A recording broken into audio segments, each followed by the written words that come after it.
Upon awakening, a golden screen known as the Hogwarts Supermodel Monster Exposure List descended upon the magical realm with no forewarning, sending tremors throughout the world.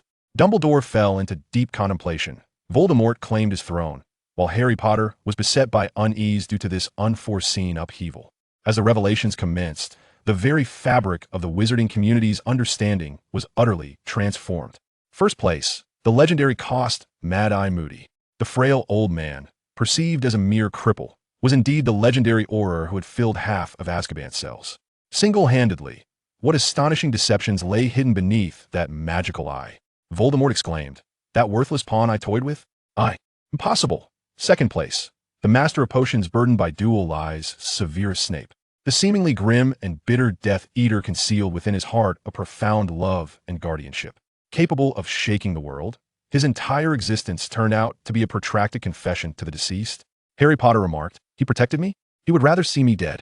Third place, the brave one who stole death, Regulus Black. As each supermodel monster's secrets were unveiled, the locations of Horcruxes, the ownership of the Elder Wand, and even the ultimate truth of Harry Potter as the seventh Horcrux were brought to light, Voldemort's composure shattered. All his proud schemes became a global jest. The future had irrevocably changed, igniting the war prematurely. With all cards laid bare, where would this ultimate confrontation sweeping through the magical world lead? Chapter 1. The celestial golden screen descends, shaking the wizarding world. In the year 1996, the sky of the magical realm transformed. There were no warnings, no magical fluctuations. A colossal and unparalleled golden screen, as if suspended since the dawn of creation, appeared before the eyes of every wizard across the globe. In the Great Hall of Hogwarts, students enjoying breakfast erupted into a chorus of screams, their plates and cutlery clattering to the floor. In Diagon Alley, wizards shopping in a frenzy surged into the streets, pointing at the sky and murmuring in terror. At the Ministry of Magic, outside Minister Cornelius Fudge's office, the facade of a false sunny sky was violently torn apart by the golden light, revealing the true, gloomy London sky behind it. Even in a dark, obscure manner known only to a few, the one whose name could not be uttered slowly rose from his high-backed chair, his crimson serpent-like eyes fixated on the unexpected intruder. Panic began to spread. Chaos was brewing. Was this a new act of terror? Was it the handiwork of that individual? Or perhaps a scheme devised by Dumbledore? As everyone's hearts raced, the golden screen stretching across the sky began to reveal lines of dignified text, ablaze with golden flames, imprinting themselves clearly in the minds of all. I am the exposure screen of the supermodel monsters across the heavens and worlds. My arrival concerns neither good nor evil, nor factions. My mission is solely to expose, to reveal those beings of extraordinary power, intellect, or influence that transcend common understanding, deemed supermodel monsters. The exposed individuals shall receive a mysterious reward bestowed by the golden veil. The unveiling commences, leaving no room for refusal or interference. As the words echoed, an eerie silence enveloped the entire magical realm. Panic receded, replaced by boundless astonishment and disbelief. Exposure? Supermodel monster? Reward? What on earth is this? In 1996, at Malfoy Manor. A cold, disdainful scoff shattered the stillness. Voldemort's slender fingers lightly tapped the smooth surface of the table, his serpent-like eyes gleaming with a dangerous excitement. Exposing a strong? A splendid stage indeed. His hoarse voice reverberated across the long table, laced with an undeniable arrogance. Let the world's fools behold who truly is the singular supermodel monster of this era. He had already secured his place. Beside him, Bellatrix Lestrange erupted in a fit of maniacal laughter, her eyes shining with fervor as she gazed at her master. Master, this must be a miracle. The world is offering its fanfare in anticipation of your imminent dominion. Lucius Malfoy bowed his head, his gaze flickering as he sought to discern the implications of this bizarre occurrence. What impact would the emergence of the Golden Veil have on the Dark Lord's plans? In 1996, at the Hogwarts headmaster's office, Fox, Albus Dumbledore, spoke calmly, soothing the agitated phoenix perched upon his shoulder. His cerulean eyes, framed by crescent-shaped spectacles, peered out at the golden veil beyond the window, their depths seemingly capable of penetrating time and space. A force beyond our comprehension has intervened in the game, but he interlaced his fingers atop the table, his demeanor devoid of any trace of panic, replaced instead by profound contemplation. Will this bring hope to a world already battered and bruised, or will it plunge us into deeper chaos? The power of the Golden Veil loomed colossal. It transcended mere magic, embodying the very essence of law. In the face of such law, Even the greatest white wizard of the century could only assume the role of an observer. In 1996, at number 12 Grimmauld Place, headquarters of the Order of the Phoenix, Harry Potter, Ron Weasley, and Hermione Granger crowded by the window, astonished by the surreal spectacle before them. Merlin's beard, Ron exclaimed, his mouth agape in disbelief. What on earth is that? Its power encompasses the entire world, Harry. Hermione's face was somewhat pale, yet her eyes sparkled with an intense brightness, radiating the light of knowledge. This does not belong to any known realm of magic. Its principles are akin to myth. Harry remained silent, instinctively clutching his wand within his pocket. A sense of unease filled him. The scar connecting him to Voldemort throbbed painfully. This golden veil, would it expose the strong? Would it reveal Voldemort? Would it expose him? Would the secrets he harbored be laid bare for all to see? In the Ministry of Magic, the minister's office. Who is it? Who did this? The roar of Cornelius Fudge nearly threatened to uproot the ceiling, his chubby visage glistening with sweat and fear. It must be Dumbledore. Surely he is scheming once more to usurp my position. Standing beside him, the deputy minister, Dolores Umbridge, clad in her signature pink ensemble, echoed in a saccharine tone. The minister is absolutely correct. We must immediately seize control of the narrative. This is undoubtedly a malicious rumor, a blatant affront to the authority of the ministry. We should dispatch someone to. Before she could finish her sentence, the golden screen shifted once more. That a colossal vortex composed purely of light began to rotate slowly at the center of the golden facade, resembling a cosmic eye on the verge of awakening. In that moment, every heart was seized with trepidation. Death Eaters, members of the Order of the Phoenix, ministry officials, and Hogwarts students. Countless eyes, filled with anticipation, fear, curiosity, or greed, were fixated upon the luminous display. Who would be the first to emerge? Would it be the dominion of the Dark Lord, or the invincible Dumbledore? At last, the vortex stilled. The light coalesced into a line of words that sent shockwaves through all present. Exposing the Hogwarts Supermodel Monster. First place, the cost of Legend Alastair Mad-Eye Moody. In an instant, the entire magical world fell silent. Within Malfoy Manor, Voldemort's lips twisted into a smirk that betrayed no hint of concealment. Moody? That decrepit old fool I so easily toyed with? At Hogwarts, Harry and Ron exchanged incredulous glances, their expressions a portrait of disbelief. Mad-Eye Moody? Him? A supermodel monster? In that moment, the perceptions of all were challenged as never before. Chapter 2. The Mad-Eye Man. No, a nightmare that sends Death Eaters into tremors. As the name Alastair Moody flickered onto the golden screen, murmurs of skepticism and derision erupted from the shadowy corners of the Wizarding World. Malfoy Manor. Huh? Bellatrix let out a piercing cackle, doubling over with laughter. That limping old madman. The one who couldn't even defend his own office, imprisoned by little Barty for an entire year? He is the supermodel monster? Has this golden screen lost its sight? The surrounding Death Eaters joined in a cacophony of laughter, the atmosphere brimming with mirth. To them, this was undoubtedly the most hilarious joke of the century. Yet, Voldemort remained silent. His crimson snake-like eyes narrowed, fixated on the glowing screen. An instinct whispered to him that matters were far from simple. Hogwarts, Gryffindor Common Room. This is impossible. Ron exclaimed loudly. Our Professor Moody is impersonated by little Barty Crouch. The real Moody has been locked in a box for the entire year, hasn't he? Ron, do not be too hasty in your conclusions, Hermione interjected. Her brow furrowed as she gazed intently at the sky. The golden screen speaks of Alastair Moody, not Professor Moody. Perhaps we never truly understood him. Harry's heart sank. He recalled the lessons from the imposter Moody about remaining vigilant and the powerful defensive spells. What formidable original must a masquerader who could impart such knowledge be? Hogwarts headmaster's office. Dumbledore gazed at Moody's name, a flicker of solace and a twinge of sorrow passing through his azure eyes. Alastair, your deeds shall finally be known to the world. Beside him, Snape let out a disdainful huff, the corners of his mouth curling into his habitual sneer. Merely a paranoid loudmouth. Yet, despite his words, his obsidian eyes remained fixed on the glowing screen. At that moment, the golden screen shifted, no longer mere text, but a dynamic image. The scene was dim, seemingly set in a filthy alleyway. A youthful figure emerged. He bore no prosthetic leg, his nose intact. Yet his eyes were as they are now, one normal, the other a wildly swirling blue magical eye. It was the young Mad-Eye Moody. In the image, 3 Death Eaters clad in black robes and masks encircled him. One of their silhouettes made Antonin Dolahov's pupils constrict sharply. That was himself. Attack. The Dolahov in the image bellowed, 3 curses shooting towards Moody in a triangular formation. However, Moody's actions were swifter than their spells, without unnecessary movements or elaborate incantations. He did not even conjure a protective shield. His body twisted at an astounding angle, his wand striking with precision 3 times. Whoosh. Whoosh, whoosh. 3 beams of white light, dense as substance, flashed by. One struck Dalahav's wand, shattering it instantaneously. A spell transformed into a binding rope, ensnaring the Death Eater on the left with unwavering firmness. The final incantation struck the chest of the Death Eater on the right, who, without uttering a single cry of agony, convulsed and succumbed into unconsciousness. The entire sequence transpired in less than 2 seconds, clean, swift, efficient, and lethal. The entire magical realm was once again engulfed in profound silence. The laughter within Malfoy Manor abruptly ceased, leaving the expressions of all Death Eaters frozen in shock. Dalahav's complexion turned ashen, cold sweat instantly soaking his back. The memory he deemed a profound humiliation was now playing back with startling clarity. The feeling of impotence he had faced before Moody enveloped him once more.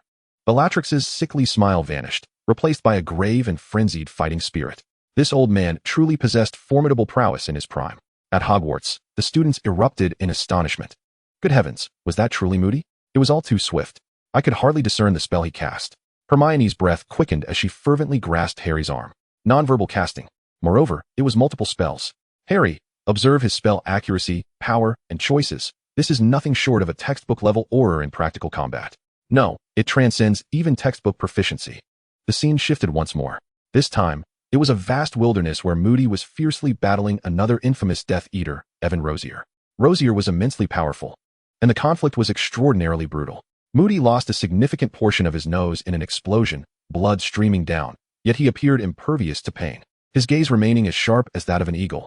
After dodging a lethal killing curse, he seized the opportunity, casting a spell that struck Rosier, who fell with a scream, never to rise again. Subsequently, golden text materialized on the screen, bearing an undeniable tone of judgment. Legendary Auror, Alastair Moody. One of the most formidable warriors of the Order of the Phoenix during the First Wizarding War. Single-handedly filled half of Azkaban's cells. A chilling nightmare that sent shivers down the spines of all Death Eaters. Always remain vigilant. These lines struck like heavy hammers against the hearts of all present, especially the statement regarding filling half of Azkaban's cells, which left countless individuals gasping in shock. What a terrifying feat. Within the Ministry of Magic, Fudge's countenance turned a shade of iron. He had always regarded Moody as a retired, somewhat deranged old man. Now he comprehended the terrifying power possessed by this individual he had consistently overlooked. An uncontrollable, godlike Auror. This realization pricked at him like a thorn. The scene concluded, freezing on Moody's iconic magical eye. That eye spun restlessly, as if piercing through the veil, discerning all the hypocrisy and deceit of the world. Just as everyone was still reeling from the revelation of the true strength of Moody, the text on the golden screen underwent a shocking reversal. How could such a powerful legendary Auror be so easily imprisoned? The all-seeing magical eye harbors a profound secret. It has witnessed the downfall and imprisonment of its master. The next scene is about to unfold. A shocking deception. The mystery of Mad-Eye Moody's disappearance. In an instant, Harry Potter's pupils contracted to the size of pinpricks. Within Malfoy Manor, Voldemort's expression darkened for the first time, steeped in an unsettling gloom. One of his most cherished schemes, the flawless plan that delivered Harry Potter into his grasp, was on the verge of being utterly exposed by this accursed gold curtain before the entire world. Chapter 3. The Astonishing Deception. The Death Eaters lurking at Hogwarts. The announcement upon the gilded curtain detonated like a bomb cast into a tranquil lake, instantly stirring a torrent of chaos. This proclamation transformed the newly established Offer Moody within the magical community into a deeper sense of horror and confusion. How could such a formidable, legendary Auror be so easily ensnared? What, pray tell, was the nature of this ruse? No. Voldemort rasped, a guttural growl emerging from his throat, his crimson snake-like eyes betraying an unprecedented fury. This plan was the perfect overture to his resurrection, a pinnacle of his cunning and might. Now, this wretched gold curtain threatened to unfurl it like a tapestry for the world to scrutinize. What a disgrace. This was the most vicious humiliation directed at him. The illustrious heir of Slytherin. My master. Bellatrix sensed her master's wrath, her frivolity vanishing as her voice trembled slightly. Lucius Malfoy buried his head low, scarcely daring to breathe. He recognized that a tempest was about to erupt within the manor and the entire magical realm. At number 12, Grimmauld Place, Harry's heart raced wildly within his chest. A deception? A mystery of disappearance? Could it be that the gold curtain was to reveal the events of the previous year? That dark night, the burning cauldron, the cold cemetery, and Cedric's demise. Hermione and Ron exchanged glances, each mirroring the terror in the other's eyes. They turned to Harry, their expressions fraught with concern. That memory was an indelible scar for Harry, a wound that would never heal. Now, the gold curtain was poised to tear this scar wide open before all. How cruel. Before anyone could recover from the shock, the image upon the curtain illuminated once more. It was a pitch-black night, set against a dilapidated manor. The real Mad-Eye Moody was cautiously inspecting the magical defenses of his home. Suddenly, a sound echoed from outside. His magical eye swung toward the door, wand gripped tightly in hand. Who goes there? The next moment, the door burst open with a thunderous crash. Two figures stormed inside. One was a short, lecherous man. The other, a young man whose eyes burned with a morbid fervor. Wormtail, little Barty Crouch Jr., in the office of Hogwarts. Both Dumbledore and Snape simultaneously recognized the visitor. In an instant, chaos erupted. Moody, the legendary Auror, displayed remarkable combat prowess even when ambushed. Retreating, he wielded his wand, casting a flurry of obstacle and stunning spells with pinpoint accuracy towards his adversaries. Peter Pettigrew, known as Wormtail, was evidently no match for Moody. He was swiftly struck by a spell and tumbled awkwardly aside. However, young Barty Crouch Jr. proved exceptionally formidable, recklessly wielding his wand and fervently reciting dark curses, engaging Moody in a fierce exchange. A piercing red beam shot towards Moody, who narrowly dodged, but the wall behind him was left with a charred gaping hole. At that moment, Wormtail, lurking in the shadows, unexpectedly unleashed a disarming spell from a cunning angle. Disarm. Moody, preoccupied with Barty, was caught off guard as his wand flew from his grasp. The outcome was inevitable. Barty Crouch Jr. erupted into maniacal laughter as a stunning spell struck Moody, causing the legendary Auror to collapse. Witnessing this scene, the entire Wizarding World fell into a hushed silence. The so-called easy imprisonment was, in fact, a coordinated ambush by two Death Eaters, one a loyal servant of the Dark Lord, the other a madman who should have perished in Azkaban. The scene shifted abruptly. Barty Crouch Jr. dragged Moody to a massive chest secured with 7 locks. He opened it to reveal an unfathomable, magically expanded space. He discarded the unconscious Moody inside and plucked a hair from his head, dropping it into a cauldron bubbling with repulsive fumes. Polyjuice potion. As Barty consumed the potion, his form twisted grotesquely until he bore an uncanny resemblance to Moody. A chilling sensation coursed through all who watched, creeping from their feet to the crown of their heads. A grand deception unfolded before their eyes. Cornelius Fudge, the Minister of Magic, could scarcely be described as merely troubled.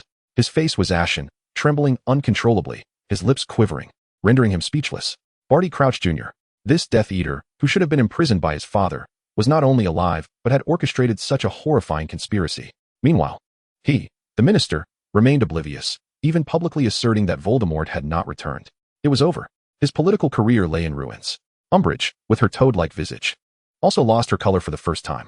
The order she so proudly upheld had become a monumental farce. The golden screen continued to play on, brutally fast-forwarding through the misdeeds of the foe Moody throughout the year at Hogwarts. Scene 1. Before all the students, he cast the 3 unforgivable curses upon a spider, particularly using the Cruciatus Curse on Neville Longbottom. At the Longbottom residence, Augusta Longbottom, steadfast and resilient, trembled at the sight of her grandson being subjected to the Cruciatus Curse, her eyes igniting with boundless fury. Scene 2.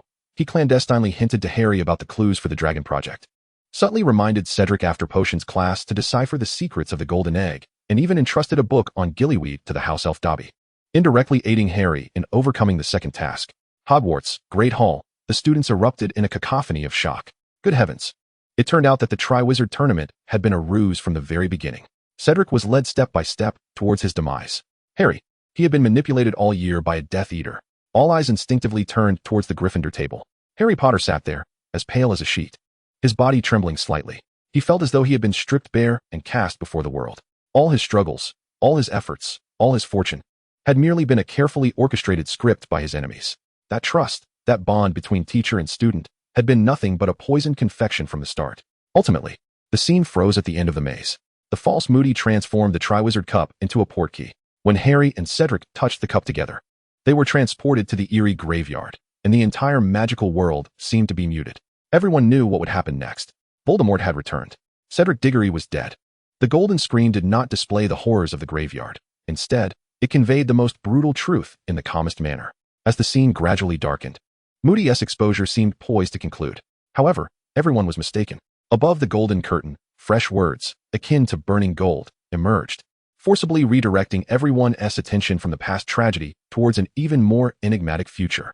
The steadfastness of the legendary Auror is illuminated by light. Yet, some legends tread alone in the deepest darkness. He bears the world's misunderstandings, navigating between black and white, constructing loyalty from lies, and guarding treasures with poison. Exposure preview. The next supermodel monster. The master of potions, Severus Snape, burdened with dual lies. Boom. If Moody's exposure was a bomb, then Snape's preview was a nuclear explosion detonating throughout the magical realm. Number 12, Grimmauld Place. Harry abruptly lifted his head, his eyes brimming with disbelief and seething fury. Snape. How could he possibly be the supermodel monster? He was a Death Eater, a traitor. Malfoy Manor. Voldemort's fury was swiftly replaced by a deeper bewilderment. Snape? One of his most trusted servants, the man who had brought him the prophecy. What secrets lay within him that even he himself was unaware of? Hogwarts headmaster's office, no? Albus Dumbledore's long-standing tranquility was finally shattered. He rose abruptly, his azure eyes filled with unprecedented shock and panic. The golden curtain was to expose Severus? What then? Is the greatest secret, the plan that dictates the course of the entire war, not destined to be utterly revealed? In Chapter 4, the double agent? No, rather. The bearer of the world's sins. The next supermodel, a master of potions ensnared in dual lies, Severus Snape. These words struck like a bolt of black lightning, cleaving the sky of the magical realm. The entire world, ensnared by this name, fell into a peculiar, polarized silence. For the vast majority, this notion was utterly absurd. Snape? That brooding, greasy potions master? The former Death Eater who favored Slytherin and was cruel to all?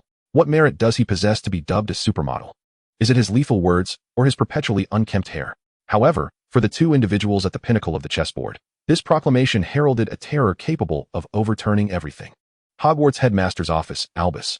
For the first time, Snape's voice lost its customary steadiness, laced with a barely perceptible tremor. His eternally stoic countenance appeared pale as parchment, and within the depths of his obsidian eyes, tumultuous waves surged. The golden curtain beckons. I know, Severus, I know. Dumbledore's voice was weary and feeble as he slowly sank back into his chair, feeling a decade's worth of age descend upon him in an instant. His greatest secret, the most critical link sustaining the trajectory of the entire war, the pawn he had guarded for over a decade, was about to be exposed to the glaring light of day. Once Snape's identity as a double agent was unveiled, Voldemort would not hesitate to purge his ranks, and he, Dumbledore, would lose the sharpest dagger thrust into the enemy's heart. Everything was over. Malfoy Manor. Voldemort's scarlet snake-like eyes were fixated upon Snape's name on the golden curtain. His mind raced with fervor. Dual lies? The bearer of the world's sins? What could this possibly signify? Had Snape concealed something from him, the illustrious Dark Lord? A chilling suspicion, akin to a serpent, coiled around his heart. He trusted Snape, for it was Snape who had delivered the prophecy, and Snape who had remained a spy at Dumbledore's side even after his downfall. Yet this golden curtain never lied. Bellatrix. Voldemort's hoarse voice emerged. Go, summon Snape back. Once the exposure concludes, I wish to speak with him personally. A glint of bloodthirst flashed in Bellatrix's eyes. She had long harbored disdain for that greasy bat. As you command, my master. The golden curtain would not afford them much time for contemplation. The scene illuminated. The first image to emerge was not a cataclysmic battle, but a dimly lit office. Snape's office. In the image, he appeared somewhat younger, facing Dumbledore. The Dark Lord is about to strike at the Potter family. Snape's voice was urgent and hoarse, convinced that Lily's son was the one foretold by the prophecy. You must protect them. Protect her. Lily? Number 12, Grimmauld Place. Harry shuddered. Why did Snape implore Dumbledore to safeguard his mother? Was he not perpetually filled with loathing for himself and his father? Ron and Hermione exchanged bewildered glances, their faces betraying their confusion. In the scene, Dumbledore regarded him calmly. What are you willing to offer in exchange for her protection? Snape answered without hesitation, anything. Anything. These words, uttered by the proud and acerbic Snape, carried a disquieting weight. In the depths of Hogwarts, as Snape diligently brewed potions, his body trembled violently, causing an entire cauldron of precious ingredients to be rendered useless. He lifted his gaze toward the radiant screen that pierced through the walls, his eyes mirroring boundless anguish and despair. The secret he had buried deep within his heart, an unspoken and desperate love, was poised to be unveiled once more. The scene shifted to Godric's Hollow, before the ruins of the Potter home. The young Snape rushed into the chaos, and upon seeing Lily Potter's lifeless form on the ground, he let out a primal, suffocating wail. He staggered to his knees, cradling her in his arms, weeping inconsolably like a child. This was not the remorse of a Death Eater for failure. It was the desolation of a man who had lost his entire world. This moment rendered the entire magical realm speechless, all eyes fixated on the man weeping amidst the ruins. Was this truly Snape, the cold-hearted potions master? At number 12, Grimmauld Place, Harry stood transfixed.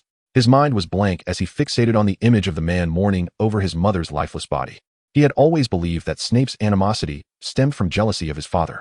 Yet now, it appeared that the truth was far more intricate and burdensome than he had ever imagined. The scene transitioned once more, back to Dumbledore's office. Snape's eyes were bloodshot, streaked with tears, and he cast a gaze filled with near hatred at Dumbledore. I thought you were meant to protect her. She and James entrusted their faith to the wrong person. Dumbledore calmly stated the facts, just as you did, Severus. Did you not also wish for her demise? Snape's face contorted. Her child survived. Dumbledore continued, his voice imbued with undeniable authority. He possesses her eyes. If you truly loved her, then your path should be clear. Snape remained silent for an eternity, long enough that it felt like a century had passed. Finally, he raised his head and hoarsely inquired, the Dark Lord will return. When he does, he will hunt that child. What must I do? You know what you must do, Severus, Dumbledore replied, looking at him intently. You know. Thus, the pact was forged, to dedicate the remainder of his life to protecting the son of the person he despised most. In a bid to atone for the death of his beloved, the truth was revealed. Snape's allegiance to Dumbledore was not born of betrayal, but rather of grief over Lily's death. He was not a double agent. He was the most profound and painful thorn inserted by Dumbledore beside Voldemort. Just when everyone believed this was the entirety of the double deception. The images upon the screen shifted dramatically. The scene transitioned to the present timeline. 1996, Hogwarts headmaster's office. Dumbledore, holding his cursed, withered hand, calmly addressed Snape. I do not have much time left, Severus. When that moment arrives, I hope it is you who ends my life. What? Dumbledore wishes for Snape to kill him?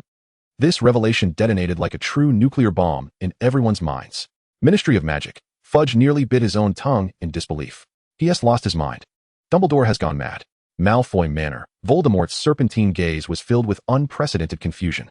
What scheme is this? The golden screen provided an answer. On it, Snape's face was etched with resistance and anguish. I cannot. You must. Dumbledore's voice was unyielding. Only in this way can you gain the Dark Lord's complete trust. Only then can you protect Harry Potter in the final hour. And only this way can you spare the poor Draco Malfoy from committing murder, thus saving his soul. So this was the true double deception. Not only had he deceived Voldemort, but he also intended to deceive the entire world by allowing himself to be killed by Snape's hand. He would bear the burden of being labeled a murderer, enduring the scorn and pursuit of all, as he fulfilled Dumbledore's last wish. This was no mere espionage. This was the tale of a sinner, a saint. The images on the screen slowly dimmed, leaving behind 2 lines of golden annotations, akin to an epitaph. His life was a long penance dedicated to one who had passed. With the deepest darkness, he protected the brightest light. Yet, the story was not yet concluded. Just as everyone remained immersed in this tragic and shocking revelation, a new, explosive preview emerged. Snape's protection was born of love. The next guardian shall arise from a curse of blood and responsibility. Exposure preview. The next forgotten pure-blood scion. Regulus Black. Upon the utterance of this unfamiliar name, Sirius Black of number 12, Grimmauld Place, abruptly stood, his eyes brimming with disbelief. Regulus? My brother? That cowardly fool who idolized Voldemort? Chapter 5. The cowardly traitor? No, the one who stole the Deathly Hallow. Regulus Black. This name was unfamiliar to the vast majority of wizards. They only knew he was the second son of the Black family, Sirius's brother. A young man who joined the Death Eaters, but was pitifully purged by Voldemort for attempting to withdraw out of fear and cowardice. His life resembled a book hastily skimmed through, unremarkable, and even somewhat shameful. Thus, when that name appeared on the golden screen, the initial reaction from all was one of bewilderment. Is it him? What gives him the right? Sirius Black's response was the most vehement. Impossible, he roared, pacing the room like an enraged lion. Regulus? What kind of supermodel freak is he? He is merely a fool brainwashed by my parents' pure-blood ideology. A traitor who takes pride in joining the Death Eaters. In his memories, his brother was forever the boy who followed their mother. Gazing adoringly at the portraits of pure-blood families, utterly lacking in will. He was cowardly, vain, and too timid to oppose any of his parents' wishes. How could such a person possibly make the list? Harry and Hermione exchanged glances, recalling the name. Just within this very house, they had discovered a locket containing a note signed by him. Could it be? In the Slytherin common room, a tumult erupted. Regulus Black? I know him. He was a predecessor of ours in Slytherin. But I heard he is a traitor who betrayed the Dark Lord. A traitor can make the list? How does this golden screen judge? The students from pure-blood families chattered among themselves, feeling a twinge of pride at having a Slytherin ancestor on the list, yet also feeling shame at the identity of this traitorous predecessor. In Malfoy Manor, Voldemort had little recollection of the name. To him, it was merely a pest he had casually disposed of, insignificant. What concerned him more was the repercussions of Snape's exposure. He had already sent for Snape, intending to pry open the greasy bastard's mind to uncover what secrets lay hidden within. However, the image on the golden screen once more forcibly drew everyone's attention back. The scene illuminated. It was a grim, green-glowing island at the center of a lake. A young, pale-faced noble boy was approaching the central stone basin in a small boat, accompanied by a house elf. It was none other than Regulus Black. His face bore no trace of the cowardice remembered by Sirius. Instead, it radiated a resolute acceptance of death. Creature. Regulus's voice trembled slightly, but was resolutely firm. Do you remember what happened when your master brought you here? The house elf Creature trembled, crying in a high-pitched voice. Creature remembers. The evil master made Creature drink all the poison in the basin. Those dreadful hands dragged Creature into the water. It was Master Regulus's command that allowed Creature to return by apparition. So that was it. Voldemort had once brought Creature here to test the defenses. And Regulus had learned Voldemort's greatest secret from his loyal house elf. Horcruxes. In the scene, Regulus took a deep breath and issued his final command to Creature. No matter what happens, you must pour out the poison I leave behind, and then exchange this fake locket for the real one. Then, take the true locket box and leave this place. Destroy it. This is an order. Creature shook his head in despair. No, master. You will perish. This is an order. Creature. Regulus's voice grew stern, and you must obey. Without further hesitation, he lifted the stone basin and began to consume the green potion that could evoke the deepest fears within a person. Intense agony enveloped him instantly. Hallucinations danced before his eyes. He saw his brother Sirius mocking him, his parents reproaching him, and the Dark Lord's scarlet eyes. Yet he did not falter. Summoning his last vestiges of strength, he drained the potion, exposing the Slytherin locket to the air.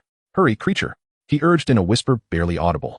With tears streaming down his face, Creature fulfilled his master's command, replacing the true Horcrux with an identical fake locket. After accomplishing this, Regulus, parched with severe thirst, crawled toward the lake, yearning for water. At the moment his hand grazed the surface of the lake, countless pale, decaying hands emerged from the depths, grasping him tightly. The inferi. Regulus did not struggle. A trace of relief flickered across his face. With his life, he had completed his betrayal of the Dark Lord and achieved redemption for his family's sins.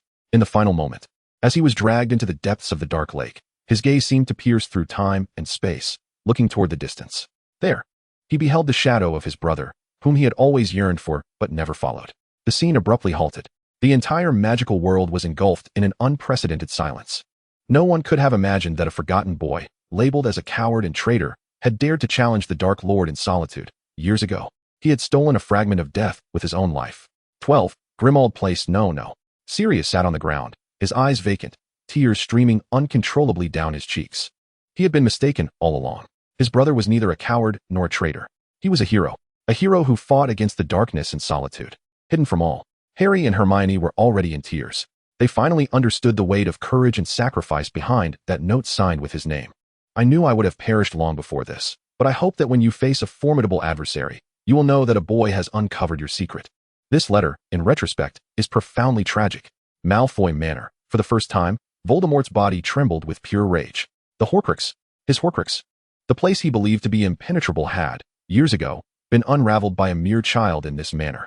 No wonder he felt a deficiency in his power and soul after his resurrection. His immortality had long since begun to fracture. Black. He spat the surname through clenched teeth, filled with overwhelming murderous intent. The brilliance of the golden screen has reached its zenith. A line of summarizing text gradually emerges, as if to vindicate this forgotten hero, born of a dark lineage, yet he raced towards the light with his very life.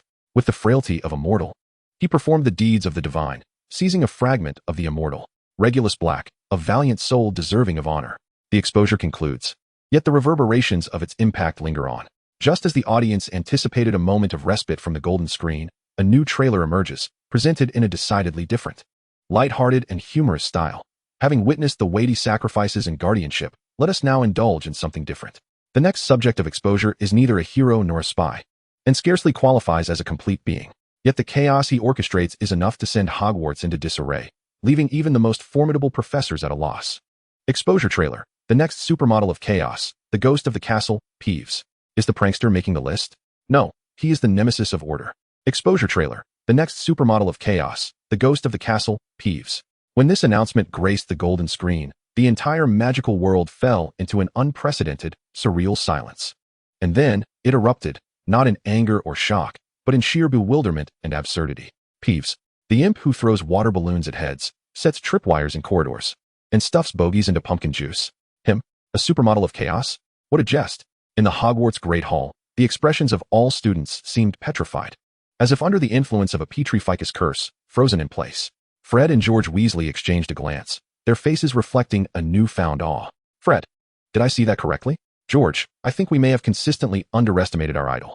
They had always regarded Peeves as the spiritual leader of mischief, yet never imagined that this leader's stature could rival that of legendary Aurors, double agents, and tragic heroes. Hermione Granger, resting her forehead upon her hand, felt her worldview shatter and reconstruct itself within the span of an hour. This is irrational. It is utterly illogical. Peeves is merely a boisterous poltergeist, a chaotic entity without form. How could he possibly be deemed a supermodel of chaos? Harry and Ron wore expressions of bemusement and disbelief, imagining that in future encounters with Peeves, they would have to look up to this so-called supermodel, leaving them feeling profoundly uncomfortable. In the Hogwarts staff table, the professor's reactions were equally remarkable. Professor McGonagall's lips pressed into a grave line, yet the twitching corners of her eyes betrayed her inner turmoil. Professor Flitwick nearly slipped from his lofty chair. Meanwhile, Argus Filch, the caretaker, wore a face mottled like liver, his gaze fixed intently on the golden screen, murmuring, "He must be expelled. We must rid ourselves of this menace." In Dumbledore's office, the headmaster gazed at the name, a rare smile gracing his face. Ah, Peeves. He seemed to recall some amusing past events, and a glimmer of mirth flickered in his cerulean eyes. Perhaps we had indeed underestimated him. After all, he embodies one of the very wills of Hogwarts Castle itself. In stark contrast, Snape's countenance was as dark as the bottom of a cauldron. His disdain for Peeves surpassed even that for Harry Potter.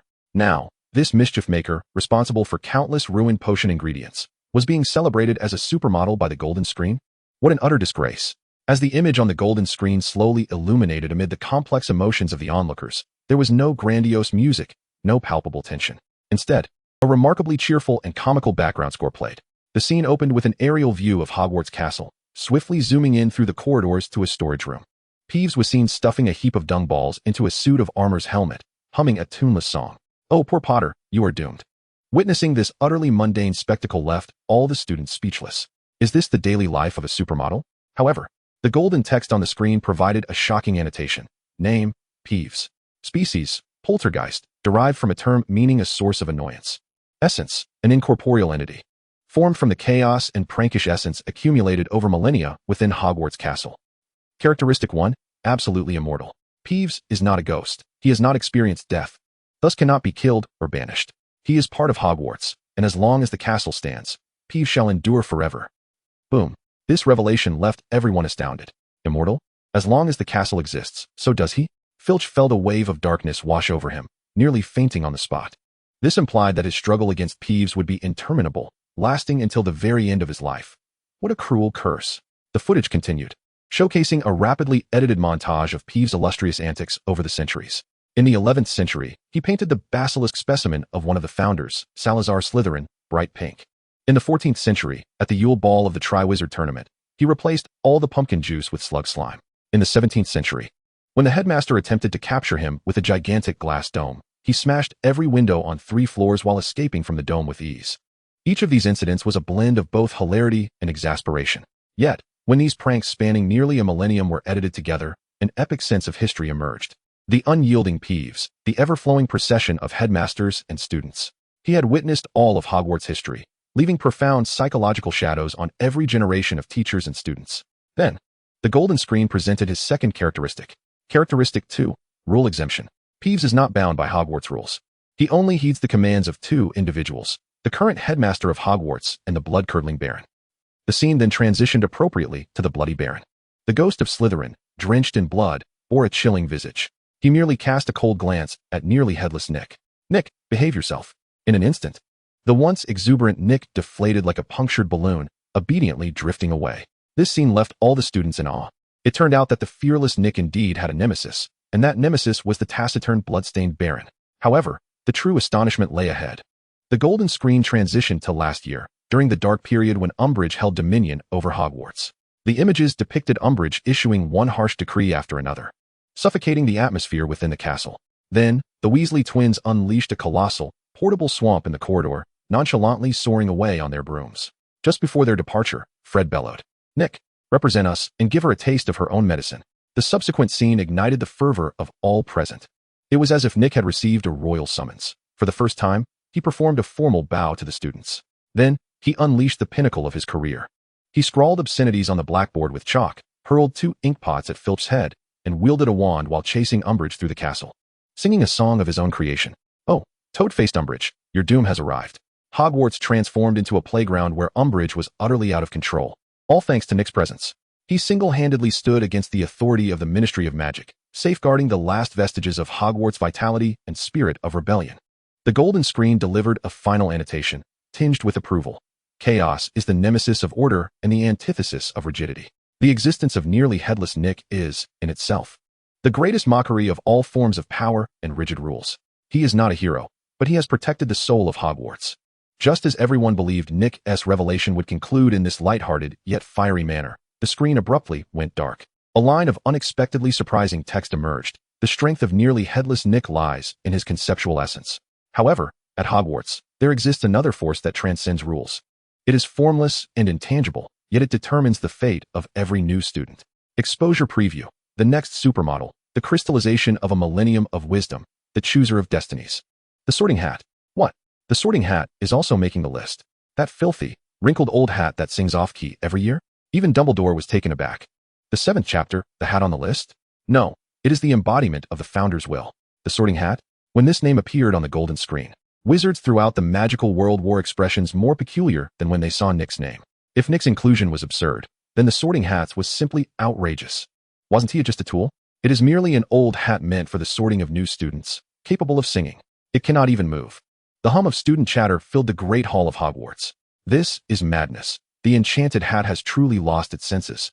Every year, I dread the possibility of that hat being placed upon my head without a proper wash, and now I am told it is a supermodel? By this logic, will the next to be featured be the candles on the ceiling of the hall? Ron Weasley wore a look of incredulity as he turned to Harry. Harry, you've worn it. Is there anything special about it? However, Harry Potter's expression was grave. He recalled the voice he had heard during his first year, urging him to join Slytherin. He also remembered the second year, in the Chamber of Secrets, when it was the Sorting Hat that had delivered the sword of Gryffindor to him. He understood that the hat was far more complex than it appeared. In the office of the Hogwarts headmaster, Dumbledore gazed at the enchanted hat, his eyes gleaming with wisdom. Of course, I should have realized this long ago, he murmured softly. It is not merely a hat. It is a vessel of the thoughts of the 4 founders, an executor of Hogwarts' original covenant. Severus Snape's lips twitched, as if he wished to voice something, but ultimately opted for silence. He would never forget how that hat had insisted on placing the boy he both envied and loathed into Gryffindor. At Malfoy Manor, Voldemort's face displayed a genuine disdain for the first time. Previously, when Moody and Snape were exposed, he had merely felt anger and suspicion. The revelation of Peeves had struck him as absurd. But to expose a hat? This was an affront to the very term of supermodel. Just a tool, he coldly assessed. Too disinterested to glance again. Yet, the scene unfolded soon silenced all who had underestimated it. The image illuminated. It was a millennium ago, at the dawn of Hogwarts Castle. Godric Gryffindor, Helga Hufflepuff, Rowena Ravenclaw, and Salazar Slytherin, the 4 legendary founders, stood together, embroiled in a heated debate over a core issue. Who shall sort the students after our demise? Gryffindor's voice boomed. Only those of the purest blood shall enter my house. Slytherin insisted coldly. I believe we should choose those who are hardworking and loyal, Hufflepuff gently interjected. And I shall only welcome the brightest minds, Ravenclaw added. As the dispute threatened to continue indefinitely, Gryffindor removed his hat and held it high. I have an idea, he proposed.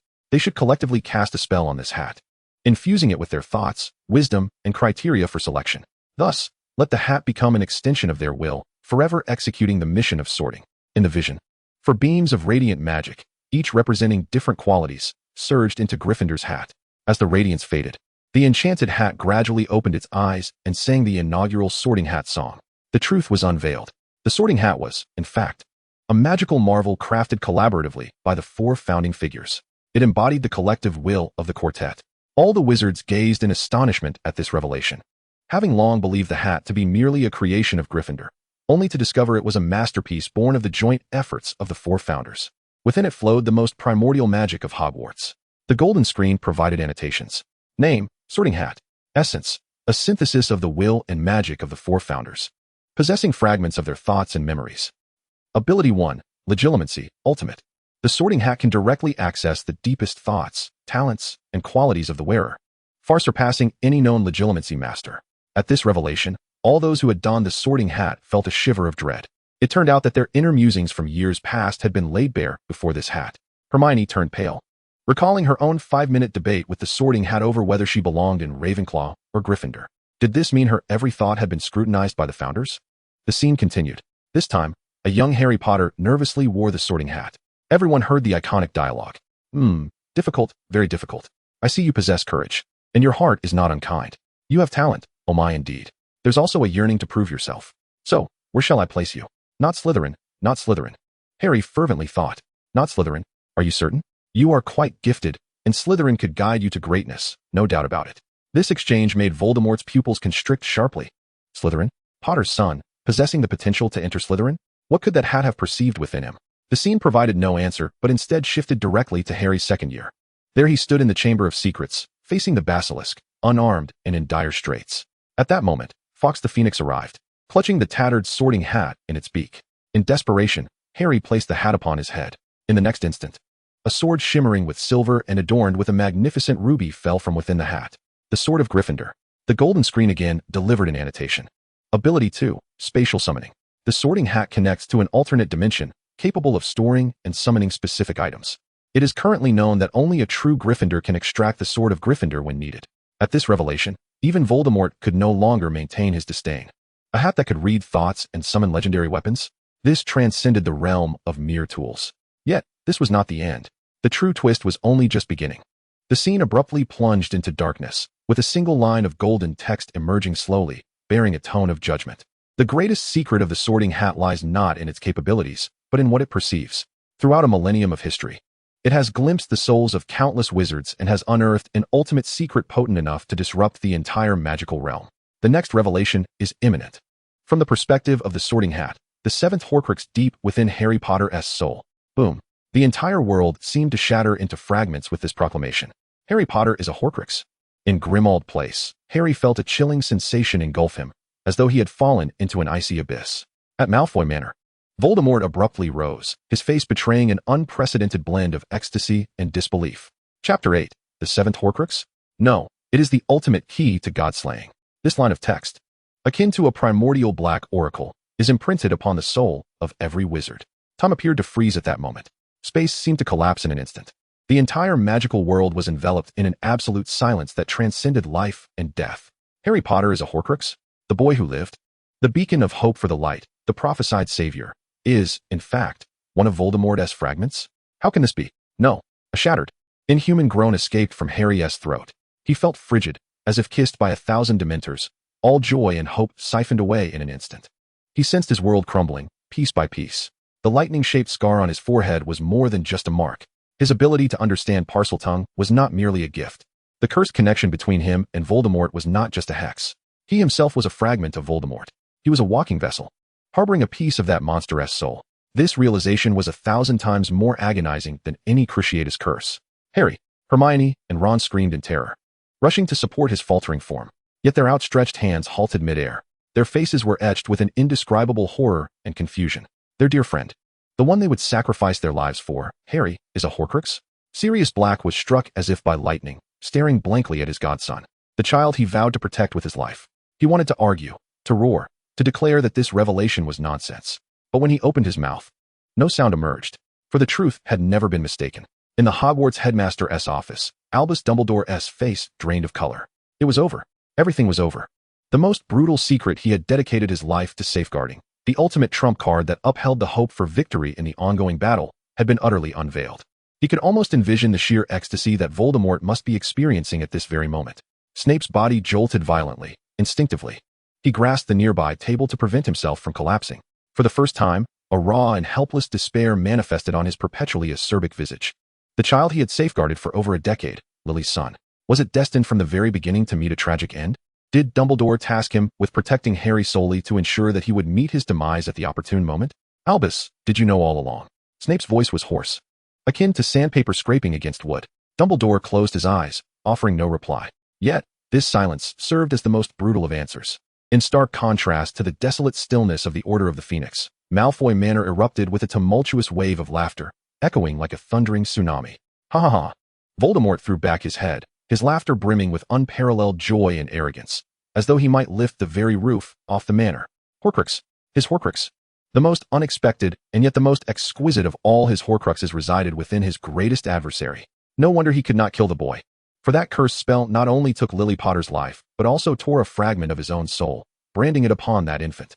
He had unwittingly created his own talisman of protection. Immortal. I am truly immortal. Voldemort spread his arms wide, reveling in an unprecedented surge of power and confidence. As long as Harry Potter drew breath, he would never truly perish. Could anything be more splendid than this? My master. Bellatrix fervently knelt before him, kissing the hem of Voldemort's robes. You are the one destined by fate. Even your enemies shall become the stepping stones to your eternal life. All the Death Eaters gazed upon their master with an awe typically reserved for deities.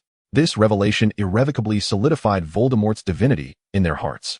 However, just as Voldemort basked in the euphoria of his triumph, the golden screen shifted once more. The scene reverted a millennium into the past. The four founders were infusing magic into the Sorting Hat. As the green light of Salazar Slytherin surged into the hat, a chilling voice intoned, I, Salazar Slytherin, hereby lay down a curse. Should my bloodline descendants, in their hubris, attempt to grasp immortality through the division of their soul, they shall forge for themselves a weapon of self-destruction. Every Horcrux they create shall become chains that bind them, and the vessel they inadvertently conjure shall become the soul's sanctuary capable of containing the power to slay a god. What? A curse? The raucous laughter at Malfoy Manor came to an abrupt halt. The ecstasy upon Voldemort's face froze instantaneously, morphing into boundless fury. Slytherin's curse? How could this be? He had never encountered such a thing in any tome. The scene transitioned once more, returning to Harry Potter. Golden annotations emerged, resembling the final decree of judgment. Horcruxes are the anchors sustaining Voldemort's life. However, this is also a double-edged sword set by Slytherin. With the destruction of each Horcrux, Voldemort's soul grows increasingly fragile and unstable. Harry Potter, an inadvertently created Horcrux, becomes the most unique and pivotal entity of all, safeguarded by the magic of love. He is not the assurance of Voldemort's immortality. Rather, he is the ultimate key to his demise. Once the remaining Horcruxes are obliterated, the fragment of soul within Harry that belongs to Voldemort will lead to the latter's annihilation as well. Boom. In that instant, the situation underwent a monumental reversal. Harry Potter is not merely a vessel for the monster. He is the weapon destined to vanquish it. From the moment of his birth, he bore the fate of perishing alongside Voldemort. Is it painful? Indeed it is. Yet, within this anguish lies unparalleled courage and hope. I understand now, he murmured, his voice soft yet resolutely firm. I must die, mustn't I? At the right moment, I must be the one to end it. Tears streamed anew from Hermione and Ron. But this time, their tears held no despair, only sorrow and resolve. No, Harry, Ron exclaimed, his eyes reddened. We must find another way. This is the only way. Harry replied, gazing at his friends. But first, we must locate the other Horcruxes and destroy them all. The youthful determination ignited once more in their eyes. At that moment, the golden screen shifted again, revealing a gift that would send the entire camp of justice into a frenzy. The list of Horcruxes has now been unveiled. Tom Riddle's diary, destroyed. Marvolo Gaunt's ring, destroyed. Salazar Slytherin's locket. The genuine article has been stolen by Regulus Black and is currently missing. Helga Hufflepuff's cup, currently housed in Gringotts, in Bellatrix Lestrange's vault. Rowena Ravenclaw's diadem, currently in Hogwarts, in the Room of Requirement. Voldemort's pet snake, Nagini. And Harry Potter. All secrets lay bare in this moment. Dumbledore's eyes snapped open, radiating with brilliance. Sirius, Lupin, and all members of the Order of the Phoenix stood up in exhilaration. They now had a clear objective, a defined roadmap.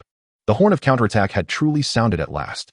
Meanwhile, Voldemort, upon seeing that list, trembled with fury, almost grinding his teeth to dust. His path to immortality had been utterly severed by that accursed golden screen. Chapter 9. The Birth of the Savior? No, it is the convergence of hope for all beings.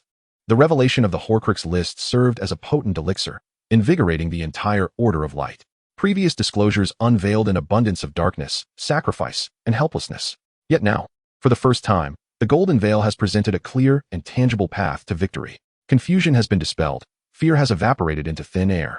In its place ignites an unprecedented fervor for battle. Hogwarts, Great Hall. Gringotts, Bellatrix's vault. The Room of Requirement. All located within our very school. And that serpent. If only we could eliminate that serpent. Students buzzed with excitement, as once elusive, legendary artifacts now had definitive locations. The fog of war has been thoroughly lifted. Even the most timid Hufflepuff student now sparkled with the light of courage. They understood that Hogwarts would become one of the final battlegrounds, and they would fight to protect their homeland. Number 12, Grimmauld Place. Members of the Order of the Phoenix sprang into action. Mad-Eye Moody surveyed the map with his magical eye. Gringotts' defenses are the most formidable in the world. A direct assault is futile, meticulous planning is essential.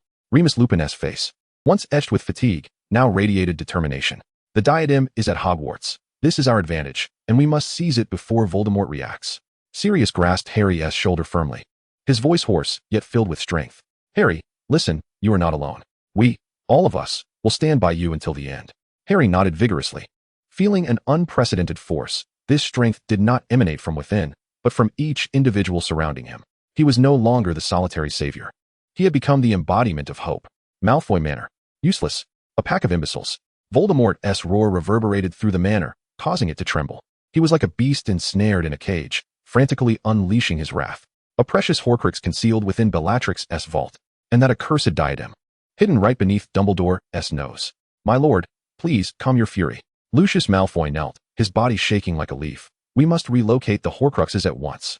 It's too late. Voldemort bellowed. Dumbledore has surely already taken action. That damned old bee. He realized that his greatest advantage, the aura of invincibility lurking in the shadows, had been utterly shattered by the Golden Veil.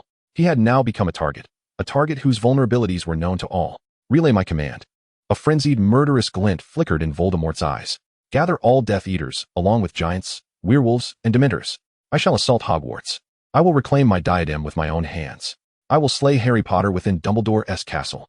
I shall show the world who the true master is. The gears of war, propelled by the unveiling of the Golden Veil, surged forward, plunging directly into a fevered climax. At this moment, following the revelation of the Horcrux list, the golden screen altered once more. Instead of unveiling the next supermodel creature, it adopted a grand, epic perspective to present a brand new sequence. This was a vision of Hogwarts in the future. The castle blazed with fierce flames, remnants of walls lay scattered everywhere. Holy light intermingled with spells as members of the Order of the Phoenix, along with the students and faculty of Hogwarts, engaged in a brutal battle against Death Eaters, giants, and spiders. It was the final showdown.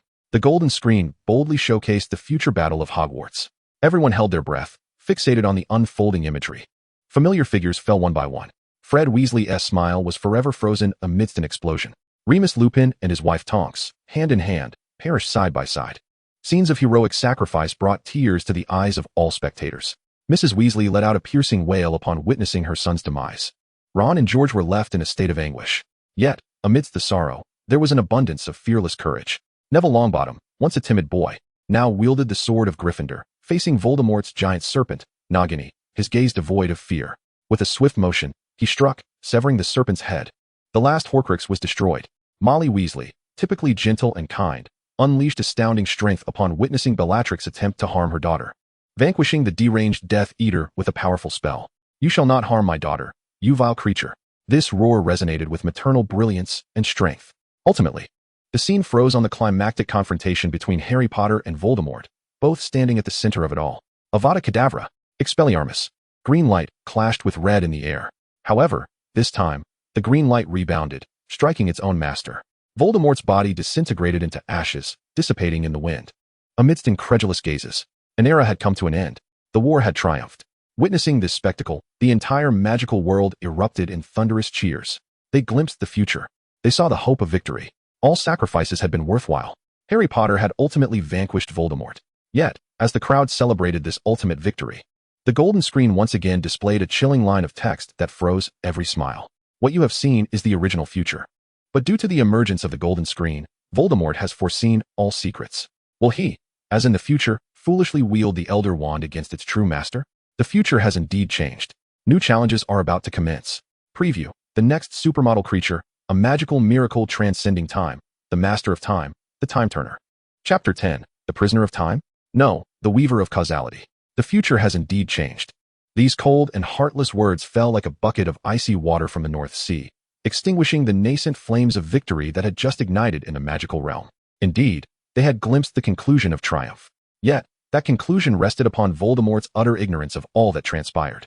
Now, his hand was fully revealed. The location of the Horcruxes, the ownership of the Elder Wand, the ultimate secret of Harry Potter, all was laid bare before him.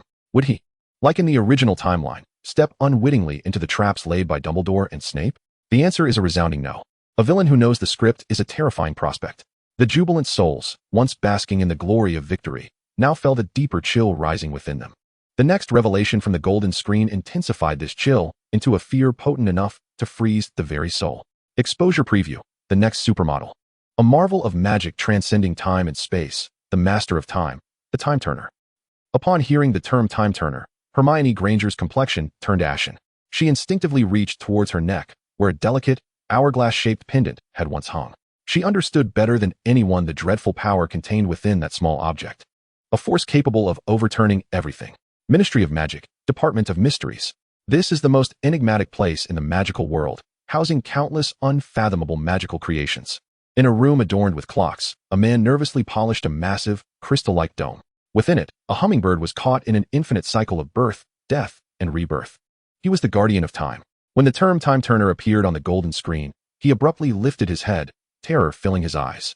No, that object must not be misused. He realized that should the power of time be recklessly toyed with, the very fabric of causality in the world would shatter utterly. The consequences would be 1,000 times more horrifying than Voldemort's reign. Malfoy Manor. In Voldemort's eyes, the flame of hope reignited. No, it was a fire even more fervent, more frenzied, greed. The Time Turner.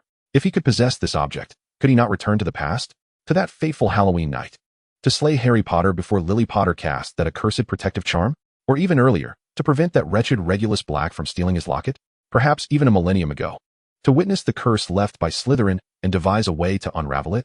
Countless possibilities swirled chaotically in his mind. The seemingly hopeless game was revitalized by the variable of time. Lucius. Voldemort's voice resonated with an undeniable command. I demand that object. At any cost. Go to the Department of Mysteries and seize it for me. Lucius Malfoy's face reflected a conflicted expression. The defenses of the Department of Mysteries are formidable. I do not care. Voldemort let out a piercing shriek, declaring that he would obtain it even if it meant annihilating the entire Ministry of Magic. The golden screen flickered to life amidst the anticipation and trepidation of all present. What emerged was a delicate golden hourglass, reminiscent of a necklace, slowly spinning in the luminescent display, warping the flow of time around it. Golden inscriptions, imbued with an ancient and arcane elegance, materialized. Name, Time Turner. Essence, an exceedingly perilous magical device, permitting its wielder limited time travel. Mechanism, by distorting the time dimensions surrounding the user, it transports them back to a specified moment in the past. Each rotation signifies a return to an hour prior. Limitation 1, a 5-hour maximum. Any instance of time travel must not exceed 5 hours. Failure to adhere to this rule could inflict irreversible and grave harm upon both the user and the very fabric of time itself. This constraint caused a slight furrow in Voldemort's brow. 5 hours. Too brief. Yet, his insatiable greed remained unquenched. With precise manipulation, 5 hours could indeed alter numerous events. The scene shifted. This time, it featured Harry and Hermione in their 3rd year. They stood at the edge of the Forbidden Forest at Hogwarts, witnessing another version of themselves battling the werewolf form of Lupin, and another self riding the majestic hippogriff, Buckbeak, rescuing Sirius Black. It became evident that the harrowing rescue was facilitated by the power of the Time Turner. Upon witnessing this, Minister of Magic Cornelius Fudge turned pale. He had always believed that Sirius had escaped with the aid of accomplices, never suspecting that it was Harry Potter himself, right before his eyes, employing such an extraordinary means to effect the rescue. This was the most merciless derision of the Ministry of Magic. However, this was merely the most rudimentary application of the Time Turner. The subsequent images on the golden screen truly unveiled the terrifying potential of time. A scene, unfamiliar and unseen by anyone before, unfolded. It depicted a future moment where 2 youths, named Albus Potter and Scorpius Malfoy, audaciously stole a more powerful Time Turner to save Cedric Diggory, returning to the site of the Triwizard Tournament. They endeavored to prevent his demise by orchestrating Cedric's humiliation. Initially, during the first task, they disarmed Cedric, causing him to miss out on the golden egg. Yet, the butterfly effect was set into motion. This failure prompted Cedric to act differently, as he chose to attend the Yule Ball with Hermione instead of asking Cho Chang. This directly resulted in Ron, consumed by jealousy, failing to forge a deep bond with Hermione. Thus, the future's golden trio crumbled. Witnessing this, the present-day Ron and Hermione were left in stunned disbelief, unable to fathom a future devoid of one another. And this was merely the beginning. The 2 youths, unwilling to concede, embarked on a second journey through time. In this instance, during the second project, they employed a spell to cause Cedric to rise to the surface like a balloon, leaving him utterly humiliated and disqualified from the competition. Cedric preserved his life. However, due to his disgrace and withdrawal, he metamorphosed into a being consumed by resentment and darkness. Ultimately, he allied himself with the Death Eaters and, in the ensuing Battle of Hogwarts, took it upon himself to end Neville Longbottom's life. With Neville's demise, Nagini remained undestroyed, enabling Voldemort to triumph in that war. The weight of this timeline's future descended upon all like a hammer, striking their hearts with profound force. The mere act of saving one individual culminated in the annihilation of an entire world. The power of time proved to be terrifyingly formidable. Any minute alteration could trigger an unpredictable, catastrophic chain reaction. In Voldemort's eyes, that insatiable greed was momentarily supplanted by a new emotion, fear. He recognized that the time turner was not a mere tool for casual use. It was a web woven with the threads of causality, capable of consuming all. The user might well find themselves not as the weaver, but as the first prey ensnared in the center of the web, as all trembled before the might of time. The golden screen once again revealed an even more astonishing annotation. The ordinary time turner is constrained by a 5-hour limit. Yet, there exists a time turner that is the exception. Forged from the pure laws of time itself, it can transcend all limitations and engage in genuine, epic-spanning temporal travel. That time turner is now held by the Death Eaters. What? A time turner capable of unlimited temporal traversal is in the hands of the Death Eaters. This revelation caused Dumbledore to rise abruptly, his eyes filled with unprecedented gravity. Chapter 11. The ultimate tool? No, a despairing bait. This news erupted like a black thunderclap above the heads of all within the Order of the Phoenix. An unrestricted time turner, wielded by the Death Eaters. What implications does this carry? It signifies that Voldemort need not seize or snatch. He already possesses the ultimate key capable of overturning everything and restarting the game. He could return to the past to slay the infant Harry Potter. He could journey back to prevent Dumbledore from uncovering his Horcrux secrets. He could even assist his younger self in acquiring greater power and evade all prior mistakes.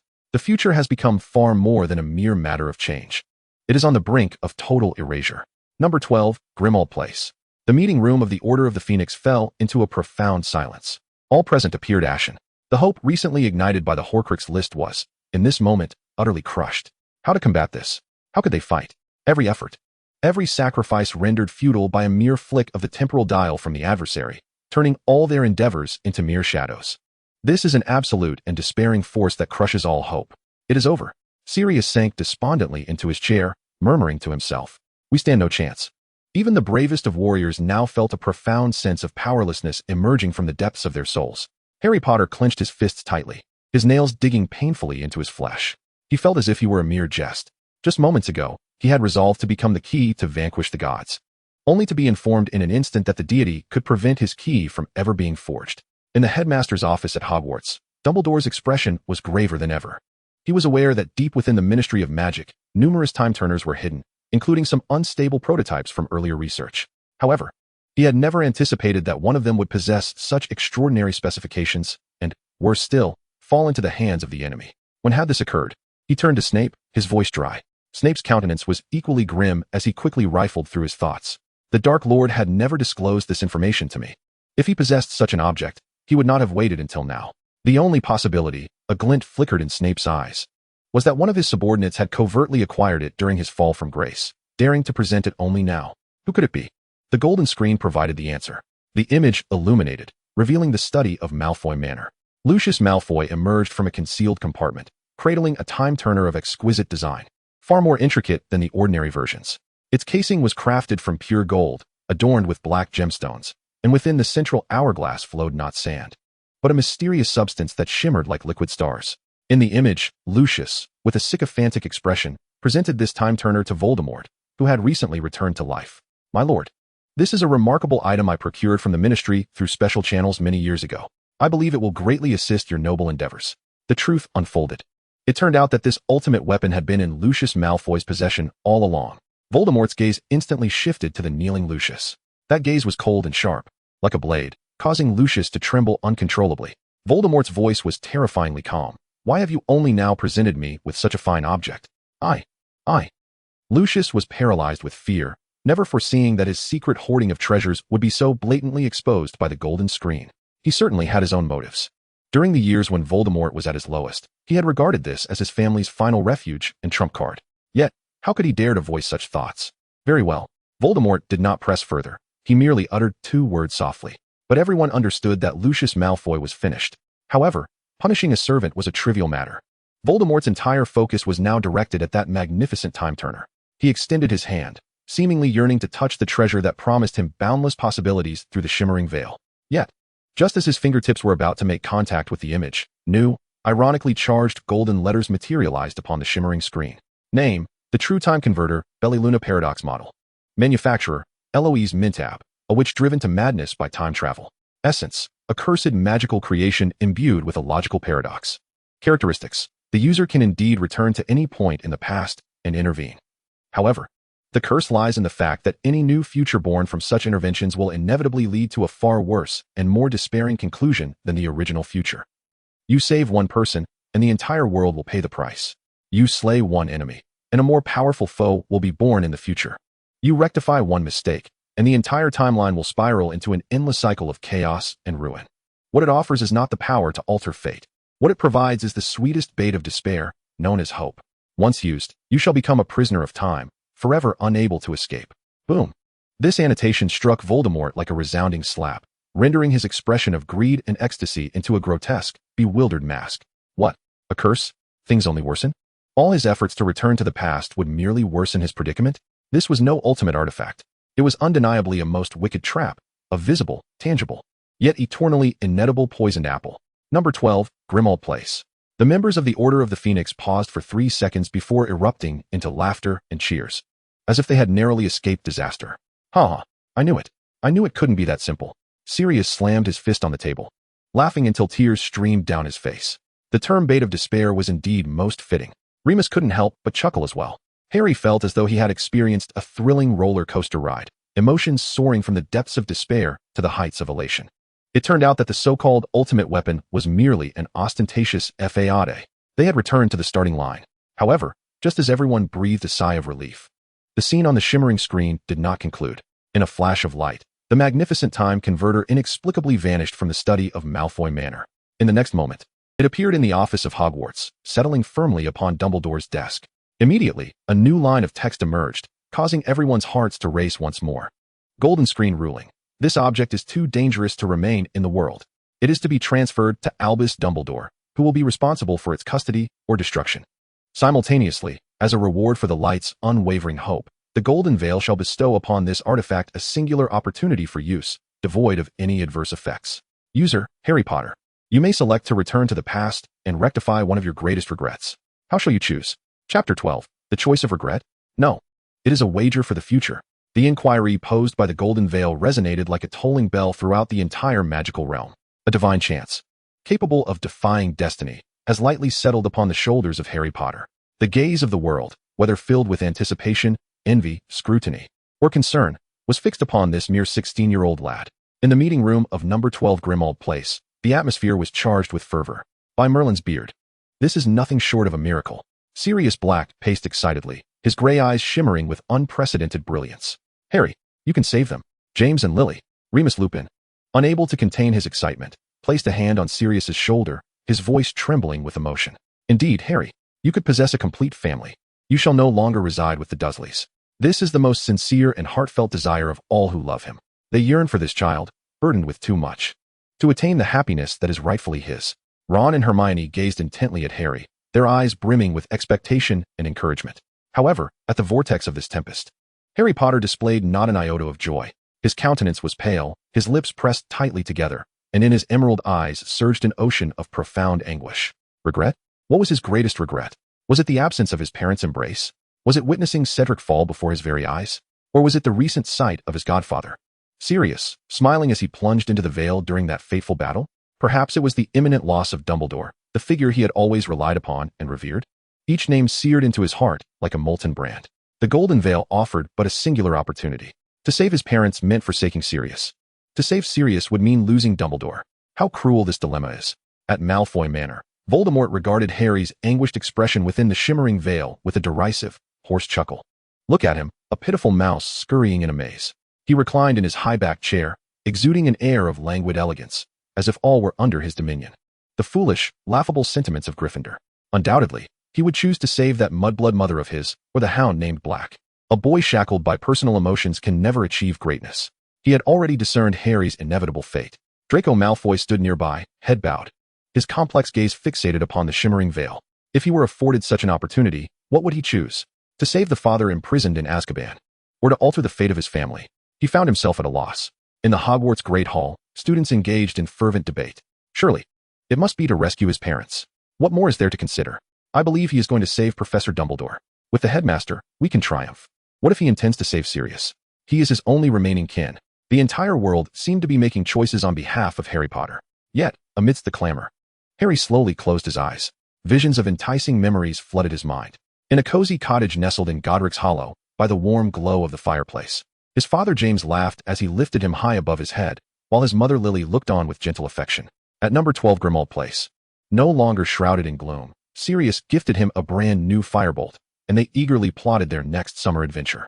These images embodied all he ever yearned for, representing the deepest and most tender desires of his heart. He was on the verge of vocalizing his choice, the option that would grant him a semblance of family. However, just as he was about to speak, another image intruded upon his thoughts with startling clarity. It was Voldemort's calculating, triumphant visage, knowing all too well what lay ahead. It was Dumbledore's weary, remorseful yet profoundly wise eyes as he unveiled Snape's truths. It was Ron and Hermione, resolute in their unwavering support. Undeterred, even upon learning he was a Horcrux. A thought struck him like lightning, dispelling the fog in his mind. He was mistaken. All of it was mistaken. This was not the time to indulge in personal sentiments. This was war. A war characterized by an overwhelming disparity in knowledge. Voldemort held all the cards, and his sole advantage was this divine opportunity with no adverse effects. To use this sacred chance to rectify past regrets and seek personal happiness? No, that was not bravery. It was selfishness. It was wasteful. What he needed was not a warm embrace, but an undisclosed piece of intelligence capable of breaking the stalemate and altering the course of battle. Harry Potter suddenly opened his eyes. The anguish and confusion that once clouded his gaze had vanished, replaced by an unsettling calmness, sharp and cold beyond his years. Under the watchful eyes of the world, he lifted his chin and addressed the golden curtain with a voice that resonated with clarity and conviction, declaring his decision. I choose to return to the night of October 31st, 1981, in Godric's Hollow. This opening was anticipated by all. Hope ignited in Sirius's eyes. Voldemort's smirk deepened. Yet, Harry's voice faltered for a moment before erupting with earth-shattering revelation. I am not going to save my parents. A gasp echoed throughout the world. Not to save his parents? What was his purpose in returning? For sightseeing? The light in Sirius's eyes dimmed instantly. Voldemort's cold sneer froze upon his face. Even Dumbledore displayed a look of astonishment. Harry, undeterred by the cacophony surrounding him, continued to speak, each word striking the minds of his audience like a bullet.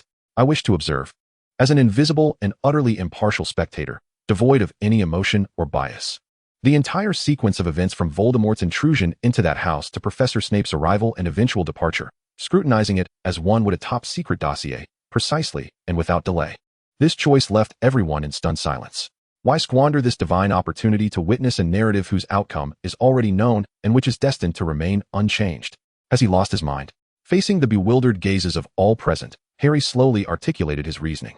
His emerald eyes shimmered with a brilliance akin to that of Dumbledore himself. For what the shimmering veil reveals are not merely Snape's memories, nor Dumbledore's conjectures, nor our collective interpretations based on known information. Within that house, on that fateful night, beyond them, there were three pivotal figures: the imperious Voldemort, my father who bravely resisted, and my mother, Lily Potter. I suspect that my mother, a witch whom even Professor Dumbledore hailed as a genius, and the woman whom Professor Snape loved throughout his life, must have accomplished far more that night than we can comprehend.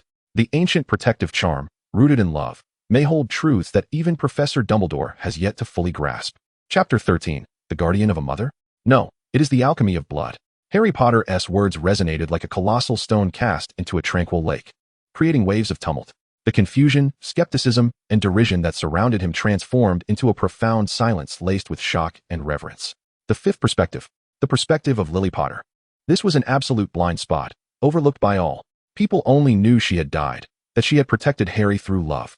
But how exactly did she accomplish this? How was that ancient magic activated? These pivotal details had never been thoroughly examined. In the headmaster's office at Hogwarts, Dumbledore's azure eyes ignited with an unprecedented brilliance. He gazed at the resolute youth within the shimmering veil, a genuine smile of appreciation gracing his face. Remarkable, he mused, genuinely astounded by Harry's insight. He acknowledged that he himself had been ensnared by conventional thinking, deriving the conclusion of love's protection from the outcome.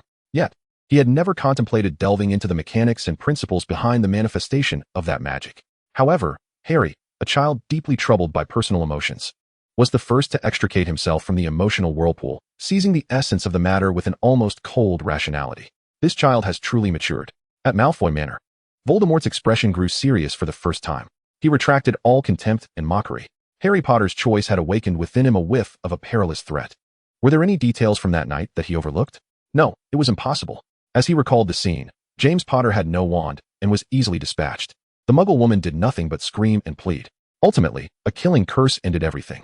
The process was straightforward, devoid of any ambiguity. This little imp must be indulging in theatrics. The golden curtain did not linger. After Harry made his choice, the magnificent time turner slowly ascended from Dumbledore's desk and hovered before him. A gentle light enveloped Harry, and in the next moment, he vanished from his spot. The entire world turned upside down, time itself reversing.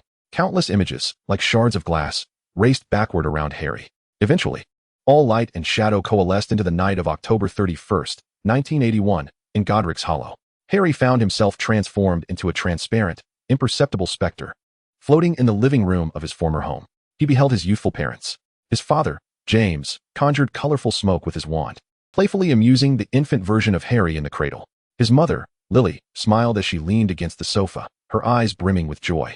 This tender scene caused Harry's eyes to moisten instantly, yet he compelled himself to clench his fists and suppress all feelings. I am here to solve a mystery, not to indulge in sentimentality. He began to scrutinize every detail of the room like a true Auror. Suddenly, his pupils constricted. He noticed that around the crib, his mother had drawn an extraordinarily intricate alchemical circle composed of countless concentric circles and ancient runes, using a nearly invisible, shimmering silver powder. This circle was small, perfectly encompassing the crib. She had been prepared long before. Just then, the door was kicked open. The dark-robed Voldemort entered, exuding an aura of chilling menace. "Lily, take Harry and run. It's him. I'll hold him off," James Potter shouted, scarcely able to retrieve the wand resting on the sofa.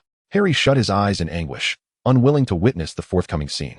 Yet, he forced himself to open them. He saw that his wandless father was not instantly slain as he had imagined. In that moment, as James charged toward Voldemort, he kicked over a nearby coffee table. In midair, as the table toppled, he pointed a finger. "Transfigure." That ordinary wooden table twisted and transformed into a roaring, lifelike lion, lunging at Voldemort. A wandless transfiguration spell, and executed in high-speed motion upon an inanimate object, no less. Voldemort was evidently taken aback. He instinctively swung his wand, casting a spell that shattered the lion to pieces. Yet, that brief second was more than sufficient for Lily to ascend the stairs with her baby in her arms. Avada Kedavra! A flash of green light surged forth, and James Potter's body fell heavily to the ground. Harry's heart felt as though it had been torn asunder. Yet, he was more astounded by the remarkable magical prowess and courage his father had just displayed. He felt a swell of pride for his father. Ascending to the second floor, Harry beheld his mother retreating to the nursery, gently placing the infant version of himself into the cradle enveloped by a protective enchantment. Voldemort's hoarse voice echoed from outside the door. "Step aside, foolish woman, let me pass." "No, please, spare Harry. Take me instead, kill me," Lily implored, arms outstretched, shielding the cradle. This scene mirrored precisely that which Severus had witnessed in his memory. However, from Harry's spectral vantage point, he discerned different details. He observed that as Lily Potter uttered these words, one hand discreetly reached behind her, her fingertips slicing through her skin, as she swiftly inscribed the final and most crucial rune upon the edge of the crib with her own blood. That rune resonated instantaneously with the array on the ground, activating the entire alchemical circle. "Step aside." Voldemort's patience waned. Avada Kedavra! A ghastly green light surged toward Lily. In the mere thousandth of a second before the curse was to strike her, Lily abruptly turned, her bloodied fingertip gently touching baby Harry's forehead. Simultaneously, she uttered a brief yet profoundly potent syllable in a language Harry had never heard before, an ancient tongue not belonging to any human. It was not a plea but the incantation to initiate a pact, a sacrificial spell. Boom! A blinding golden light erupted from the alchemical circle centered around Lily's body. In that instant, her life, love, blood, and soul fused through the circle with the killing curse shot by Voldemort. The curse struck her, and she collapsed. Yet, that tainted and altered curse did not dissipate. It transformed into a contradictory spell of intertwined gold and green, embodying the extremes of life and death, and continued its trajectory toward the cradle housing baby Harry. The spell struck Harry's forehead, searing a lightning-shaped scar. A fragment of Voldemort's soul was forcibly torn apart and sealed within that scar. Meanwhile, Lily's life and love coalesced into an ancient and potent protective charm, also residing within that scar, establishing a perfect yet lethal equilibrium. Voldemort's formidable soul was rebounded by the very curse he had altered. He emitted a scream that was anything but human, his body disintegrating, leaving behind an empty black robe. The truth was laid bare for all to see. Voldemort had not succumbed to some ephemeral notion of love. He was vanquished by an arcane script and blood alchemy, a profound force he could not comprehend. Paid for with life itself, Lily Potter was not a helpless victim awaiting salvation. She is a true warrior, who, with her wisdom and life, laid a trap and perished alongside the Dark Lord. Hogwarts headmaster's office. Dumbledore stood up in shock from his chair, his gaze fixed intently on the intricate and elaborate alchemical array depicted in the shimmering screen, his eyes filled with disbelief. The soul forge, fueled by blood, mediated by love. and sacrificed by life. This was a forbidden form of soul alchemy mentioned in Nicodemus's manuscript, existing only in theory. How astonishing it was that Lily had actually realized it. Cellar office. Snape gazed blankly at the screen, witnessing the woman he had cherished for a lifetime, who, in her final moments, exhibited magical prowess that even Dumbledore and Voldemort found astonishing. He had always believed that he had indirectly caused her demise. Now, he understood that Lily was not a lamb led to slaughter. She fought fiercely until her last breath. A complex mixture of heartbreak and boundless pride overwhelmed him completely. He covered his face, his shoulders trembling violently. Harry returned from his time travel, reappearing in Grimmauld Place. Tears still lingered on his face, but his emerald eyes sparkled with an unprecedented brilliance. He looked at the golden screen as if gazing upon the entire world, and, with a voice trembling yet resolutely firm, uttered words that drove everyone into a frenzy. "Professor, I believe I not only understand how my mother protected me.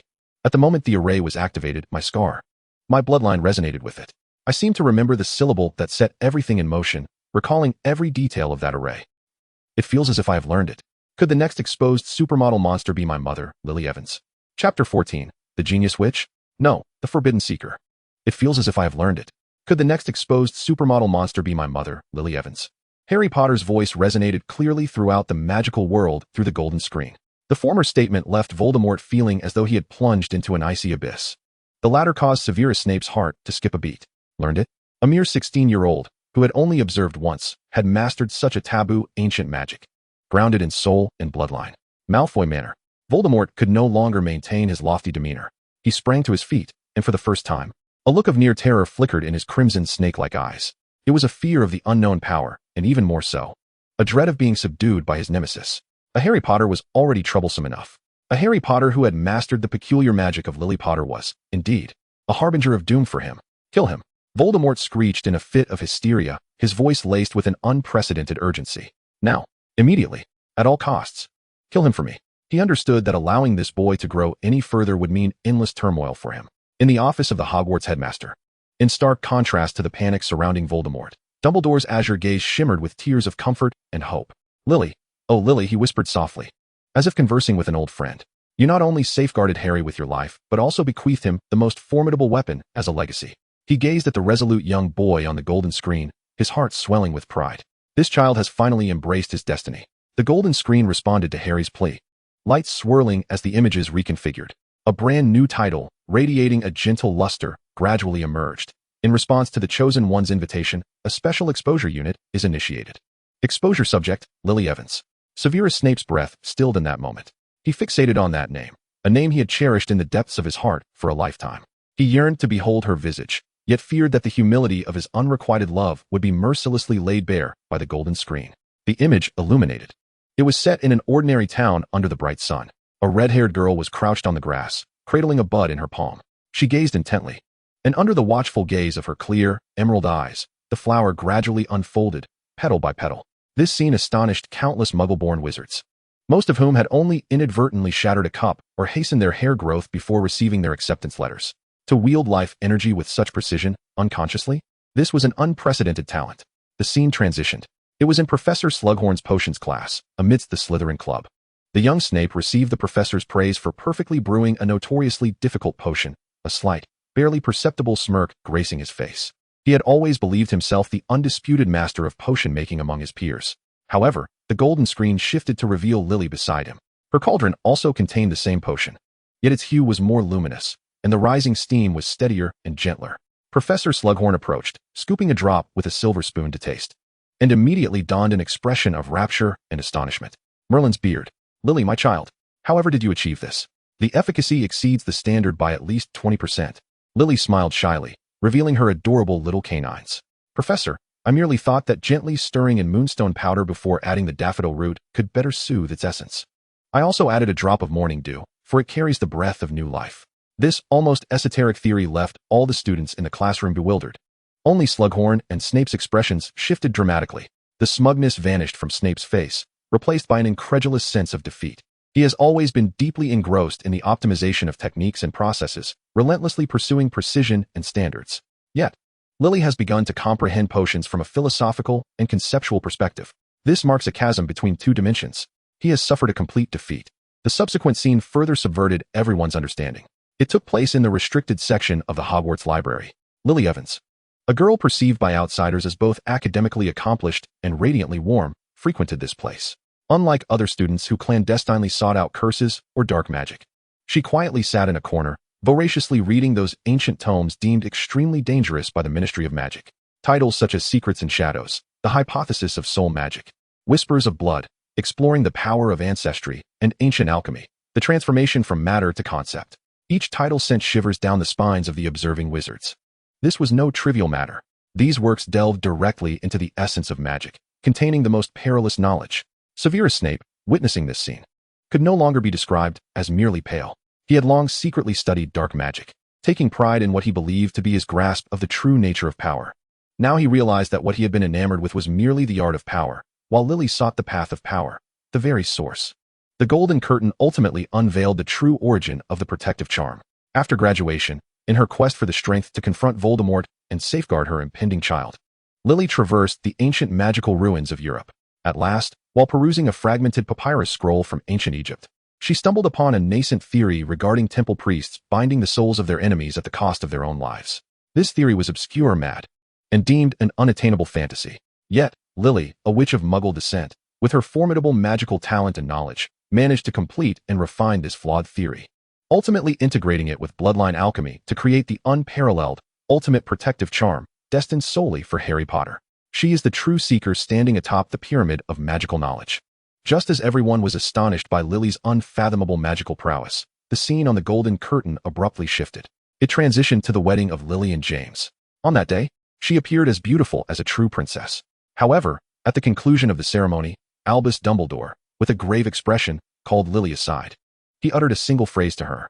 At that moment, the Golden Curtain muted all sound. Everyone could only see Dumbledore's serious lip movements and the transition of Lily's expression from surprise to gravity. Following this, an announcement that ignited the curiosity of all appeared on the Golden Curtain. Lily Potter's exploration of forbidden magic has already attracted the keen interest of Albus Dumbledore.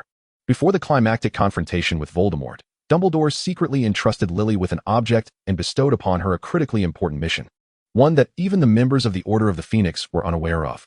The next scene is poised to unveil another facet of Lily Potter's identity, the first-generation Horcrux hunter. Chapter 15, a Horcrux hunter? No, rather a master strategist for the future. A Horcrux hunter? Lily Evans? This newly revealed and perilous identity label detonated like a deep-water bomb, stirring tumult in the recently tranquil magical world. If the prior revelations portrayed Lily as a reclusive, scholarly genius, this announcement thrusts her directly onto the most treacherous battlefield, confronting Voldemort face to face. At number 12, Grimmauld Place. The members of the Order exchanged bewildered and shocked glances. A Horcrux hunter? Sirius murmured, what does that mean? Could it be that Lily was already aware of Voldemort's creation of Horcruxes at that time? Impossible. Remus Lupin immediately countered. Dumbledore only confirmed this matter after Harry's second year. Upon encountering that diary, the timeline simply does not align. A monumental contradiction lay before them all. If Lily had indeed known about Horcruxes and commenced her hunt, why then did she meet her demise? Why did she not relay this paramount information to any member of the Order? It defied all logic. In the cellar office, Severus Snape leaned against the cold wall, his mind engulfed in turmoil. Lily, a Horcrux hunter? This realization pierced his heart more profoundly than any prior revelation. He had always believed that Lily was distanced from such darkness. He had thought that by immersing himself in the mire, he could ensure she and those she cherished would bask in the light. Yet, it now appeared that unbeknownst to him, the girl he vowed to protect with his life had treaded a solitary path in pursuit of the world's deepest shadows. How utterly ironic. How tragically sorrowful. The Golden Curtain did not leave the audience in confusion for long. The scene returned to that wedding, this time with sound released. Everyone clearly heard Dumbledore's words to Lily. Lily, I know you have been studying soul magic, and it is perilous. Dumbledore's voice was low and grave. But I now require your talents to help me validate a dreadful hypothesis. I suspect that Tom Riddle, now known as Voldemort, has very likely embarked on the sinister path of splitting his soul and creating Horcruxes. He paused, retrieving an ancient alchemical artifact resembling a compass from his robes. The compass's needle did not point north but instead featured a silver needle, suspended in the center and crafted from unicorn hair. This is a soul detector, Dumbledore explained. It cannot pinpoint exact locations, but when near a forcibly torn soul fragment, this silver needle will emit a faint glow and tremble slightly. My task is... Lily's expression transformed from initial astonishment to a military-like composure and determination. It was not about destruction. Dumbledore's response surprised everyone. With our current knowledge, We cannot ascertain a foolproof method to annihilate the Horcruxes. Your task is to locate and document them. Utilize all your knowledge and channels to seek out items deeply intertwined with Voldemort's past. Validate them with this compass. If it glows, inscribe the information using the highest level of confidentiality spells.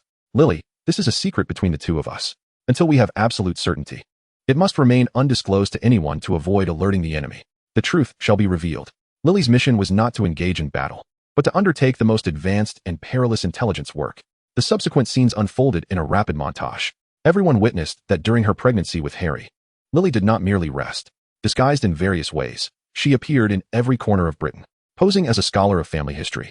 She visited the village where the Gaunt residence stood, and near the ruins, her compass emitted a faint glow for the first time, locking onto the ring. She masqueraded as a lavish antique collector, engaging in jovial conversation with a descendant of the long-deceased Severus Smith. From the other party's boastful recounting of family history, she astutely captured two critical pieces of information, the Slytherin locket and the Hufflepuff cup, prompting the compass to tremble once more. It locked onto the cup and locket.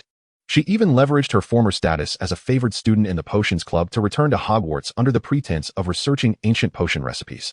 Delving deep into the library, there, she perused centuries of school history and various records, ultimately connecting the missing diadem of Ravenclaw with a legendary room of requirement. It locked onto the diadem. In just a few months, a Muggle-born witch, through her intellect and that small compass, unearthed some of Voldemort's most deeply concealed secrets. This capacity for intelligence gathering was nothing short of terrifying. Yet, her life abruptly ceased in Godric's Hollow. So, where did the information she gathered go? The Golden Veil provided the final answer. The scene shifted to the days leading up to Voldemort's arrival. In the cottage of Godric's Hollow, Lily cradled the infant Harry by the fireplace. In her hands, she held an unassuming fairy tale book, a staple in every wizarding household, the tales of Beedle the Bard. As she opened the book, golden light flowed from her fingertips. With an extraordinarily intricate ancient magic, blending memory charms and revealing spells, she inscribed all her research notes. Detailed descriptions of the Horcrux locations, and even her preliminary hypotheses on how to destroy them, as transparent magical imprints within the very text of the book's pages. These imprints were invisible to the naked eye, undetectable by any probing spells. They will only manifest under two exceedingly stringent conditions. Firstly, the reader must possess a direct bloodline to Lily Evans. Secondly, the reader must concurrently harbor a fragment of Voldemort's soul. In other words, this tome of intelligence was meticulously crafted for her son, Harry Potter.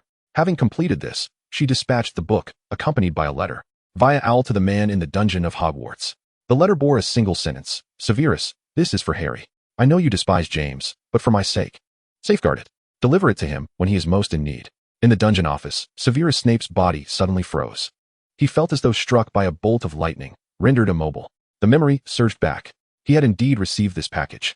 The book, The Tales of Beedle the Bard. At that time, upon seeing the letter, he was engulfed in sorrow, believing it merely an ordinary keepsake left by Lily for her son. Overwhelmed by reminiscence, he could not bear the sight of it. Thus he ensconced the book behind the most rigorous protective charms in an uncharted compartment of his office's cabinet. One that had never been opened. He thought he was merely safeguarding a painful memory. Little did he know, he was guarding the ultimate weapon, capable of determining the outcome of the entire war. At this moment, in Grimmauld Place, Hermione Granger gasped. She recalled Dumbledore's will. What he had bequeathed to her was indeed a copy of the Tales of Beedle the Bard. Just as the forces of light rejoiced at discovering the extraordinary advantage left by Lily, the scene on the golden tapestry abruptly shifted. It focused on the revealed Hufflepuff cup, ensconced within Bellatrix's vault. The image zoomed in slowly, revealing a barely perceptible black aura, distinct from the other Horcruxes, akin to a minute venomous serpent, darting past. A line that sent a chill through everyone's hearts materialized upon the golden screen. Lily Potter's pursuit has located the majority of Horcruxes. Yet, she left behind a final enigma in her notes. One of the Horcruxes appears to be unlike the rest. It seems to be afflicted by a second, equally ancient and malevolent curse. Next exposure, the cursed Hufflepuff cup of the immortal Horcrux. Chapter 16, The Immortal Horcrux? No, it is the breeding ground of greed. This ominous proclamation struck like a boulder into the hearts of the Light's camp, which had just glimpsed a flicker of hope. Undoubtedly, Lily's strategy was a divine boon. Yet, the golden tapestry then presented a new, daunting conundrum. Horcrux? Curse. What makes this cup so different? In the conference room of number 12 Grimmauld Place, the recently soaring morale plummeted instantaneously. All present furrowed their brows in concern. The golden cup, I recall, was mentioned in Lily's notes. She sensed its existence from afar solely through a compass, yet was unable to approach it closely, as it was hidden away by the descendants of Hepzibah Smith. Remus Lupin reflected on the details just presented by the golden screen, a hint of unease permeating his tone. Thus, even Lily may have been oblivious to the additional curse affixed to it, a sinister trick of Voldemort's. Mad-Eye Moody's blue magical eye whirled restlessly, emitting a low murmur. That fellow always delighted in tainting his treasures with grotesque additions. In the depths of Hogwarts, Severus Snape's body gradually straightened from the wall. He had forcibly calmed himself after the tempest of emotions he had just experienced. The treasured collection of tales of Beetle the Bard, which he had cherished for over a decade, now felt like a branding iron searing his mind. He had to acquire it. Yet, his attention was equally captivated by the new revelation on the golden screen, the Hufflepuff Cup. He understood better than anyone the complex feelings Voldemort harbored toward the four founders of Hogwarts. Hatred and jealousy entwined with a morbid admiration for their power, especially that of Slytherin. Voldemort's disdain and loathing for Hufflepuff, which represented loyalty and fairness, were almost undisguised. What malevolent curse would he affix to Hufflepuff's relic? Snape could scarcely imagine, but he knew it would undoubtedly exceed all expectations. The golden screen no longer held back its secrets. The image focused on the white fortress of Gringotts, located beneath Diagon Alley. The camera swept through the marble hall, gliding past the shrewd goblins at work, before boarding a rapid cart that plunged deep into the earth. Eventually, the scene halted before the private vault of Bellatrix Lestrange. A pale hand pressed against the heavy door, which slowly creaked open. A dazzling array of gold and jewels sparkled, blinding the eyes. Atop the towering mound of treasure lay a small, exquisite golden cup, quietly resting and emanating a warm, ancient glow distinct from the other riches. The Hufflepuff Cup. It appeared as a piece of art, evoking an irresistible desire to possess it. Annotations on the golden screen began to materialize. The Cup of Helga Hufflepuff. It was once a wondrous artifact embodying sacred magic of sharing and abundance. It is said that food served in it is perpetually unending. However, upon being transformed into a Horcrux, Voldemort, in his extreme contempt for the qualities represented by Hufflepuff, loyalty and fairness, affixed a unique curse, fundamentally opposed to the cup's original power. He referred to it as the breeding ground of greed. As the words faded, the truth of the curse was revealed in a chilling manner by the golden screen. Curse Effect 1, Infinite Duplication. This curse resembles the duplication charm, yet is far more malicious. Any being harboring desires and intentions, upon making contact with any object within the treasury, will cause that object, along with all the treasures within, to replicate instantaneously. The stronger the desire to touch, the greater the quantity and speed of replication, ultimately overwhelming the intruder and burying them beneath a mountain of gold. The second aspect of the curse is the infection of greed. All replicas produced are imbued with potent confusion and greed spells. Prolonged exposure to the treasury magnifies a wizard's possessive instincts, gradually eroding their rationality, leading them to madness in their quest for riches, even resulting in self-destruction. As these effects manifested, the magical world was thrown into chaos. How could one possibly procure treasures under such conditions? To touch is forbidden, to seize is impossible, and even the mere thought of desire is prohibited. This is an insurmountable conspiracy at a fundamental level. To provide a more vivid understanding of the terror of this curse, a simulated image was projected. A shifty-eyed goblin, taking advantage of its position, stealthily infiltrated Bella's treasury. Its avaricious gaze fixated upon a colossal ruby. The moment its elongated fingers made contact with the gem, boom. The treasures of the entire treasury exploded in a cacophony, doubling in quantity in an instant. The goblin didn't even have time to scream before it was crushed into a pulp by the thousands of gold galleons and silver artifacts that materialized out of thin air. The scene shifted. In another simulation, two Death Eaters cautiously entered the treasury, adhering to the strict command not to touch anything. Yet, within mere minutes, one Death Eater's eyes fixated hungrily on a beautiful pouch hanging from the waist of his companion. Hey, that pouch looks splendid. Don't even think about it. I'm just looking. Step aside. After a few terse exchanges, both their eyes began to glisten with a crimson hue. In the next moment, wands were drawn simultaneously. Crucio, Avada Kedavra. The two dark curses intertwined, and ultimately, both collapsed atop the mountain of gold, their faces contorted into twisted, greedy smiles. Silence ensued. The entire magical world fell into a profound stillness. The hope that had arisen from Lily's inheritance was extinguished by this malevolent and inescapable curse. In Grimmauld Place, the atmosphere in the Order of the Phoenix's meeting room was suffocatingly bleak. This was truly a deadlock. Kingsley Shacklebolt, the composed Auror, spoke with a hint of despair in his voice. Even if we can breach Gringotts' defenses, even if we can open that vault, then what? Who do we send in? What should they do once inside? Mad-Eye Moody's magical eye whirled frantically, yet he could conjure no solution. Surely, we cannot dispatch a fool devoid of desire into such peril. In stark contrast to the despair of the Light faction, Voldemort erupted into triumphant laughter, his prior gloom dissipating entirely. "Do you see it? Can you all see it?" he gleefully proclaimed to the trembling Bellatrix by his side. This, indeed, embodies the essence of true artistry. Power transcends the crude nature of mere malevolent curses. Genuine power resides in the manipulation of the human heart, in the exploitation of their basest instincts. I am keen to observe how Dumbledore's little champions shall wield their laughable love and courage against humanity's most primal and insatiable greed. He seemingly envisions Harry Potter and his companions, grotesquely turning upon one another in that vault, driven by avarice. Yet, just as despair envelopes all, and the golden cup is deemed an unsolvable quandary, the golden veil shifts slowly from the ominous chalice to an ancient tapestry adorning the wall, depicting the four founders of Hogwarts. The lens ultimately lingers upon the most unassuming and benevolent woman, Helga Hufflepuff. A sequence of profound and hopeful words emerges, akin to a ray of dawn piercing the darkness. The most malevolent curses often arise from a distortion of the most sacred things. Voldemort twisted the essence of sharing, giving birth to greed. Thus, the key to unshackling this bondage may not lie in a more potent incantation, but rather in a return to its most fundamental intent. The next object of revelation, the ordinary founder? No, it is the nurturing mother of all, Helga Hufflepuff. Chapter 17. The ordinary founder? No, it is the nurturing mother, Helga Hufflepuff. This name, among the four founders of Hogwarts, often appears rather unremarkable, lacking Gryffindor's valor, Ravenclaw's wisdom, and Slytherin's ambition. She leaves behind a legacy seemingly composed of loyalty, integrity, and inclusiveness, qualities that echo more of virtue than strength. Thus, when the Golden Veil prepares to unveil her, the majority of wizards respond with confusion, even tinged with disdain. What prowess can a benign soul possess? Shall she sway that golden cup with love? Hogwarts, Hufflepuff Common Room. The Badgers gather with excitement, for they have awaited their founder's moment, though they remain uncertain how their benevolent founder shall unravel Voldemort's nefarious curse. They brim with anticipation and pride. We, Hufflepuff, are not merely adept at feasting and herbology, a chubby boy exclaims, brandishing his fist. Malfoy manner. Upon seeing this name, Voldemort's lips curl into a mocking grin, almost reaching his ears. Hufflepuff? That foolish woman who advocates for the acceptance of all Muggleborns and squibs? Is the Golden Veil devoid of worthy subjects? Must it rely on a cook to fill the ranks?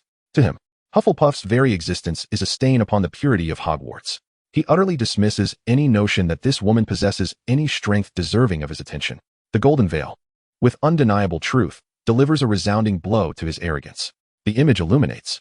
There are no earth-shattering battles, no esoteric spells. The initial scene unfolds upon a desolate expanse, its surface charred and cracked by the scourge of dark magic, where not a single blade of grass dares to flourish, and a palpable gloom pervades the atmosphere. Helga Hufflepuff, clad in a simple linen robe, ambles across this forsaken land.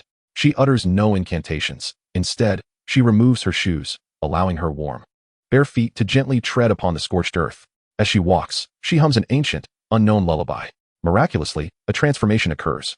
With each step she takes, the land behind her visibly regains its moisture, softness, and fertility.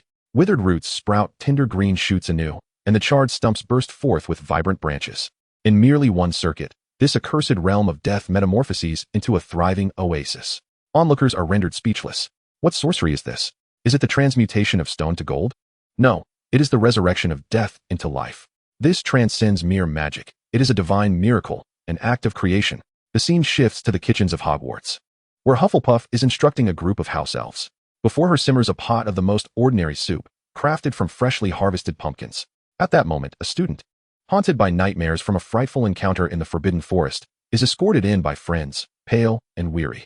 Hufflepuff asks no questions. She simply smiles and ladles a bowl of pumpkin soup for him. As he consumes the soup, the terror and anxiety etched on his face dissipate, like snow melting under the gentle warmth of the sun. He exhales deeply, a serene expression returning to his features, and soon leans back in his chair, surrendering to a deep slumber. An annotation appears upon the golden screen. The magic of Hufflepuff transcends the bounds of mere spells. She can infuse love, care, and tranquility, abstract concepts, into tangible recipes, nourishing and mending wounded souls through the simplest of sustenance. This revelation jolts Severus Snape in the cellar, stirring memories of Lily. She too had contemplated such notions, yet remained confined to theory. Yet Hufflepuff has seamlessly woven this conceptual magic into the fabric of her existence, as effortlessly as one breathes. The final tableau reveals a Norwegian ridgeback dragon, driven mad by the ingestion of a violent potion, crashing into Hogwarts. It bellows flames and roars fiercely, while Gryffindor and Slytherin draw their wands, bracing for battle. Only Hufflepuff shakes her head. Without brandishing a wand, she hums that ancient lullaby and approaches the enraged beast with an unmistakable air of non-hostility. All expect her to be torn apart. However, before her, the dragon gradually ceases its roars. Its vicious golden slitted eyes fixate on the diminutive human, the madness within slowly giving way to confusion and calm. Ultimately, it lowers its colossal head, like a docile kitten, permitting Hufflepuff to gently stroke its heated scales. Harmony reigns. This represents a form of communication that transcends language and power, a direct connection to the essence of life itself. As Voldemort gazed upon these images, the derision that once adorned his face had vanished. In its stead was an expression he could scarcely comprehend, a mixture of revulsion and a tinge of fear. This subtle life force, imperceptible to measurement by power and impervious to dark magic, was an anomaly beyond the confines of his knowledge, the most terrifying of aberrations. As all present marveled at Hufflepuff's nearly godlike power, the golden screen finally revealed the means to break the curse of the Golden Cup. The scene reverted to that resplendent treasury, where lines of sagacious text emerged. Voldemort's curse is founded upon desire for acquisition and possession. Conversely, the primal magic of the Golden Cup is rooted in the will to share and give. The two, like light and shadow, mutually restrain one another. The method of breaking the curse requires neither formidable spells nor impenetrable armor. When a wizard, in the face of boundless wealth, harbors not a shred of greed or possessiveness, and willingly engages in selfless acts, offering his most treasured possessions to his companions, Hufflepuff's will shall be rekindled. At that moment, all forgeries born of greed shall turn to dust. Only the true Golden Cup, sensing the quality of sharing, will willingly fly into that person's hand. A moment of revelation dawned. At that instant, the entire Light faction experienced an epiphany. It became clear that the key to unraveling this malevolent curse lay not in power, but in virtue. In the very quality that Voldemort held in contempt, Hufflepuff's virtue. Unmoved by treasure, Hermione murmured. Engaging in selfless giving, Ron added. Thus, Harry's eyes sparkled with insight. We need someone who truly embodies Hufflepuff's qualities to undertake this task. Someone who values friends above their own life. They instantaneously understood that this was no longer a mission of brute force. It was an ultimate test of the human heart. Just as the Light faction identified the key to breaking the curse and fervently debated who would be the most suitable candidate for the task, the golden screen shifted abruptly, no longer focused on Hogwarts. Instead, it turned its gaze towards the magnificent white marble fortress of Gringotts, overseen by goblins. A solemn and imposing melody filled the air. The scene revealed the depths below, showcasing a blind white dragon shackled by iron chains, alongside the shrewd and cold-eyed goblin guards wielding spears. A new, challenge-laden preview emerged upon the golden screen. The method to break the curse is known.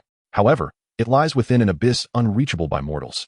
Before confronting the test of virtue, one must first face the absolute barriers of power and rules.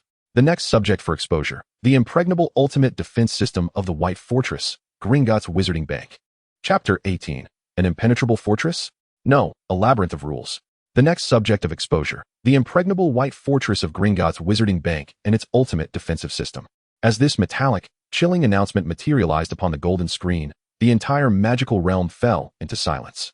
The fleeting hope ignited by the discovery of a method to break the goblet's curse was abruptly supplanted by a weightier, more tangible pressure. The means had been identified. However, the object lay ensconced in the world's safest haven. How to retrieve it?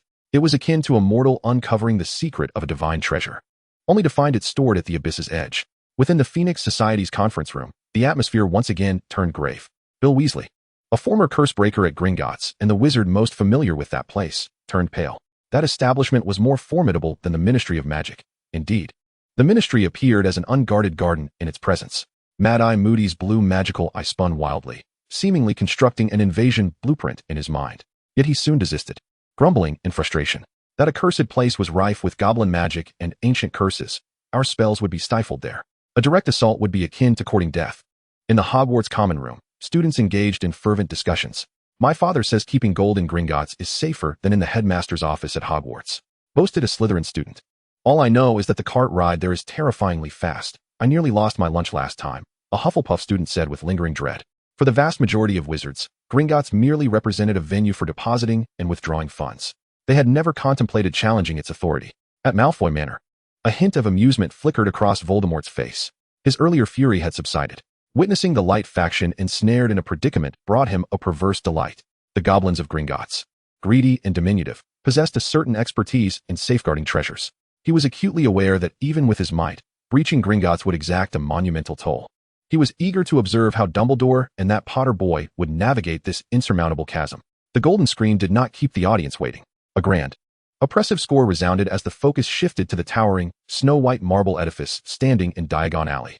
Name, Gringotts Wizarding Bank. Founder, Goblin Gringott. Motto, not provided. The golden screen first presented the external defenses. Defense System 1, Prohibition of Spatial Magic. The entire structure of Gringotts, from its foundation to its dome, is interwoven with a blend of repelling and deep confusion enchantments within every marble slab. Any attempt to breach the interior through apparition, transfiguration, or portkey will be torn apart by the chaotic laws of space, reducing the offender to their most primordial magical particles. The sole entrance remains that grand bronze door. This annotation immediately extinguished all thoughts of infiltration. The scene transitions through the door, entering an opulent hall. Dozens of fairies sit behind towering counters, meticulously examining gemstones and gold coins with precision instruments. Their gazes are shrewd, vigilant, and tinged with an imperceptible disdain for wizards. The second layer of defense is the fairy guardians. Every fairy employed at Gringotts has undergone rigorous combat training, mastering over 300 methods to counter dark magic and curses. The weapons they wield are forged by the finest fairy artisans, inscribed with anti-magic runes capable of effortlessly tearing through most known defensive spells. Witnessing this, many self-proclaimed powerful dark wizards felt a chill run down their spines. The dark magic they took pride in might prove utterly ineffective against these diminutive beings. The scene continues its descent. A minecart races through the winding underground tunnels at breakneck speed. The third layer of defense is the Thief's Waterfall. The minecart abruptly bursts through a silver waterfall cascading from the cavern's ceiling. Harry and Ron exchange glances, both wearing expressions of trepidation. This waterfall can instantly wash away any magical disguise. Whether it's polyjuice potion or powerful soul-stealing curses, all would be rendered ineffective under its torrent, triggering the highest level of alarms. The scene further showcases various defensive mechanisms of distinct vaults.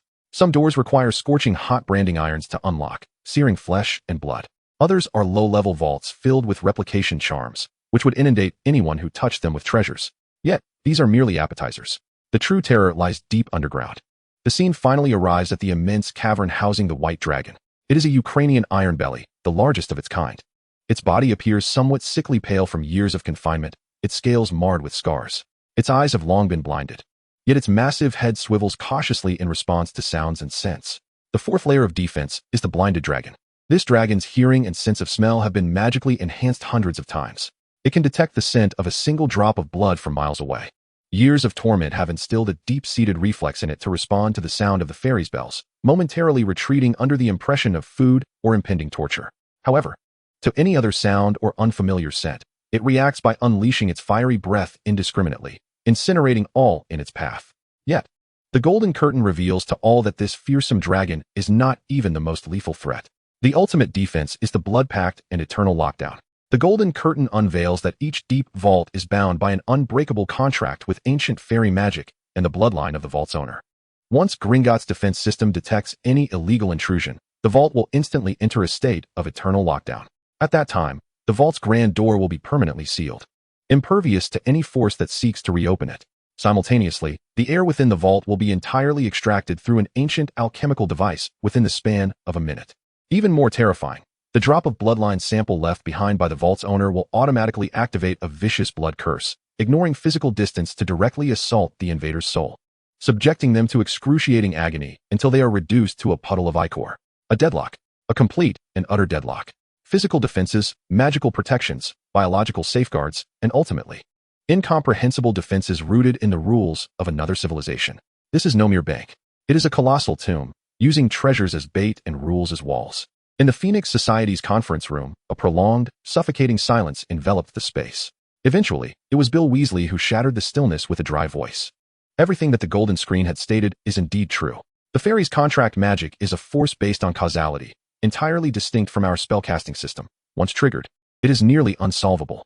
At Malfoy Manor, Voldemort's smile had vanished. He understood that Gringotts was not to be trifled with. Yet he had not anticipated the extent of its defenses. He began to feel relief that he had not immediately dispatched Death Eaters to retrieve the golden cup upon his resurrection. Otherwise, he would have lost not just a few subordinates, but one of his most crucial Horcruxes would have been permanently sealed underground. For the first time, he regarded the diminutive race of fairies, whom he had always looked down upon, as a serious adversary. Just when everyone believed that penetrating the depths of Gringotts was an utterly impossible endeavor, The imagery on the golden screen revealed an unexpected flaw. The focus shifted to the fairy guards at work. Among them, a fairy named La Huang exhibited a nearly imperceptible glimmer of profound resentment towards wizards and insatiable greed for gold in his black, bead-like eyes while conversing with his companions. A line of profound text gradually emerged on the golden screen. An indomitable fortress often crumbles from internal fissures. Fairies, a proud, greedy race with a long-standing grudge against wizards. Their loyalty is pledged solely to gold and the contracts themselves. When a sufficiently clever wizard is capable of offering benefits more valuable than loyalty, the so-called rules may indeed be broken. The next subject of exposure, the hidden ambitions of the rule-bending fairy, La Huang. Chapter 19. The rule-bender? No, the seeker of freedom. Internal fissures. This phrase illuminated the darkness of despair within the hearts of all present like a beam of light. A direct assault would not suffice. But what if cunning were employed instead? All eyes fixated intently on the fairy named La Huang on the golden screen. Could this seemingly unremarkable little creature be the key to breaking the deadlock? Gringotts, Bank Hall. Ragnarok sat behind his counter, and when his close-up appeared on the golden screen, he nearly toppled from his lofty chair in fright. His fellow goblins cast him uncertain glances, questioning the hidden ambitions he harbored. Hogwarts, common room. Treachery? The word flickered in Harry Potter's mind. It was a perilous gamble. Hermione immediately furrowed her brow. Her reason warned her that making a deal with goblins was akin to courting danger. Goblins were notoriously untrustworthy. But did they possess any alternative? Ron, rarely so incisive, struck at the heart of the matter. Indeed, they had no choice. The golden screen commenced its revelation of Ragnarok. There were no grand spectacles. Merely a glimpse into his most mundane day. By daylight, at the bank counter, a pompous pureblood wizard disdainfully tossed a vault key before Ragnarok, demanding 500 galleons. Ragnarok instantly donned a humble, almost obsequious smile, bowing as he accepted the key to facilitate the transaction. Yet, the golden screen unveiled Ragnarok's innermost thoughts to the audience. Another fool, using currency of our goblin invention, accessing a vault of our design, yet believing himself the master of the world. Pathetic. This internal monologue rendered the watching pureblood wizard's face a deep shade of crimson. Nightfall arrived, and Ragnarok returned to his small, damp abode deep underground. He cast aside all pretense. His visage bore only profound fatigue and resentment. He refrained from lighting a lamp. Instead, gazing at an ancient painting illuminated by the faint glow of moss on the wall. The painting depicted a magnificent sword, glimmering with silver and adorned with a colossal ruby. His eyes brimmed with obsession, yearning, and a deep-seated hatred. The annotations on the golden screen unveiled his inner world. These foolish wizards will never comprehend that the true owner of an object is forever its creator. What they deem purchase is, in our goblin eyes, merely a time-limited lease.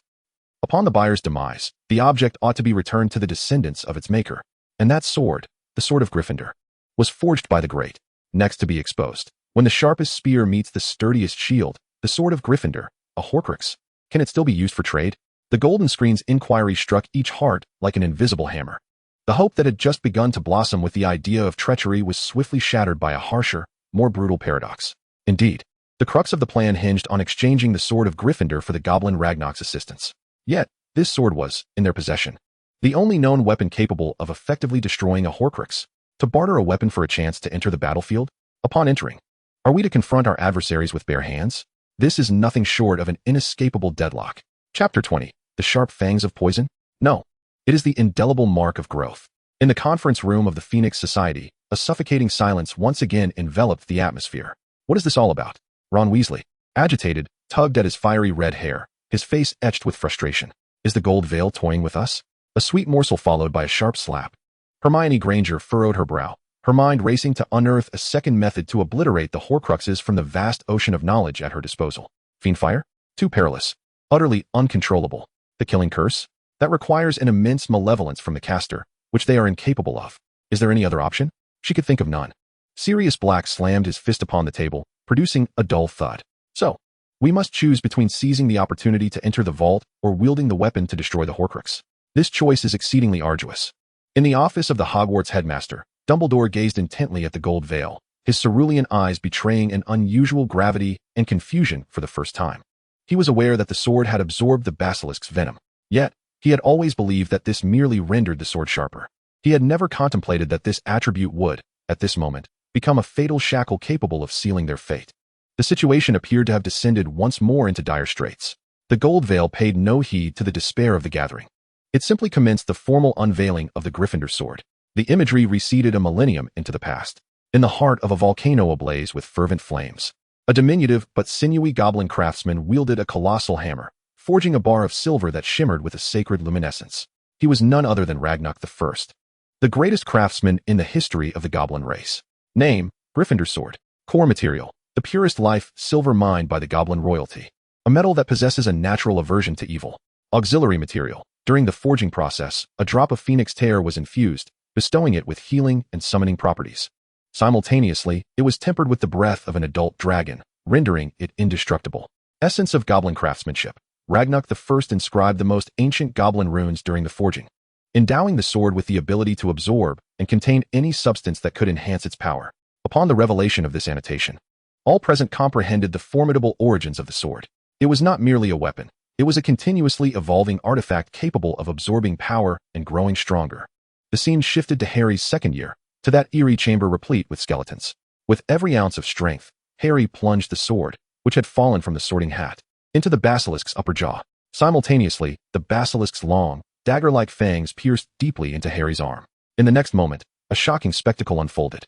The blackish-purple venom, imbued with the essence of ultimate death, flowed along the blade of the sword, gradually being absorbed by the silvery edge as if it were a great whale drinking in the ocean. A fleeting, sinister green glow flickered across the entire blade, only to swiftly revert to its original state, yet it now appeared sharper and more menacing than ever. The fairy ring, witnessing this scene, let out a piercing scream of anguish and fury. No, blasphemy. This is the ultimate desecration of the sacred artifact. His eyes, resembling dark beads, blazed with wrath. They had dared to taint a holy relic of our fairy kin with the venom of such a filthy, malevolent creation. They have ruined it. They have destroyed the masterpiece of Ragnarok. The fairies surrounding him displayed identical expressions of indignation. In their eyes, the sword had been sullied. It was no longer pure, no longer sacred. However, the subsequent annotations from the golden screen provided them, and the entire world, with a revolutionary revelation. The craftsmanship of fairies has never pursued purity. Rather, it seeks strength. The sword's ability to absorb does not draw in pollution, but rather power. The serpent's venom, as a magical substance infused with formidable laws of death, has not obliterated the sword. Instead, it has seamlessly merged with it, bestowing upon it a new and everlasting property of dispelling and annihilating souls. It has evolved. Evolved. These two words thundered in the minds of all present. It had not been destroyed. It had become stronger. Strong enough to obliterate the Horcruxes crafted by Voldemort from fragments of souls. Evolution.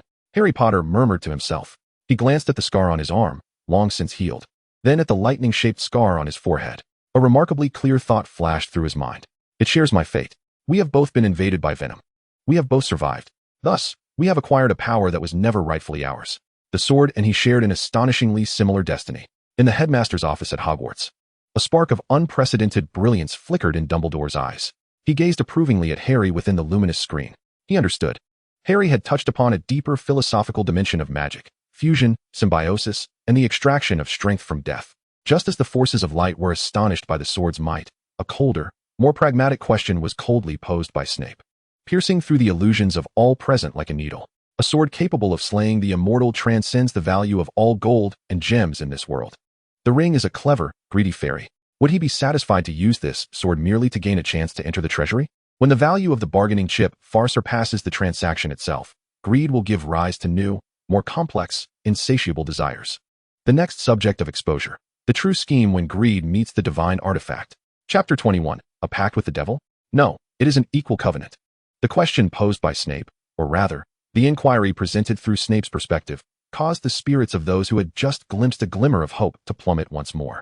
Indeed, previously, the artifact sought by the ring was perhaps merely a relic belonging to the fairies. However, this artifact has now transformed into the sole weapon capable of vanquishing the Dark Lord. Its value has undergone a radical metamorphosis. Would a clever and avaricious fairy adhere to the original verbal agreement? The answer is self-evident. At Gringotts, the ring, having initially been consumed by fury at the corruption of the sword, felt an eruption of fervor more intense than gold upon witnessing the terms evolution and soul annihilation on the golden screen. That fervor was named ambition. He comprehended it fully. This sword was no longer merely a keepsake of the first Ragnarok. It represented the hope of their fairy kin, a means to break free from centuries of oppression by wizards and reclaim their freedom and dignity. It was the holy sword. At Grimmauld Place, the treacherous and duplicitous little creature incited Ron's ire, causing him to leap up, his face flushed with rage. I knew we couldn't trust them. He would surely raise the stakes and might even stab us in the back. Calm down, Ron, Hermione replied, her countenance grave yet maintaining her composure. Now, the most crucial task is to discern his hidden cards. The golden screen would unveil his scheme, and it did not disappoint. The scene shifted to the dark abode of the ring, located beneath the earth. He stood before a massive parchment made of mushroom skin, rapidly sketching out some stratagem with a quill. The golden screen laid bare his entire plan for the world to see. The ring's true plan. Step 1. Agreement to the trade. He would promise Harry Potter to assist him and his companions in infiltrating Bellatrix's vault to locate the Hufflepuff cup. In exchange, upon completion, the sword of Gryffindor must rightfully belong to him. Step 2. Betrayal and abandonment. At the moment Harry and the others successfully obtained the cup, he would immediately seize the sword, activate the emergency passage of Gringotts, and escape alone. Simultaneously, he would trigger the vault's alarm, leaving Harry Potter and his companions to be ensnared by the approaching dragons and goblin guards, thus becoming his scapegoats. Step 3. Public negotiation. He would utilize the unique secret channels of the fairy race, which span the globe, to announce to the entire magical world, the fairy race now possesses the only legendary weapon capable of posing a lethal threat to Voldemort. He would employ this as his singular, decisive bargaining chip to demand the Ministry of Magic abolish all laws that discriminate against fairies, particularly the ironclad decree prohibiting fairies from owning wands. Simultaneously, he would demand that all pure-blood wizarding families, along with the magical museums, return the treasures crafted by fairies, which have been purchased or illicitly seized over the centuries. The next step, coronation as king. He shall ascend to the unparalleled glory of the bearer of the sacred sword, and, having secured unprecedented benefits for the entire fairy race, become the first and only fairy king crowned by all fairies in the history of Gringotts. This plan is intricately devised, ruthless, cunning, and imbued with foresight. Upon its revelation, the entire magical world was plunged into profound silence. In Grimoire Square, Ron was rendered speechless with rage. Sirius wore an expression of fury, aghast at the thought that he would send Harry and the others to their doom. This despicable, ungrateful wretch. Meanwhile, Cornelius Fudge and Umbridge were drenched in cold sweat at the latter part of the plan, granting fairies wands, returning all fairy treasures. This would utterly subvert the existing order dominated by wizards. It would ignite a racial war. In Gringotts, all the fairies gazed at the planner with a mixture of reverence, fear, and fervor. This scheme was audacious, insane, yet tantalizing. Just as everyone felt powerless against this nefarious plot, Hermione Granger, the witch who steadfastly believed in knowledge and rules, after experiencing initial shock and anger, calmly pointed out the sole flaw in this seemingly perfect plan. Her voice resonated clearly through the golden veil. The entirety of his scheme rested upon a verbal agreement between us. He presumed that we wizards would regard our commitments to him as lightly as we do house elves. However, a glimmer of wisdom sparkled in Hermione's eyes. The most revered aspect of fairy magic is the sanctity of contracts. What if, instead of engaging in a verbal agreement that could be easily torn asunder, we proactively proposed to establish an absolute, equal blood contract based on the oldest fairy magic? Utilizing his own rules to bind him, employing the very power he holds in highest esteem to ensure our safety, and exchanging mutual respect for a collaborative partnership of equality. This proposition struck like a bolt of lightning in the darkness, illuminating everyone's thoughts. Indeed, to wield the fairies' own rules against them. What a stroke of genius. Yet, just as Harry was poised to embrace this brilliant suggestion and even began contemplating the details of the contract, the image on the golden veil suddenly transformed into a blood-red hue. That red was thick, malevolent, imbued with an ominous aura, as if the very sky were bleeding. A new, chilling warning emerged from the crimson backdrop. An equal contract requires equal parties. However, when one party to the contract is itself a cursed entity, its soul tainted and eroded, no longer whole, any contract entered into in its name will be deemed void by ancient fairy magic due to the impurity of its soul, and may even trigger the most malicious backlash. The Golden Curtain issues a grave warning. Harry Potter, the seventh Horcrux within you has stirred due to the successive revelations of external Horcruxes and the violent fluctuations of your own soul. It is awakening. The next target of exposure is not a person, nor a thing, but the remnant soul of Voldemort that lurks deep within your spirit. Chapter 22. The Slumbering Remnant? No. It is the prelude to usurpation. These blood-red words struck like a searing dagger into the hearts of all present. The hope ignited by Hermione's proposal for a contract was instantaneously replaced by a more primal, bone-chilling fear. External foes, no matter how formidable, can always be countered. But what if the greatest enemy lies concealed within one's own body? How does one fight that? Number 12, Grimmauld Place. No. Hermione Granger let out a terrified scream, her intelligent eyes revealing a pure, helpless dread for the first time. All her wisdom, all her knowledge, became pale and powerless in that moment. She could research for Harry, brew potions for him, ward off dark curses. Yet she could not dive into Harry's soul to help him confront another Voldemort. Ron and Hermione rushed toward Harry, desperate to grasp him as if their touch could empower him. However, at the very instant the warning words appeared on the golden curtain, a muffled, agonized groan escaped Harry Potter's lips.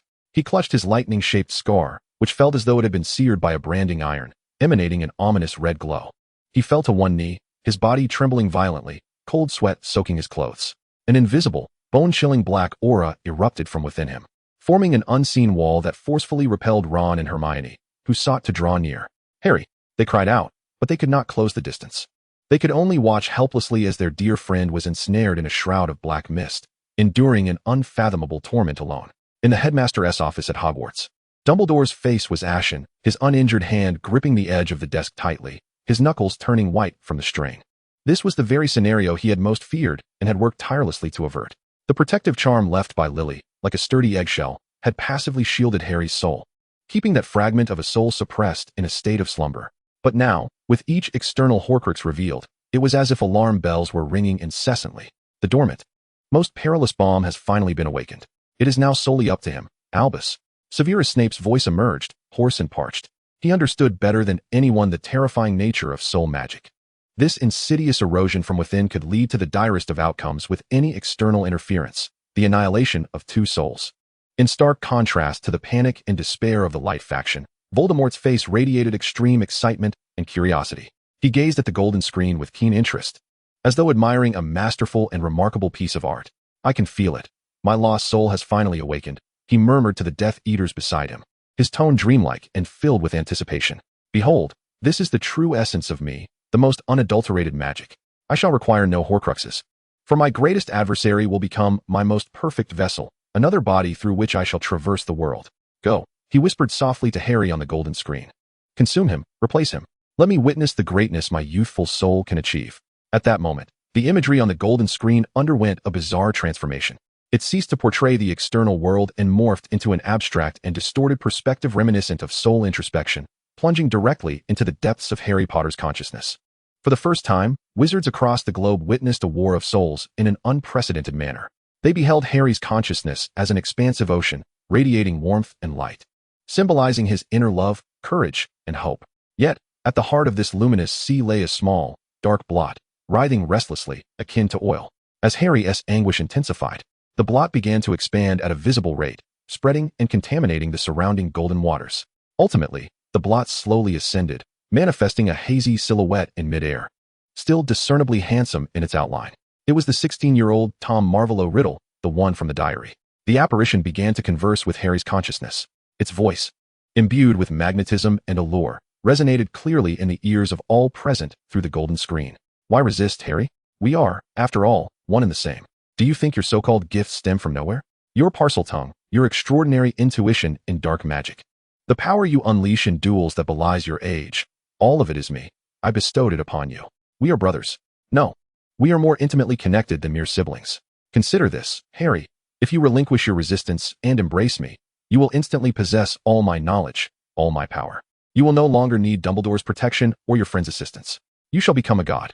These words, akin to the whispers of a devil, sent chills down the spines of all who heard them. The apparition continued its seduction. Look at those around you, Harry. Behold your companions, their gazes now filled with trepidation. They profess their love for you, yet harbor fear. Fear of you, fear of me. Only I possess the capacity to truly comprehend your essence. We are kindred spirits. Harry's consciousness began to oscillate violently under the impact of these words. The golden ocean surged, unleashing tumultuous waves. He yearned to refute, to roar in defiance, yet found it exceedingly difficult to coalesce his will. That fragment of a soul was gnawing at his thoughts. Call forth your guardian. Harry expended the last vestiges of his strength, striving to manifest his protector within his consciousness. However, the false riddle merely smiled derisively. Guardian? How ludicrous a notion. We require no guardians. We are born conquerors, innate destroyers. With Riddle's words, the image of the stag in Harry's mind began to distort and contort. Ultimately, what emerged from the tip of his wand was no longer the shimmering silver stag, emblematic of love and hope, but rather a roiling mass. Imbued with fury and a sense of annihilation, a pure black fog, the erosion had commenced. That fragment of a soul was usurping his control over magic. Just as Harry's consciousness teetered on the brink of total darkness, the audience around the world believed he was destined to be consumed. The scene on the golden screen abruptly shifted. It departed from Harry's tumultuous sea of souls, focusing instead on the ancient sword of Gryffindor, peacefully resting within the sorting hat at Hogwarts. A new line of golden text, akin to the soul star in the darkness, began to materialize slowly. When darkness breeds from within, the only force capable of severing it is the absolute light that resides within the soul. Voldemort's fragment of a soul. A parasite born of hatred and death. Yet Lily's protection is woven into the very fabric of blood, birthed from sacrifice and love. The time for passive, dormant defense has drawn to a close. Now it is time for retaliation. The next subject of revelation, not an object nor a person, but the true power of an exalted magical concept, the bloodline protection spell, soul purification. Chapter 23, the purification of souls? No, it is the symphony of light and darkness. Soul purification. These 4 words struck like a golden lightning bolt piercing the eternal night, illuminating the hearts of all who had sunk to despair. Lily's protective charm was not merely a passive shield. It was also a sword capable of active offense. Grimmauld Place. I knew it. I knew Lily would not leave behind a mere shell devoid of purpose. Sirius Black exclaimed with fervor, his eyes igniting with renewed hope as he gazed at his godson shrouded in black mist. Vanquish him, Harry. With your mother's power, expel that wretched soul from your body. Hermione and Ron clung tightly to one another, tears streaming down their faces, tears of joy, tears heralding the dawn. They were unaware of the true nature of soul purification. Yet they firmly believed that the love of Lily Potter surpassed the hatred of Voldemort in strength. In Malfoy manner, the smugness and anticipation on Voldemort's face began to fracture for the first time. Soul purification? Impossible. He hissed in disbelief. His eyes filled with incredulity and a flicker of unease he was reluctant to acknowledge. How could such a fragile, insipid emotion as love possess the power of purification? It was merely a lie, a ridiculous fairy tale concocted by Dumbledore. He refused to believe it. He absolutely would not. The Golden Veil offered him no opportunity for rebuttal, revealing the concept of this supreme magic in the most direct manner. Name, Bloodline Guardian Spell. Essence, a pinnacle form of soul magic grounded in love and sacrifice. It is not an attack, but rather a process of assimilation. Activation condition, when the host's life and will are under direct threat from the realm of souls. The host must actively invoke it with the strongest intent of love. Effect, centered around the life imprint of Lily Potter infused within the host's blood. It transforms all positive, warm emotions within the host into pure, radiant soul energy akin to the sun, compelling the purification and suppression of foreign souls. As the annotations of the Golden Veil crystallized, the tide of battle on Harry's soul battlefield shifted instantaneously. At the moment when darkness threatened to engulf Harry's consciousness entirely, vivid images surged uncontrollably within the depths of his mind. He saw his mother Lily's gentle smile, his father James proudly hoisting him upon his shoulders. The hearty laughter of Sirius when he gifted Harry his first firebolt, Ron, who unhesitatingly shielded him in moments of peril, and Hermione, who illuminated his path with her wisdom in times of confusion. These were his most treasured possessions, his everything. For them, Harry emitted a silent, yet soul-shattering roar from the depths of his being. Get out of my mind. Boom. A wave of warmth, brilliant and golden, akin to the sun's arrival, erupted from the deepest recesses of his golden sea of souls. This radiance, originating from Lily's bloodline, was ignited by Harry's own love. The golden light did not scorch the dark taint of Voldemort's remnants with a destructive force. Rather, it resembled an endless, warm golden ocean, gently yet resolutely enveloping, permeating, and submerging the arrogant darkness. No, what is this? What is this grotesque entity? The shadow of the boy Tom Riddle, encased in golden light, emitted a piercing, agonizing howl. The fury, hatred, madness, and cruelty that enveloped him began to dissolve, like snow melting under the blazing sun, gradually purified by the warm golden glow. Love? Yet again. This absurd notion. Begone. Leave me be. He struggled fervently, attempting to combat the encroaching darkness with an even deeper shade of black. Yet, it proved futile. In the luminous presence of the purest love, forged by Lily Potter's sacrifice, the darkness born of solitude and fear appeared tragically minuscule and pitiable. However, just when everyone believed that the fragment of a soul was on the brink of total annihilation, Harry executed an unexpected maneuver.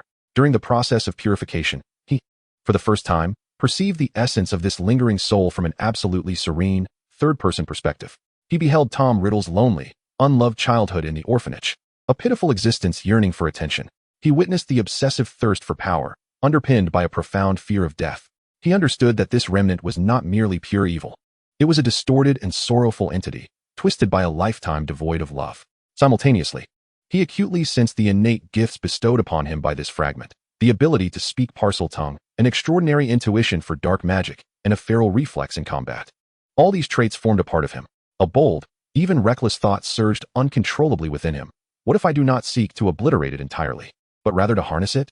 In that moment, Harry's resolve crystallized with unwavering clarity.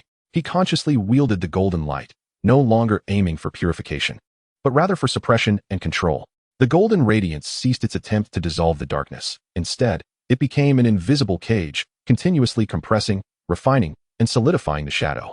Ultimately, the shadowy semblance belonging to Riddle was crushed in a final, defiant roar. Yet, the inky stain did not vanish. Harry, through the love of his mother, forcibly compressed it into a pitch-black, pure seed of power, devoid of malice and sentience, akin to obsidian, quietly resting at the deepest recesses of his soulless ocean. Harry regained dominion over his body. He slowly rose, the dark miasma having dissipated, replaced by a gentle, warm golden aura.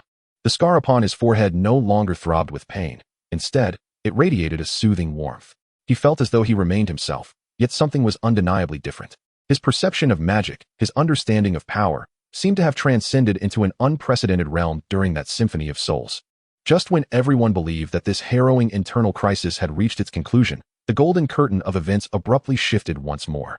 It departed from Harry, leaving Grimmauld Place behind, and focused on the pinnacle of the astronomy tower at Hogwarts Castle.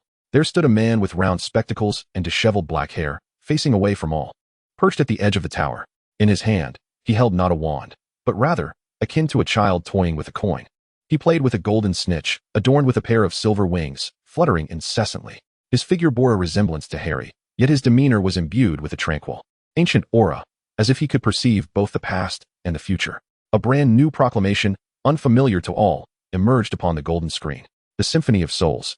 The miracle of bloodlines, all point to the same ancient source. A lineage most pure, intentionally forgotten by the vast majority of pureblood families. They do not seek power, nor are they obsessed with wealth. They merely guard the most core and primordial secrets of the magical realm. The next revelation, not the founders, not the Dark Lord, but the true bloodline of the last Peveril, Harry Potter. Chapter 24. The last Peveril? No, it is the pawn of death. The next revelation, not the founders, not the Dark Lord, but the true bloodline of the last Peveril, Harry Potter. Peveril. This surname, like a star forgotten for eons, suddenly burst forth upon the golden screen, illuminating the entire magical world with dazzling brilliance. For the vast majority of wizards, this name was alien, distant, even non-existent. Hogwarts, Slytherin Common Room. Draco Malfoy's face displayed unabashed contempt. Peveril? I have never encountered such a laughable surname in any pureblood registry. Is the golden screen now fabricating tales? A low chuckle arose from his pureblood acolytes. To them, the Potter family was merely a lineage of mixed blood, lacking heritage. With their sole notoriety stemming from that lucky Potter boy, how could they possibly be linked to any ancient bloodline? Number 12, Grimmauld Place. Sirius Black, a wizard hailing from one of the oldest pureblood families, furrowed his brow. The name Peveril, I believe I have seen it inscribed in the ancient parchments of my family. Yet the records are exceedingly vague, merely stating that it is a family older than the Blacks, one that has long ceased its lineage. But how could Harry's bloodline be connected? He found himself perplexed. He was well aware of the Potter family's history, while not the pinnacle of pureblood status. They were far from insignificant. Yet Peveril? That belonged to a realm almost mythical. However, the golden screen afforded them no space for doubt. The visuals commenced. The first image was not of grandiose spectacle, but rather, a book. An ostensibly ordinary fairy tale book, its cover worn with age, the tales of Beedle the Bard. As the pages turned, one story materialized, the tale of the three brothers. Immediately, the golden screen unveiled this fairy tale in an exquisitely crafted, Gothic-style black and white animation, vividly presenting the story to the entire world. Everyone witnessed the three wizard brothers on their journey. They observed as the brothers conjured a sturdy bridge over the tumultuous river with their magic. They also beheld a shadowy figure draped in a black cloak, wielding a massive scythe, representing death, appearing at the opposite end of the bridge. Death, incensed by the mockery of its prey, cunningly feigned admiration for the brothers' wisdom, promising to grant each of them a wish as a gift. The eldest, a combative man, demanded an invincible wand. Death snapped a branch from a nearby elder tree, crafting for him the elder wand. The second brother, an arrogant man, wished to humiliate Death, requesting the power to bring the dead back from the underworld. Death picked up an ordinary stone from the riverbank and imbued it with power, thus creating the resurrection stone. However, the youngest brother, a humble and wise man, did not trust Death. He merely sought a means to escape without the fear of being pursued. Reluctantly, Death tore a fragment from its invisibility cloak and bestowed it upon him, thus granting him the invisibility cloak. This fairy tale is one that most children from wizarding families have heard, often perceived merely as a cautionary tale against challenging death. Yet, as it unfolded on the golden screen with such solemnity, all realized that the matter was far more complex. In a modest dwelling, Arthur Weasley excitedly grasped his wife's hand. "Molly, look, I told you. I always said there is a grain of truth in legends." In the highest prison of Nurmengard, the aged, powerless Gellert Grindelwald, with murky eyes, suddenly ignited with a terrifying glimmer upon witnessing this scene. He stared intently at the golden screen, his lips quivering slightly, as if reminiscing about the fervent days of his youth spent in pursuit of the Deathly Hallows alongside Albus. As the narrative reached its conclusion, the eldest brother, boasting of the Elder Wand, met his demise with a slit throat in his sleep, the wand stolen away. The second brother, having used the resurrection stone to bring back his beloved, discovered only a cold, tormented shadow in return, ultimately succumbing to despair and taking his own life. Only the youngest brother, cloaked in invisibility, eluded death for an entire lifetime, until he willingly shed the cloak and entrusted it to his son. Then, like an old friend, he departed equally with death. The animation concluded, and bold annotations emerged upon the golden screen. This is not a fairy tale. This is history. The three brothers in the story are indeed Antioch Peverell, Cadmus Peverell, and Ignotus Peverell. They are the mortal beings who truly exist, capable of conversing with death as equals. The three gifts they receive are none other than the legendary Deathly Hallows. A thunderous roar. The myth has come to fruition. Just as everyone is still engulfed in this colossal shock, the golden screen forcefully collides myth with reality in a more brutal and direct manner. The scene shifts, freezing on the ominous wand crafted from elder wood, held in Voldemort's hand. The first of the Deathly Hallows, the Elder Wand. Its first master, Antioch Peverell. It bestows unparalleled power, yet also invites ceaseless bloodshed and slaughter. At Malfoy Manor, Voldemort gazes at the wand in his grasp, feeling the immense power surging within. His eyes igniting with an unprecedented fervor akin to the blazing sun. He has acquired not merely a formidable wand, but a piece of myth, a fragment of legend, a part of death itself. He is the one destined by fate. The scene transitions once more, this time to the ruins of the Gaunt residence, showcasing the ring cleaved by Harry with the sword of Gryffindor. The black stone upon the ring is given a close-up by the golden screen. The second of the Deathly Hallows, the Resurrection Stone. Its second master, Cadmus Peverell. It cannot truly resurrect the dead. It can only forcibly draw back a fleeting, tormented soul from the brink of oblivion. Voldemort's fervor instantly freezes, replaced by an endless torrent of maddening regret and fury. He remembers this stone, the inconspicuous black stone he seized from his pitiable Uncle Morphin Gaunt. How could he have regarded it as nothing more than an ordinary vessel, turning it into one of his cursed Horcruxes? He, a ruler who has devoted his life to conquering death, has unwittingly destroyed another divine artifact on the path to achieving that conquest. What folly! What irony! The golden screen disregards his roar. The scene shifts one last time, focusing on Harry Potter's invisibility cloak, which perfectly conceals his form and radiates a silvery glow. The third of the Deathly Hallows, the invisibility cloak. Its third master, Ignotus Peverell. A truly unique garment that deceives even death's gaze. Unlike other cloaks of invisibility, it does not fade with the passage of time, nor can it be unraveled by any spell.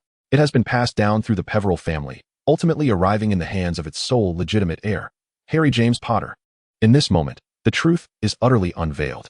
Harry Potter is not merely a descendant of the Potter lineage. He is a descendant of Peverell, the rightful heir to one of the three Deathly Hallows. His bloodline is more ancient, mysterious, and noble than that of all the so-called pure-blood families present. As the crowd stood in awe of Harry's legendary lineage, the screen suddenly deepened in mystery and profundity. No longer did it depict tangible figures. Instead, it unveiled a swirling expanse of the cosmos. A shadowy silhouette of a reaper, cloaked in black and wielding a colossal scythe, gradually emerged amidst the nebulae.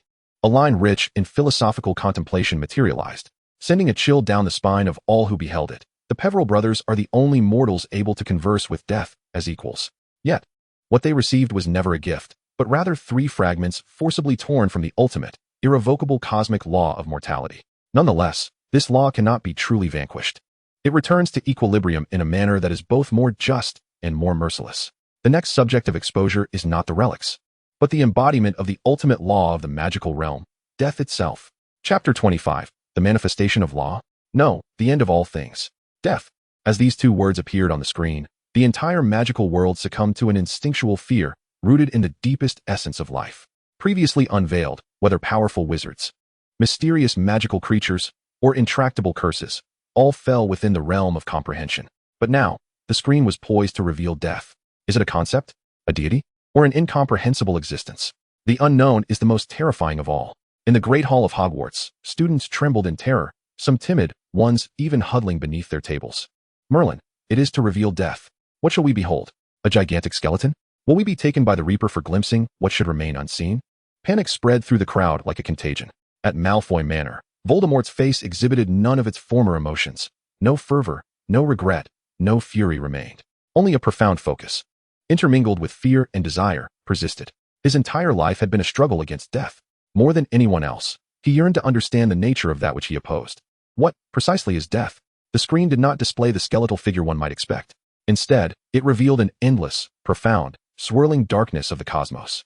Lines of cold, detached golden text gradually emerged, as if elucidating a cosmic axiom.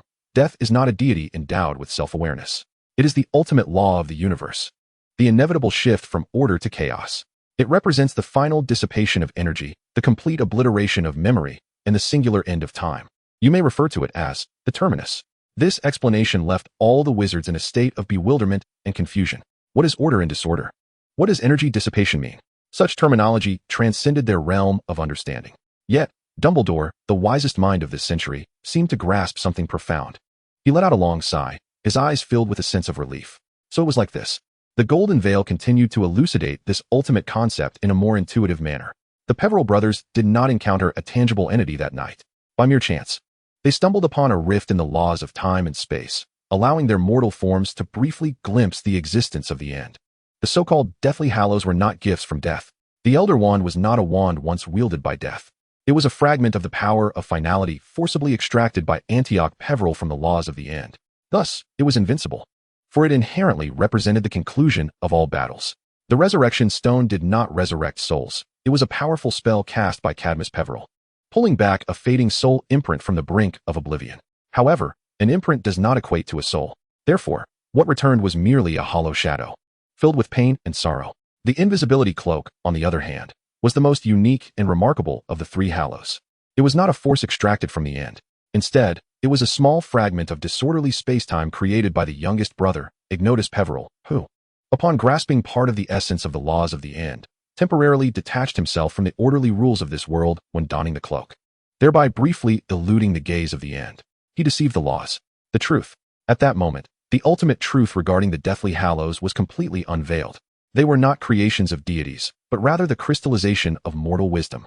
They stood as three immortal monuments left behind by mortals who dared to challenge the ultimate laws of the universe. Voldemort was stunned.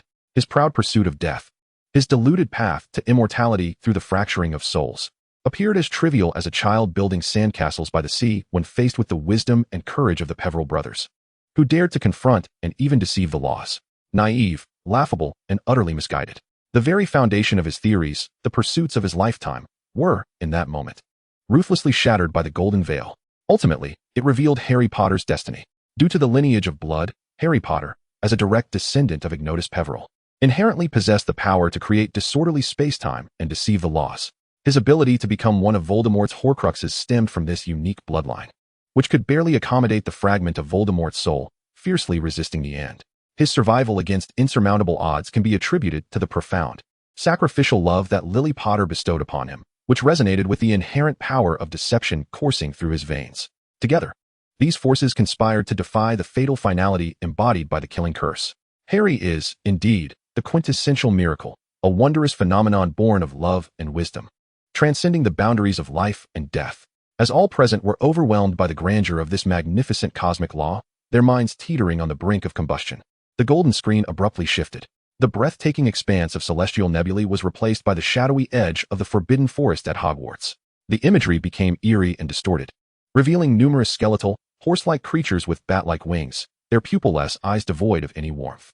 They stood in silence, seemingly harnessing an invisible, ebony carriage. A new, dramatically altered preview materialized upon the golden screen. The laws are macrocosmic, intangible. Yet, there exist certain extraordinary beings capable of glimpsing the fissures and reflections of these laws cast upon the fabric of reality through their unique biological constructs. They are the harbingers of death, the porters of finality. Only those who have genuinely embraced the end can perceive their existence through their own eyes. The next subject of exposure is neither God nor man, but a mythical entity, the Nightmare, existing solely in the realms of legend and the minds of the mad.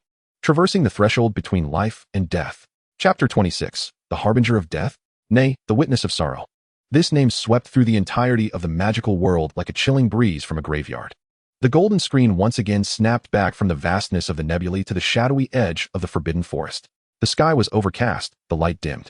Within the frame appeared several pitch-black, emaciated creatures, resembling gaunt horses yet sporting enormous, tattered bat-like wings.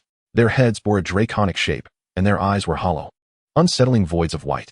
The mere sight of these abominations instilled a deep sense of foreboding and chill within the hearts of onlookers. Great Hall of Hogwarts. What on earth is that? It's utterly grotesque, exclaimed a Slytherin student with evident disgust.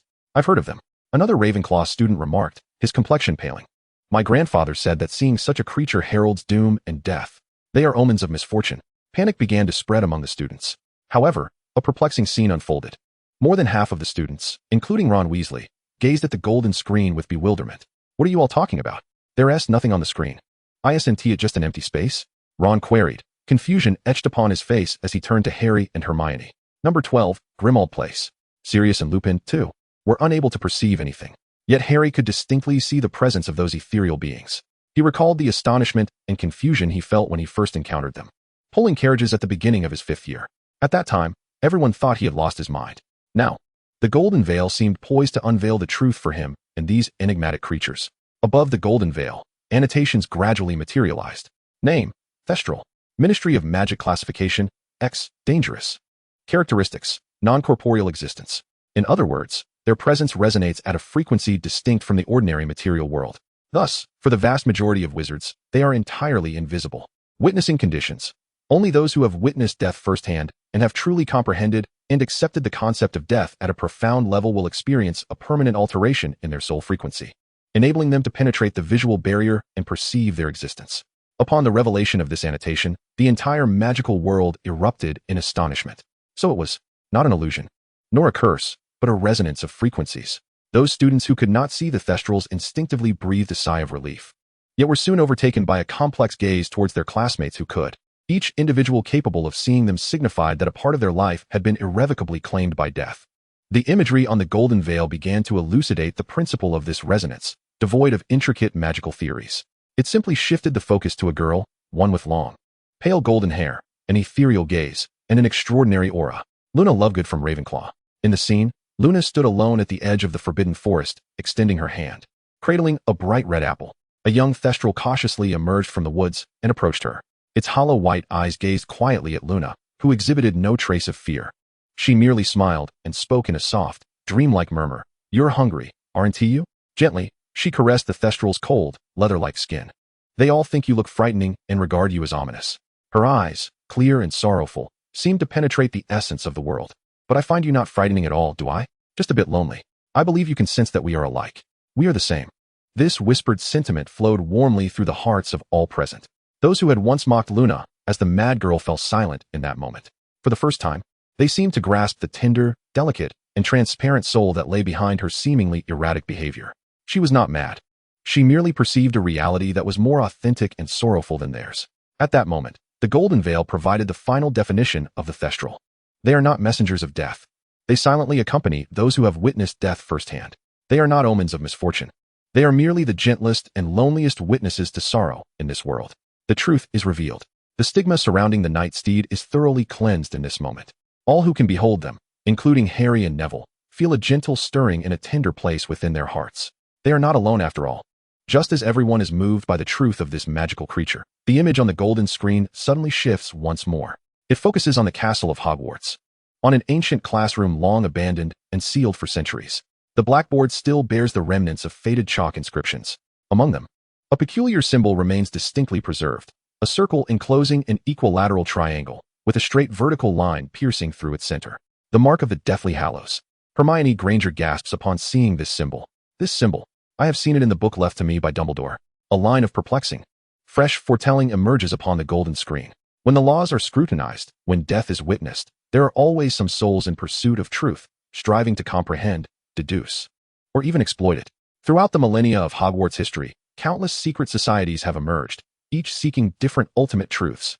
Among them is one that seeks the secret of death, aiming to unravel the truth behind the tale of the three brothers, as its singular ultimate goal. The next subject to be unveiled is not an individual, nor a creature, but rather a dark artifact society long forgotten by history, concealed beneath the luminous wisdom of Ravenclaw.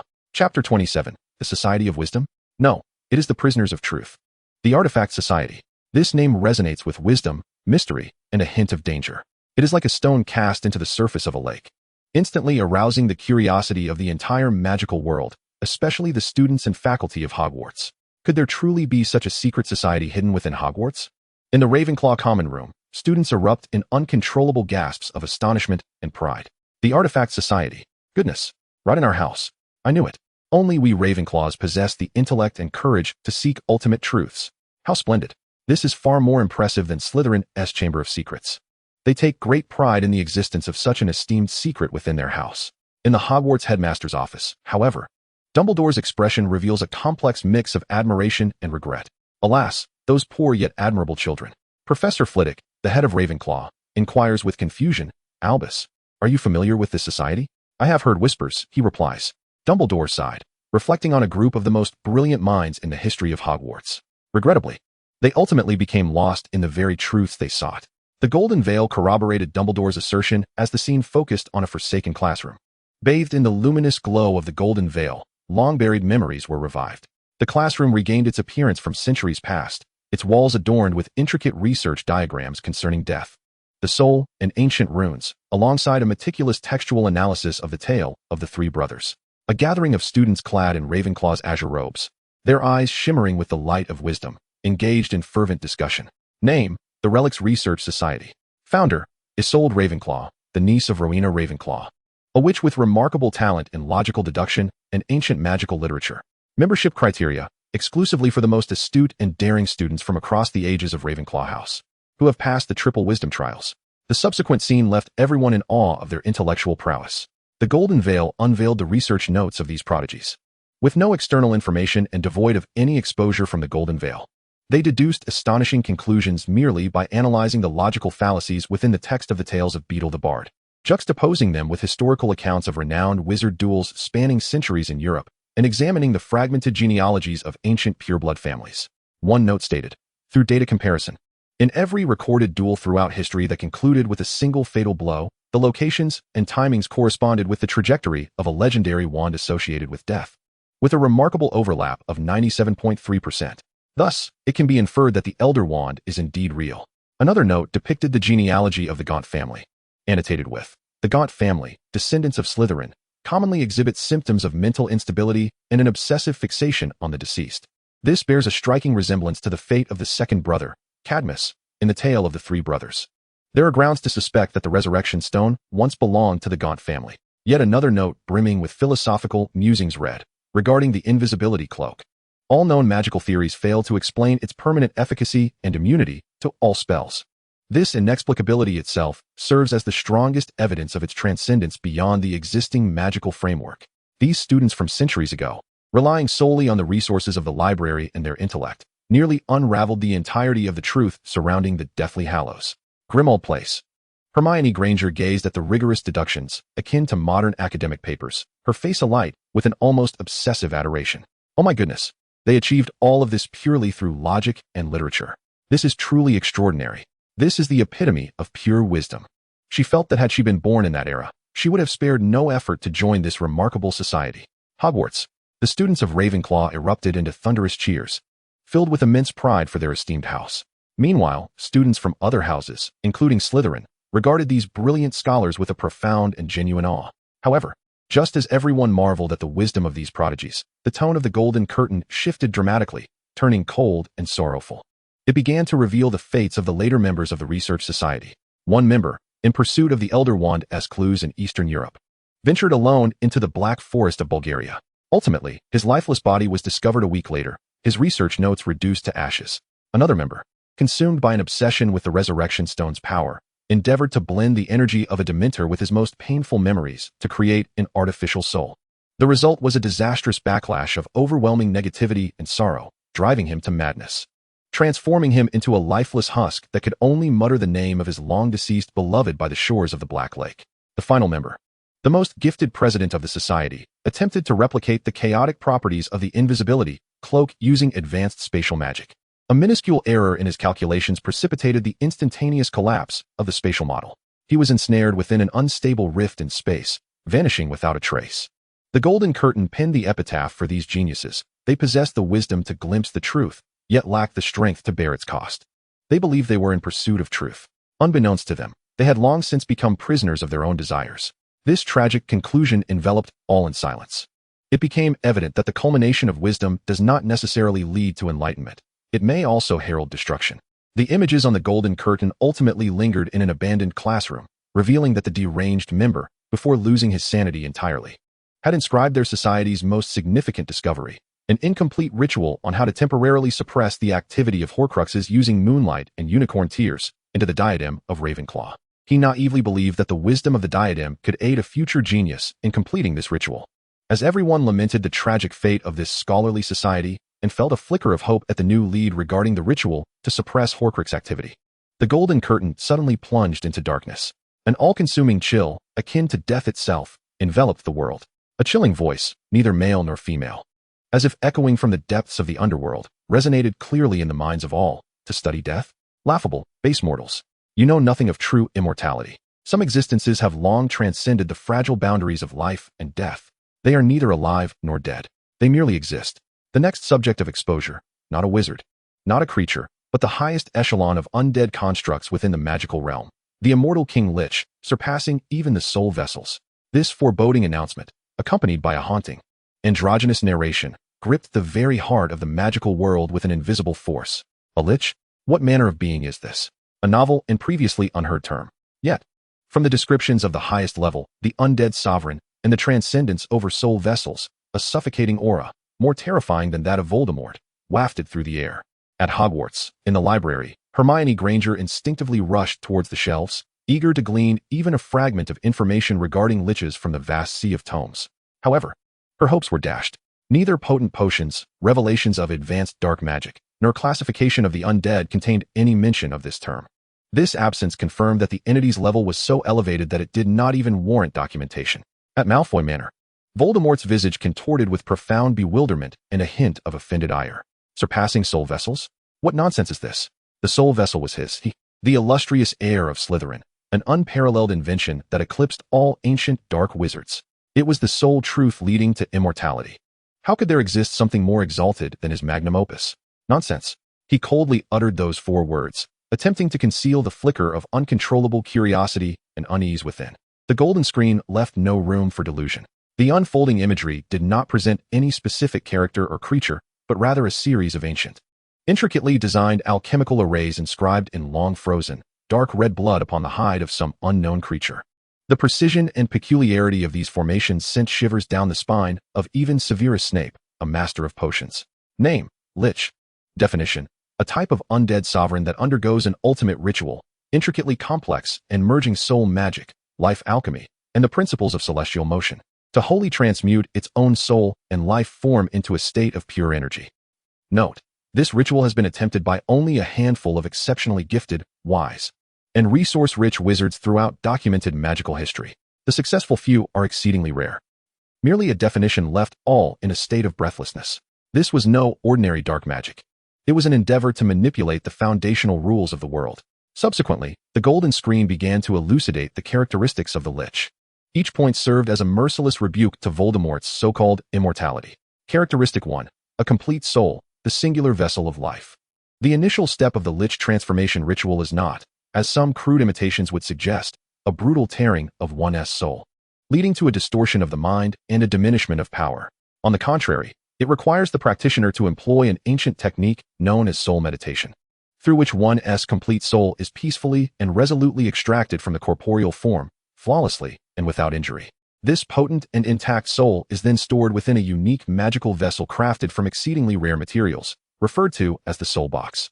As long as this vessel remains unscathed, the Lich shall be eternally imperishable. This annotation struck Voldemort like a resounding slap across the face. Tearing the soul? Crude imitations? Every word from the golden screen mocked his proud mastery of soul Horcruxes. The second characteristic: boundless magical power, an inexhaustible source. Upon successful transformation, the Lich's body ceases to be a generator of magical energy, becoming merely a container that can be discarded or replaced at will. The true source of its power is a permanent connection established through the soul box with the dark planes of negative energy or the shadowy realm of the magical network. Theoretically, a lich possesses nearly infinite magical energy, capable of casting spells of any level without experiencing the slightest fatigue. The only limitation lies within the strength of its own mental fortitude. Another heavy blow. Voldemort himself, after enduring intense battles, would feel fatigue and require rest. Yet, the true lich is akin to an unstoppable engine with limitless energy. How could he contend with that? The third characteristic, absolute rationality, frigid wisdom. The transformation ritual entails an inevitable side effect, or rather, a transcendent change. It thoroughly strips away all unstable emotions, fear, anger, ecstasy, sorrow, and love that the practitioner possessed as a human. A successful lich becomes a being of unerring rationality, akin to the most sophisticated computer. Its mind remains unperturbed by any unforeseen circumstances, and its decisions are perpetually based on the optimal solutions derived from extensive information analysis. This revelation left Dumbledore in the Hogwarts headmaster's office gasping in shock. His repeated advantages in his contest with Voldemort were largely due to exploiting Voldemort's easily provoked, proud, and arrogant character flaws. But an adversary of absolute rationality, one incapable of error, the mere thought rendered Dumbledore powerless. After elucidating the three core characteristics of the lich, the golden screen commenced its most ruthless and lethal blow. A massive split-screen image materialized before all present. On the left was a summary of the lich's various data. On the right, images of Voldemort and his 7 Horcruxes. Then, lines of cold text, as final as a death sentence, appeared to compare the soul states. The lich, complete, stable, highly concentrated, stored within a singular and remarkably resilient phylactery. Voldemort, crumbling and chaotic, wildly distorted, unstable, dispersed among numerous fragile everyday objects. Golden screen evaluation, a substandard, failed attempt at soul splitting. Comparison of magical systems. Lich, theoretically infinite, pipeline-based absorption, the body merely a vessel. Voldemort, still constrained by corporeal limitations, susceptible to fatigue and exhaustion. Golden screen evaluation, energy conversion system, a complete failure. Comparison of mental states. Lich, absolute, cold rationality. Impeccable. Voldemort, prone to furious outbursts, arrogant and conceited, repeatedly swayed by personal emotions, leading to erroneous judgments. Golden screen evaluation, mental purification, utterly failed. In conclusion, the golden screen delivered its final remarks, each word akin to a venomous blade, piercing deeply into Voldemort's already shattered soul. Final conclusion. Voldemort's Horcrux magic is a profoundly failed and woefully flawed imitation of the ancient and grand lich transformation ritual, rife with personal folly and delusion. He sought to circumvent the most arduous, wisdom and spirit-demanding aspects of the ritual, thereby irrevocably forfeiting the possibility of true immortality. He did not usher in a new era of eternal life. He is merely a pitiable, defective being trapped between life and death, unable even to piece together his own soul. Puffed, Malfoy manner. Voldemort fixated intensely upon the dismal representation of the defective being displayed on the golden screen. Unable to contain the surging tempest of rage and humiliation within, he violently expelled a jet of black blood, splattering it upon the smooth floor. This cannot be true. This is a lie. It is Dumbledore's conspiracy. He unleashed a hysterical roar, wildly brandishing his wand, reducing everything around him to ruin. The pinnacle of his life's pride, his self-proclaimed transcendence over all predecessors' grand inventions, turned out to be merely a failed and laughable imitation? Is it trash? This colossal humiliation, akin to plummeting from the heavens to hell, no, to a dung pit, drove him to the brink of madness. Just as everyone was left in a state of utter shock at the horrifying concept of the lich and felt a flicker of relief at Voldemort's failed imitation, the golden screen abruptly shifted its focus. It zeroed in on the prison tower in Austria, soaring skyward like a black sword. Nermengard, an exceedingly ancient, emaciated figure sat quietly in the shadows of the highest cell. A chilling proclamation, causing the blood of all present to freeze instantaneously, materialized upon the golden screen. The clumsy imitator, attempting to conquer death, ultimately becomes the laughingstock of the entire world. Meanwhile, the true genius had, decades prior, in his prime, approached the taboo ritual infinitely. He was not incapable. He simply chose not to.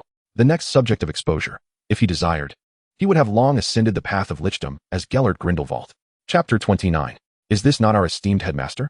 If the revelation of Voldemort as a mere imitation was already shocking enough, then the assertion from the golden screen that Grindelwald could, but simply chose not to, detonated like a true magical nuclear bomb in the hearts of all. What does this imply? The previous Dark Lord, the one defeated by Dumbledore and imprisoned for half a century, had he long been aware of the lich ritual? Did he possess the capacity to execute it? yet willingly relinquished the opportunity for divinity for some undisclosed reason? How could this be possible? Does this not suggest that Grindelwald's innate talent, intellect, and mastery of magic far surpass Voldemort's? Malfoy manner. Just as Voldemort had managed to steady his tumultuous emotions and was wiping the blood from the corner of his mouth, he froze upon seeing this announcement. A grotesque expression of jealousy, resentment, and madness twisted his features even more than when he had been humiliated moments before. Grindelwald. That failure. That old man vanquished by Dumbledore. How could he be closer to immortality than I? No, absolutely not. This must be a fabricated lie by the golden screen to humiliate me. Hogwarts headmaster's office. A complex expression of pain, nostalgia, and a hint of pride crossed Dumbledore's face. He gazed at the golden screen as if transcending time and space, glimpsing the golden-haired youth who once stood shoulder to shoulder with him, exploring the truths of the world. Indeed, the golden screen had not erred. They had indeed ventured into the most perilous realms. The exposure of Grindelwald had officially commenced. The imagery did not begin with the bloodshed he wrought upon Europe, but instead returned to decades prior, to the tranquil, pastoral Godric's Hollow. In a sunlit study, two remarkably handsome and extraordinary youths leaned closely together, excitedly studying an ominous tome written in Old German, an ancient grimoire of dark magic. It was the young Gellert Grindelwald alongside Albus Dumbledore. The pages of that book clearly depicted an even more complete and ancient array for the Lich transformation ritual than previously shown on the golden screen. The youthful Grindelwald, his golden locks shimmering in the sunlight, bore eyes ignited with a consuming flame of ambition. Albus, look. This ritual, while magnificent, is still too rudimentary. His voice brimmed with confidence and bravado. It demands the souls of 100 pure, powerful wizards as the core energy for the transformation. Such inefficiency is excessive and wasteful. What if, instead, we were to substitute the vitality of Muggles? Thousands of Muggles, their vast yet inexpensive vitality, could indeed fuel a colossal magical array that spans across Europe. The young Dumbledore, upon hearing this audacious notion, felt a dangerous flame flickering in his eyes, a flame ignited by the intoxication of wisdom. A brilliant idea, Gellert. Unparalleled. We could, through this, resolve the discord between wizards and Muggles once and for all. It is we who shall guide them, govern them. Yes, Grindelwald exclaimed with fervor, grasping Dumbledore's shoulders. We shall become immortal monarchs, the shepherds of this world, for the greater good.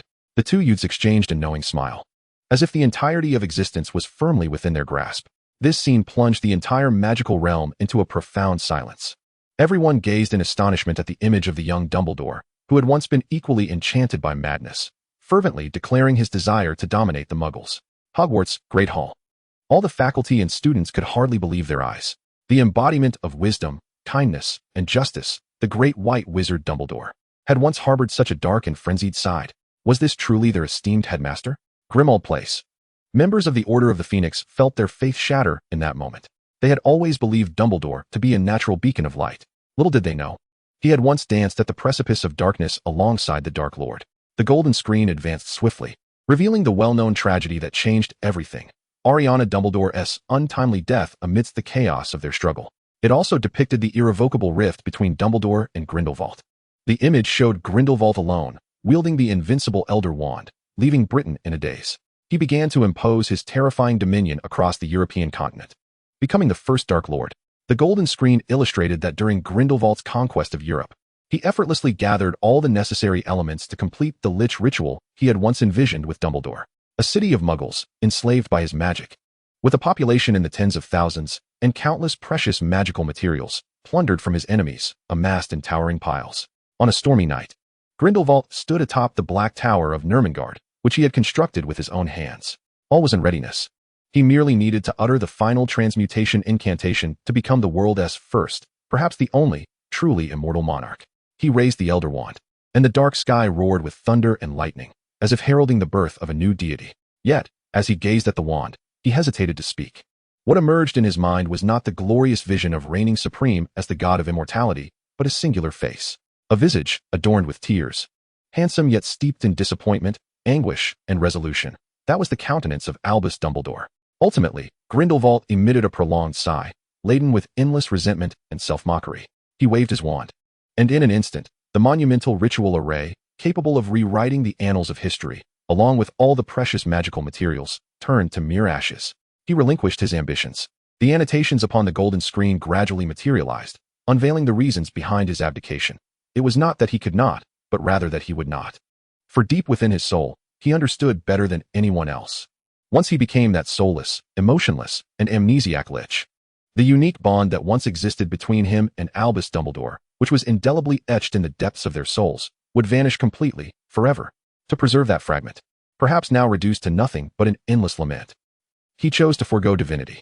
This revelation rendered all present in profound silence, while Voldemort, in his quest for personal immortality, tore apart his soul, distorting his humanity and transforming into a monster, Grindelwald, in a bid to retain a love long shattered, willingly forfeited the attainable gift of true immortality. The disparity in their principles and realms was starkly evident, as all contemplated Grindelwald's complex and contradictory, tragically human nature. With deep reflection, the golden screen abruptly shifted. The tone transformed dramatically. It focused on the ever-eccentric Peeves, the poltergeist, perpetually clad in his ludicrous bell-topped hat. He was joyously hurling a bottle filled with foul liquid towards the already battered door of Professor Snape's office. A new and astonishing preview appeared upon the golden screen, shocking all who beheld it, having witnessed the burdens of the past and the intricacies of the struggle. Now, let us witness what lies beyond the realm of pure, unreasoned chaos. Next on the revelation, the true, uncrowned king of Hogwarts, the embodiment of chaos itself that even the founders could not control. Peeves. Chapter 30, Gagag. Today is yet another day of pandemonium. As this announcement, presented in an exceedingly cheerful, even somewhat gleeful font, appeared on the golden screen, the entire magical world fell into an unprecedented, bizarre silence lasting 10 seconds. Following this, the Great Hall of Hogwarts erupted with a cacophony of absurd and incredulous discussions. What? Peeves. Surely I am not mistaken? That same mischief maker who pelts us with dung bombs. He can appear on the list? The golden screen must be malfunctioning. Absolutely. The students' reactions swiftly transformed from shock to an absurd sense of disbelief, as if their toilet had come to life. Meanwhile, the expressions of the professors at the teachers' table were a spectacle in themselves. Professor McGonagall's lips were pressed into a line even more severe than usual. Yet the slight twitch at the corners of her eyes betrayed her inner turmoil. Professor Flitwick, the diminutive master of charms, nearly toppled from the towering stack of books surrounding him, and the administrator, Argus Filch, whose wrinkled visage turned a noticeable shade of livid, emitted a squawking sound akin to a rooster caught by the throat, fixating on the golden curtain while muttering nervously. He must be expelled, that blight upon the castle. His cat, Mrs. Norris, seemingly attuned to her master's distress, emitted a piercing wail. In the Hogwarts headmaster's office, Severus Snape's expression was as dark as the bottom of a cauldron that had brewed potions for a decade. His disdain for Peeves far surpassed his annoyance with Harry Potter, the latter merely eliciting irritation, while the former, that accursed, mischievous poltergeist, had ruined at least 17 of his precious and costly potions. Now, the golden curtain had the audacity to reveal that the source of his countless blood pressure spikes was a supermodel ghost. This was undoubtedly the most malevolent curse targeted at him this century. Only Dumbledore, upon seeing that name, allowed a rare smile to grace his features. Ah, Peeves. He seemed to recall some amusingly chaotic tales from the past, as a glint of mischievous delight flickered in his cerulean eyes. Perhaps we indeed underestimated him, after all. In a certain sense, he was the freest spirit within this castle. As the golden curtain officially commenced its unveiling amidst the most complex emotions of the crowd, the opening scene was strikingly relatable. At the entrance of the Slytherin common room, Peeves was upside down in midair, precariously balancing a large bucket of gooey, suspiciously odorous slime atop the stone door that was about to open. All the while, he sang a discordant, self-composed tune in his shrill voice. Oh, greasy little snakes. Come out to play, for Peeves has a surprise for you. Ha ha ha. Witnessing this utterly mundane spectacle, every Slytherin student felt their fists clench. Meanwhile, students from other houses wore expressions of suppressed laughter, caught between amusement and restraint. However, the subsequent announcement from the golden curtain froze all smiles in place. Name, Peeves, species, poltergeist. Warning, do not confuse with ordinary ghosts. Ghosts are the remnants of deceased souls, whereas Peeves has never lived and thus has never died. Essential analysis, conceptual conglomerate.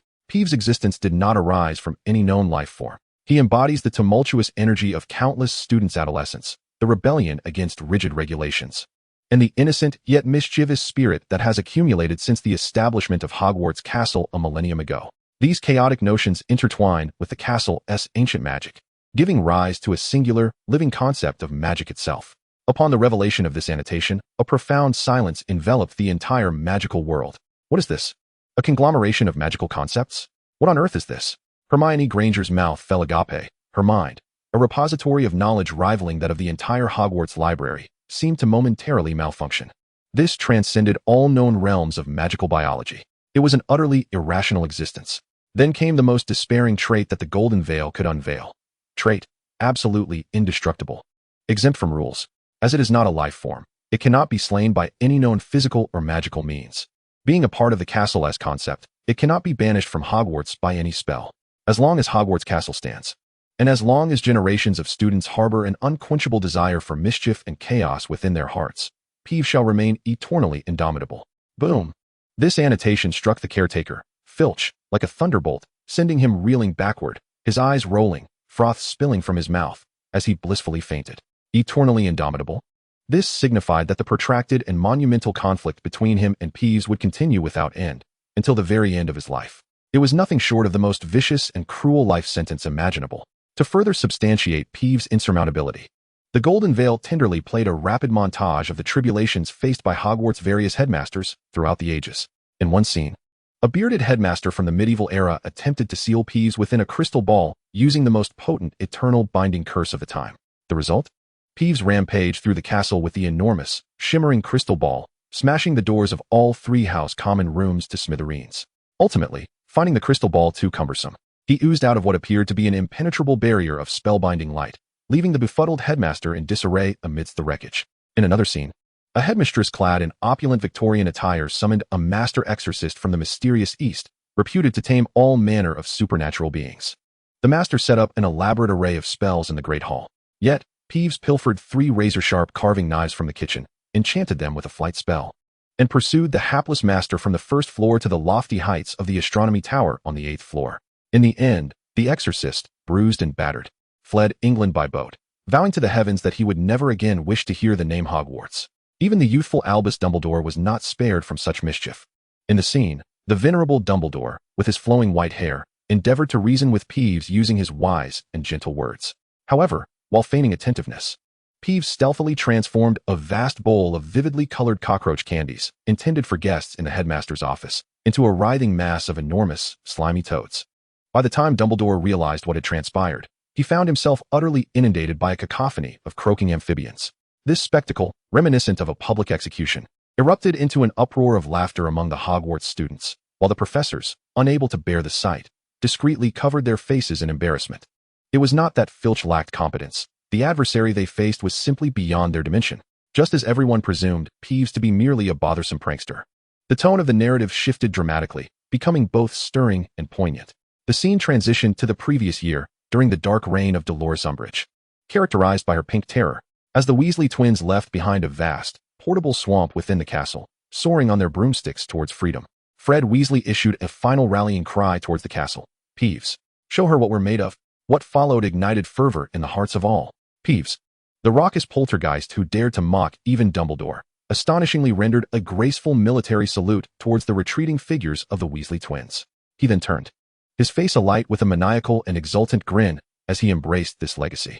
He embarked on the most illustrious chapter of his career, scrawling indecent and vulgar greetings to Umbridge's entire family in chalk that could never be erased on every blackboard she passed.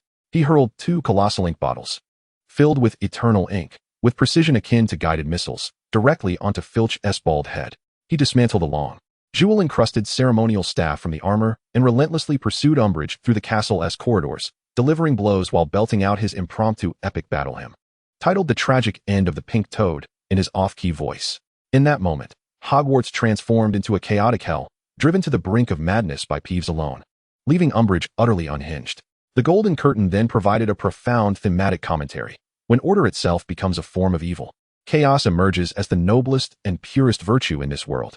He is not a hero, it declared, but in his own way. He safeguarded the indomitable spirit of freedom that resides within Hogwarts. As everyone found themselves utterly captivated by the formidable and chaotic justice embodied by the mischievous creature, the scene on the golden screen abruptly shifted. It focused on the vast and welcoming kitchen of Hogwarts, perpetually infused with the delectable aroma of food. There, a multitude of tidy house elves labored joyfully and busily. Their figures flitted about the castle's every corner like phantoms, silently attending to tasks, dusting, laundering, preparing sumptuous meals, and delivering messages. Quietly, akin to the intricate cells of a human body, they sustained the seamless operation of this grand edifice.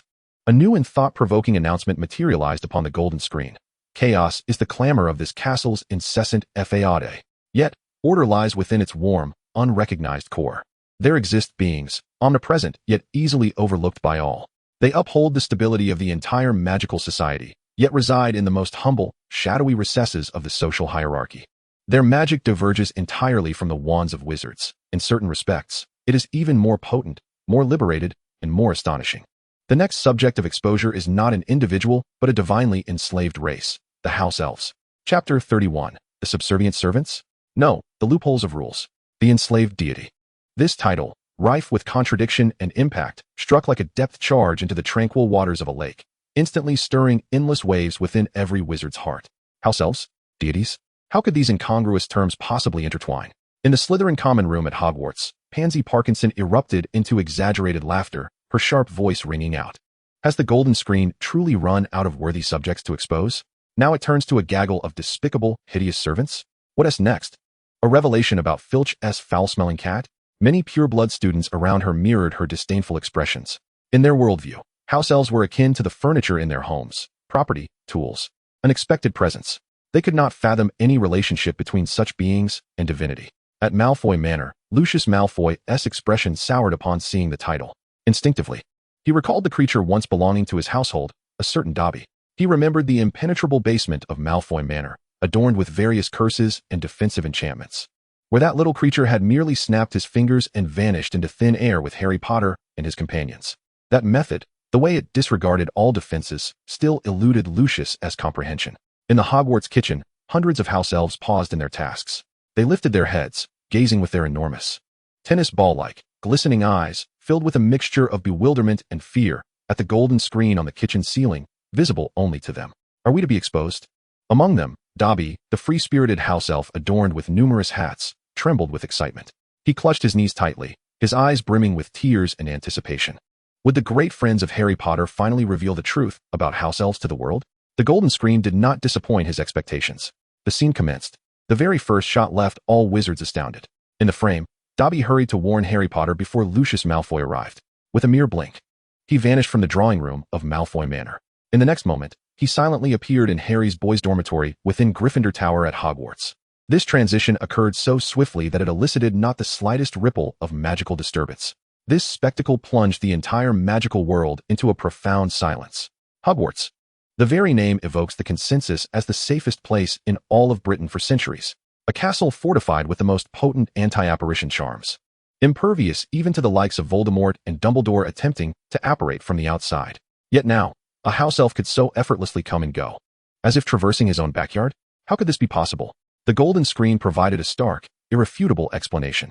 Supermodel Ability 1. Directional teleportation that ignores spatial barriers. The mode of movement for house elves is not the apparition understood by wizards. It does not rely on a wand as a medium for casting, but is derived from their innate, extraordinary affinity for the laws of space inherent in their bloodline. The vast majority of spatial defensive spells set by wizards to restrict apparition are entirely ineffective against them, because, fundamentally, they do not traverse the same path. This explanation rendered Voldemort's expression gravely serious for the first time. He recalled the dreadful island in the lake, where he had established a most malicious barrier capable of nullifying all spatial magic. Yet how had Regulus Black commanded his house elf creature to escape with the Horcrux? He had always believed a minute flaw had emerged in his barrier over the long years. It now appeared that this was not the case. Instead, the magic of house elves was inherently the natural nemesis of his barrier. His seemingly foolproof defense was rendered utterly meaningless before a mere house elf. It was a profound irony. The revelation of the golden screen continued. The scene transitions to the depths of Malfoy Manor's basement. Bellatrix is mercilessly torturing Hermione with the Cruciatus Curse. Suddenly, Dobby appears, snapping his fingers gently.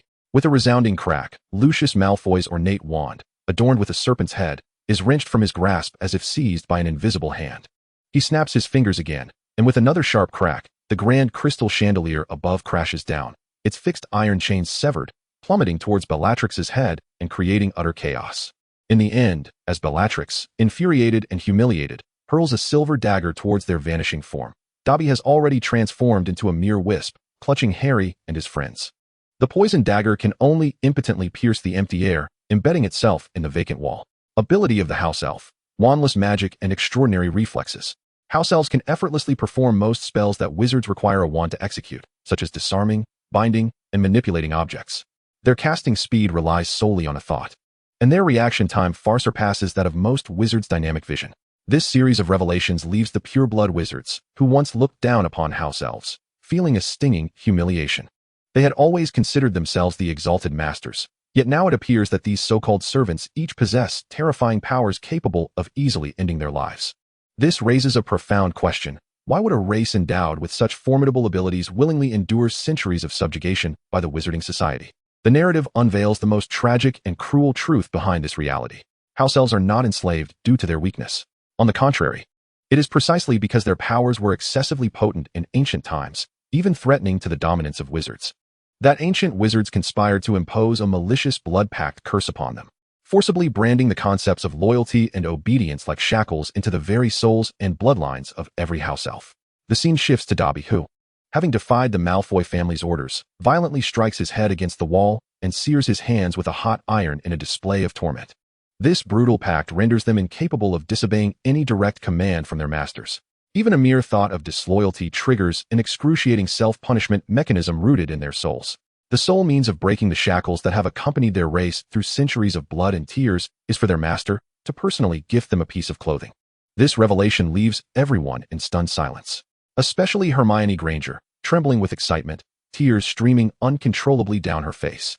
She brandished her fist and, with a voice nearly choked with emotion, proclaimed loudly, "I knew it. I knew they were powerful. They should never have been slaves. This is the most disgraceful crime committed by the entire wizarding world." In that moment, her house elf rights advocacy group received the most compelling and indisputable theoretical and moral support from the golden screen. As everyone was immersed in profound reflection on the historical transgressions of wizards, the image on the golden screen suddenly brightened, radiating a sacred aura, even tinged with a sharp sense of menace. It focused on the sword, quietly resting in the office of the Hogwarts headmaster. Once tainted by the venom of a basilisk, the sword of Gryffindor, a new line of text, instantly capturing everyone's attention, materialized on the golden screen. The enslaved yearn for freedom. Yet those born free crave even greater power, even if that power arises from the foulest corruption. When the most sacred, crafted by the fairy royalty from living silver, collides with the deadliest toxin, born of dark magic creations, what transpires is not annihilation, but evolution. Next focus, once more, after being tainted by basilisk venom, how formidable is the artifact infused with the laws of death, the Sword of Gryffindor? Chapter 32. Wow! The Golden Legend. This line of text acted like a potent stimulant, injecting vigor into the hearts of every wizard supporting the light side. Following the intriguing revelations of both Peeves and the house elves, the golden screen was finally set to unveil something truly hard-hitting, something to confront Voldemort head-on. A weapon. A legendary artifact, forged by the fairy royalty, belonging to Gryffindor, now merged with the venom of the basilisk. Everyone eagerly anticipated the extent of power this sword had attained after its evolution. Number 12 Grimmauld Place. Fantastic! Ron Weasley exclaimed, fervently pumping his fist. Let us see if this sword can slice Voldemort's head off in one blow. Ron, don't be so crude, Hermione said, although she too was curious. I am more intrigued by the peculiar magical effects that might arise from the fusion of basilisk venom with the fairy silver. Harry Potter instinctively touched the direction of the sorting hat. He understood better than anyone the weight of this sword. It was not merely a weapon.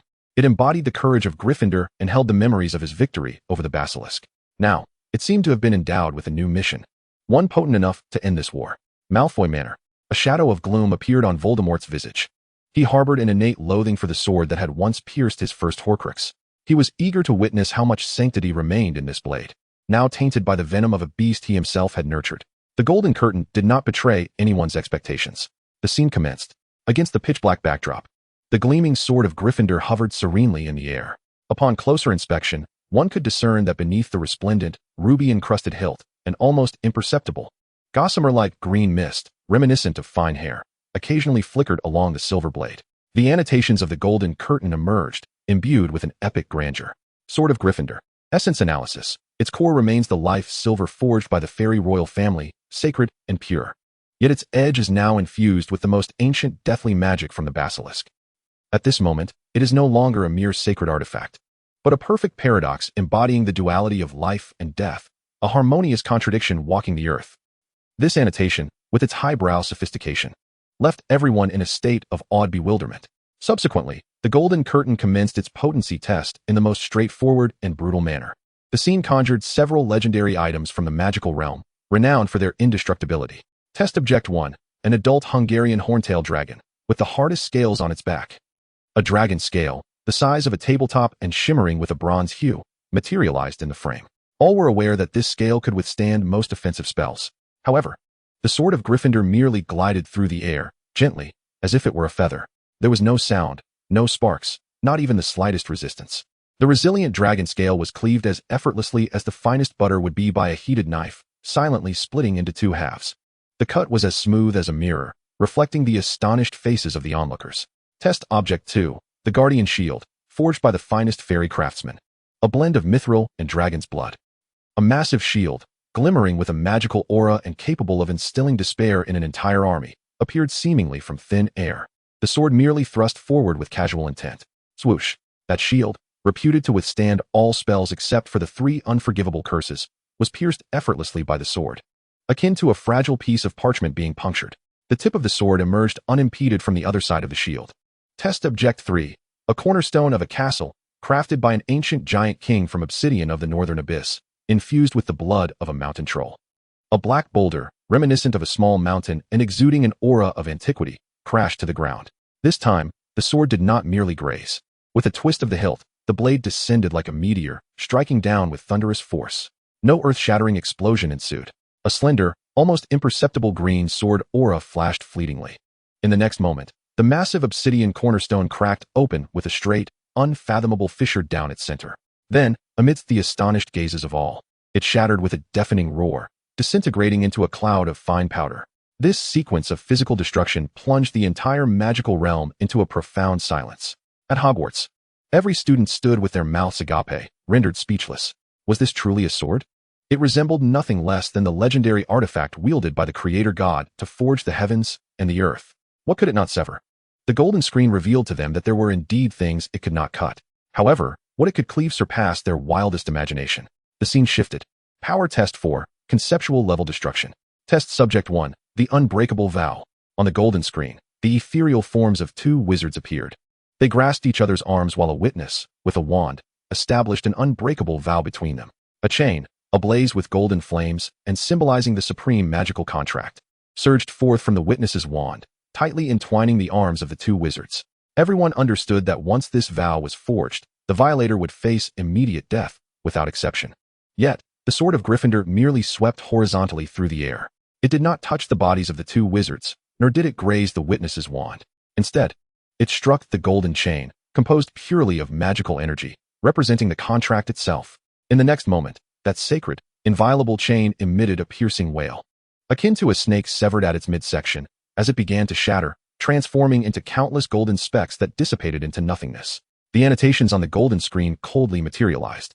The essence of basilisk venom is the embodiment of the law of death. It can erode and dismantle, at its root, the vast majority of stable magical structures built upon life or will. At that moment, within the Ministry of Magic, all officials responsible for legal and contractual assessments felt a chilling tremor deep within their souls. A sword capable of severing contracts?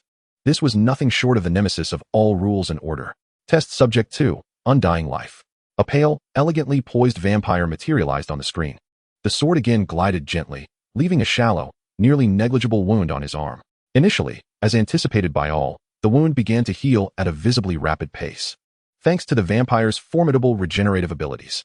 However, just as the wound was on the verge of complete closure, a blackish-green aura, reminiscent of a creeping pestilence, abruptly spread from the injury. The healing flesh instantaneously halted its growth and began to decay, with an exceedingly terrifying speed, wilting and perishing in reverse.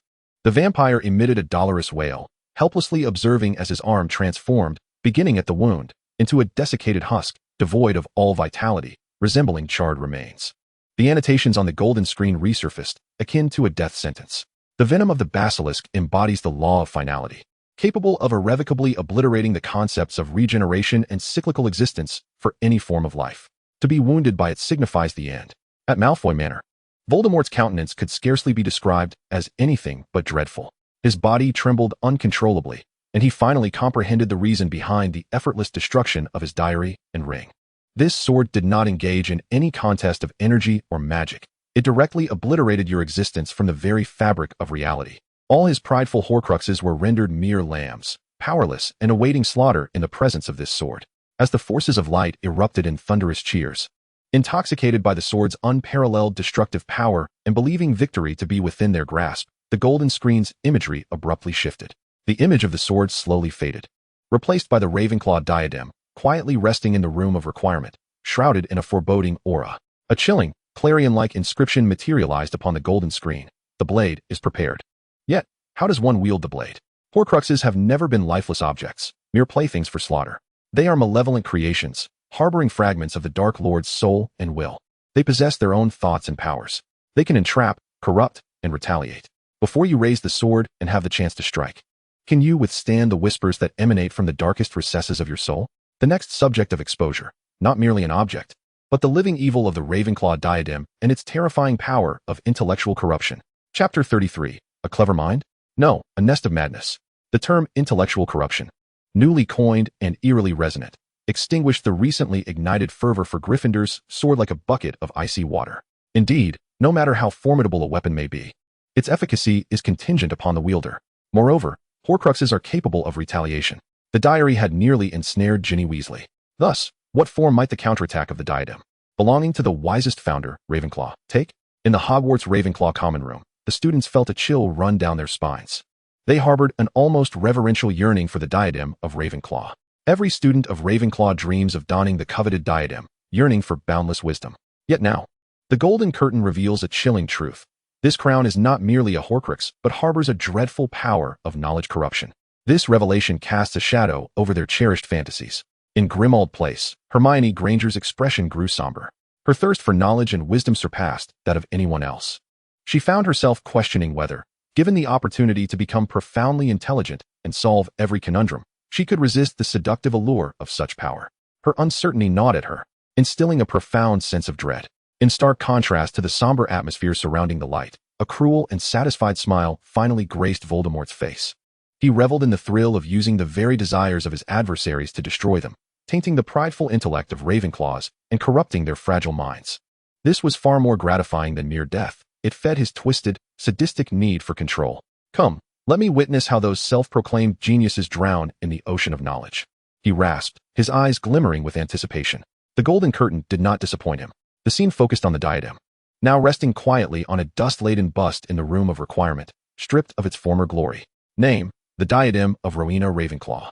Original magic, wisdom enlightenment. The wearer temporarily enhances their logical reasoning and memory. Horcrux transformation. When Voldemort fashioned it into a Horcrux, he twisted its original magic, transforming it into a malevolent mental trap aimed at thoughts and psyche. The golden curtain began to elucidate the terrifying nature of this knowledge corruption. Effect 1. The gift of wisdom. When you, a soul yearning for knowledge, adorn it, the fragment of Voldemort's lingering soul within will immediately tap into your deepest desires. It will then select the most crucial and coveted knowledge from its vast repository, as if divinely inspired, and implant it directly into your mind. In that moment, you will feel omniscient, as if the truths of the entire world have swung wide open before you. Upon the unveiling of this effect, the students of Ravenclaw could not help but swallow hard. The temptation was overwhelming, utterly irresistible. Effect 2. Distortion of cognition. However, there is no such thing as a free lunch. While bestowing wisdom, that fragment of soul will insidiously inject its paranoid, dark, and contemptuous worldview into the very depths of your thoughts, like the most subtle of viruses. You will begin to perceive your peers as foolish and incomprehensible. You may begin to perceive the teachings of professors as remarkably superficial and absurd.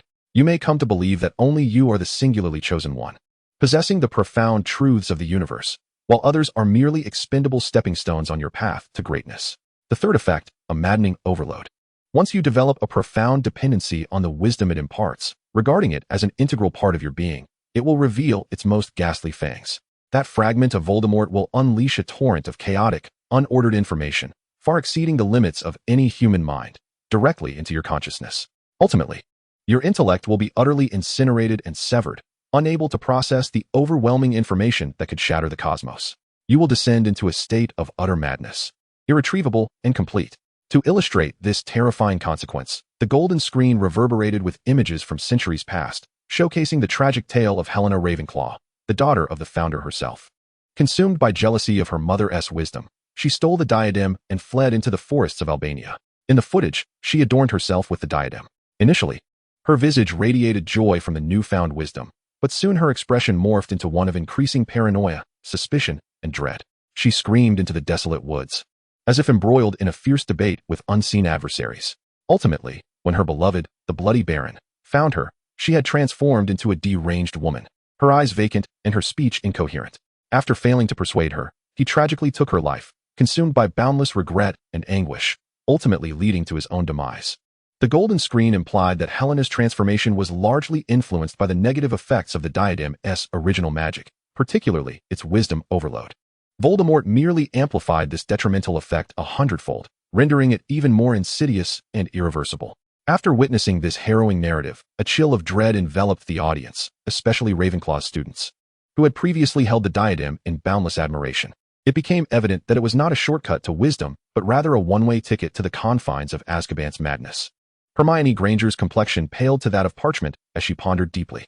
If, in the room of requirement, she had encountered the diadem instead of the Slytherin locket, could she truly have resisted such an overwhelming temptation to instant enlightenment? She found herself uncertain, and this uncertainty birthed a profound fear within her. However, just as everyone grappled with the insidious and unpredictable nature of the diadem's allure, the golden screen presented an annotation that left even Harry Potter in a state of bemused incredulity.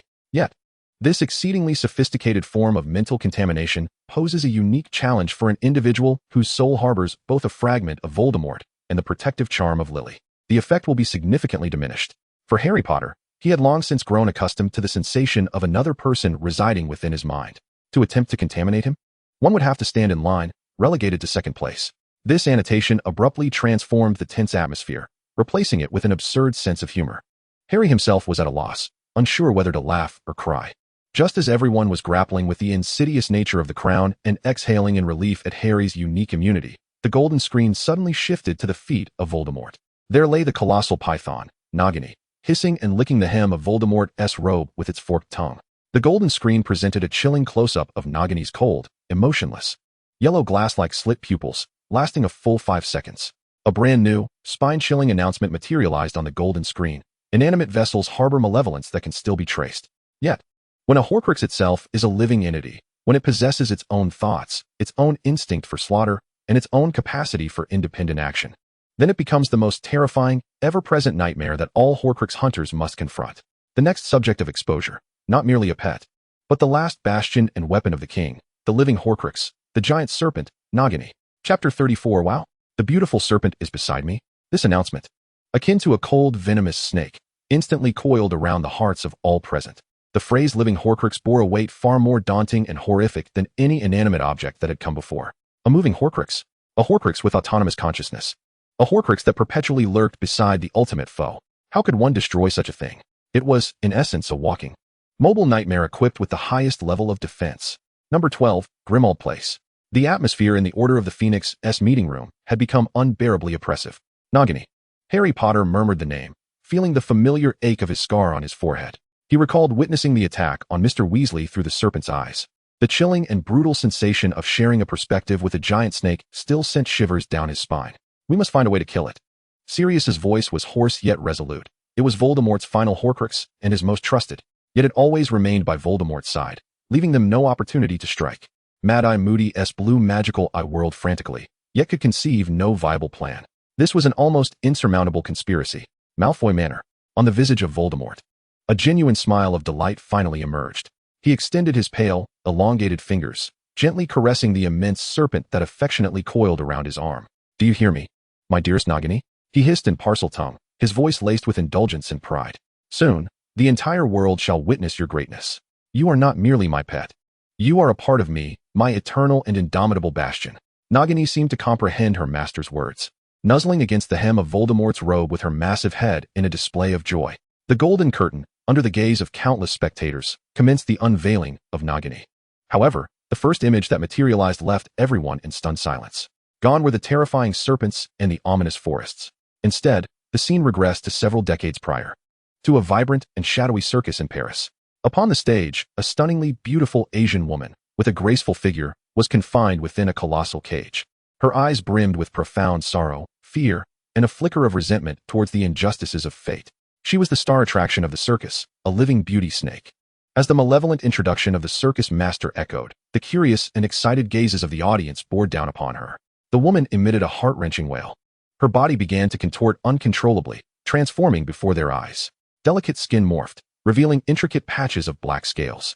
Her elongated limbs gradually retracted and merged into a robust, powerful serpentine tail. Her exquisite face, in the throes of excruciating agony, elongated and flattened, ultimately becoming a grotesque and frigid serpent's head. From a beautiful woman to a terrifying giant serpent, the entire metamorphosis was laid bare before the world. At Hogwarts, all the students gasped in shock, hands clasped over their mouths. Good heavens! That serpent, Nagini, was once a stunning beauty? What on earth is happening? Why did she transform into a snake? The golden curtain provided the answer. Name, Nagini. Species, blood maledict. Definition, an exceedingly rare and malevolent blood curse, transmitted solely through female lineage. The origins of this curse are obscure. The cursed individual is destined from birth to eventually transform into a beast. As one ages, this transformation becomes increasingly frequent and uncontrollable. Ultimately, there will come a day when she can no longer revert to human form. Her human consciousness and soul will be irrevocably consumed by the primal instincts of the beast.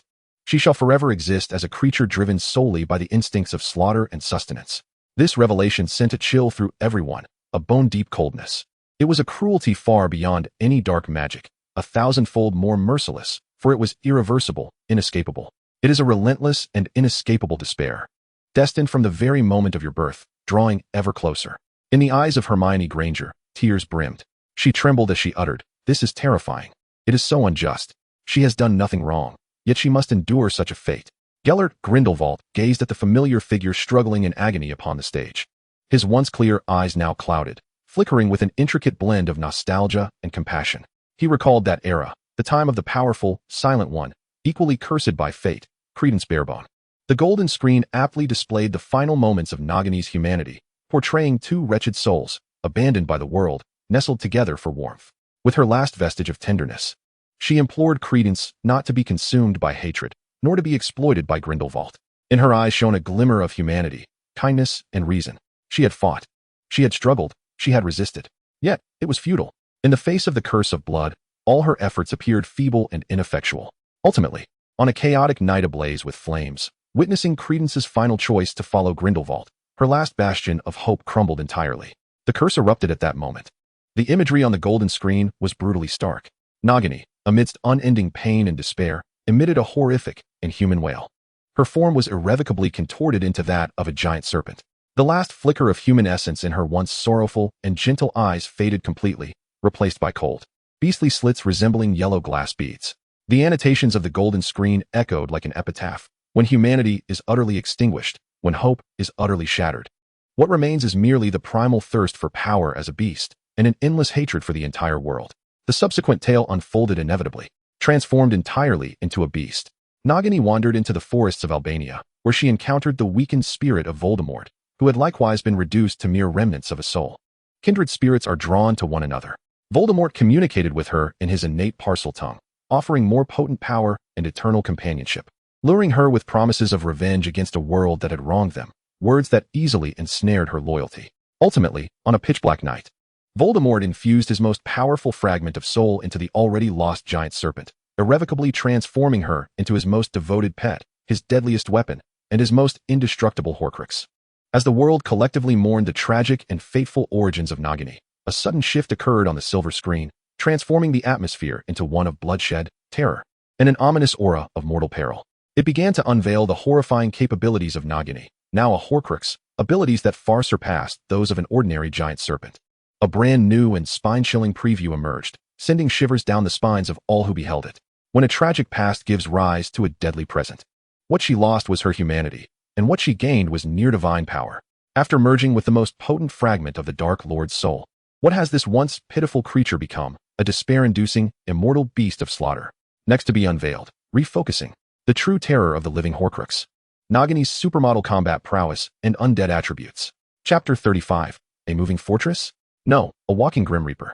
Following the revelation of Nagini's tragic backstory, the magical world harbored complex sentiments towards this colossal serpent, sympathy intertwined with regret.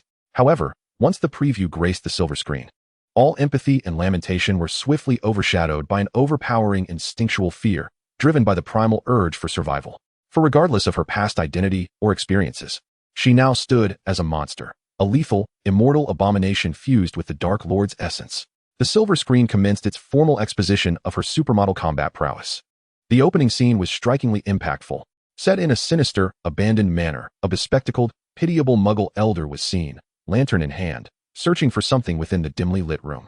Suddenly, a colossal shadow erupted from the darkness of the ceiling. It was Nagini. With a single, gaping maw, her enormous, disc-like serpent head devoured the unfortunate elder whole. Bones and all. This bloody and brutal spectacle elicited horrified screams from every student in the Hogwarts Great Hall. Yet, the annotations on the silver screen informed them that this was merely an appetizer. Supermodel Ability 1. Extraordinary Intelligence and the Dark Lord's Cunning. Do not equate Nagini with any ordinary beast that relies solely on instinct to hunt. Within her lies the most formidable fragment of Voldemort's soul. Thus, she possesses the insidious and cunning intellect of the Dark Lord himself.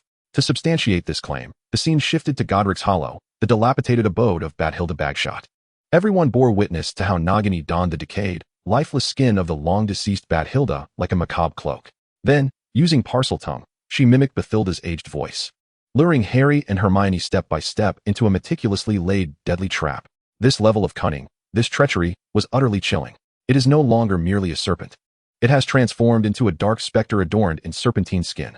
The scene shifts to the atrium of the Ministry of Magic, set in a future time where the legendary confrontation between Dumbledore and Voldemort unfolds.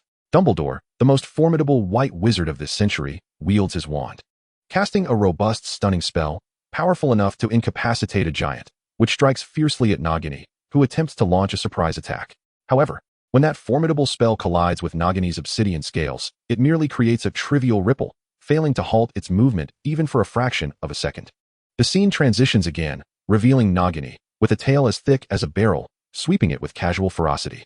Instantly, the hard marble floor of the atrium is carved into a terrifying chasm several feet deep. The force is akin to that of an adult giant. A cold annotation appears on the golden screen. After transforming Nagini into a Horcrux, Voldemort repeatedly refined its body using several long-lost ancient dark magics and his own blood. At this moment, every scale of Nagini boasts physical and magical defenses that rival those of a fully grown, top-tier Norwegian Ridgeback dragon. This revelation fills the members of the Order of the Phoenix with profound despair. They are powerless. Not even Dumbledore's spells can penetrate. How can they possibly fight back? The screen shifts to the Department of Mysteries, where Arthur Weasley lies in a pool of blood, bearing several horrific bite wounds deep enough to expose bone. Most terrifyingly, his injuries refuse to heal. Healers at St. Mungo's Hospital for Magical Maladies and Injuries have exhausted their most potent healing potions and spells. Yet, upon contact with his wounds, the potions immediately fail, dissolving into a puddle of black ichor. The light of the healing spells is wholly consumed by a layer of ominous black-green aura clinging to the injuries. An annotation reveals the dreadful truth of this venom. Nagini's venom is no longer merely biological poison. It has perfectly fused with the curse of the blood curse itself, along with Voldemort's purest dark magic infused within. This lethal concoction can fundamentally dismantle the energy structure of any living being from a fundamental level, permanently inhibiting all known healing magic. Once bitten, the only fate awaiting one is to languish in endless agony, gradually decaying into pus and blood. Upon witnessing this, the Weasley family clings tightly together in fear, realizing just how fortunate Arthur was to have survived. Yet, just when everyone believes that these three formidable abilities represent the zenith of Nagini's powers, the golden screen unveils her most insurmountable and despair-inducing ultimate characteristic as a living Horcrux. Ultimate characteristic: shared life, synchronized vision. As the last and the most significant Horcrux housing Voldemort's fragmented soul, Nagini establishes a bond with her master that resembles a symbiotic connection of souls. Firstly, Voldemort can observe the world through Nagini's eyes, as if watching the highest definition live broadcast, allowing him to monitor everything in real time. Any foe that appears before Nagini will find no escape. Secondly, Nagini equally shares in the immense vitality derived from the Horcrux network, meaning that any magical attack directed at her is tantamount to an assault on Voldemort himself. One must first breach Voldemort's vast magical defenses, akin to an ocean, to inflict even the slightest harm upon Nagini. In theory, as long as Voldemort remains alive, Nagini is nearly impossible to kill. A deadlock, a thoroughly impenetrable and flawless stalemate. A moving fortress, a walking harbinger of death, that, upon mere contact, is fatal, while also serving as a real-time surveillance probe with the highest levels of physical and magical defenses. This is no longer a nightmare, it is hell. Hogwarts headmaster's office. Dumbledore gazed at the annotations on the golden screen, and for the first time, The serene expression on his face revealed a genuine, formidable concern. He exhaled deeply. A mobile bastion, a reaper in the form of Tom, my student, you have presented us all with an insurmountable dilemma. Harry Potter. Harry's heart plummeted to the depths of despair. He finally comprehended why the destruction of Nagini would be reserved for the final moment in the impending battle, requiring Neville Longbottom to wield the Gryffindor sword infused with basilisk venom to achieve it. For aside from that, it seemed there was truly no other way. Just when everyone was cornered into the depths of despair by the seemingly insolvable predicament of the living Horcrux. Believing that it was impossible to kill Nagini without first defeating Voldemort himself, the golden screen suddenly shifted. It departed from the terrifying giant serpent and the powerful wizards, instead focusing on a humble, stooped figure diligently mopping the floors in a corridor of Hogwarts Castle. Argus Filch, a squib, a new line of revolutionary, thought-provoking predictions materialized on the golden screen, causing all minds to momentarily stall. When the most powerful magic constructs the most solid and seemingly impregnable barrier, what may silently dismantle it from within may no longer be stronger magic, but rather the most unassuming and ordinary entities that all self-proclaimed noble wizards subconsciously overlook. They are unable to wield any grand spells, and they endure the scorn and derision of society. Yet, paradoxically, they have become immune to the majority of magical contracts and curses crafted specifically for wizards. They exist as outsiders within the magical realm, specters beyond the confines of established norms. The next subject of exposure, the forgotten bloodline, the mute canon of exemption from rules. Chapter 36, excuse me. Might I have a word? As this announcement, presented in a remarkably mundane and somewhat incongruous manner, materialized upon the golden screen, the entire magical world stood in stunned silence. Then, it erupted. The eruption was not one of gasps or anticipation, but rather an indescribable cacophony, mingled with absurdity and confusion. A mute canon? After a series of exposures featuring the Dark Lord, legendary Aurors, living Horcruxes, artifacts, and forbidden magic, entities capable of cataclysmic destruction, was the golden screen now to unveil a mute canon? What was this? Had they, after savoring dragon liver and phoenix marrow, decided to ceremoniously introduce the rag used to wipe down the kitchen counter? In the Slytherin common room at Hogwarts, a peal of laughter erupted. This is undoubtedly the most hilarious joke I've heard all year. Pansy Parkinson's sharp, malicious laughter echoed throughout the dungeon. The golden screen must have run out of worthy subjects to expose. A mute canon? It dared to reveal a group of inept individuals who couldn't even lift a wand. This was 1,000 times more ludicrous than watching Neville Longbottom brew potions. Her fellow pureblood enthusiasts joined in with scornful laughter, their gazes converging on Argus Filch, the castle's caretaker, who stood sulking in a corner, mop in hand. His expression one of palpable resentment. Their eyes were rife with unabashed contempt and mockery. Meanwhile, in the Ministry of Magic, Dolores Umbridge, the deputy minister who prided herself on the purity of wizarding bloodlines, displayed a visceral revulsion upon witnessing the announcement. In her nauseatingly sweet voice, she turned to Minister Fudge and murmured, "Minister, look at this. It's positively polluting our eyes. Such stains upon our bloodline should never be permitted to exist beneath the same sky as our noble wizards. They are symbols of disgrace." At this moment, in the expansive corridors of Hogwarts, Argus Filch was trembling with fury, his face flushed, having once again found his beloved cat, Mrs. Norris, magically affixed to the ceiling by Peeves. He felt the disdainful gazes of the young witches and wizards surrounding him, eyes fixed on him as if he were refuse. Gripping the mop tightly, his knuckles turned white from the strain. His deeply wrinkled face was etched with profound, bone-deep insecurity and bitterness. He seethed with fury. He loathed his accursed lineage. He despised his pitiable impotence, a mere title of wizard devoid of any magical prowess. He abhorred this world, brimming with wonder and grandeur, yet heartlessly discarded him like refuse. The golden screen, amidst the bewilderment, disdain, and ridicule of the onlookers, commenced its revelation with a chilling calmness bordering on cruelty. The opening scene featured Filch, who was furtively ensconced in his cramped, cluttered office, permeated by the scents of various cleaning supplies. With utmost caution, he unwrapped a cheaply printed mail-order package. Inside lay a deceptive introductory correspondence course in spellcasting, designed specifically for those with minimal magical abilities and the mute. He donned his reading glasses and, with trembling hands calloused from years of toil, awkwardly wielded an ordinary wooden stick procured from a thrift shop, which bore no potential for magical reaction. Wingalum Raviasa, Thunderclap. He recited those rudimentary incantations in a hoarse, parched voice, repeating them ad infinitum, despite knowing he would never succeed. His gaze was filled with a heart-wrenching, almost servile yearning for magic. This spectacle rendered many of his previously mocking students unable to stifle their laughter.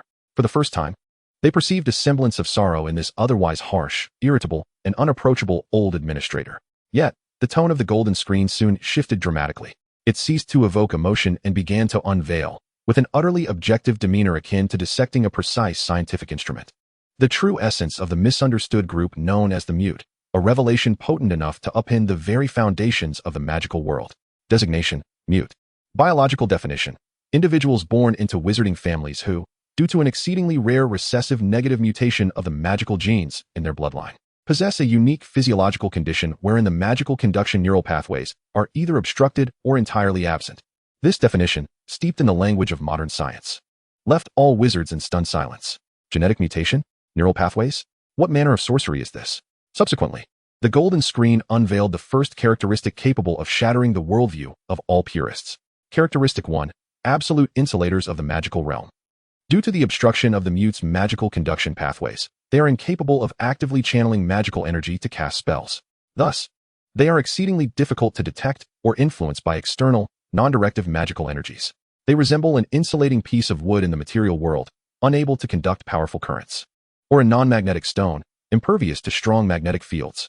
Conclusion: they are innately immune to the vast majority of environmental, perceptual, and triggering forms of magic. To substantiate this point, the scene transitions. Everyone witnesses the randomly shifting staircases at Hogwarts, where portions of steps suddenly vanish, and corridors that abruptly close their doors. Countless students, including Harry and Ron, have been ensnared in the mischievous magic of the castle, left in a state of utter disarray. Yet, there is one exception: Filch. As he trudges through these corridors with heavy steps, the staircases remain steadfast and unyielding. The steps are eternally intact, and the doors are perpetually ajar. The ancient, self-aware magic of the castle is utterly oblivious to the existence of this non-wizard individual. To him, the castle is merely an ordinary, immobile structure. Characteristic 2. The absolute invisibility of a high-level perceptual magic invisibility cloak. In the magical realm, the vast majority of spells employed for detecting and tracking wizards are fundamentally based on the principle of sensing the magical fluctuations naturally emanating from the target to ascertain their location. For instance, the Ministry of Magic's monitoring spells for underage wizards, or the enchanted Marauders map. The scene reveals the Marauders map, treasured by the Weasley twins.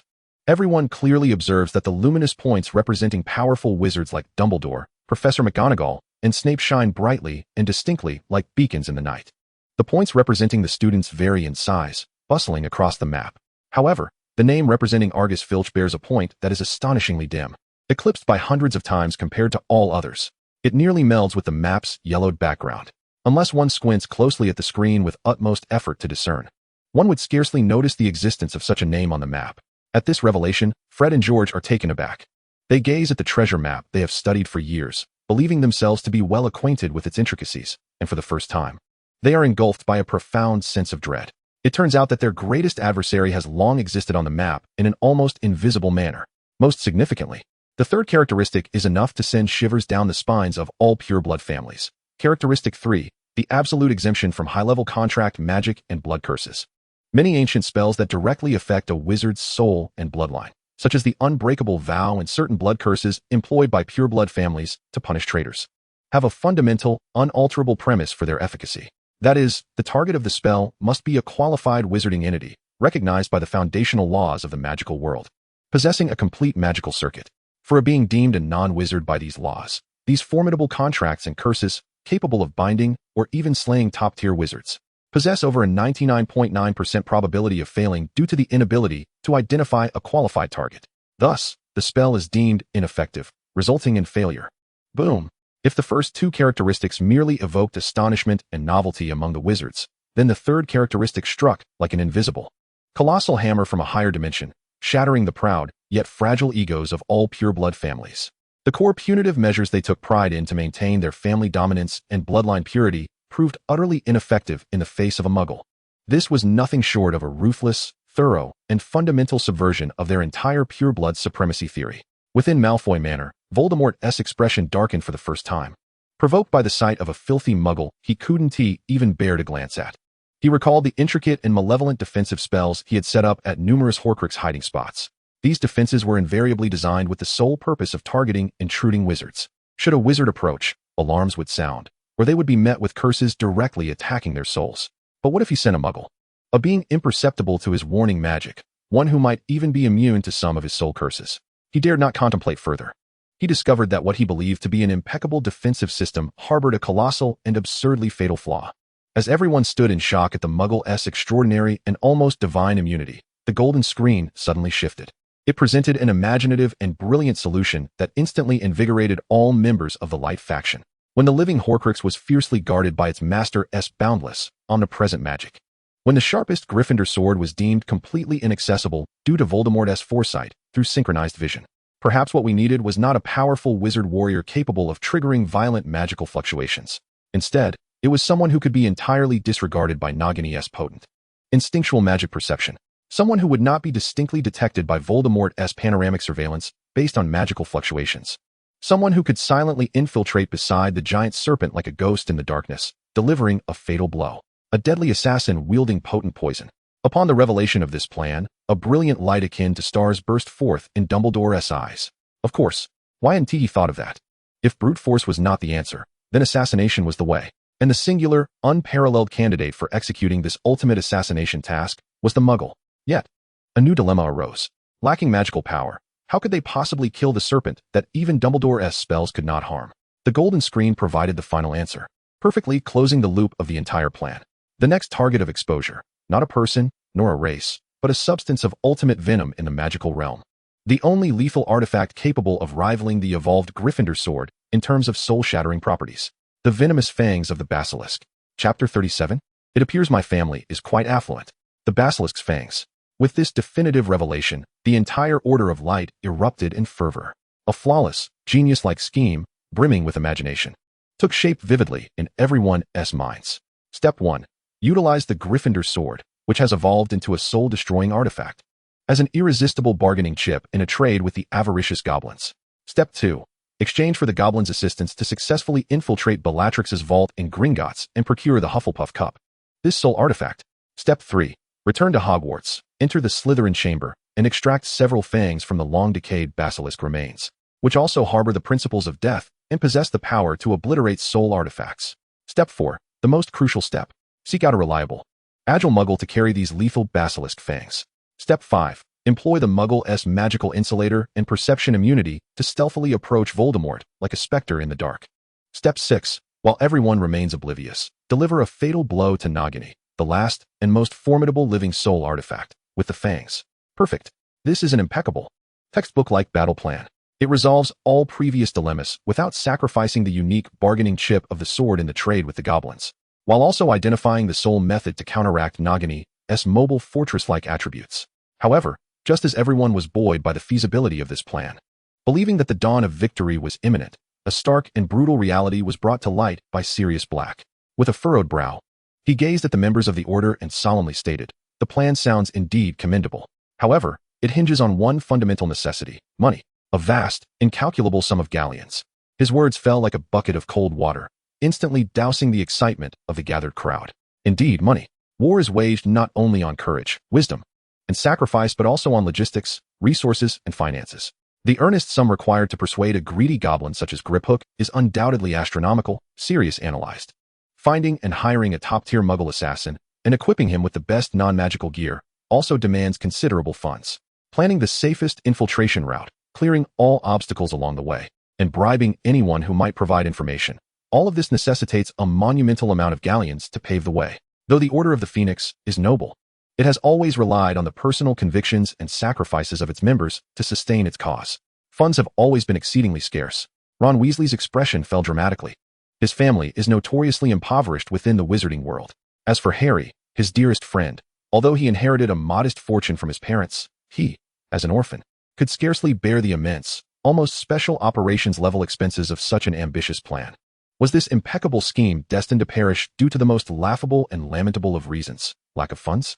Just when everyone felt utterly helpless, even verging on despair. Regarding this starkly pragmatic dilemma, the scene on the golden screen abruptly shifted. It once again focused on the Grand Gringotts Wizarding Bank, nestled deep within the bowels of Diagon Alley. This time, the lens zeroed in on an utterly unprecedented, colossal vault door, numbered 687, crafted entirely from pure obsidian. An elderly goblin, with long, twig-like fingers, gently and rhythmically tapped 7 times upon the door. The immensely heavy stone door slowly creaked open, accompanied by a complex array of sounds reminiscent of intricate clockwork mechanics. In the next moment, the spectacle that unfolded before all present cast the entire wizarding world into a prolonged, stupefying silence, as though time itself had come to a standstill. Behind the door lay a vast expanse, reminiscent of a small plaza. This space was devoid of haphazard piles of gold and jewels. Instead, it was organized in a manner that was both orderly and awe-inspiring. To the left, there rose a genuine mountain formed entirely of pure gold galleons. The golden peak shimmered intensely under the magical lights, nearly blinding all who gazed upon it. A rough estimate suggested that there were at least several 100,000, if not millions, of galleons amassed there. To the right stood rows of immense shelves crafted from the finest white oak, each inscribed with preservation charms. These shelves displayed an astonishing array of rare and precious potion ingredients, some of which had long been extinct in the outside world. A whole crate contained dried dragon liver, exhibiting a perfect purple hue, rumored to possess the power to resurrect the dead. A gigantic crystal jar was filled with the soft silver glow of pure unicorn blood, resembling liquid starlight. Furthermore, under a glass dome enchanted with a time-stopping spell, 3 golden feathers floated serenely, said to have naturally shed from the legendary creature known as the Griffin. At the very heart of this expansive chamber stood an ancient weapon rack, fashioned from ebony wood. Beyond several ancient wands of varied design, each exuding a palpable sense of historical gravitas, there hung an extraordinarily ornate crossbow, designed specifically to combat the most formidable dark magical creatures. This exquisite weapon was crafted from pure mithril, adorned with a dragon's heartstring on the bow arms, and inscribed with dense ancient exorcism runes across its frame. The essence of a family, a lineage that has endured for centuries, a truly elite aristocracy shrouded in obscurity, is unveiled at this moment upon the golden screen in the most direct, shocking, and unreasoned manner. Hogwarts. Ron Weasley gazed at the towering golden edifice, which dwarfed their rickety abode by several magnitudes, his freckled face rendered utterly dazed. With an expression that resembled a dreamlike stupor, as if observing a stranger, he turned to his closest friend, with whom he had shared 6 years of slumber, truancy, and mischief. "Harry, what on earth is this?" Harry Potter himself was equally bewildered, if not more so than Ron.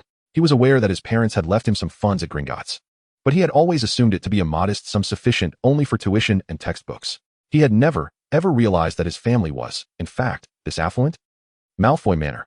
Draco Malfoy's countenance shifted into an exceedingly peculiar expression, akin to a spilled palette of vibrant colors. His greatest pride and asset, aside from his impeccable lineage, was the immense wealth of the Malfoy family, capable of influencing the decisions of the Ministry of Magic. This had served as his weapon to mock the shabby, second-hand robed, impoverished Harry Potter for 6 long years. But now, the golden screen, in the most unvarnished and ruthless manner, revealed to him that the very pauper he had ridiculed possessed a vault far grander, fuller, and more tasteful than that of the Malfoys. The Malfoy fortune stemmed from ancestral lands and power, whereas the Potter legacy, as elucidated by the golden screen, unraveled the origins of their wealth. Potter Family Vault, number 687. The family's riches are not derived from ancient feudal inheritances, but from the extraordinary creativity passed down through generations in the fields of potion-making and applied alchemy. The scene began to rewind. Everyone witnessed Harry's great-great-grandfather, Fleamont Potter, a genius hailed as a revolutionary in potion-making, as he conceived the wildly popular Sleekeasy's hair potion that drove countless witches into a frenzy, thus earning the family's first fortune and establishing the Potter Potion Company. They beheld another ancestor of Harry's who enhanced the formula for the bone regrowth potion, tripling its efficacy and reducing side effects by 90%. Selflessly granting this monumental patent to St. Mungo's Hospital for Magical Maladies and Injuries, thereby earning the respect and friendship of the entire medical community. They also witnessed how Harry's grandfather, a remarkably gifted master of alchemy, ingeniously resolved the issue of sidewind turbulence during high-speed flight, a challenge that had eluded all flying broomsticks of his time. He patented this balancing charm and sold it at a premium to the fledgling manufacturer of the Nimbus series of brooms, becoming one of its most significant technological stakeholders. Generations of intelligent and creative potters ultimately amassed this formidable mountain of wealth and technological prowess. They were not mere conservative aristocrats inheriting ancestral estates. Rather, they were a dynasty of technological magnates who built their empire from the ground up through wisdom, patents, and inventions. The golden screen traversed the vast treasure trove. Descending into the deepest recesses of the vault, there lay a chest crafted from black ironwood, fortified by the most potent protective spells. The screen opened it directly. Inside, there was no currency, no jewels, only a thick stack of yellowed parchment made from dragon hide.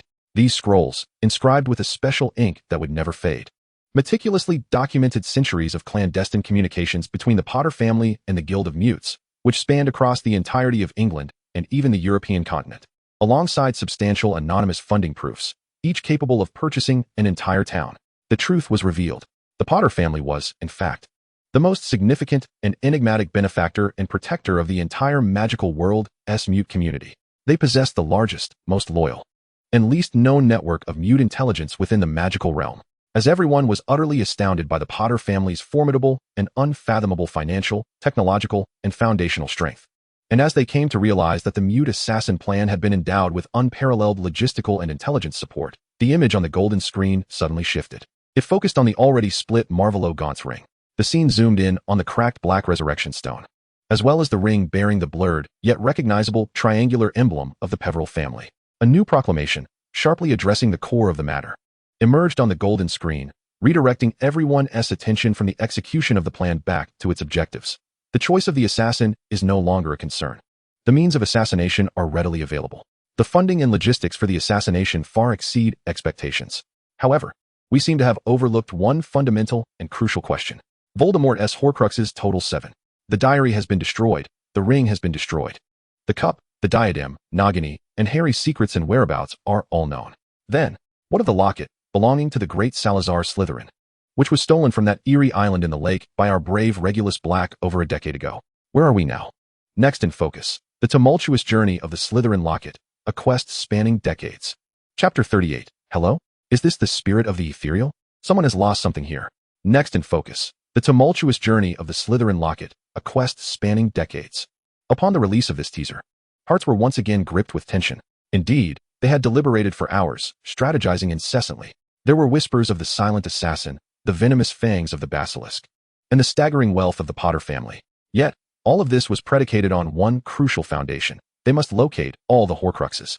Presently, one remained elusive. The locket, which Regulus Black had retrieved at the cost of his life, belonging to Slytherin himself. Where could it possibly be? Number 12, Grimmauld Place. Sirius Black, the last scion of the Black family, wore an expression of anguish and remorse. It's all my fault, he murmured.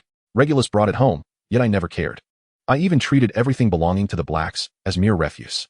Harry and Hermione exchanged glances, recalling not too long ago when they, alongside Mrs. Weasley, had cleared this ancient abode of its mountains of dust-laden debris. Amongst the clutter lay a heavy locket they could not open. Could it be Hogwarts' kitchen? The house-elf creature, with his enormous, murky eyes, was flooded with tears of regret.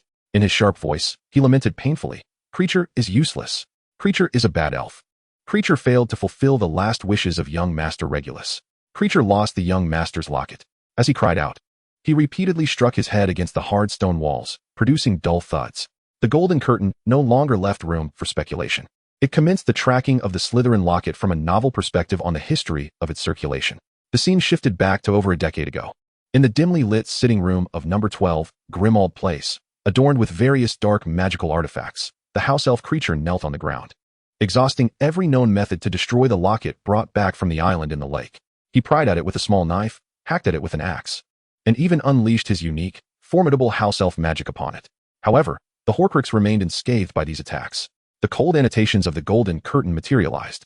Creature did not realize that only a select few magical substances, embodying the principles of death or absolute destruction, could truly obliterate a Horcrux. From the outset, his efforts were destined to be in vain. After enduring countless failures, the despairing creature could only adhere to his conservative instincts as a house elf, concealing the relics of his master, objects he could neither destroy nor allow others to discover, in the deepest recesses of a dusty glass cabinet filled with various bric-a-brac in the living room. He believed that this would be the safest place. Time fast-forwarded to when the Order of the Phoenix established its headquarters at number 12 Grimmauld Place. A figure, familiar yet loathed by all, stealthily appeared on the scene. The man, with his greasy hair, clad in a tattered coat, and eyes that darted about like a rodent, was Mundungus Fletcher. In the footage, he took advantage of the Order members who were convening upstairs, rummaging through the Black family's old residence like a true thief, carelessly stuffing anything that appeared valuable into his filthy, seemingly bottomless pockets, be it silver candlesticks or gem-encrusted goblets. Ultimately, his gaze was drawn to an ancient and weighty locket box nestled deep within the glass cabinet. He did not know what it was. He only recognized that it seemed likely to fetch a handsome price. Without hesitation, he shoved it into his pocket as well. The commentary of the Golden Curtain was rife with the irony of fate. Voldemort, having exhausted all his wisdom and magic, concealed his most treasured possession, an object bearing a fragment of his immortal soul, within the depths of the most perilous and inaccessible lake of death in the world. Yet at this moment, this treasure had been reduced to mere ordinary loot in the hands of a despicable thief, destined for exchange on the black market for a few galleons. This revelation sent shockwaves through the entire light side. Mundungus! Sirius roared in fury, his eyes ablaze. That wretched, despicable scoundrel. I should have thrown him out of this house's window onto the street long ago. Let him splatter into a puddle of flesh. He could scarcely fathom that something his brother had sacrificed his life for had been stolen by one of their own.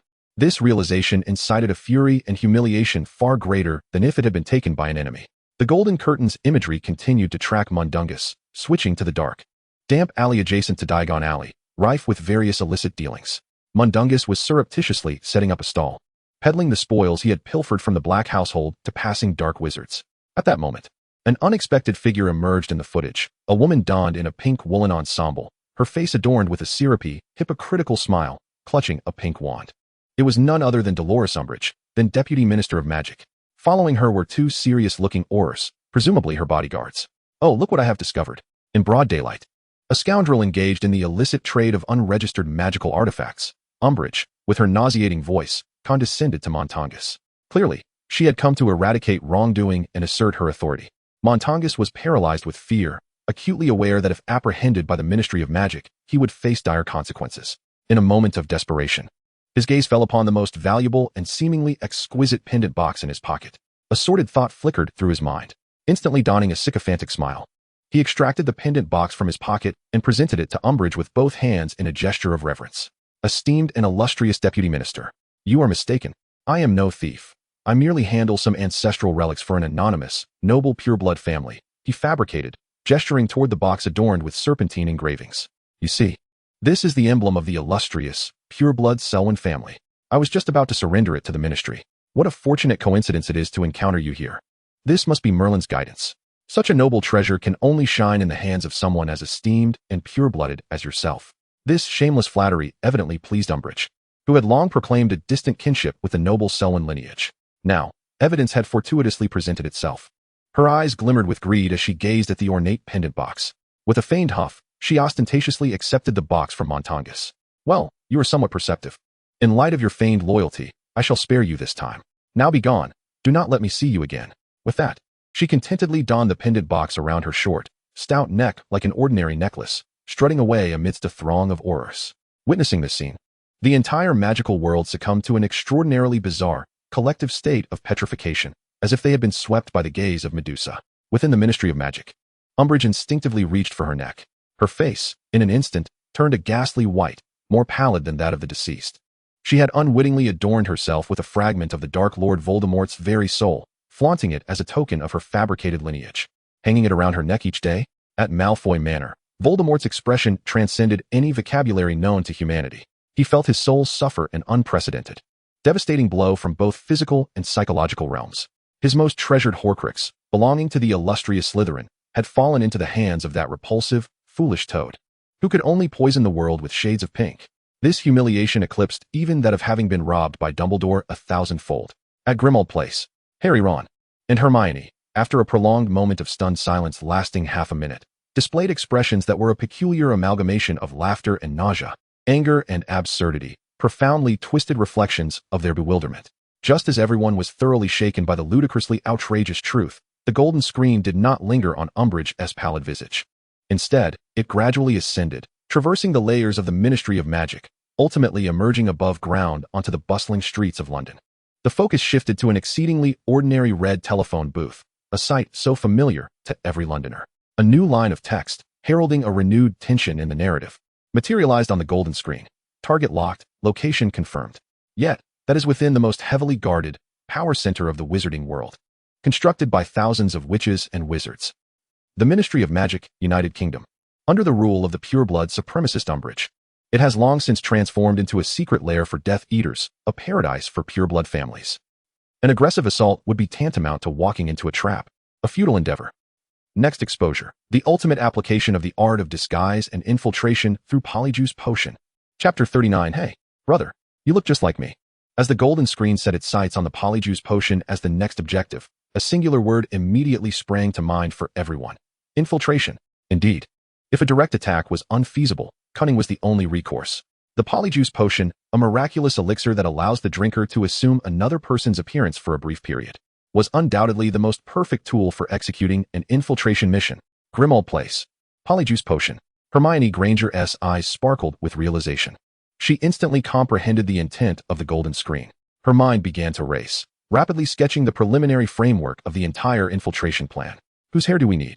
Who shall we disguise ourselves as? At which juncture do we switch identities? This knowledgeable young lady had entered her wartime mindset. The cellar office. Meanwhile, Severus Snape, the true master of potion making, curled the corner of his mouth into a barely perceptible, self-assured smirk as he observed the words Polyjuice Potion. Ultimate application? Humph. A bunch of bumbling trolls who couldn't even grasp the proportions of moonstone and powdered dragonfly dare to discuss limits? To him, while the Polyjuice Potion was indeed complex, it was far from being extreme. He was curious to see what new tricks this enigmatic golden screen could conjure that even he was unaware of. The golden screen did not disappoint him. The scene officially commenced. A standard cauldron, bubbling with a viscous concoction that shifted through nauseating hues, appeared at the center of the screen. Name: Polyjuice Potion. Definition: an exceedingly intricate potion with an extended production cycle, capable of transforming the drinker into an entirely different persona within a brief span of time. Warning: strictly prohibited for non-human transformations, as it may yield irreversible and catastrophic consequences. The scene amusingly features a wizard who, having mistakenly consumed a potion laced with cat hair, humorously sprouts cat whiskers and ears. This sight prompts Hermione to awkwardly touch her own nose. Following a foundational scientific explanation, the screen transitions to a genuine display of tactical maneuvers. It begins to simulate, in the form of a strategic wargame, how to utilize the Polyjuice Potion to achieve ultimate infiltration of the Ministry of Magic. Tactical Application 1. Identity Relay, Layered Penetration. In the simulated imagery, Harry ingests a potion infused with the hair of a lowly cleaner from the Ministry. He successfully traverses the bustling security checkpoint, which is least scrutinized due to high foot traffic. Subsequently, he conceals himself in an unoccupied restroom, where Hermione patiently awaits. Harry discreetly presents Hermione with a button he procured from the cleaner, belonging to a mid-level official within the Department of Magical Law Enforcement. Hermione consumes a new potion, transforming into a serious-looking witch, documents in hand, appearing hurried. She strides confidently out of the restroom, successfully passing through the second checkpoint, which requires higher clearance. Through this relay-like method of continuously switching identities, they can peel away layers, infiltrating the heavily guarded core of the Ministry of Magic. Tactical Application 2. Precise Disguise, Localized Transformation. In the simulated imagery, Ron refrains from drinking an entire potion. Instead, he merely taps his wand into a minuscule amount, approximately a drop, of potion infused with a whisker from a senior official at the Ministry. He skillfully applies this drop to his throat. In the next moment, a miracle occurs. His appearance remains unchanged, yet when he speaks, his voice resonates with the exact timbre of the senior official, aged, raspy, and authoritative. He approaches a confidential archive door that requires a voiceprint password. Clearing his throat, he intones, "Open Sesame." Astonishingly, the door, crafted from pure gold and inscribed with protective enchantments, begins to creak open. This maneuver leaves everyone in awe. Could it be that the Polyjuice Potion can be employed in such a manner? Merely altering one's voice? Or perhaps just the fingerprint? Even just the iris? This truly encapsulates the ultimate aspiration of a spy. Tactical Application 3. Conceptual Deception, Breath Confusion. This tactic astounds even Severus Snape. In the simulated imagery, Hermione places a strand of pink hair belonging to Dolores Umbridge into the cauldron. Yet simultaneously, she incorporated several seemingly unrelated elements. A single tear of joy from a domesticated pixie, a leaf of pure white from the white fresh plant that had thrived under sacred light for 49 days, and a pinch of powdered unicorn tail hair. Upon consuming this concoction, meticulously refined, she successfully transformed into the grotesque, corpulent visage of Umbridge. Astonishingly, however, she did not emit any of the malevolent, obsessive, and chaotic magical aura characteristic of Umbridge herself. Instead, she appeared as a benign version of Umbridge, devoid of any sinister attributes. The golden screen elucidated the underlying principle by introducing magical materials with properties entirely opposed to those of the target. One could effectively mask and obscure the unique magical essence of the individual while mimicking their appearance. This deception would fool those higher-level alchemical sentinels and defensive barriers that discern foes not by appearance, but through the perception of magical attributes. In that moment, within the dimly lit office of the cellar, Severus Snape, the undisputed authority and master of potion-making, gazed upon the astonishing, artful enhancement displayed on the golden screen. For the first time, his eternally stoic visage revealed a complex expression, reminiscent of a devout acolyte encountering their divine idol. imbued with a blend of obsession, admiration, and a hint of frustration. He murmured to himself, his voice laced with an unrecognized tremor. So it is, so it can be, using concepts to neutralize attributes. This is the true artistry of potion making. As everyone marveled at the boundless, imaginative applications of the polyjuice potion, believing that infiltrating the Ministry of Magic was a foregone conclusion, the golden screen once again presented a critical risk point. However, the greatest peril of the polyjuice potion has never been failure in its creation. Rather, it lies in the fact that you can never be 100% certain that the hair you obtained as the core ingredient truly belongs to the intended target. At the moment this revelation emerged, the golden screen shifted abruptly. It departed from the Ministry of Magic, leaving behind the cauldron, and focused on an unexpected locale. One that had almost slipped into obscurity, the abandoned restroom of the Weeping Myrtle on the second floor of Hogwarts. The scene honed in on the ancient tap, adorned with a sculpted serpent, the entrance to the Slytherin chamber. A brand new line of text, filled with boundless possibilities and overturning everyone's thoughts, materialized on the golden screen. As all eyes converge on the entrance, intent on devising stratagems to infiltrate the heavily fortified bastion of power, one may ponder whether the path to the ultimate destination has ever been singular. Oftentimes, the most direct, yet clandestine and secure shortcuts lie hidden within the very beginnings that are universally acknowledged, yet tread upon by none. The next revelation, not merely a legend, but the intricate network of underground highways connecting Hogwarts' secret passages and the true purpose of the Chamber of Secrets. Chapter 40. Hello? Is this the Hogwarts Real Estate Company? This preview acts as a key, instantly unlocking a novel realm of imagination for all wizards, particularly the students and faculty of Hogwarts. Just moments ago, they were fervently deliberating the myriad extreme applications of the polyjuice potion, contemplating every conceivable method of infiltrating the Ministry of Magic. However, the gold frame, with a nonchalant ease, intimates that perhaps they need not enter through the front door at all. At number 12, Grimmauld Place. An eerie silence envelopes the meeting room of the Order of the Phoenix. All those seasoned Aurors and warriors exchange glances, their expressions reflecting a shared epiphany of why didn't I think of that? The secret passageways of Hogwarts? Mad-Eye Moody's blue magical eye spins wildly, seemingly rummaging through his mind for every memory pertaining to the castle. I am aware that there are indeed several secret corridors leading to Hogsmeade. We had sneakily ventured out a few times in our youth. Yet, those passages are light years away from the Ministry of Magic in London. This consensus resonates universally. The secret pathways of Hogwarts, merely routes for students to stealthily procure suites, could hardly be linked to a top-tier strategic mission such as infiltrating the Ministry. In the Gryffindor common room, the Weasley twins, Fred and George, are struck as if by a bolt of lightning, frozen in astonishment. Their eyes meet, reflecting the unparalleled excitement and exhilaration akin to a volcanic eruption. Fred and George, could it be that our cherished map is set to undergo an upgrade? The Marauders map, which they have meticulously examined for years, believing they had uncovered every secret of Hogwarts, now appears to be merely an introductory guide in the face of this revelation. The gold frame does not keep everyone in suspense any longer. It embarks on its unveiling with a profoundly impactful narrative, akin to a documentary chronicling infrastructure marvels. The opening scene does not directly unveil the secret passages. Instead, it journeys back a millennium to the legendary founding ceremony of Hogwarts Castle. In the visuals, the four great founders stand shoulder to shoulder atop a once barren valley. Behind them loomed the magnificent silhouette of Hogwarts Castle, recently conjured into existence by magic. Godric Gryffindor, a valiant warrior with a mane of fiery red hair, raised his gleaming sword high and proclaimed to his three dear friends in a voice that resonated like a mighty bell, "Hearken, my friends. What we are about to construct is not merely an institution for imparting knowledge. It shall be, in the darkest and most desperate times to come, the ultimate stronghold providing refuge for all wizarding children."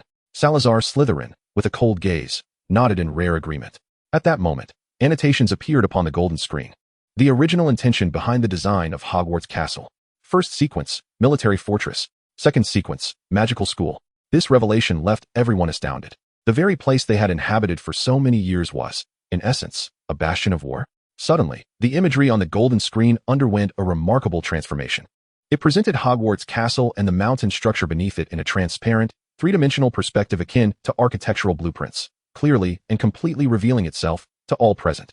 In the next instant, luminous golden lines, denoting secret passages, began to illuminate swiftly within the castle's subterranean, heavy walls, as well as the crevices of the ceiling and roof. In an instant, the entire three-dimensional model of Hogwarts was enveloped by an immense, shimmering golden web.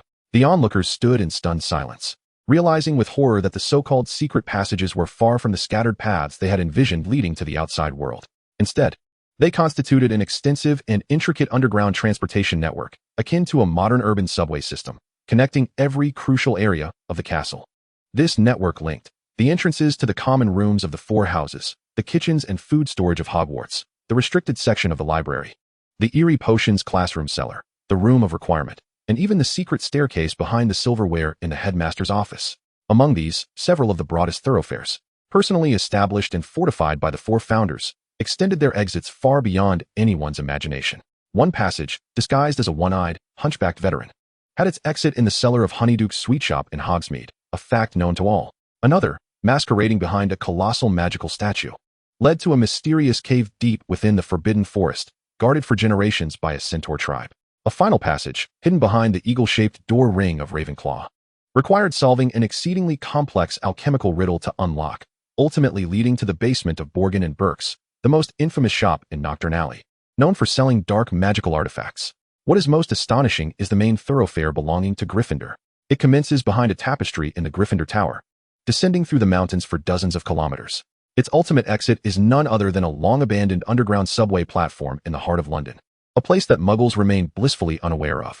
Remarkably, this platform lies less than 2 blocks from the visitor's entrance of the Ministry of Magic. Silence envelopes the entire Wizarding World, plunging it into an eerie stillness. The Weasley twins gaze at the golden screen displaying a diagram of Hogwarts' ultimate secret passage network, far more intricate, magnificent, and complex than the Marauders map they hold in their hands. They tremble with excitement, tears brimming in their eyes, as if beholding the ultimate sanctuary for their lifelong pursuit of mischief. Fred's voice quivers with emotion, echoed by George's equally choked response. "We, these two fools, have been guarding a veritable treasure trove all these years while begging at the door."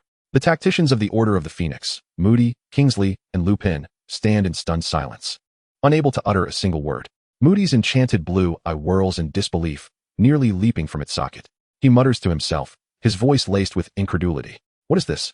This is not merely a passage. It is a flawless, three-dimensional, self-sustaining underground command system, with independent supply lines, intelligence centers, armories, and multiple clandestine routes for retreat and assault leading to various parts of the city. My goodness, Dumbledore, you old rascal. You have guarded such a remarkable treasure all these years without a single word to us." In the headmaster's office, Dumbledore himself wears a bittersweet smile. He was aware of secrets within the castle, but had never fathomed that this particular secret was so grand in scale. The golden screen even thoughtfully showcases the distinct styles of the passages constructed by the different founders. Gryffindor's passage is wide, straight, and grandiose, yet fraught with perilous traps requiring immense courage to traverse, such as fire-breathing statues and walls that close automatically. Ravenclaw's passage resembles a vast labyrinth, teeming with various forks and puzzles that demand exceptional intellect and knowledge to unlock. A wrong answer could result in being transported to another random location within the castle. Hufflepuff's passage is the epitome of safety and comfort, flanked by luminescent, edible mushrooms, and featuring secret supply stations leading directly to the kitchen, providing easy access to food and water at regular intervals. As everyone marvels at the architectural wonders of Hogwarts, the castle, a veritable marvel of infrastructure, leaves them in profound awe. The scene framed by the golden curtain ultimately crystallized upon the most enigmatic, profound, and singular passageway, which directly leads to the depths of Hogwarts, belonging to Salazar Slytherin. This entrance, nestled within the second-floor lavatory of the Weeping Myrtle, is marked by an ancient tap adorned with an intricate serpent. A chilling and ominous proclamation gradually materialized before the eyes of all. The other 3 founders constructed their passages for guardianship, legacy, and escape. Yet the illustrious and proud Salazar Slytherin had but a single, solitary purpose in mind when he fashioned his chamber: purification. What he left behind was not a retreat for future generations to flee, but rather a pathway leading to ultimate ruin, a one-way track from which there is no return. The next revelation, not merely a lair for monsters, but the true structure and concealed functions of Slytherin's ultimate weapon of vengeance. Chapter 41. Merely underground plumbing? No, it is the trigger of annihilation. Purification. These 2 words struck like twin bolts of black lightning, instantaneously shattering the joy that had blossomed among the crowd upon discovering Hogwarts' subterranean expressway. Hearts plummeted as the realization dawned that the forthcoming revelations would no longer be met with wonder, but with terror. In the Slytherin common room, the students sat upright, their eyes glimmering with a morbid, fervent pride. "I knew it. Our esteemed founder, Salazar Slytherin. His vision is unparalleled by the other 3. Purification. Indeed. It is time to eradicate those who have tainted the noble bloodline of Hogwarts." A cruel smile emerged on Draco Malfoy's face, filled with anticipation. Meanwhile, In the Gryffindor common room, Hermione Granger, the brilliant witch of Muggle origin, felt an inexplicable chill rising from the depths of her heart. Instinctively, she tightened her grip on her wand.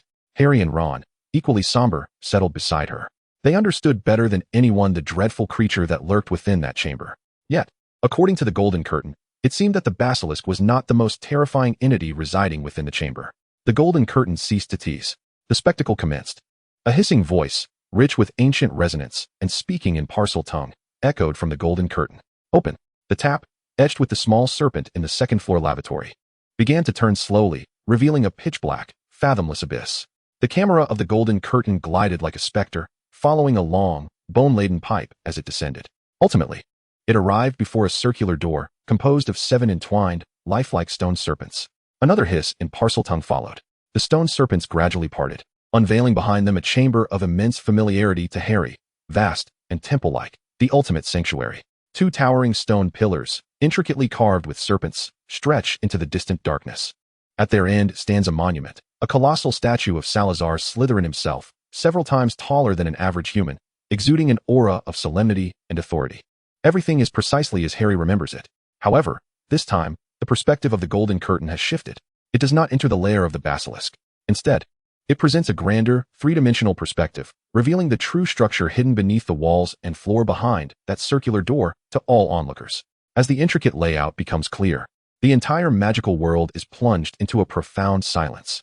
This is not merely a room. It resembles an intricate network of capillaries within the human body, a dense, sprawling system of massive pipes connecting every corner of Hogwarts Castle. The annotations of the Golden Curtain appear coldly. You are all mistaken. What you perceive as the Chamber of Secrets is merely the lair and playroom of Slytherin's pet, the basilisk. The true Chamber of Secrets is this system, a masterpiece meticulously designed and constructed by Salazar Slytherin over decades, sprawling across the entirety of Hogwarts Castle, a perfect, toxic delivery system. Upon this revelation, it feels as though a colossal hammer has struck every mind present. A toxic delivery system? What could he possibly intend? The Golden Curtain proceeds to showcase a chillingly cold simulation, illustrating Salazar Slytherin's ultimate plan, concealed for millennia. The complex network of pipes is illuminated. Everyone gasps in horror as they realize that this network does not merely terminate at the bathroom on the second floor. It also connects to the central reservoir of the Hogwarts kitchens, the drinking fountains in each of the 4 house common rooms, serving pumpkin juice and butterbeer.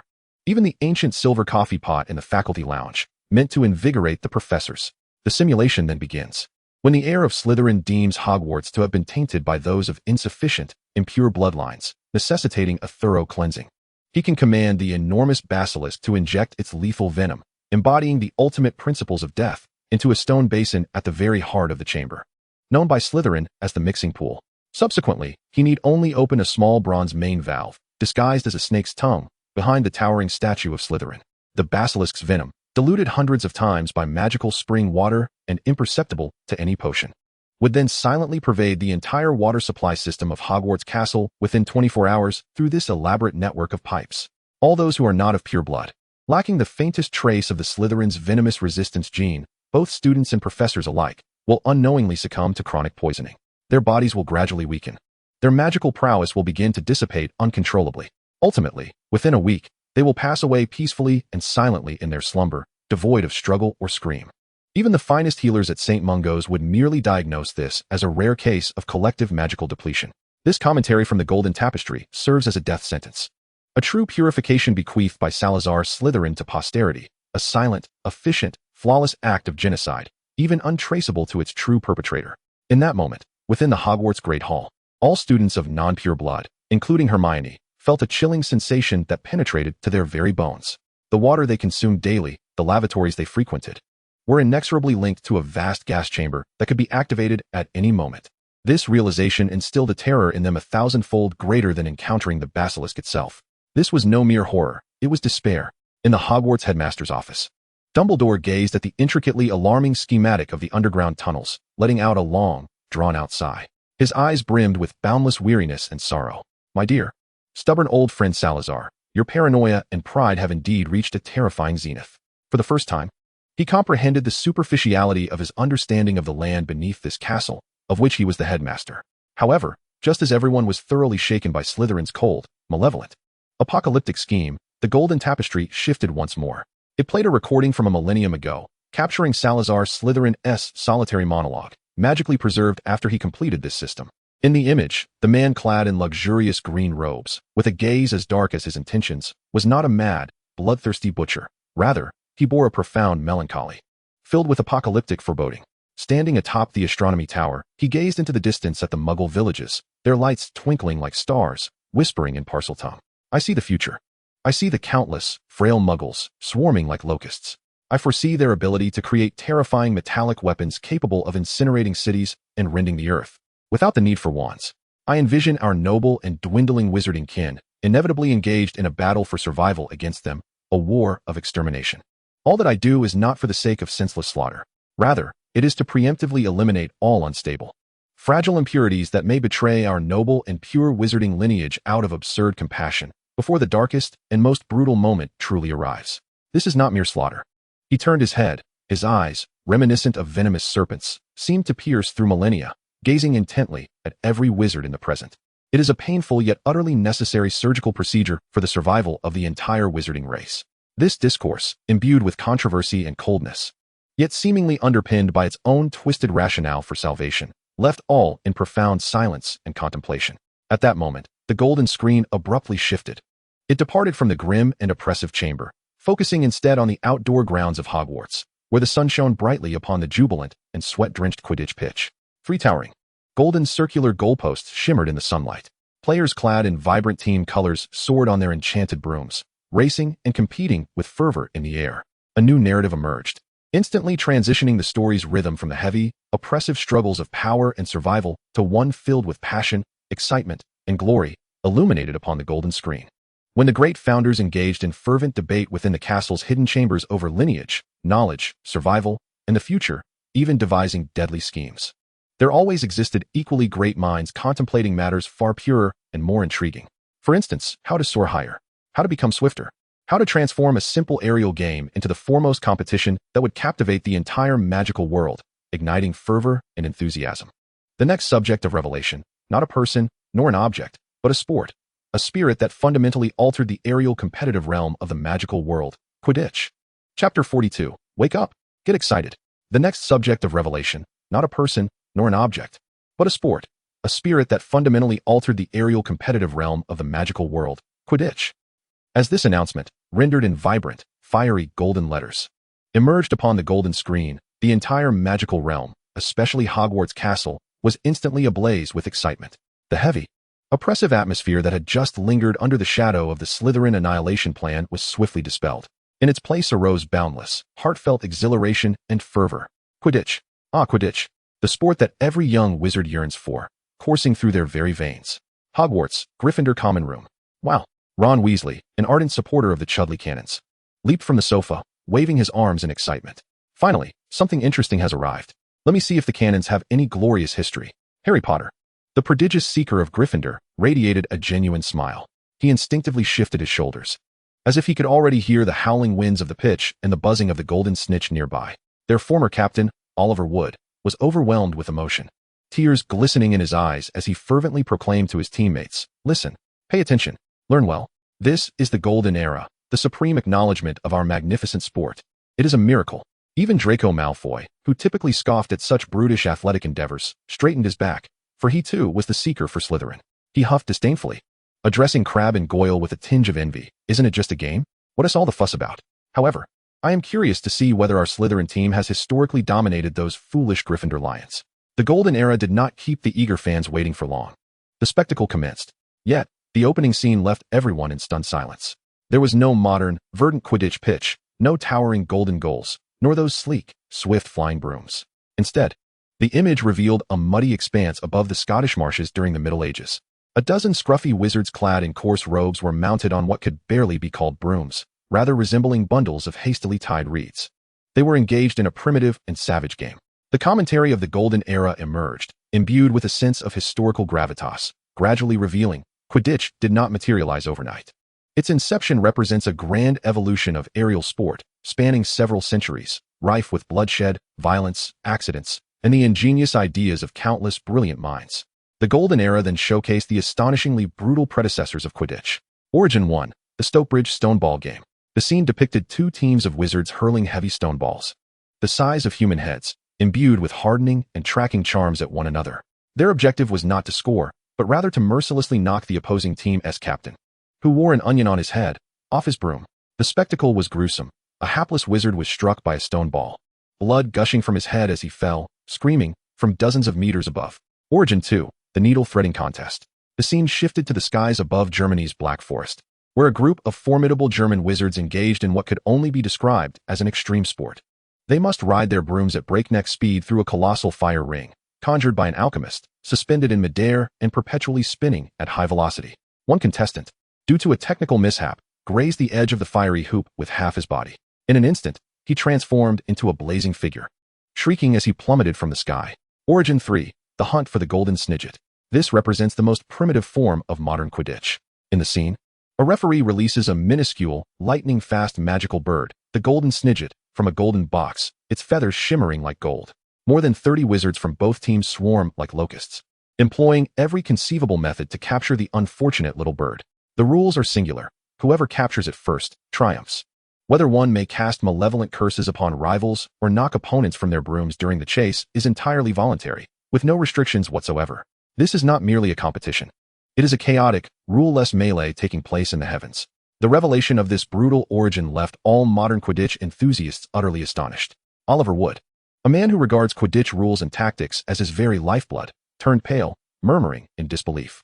Goodness, how could it be that our sport, replete with wisdom and skill, an elegant pursuit, has ancestors that were nothing more than a rabble of ruffians brawling atop broomsticks? Meanwhile, officials from the Department for the Regulation and Control of Magical Creatures expressed extreme indignation upon witnessing wizards frantically hunting the golden snidget, a rare and nearly extinct magical creature. Just when everyone thought this sport would remain forever entrenched in its savage and bloody phase, the scene transitioned to unveil the brilliant concepts that would alter history. The birth of the quaffle. A letter appeared, inscribed on yellowed parchment, pinned by a witch named Gertie Kettle, residing in the Quidditch Marsh.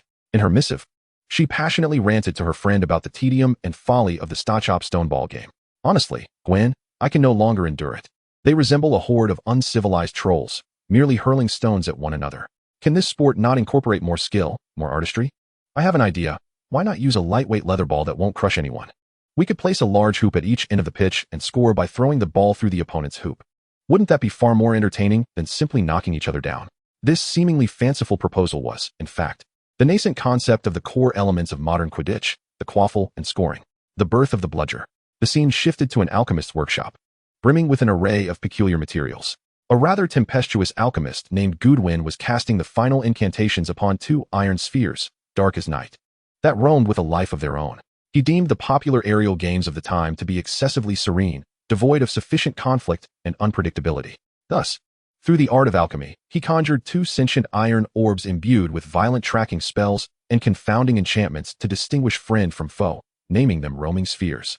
Their singular mission was to indiscriminately assault every moving object on the field, introducing a chaotic ballet of blood and flesh into the competition. This brilliant yet mad invention ignited a spark of inspiration in the Weasley twins. "George, this idea, it is tailor-made for us," exclaimed Fred. "Indeed, Fred. We could devise a self-seeking projectile that detonates automatically when its target flatulates, a super dung bomb." This marked one of the most significant innovations in Quidditch history. In the scene, the then Minister of Magic, a plump wizard named Barbara Black, who had a profound love for magical creatures, was heartbroken over the impending extinction of the golden snidget due to excessive hunting by wizards. He resolved to put an end to this cruel sport. However, he also recognized the exhilarating nature of the rule that victory could be claimed by capturing a swift, elusive object, which stirred the emotions of the spectators. Consequently, he made a historic decision, offering a staggering prize of 1,500 galleons, a princely sum at the time, as a public reward for the greatest alchemical master in the magical realm to create a mechanical equivalent that could flawlessly replace the snidget, one that could never truly be captured. Ultimately, a renowned metal charmer named Bowman Wright accepted this formidable challenge. He combined memory metal with perpetual motion and evasion spells, crafting a golden mechanical sphere with silvery wings, capable of thinking and dodging like a living creature, and possessing its own unique flight path. He named it the Golden Snitch. Thus, all four fundamental elements of modern Quidditch, the bludgers, the roaming spheres, the golden snitch, and the players, were assembled, giving birth to a magnificent new aerial sport that would soon captivate the entire magical world. Just as everyone was swept away by the thrilling evolution of Quidditch, rich with coincidence, violence, and creative genius, the scene abruptly shifted. It transitioned to the pinnacle of professional competition, the final match of the Quidditch World Cup. There, the legendary seeker of the Bulgarian national team, Viktor Krum, soared through the air like a black lightning bolt, executing astonishingly difficult maneuvers. The star seeker of the Irish national team, Troy, along with his teammates, is showcasing an exquisite team synergy akin to an eagle pursuing its prey. A fresh perspective is unveiled, drawing the narrative from the annals of sporting history back to the divine prophecies manifested upon the golden screen. The rules establish the foundation of the sport, while genius defines its zenith. In the realm of Quidditch, a sport overflowing with speed, passion, and glory, there exist players as resplendent as meteors. Their very presence embodies the essence of a supermodel. They redefine their positions and, through sheer individual prowess, alter the entire tactical landscape of the game. The next subject of exposure, not merely the sport itself, but the revolutionary figures within the annals of Quidditch. Chapter 43.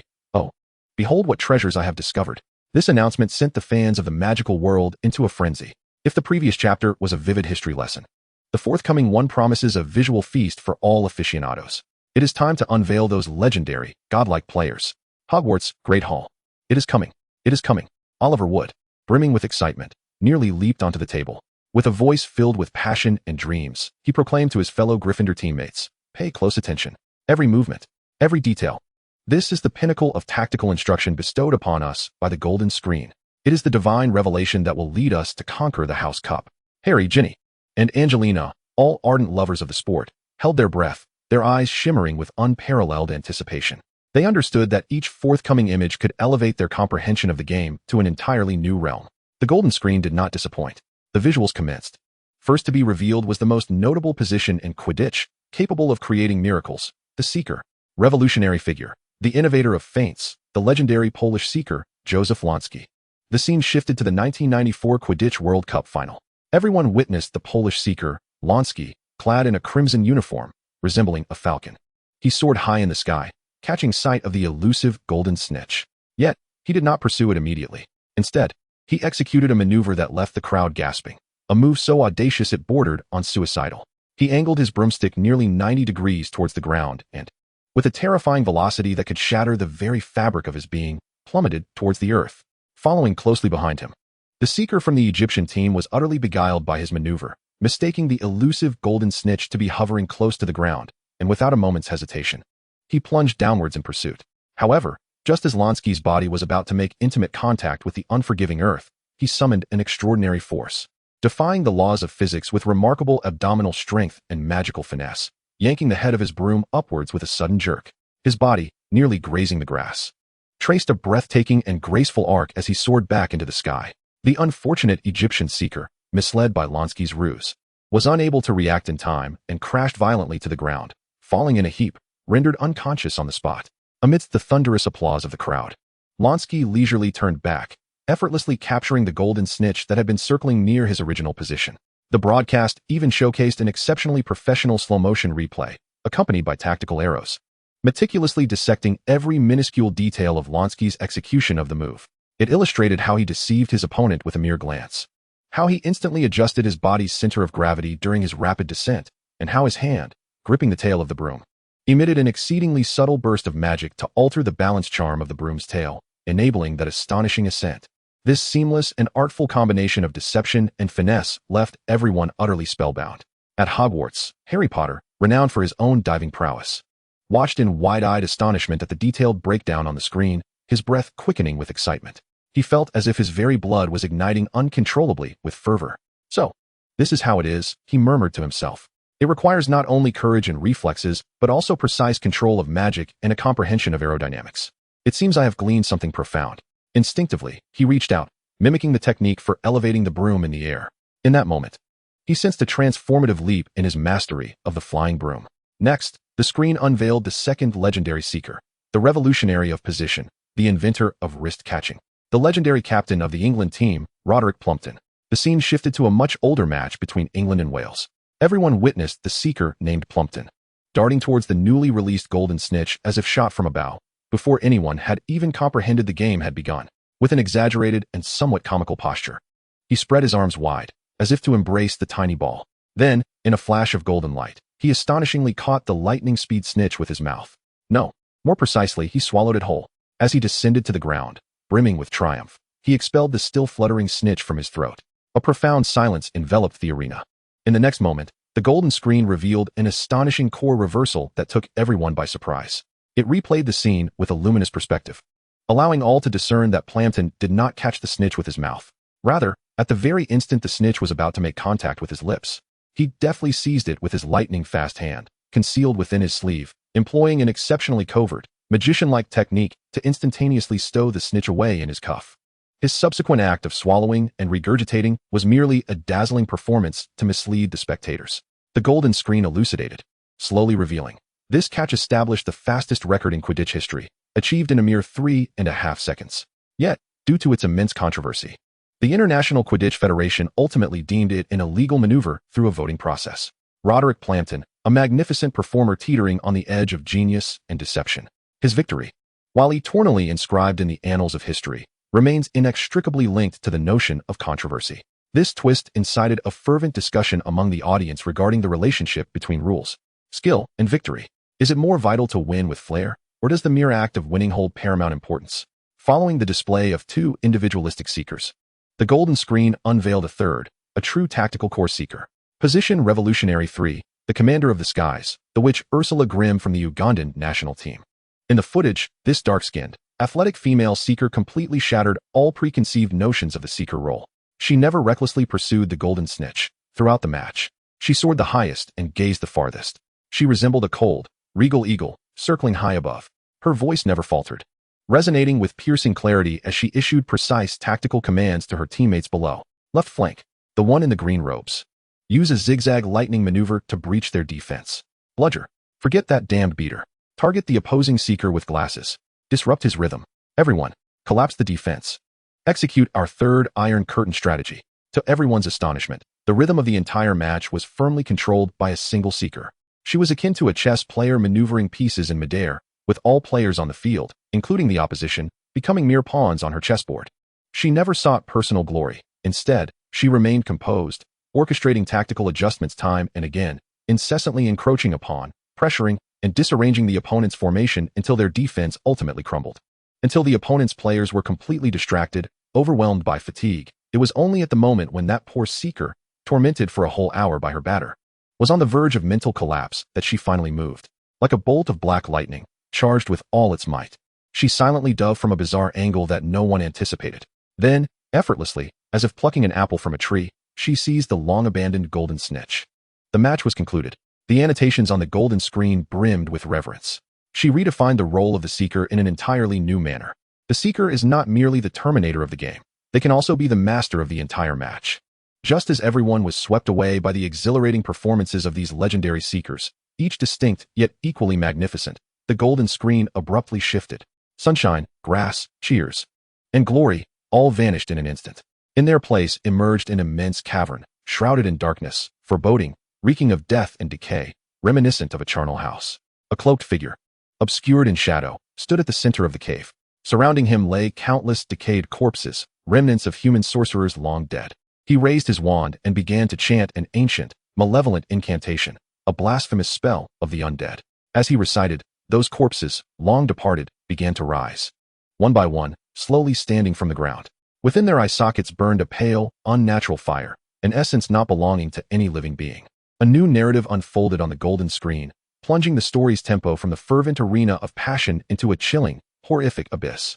While the geniuses chased the glory and cheers of victory under the sun, there were always some equally brilliant madmen playing the most vile and forbidden games of life and death in the darkest, undisclosed corners. Soul vessels were crafted for the sake of one's own immortality. Yet, some even more deranged, antisocial dark magics sought to create a legion of the undead, utterly obedient. Fearless, devoid of sensation, capable of engulfing the entire world. The next revelation, not merely soul vessels, but the terrifying truth of Voldemort's minions, the ghastly truth of the undead army. As this announcement, rendered in dark green letters steeped in the scent of death and decay, materialized upon the golden screen, the entire magical realm, which had just been enveloped in the fervor of Quidditch, was instantaneously replaced by a bone-chilling cold. Undead, minion army. These words, akin to rusted daggers stained with the soil of graves, plunged mercilessly into the hearts of every spectator. Hogwarts, the Great Hall. The smiles on the students' faces froze in place. I believe I have encountered the term inferi and secrets of dark magic, a Ravenclaw student uttered with a trembling voice. The book described it as a corpse driven by dark magic, a mere shell of its former self.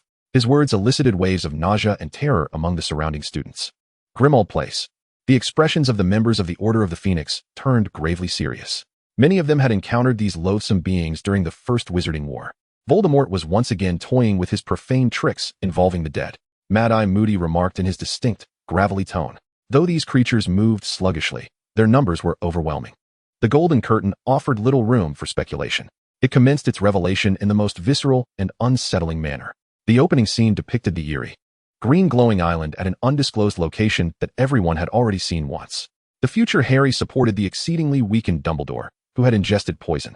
As Dumbledore extended his hand toward the icy lake water, an unexpected turn of events occurred. Pale, swollen hands, long since decayed, suddenly emerged from the pitch-black water. Then came the second, the third, the 10th, the 100th. Corpses clad in tattered wizard robes, their faces ghastly, crawled slowly from the lake like water wraiths. Their eye sockets were hollow, their movements were rigid, yet their intentions were chillingly clear, to reach the two living, warm beings radiating life on the island. This infernal spectacle sent shrieks of terror throughout the great hall of Hogwarts. Some timid girls even shut their eyes in fright, unable to bear the sight.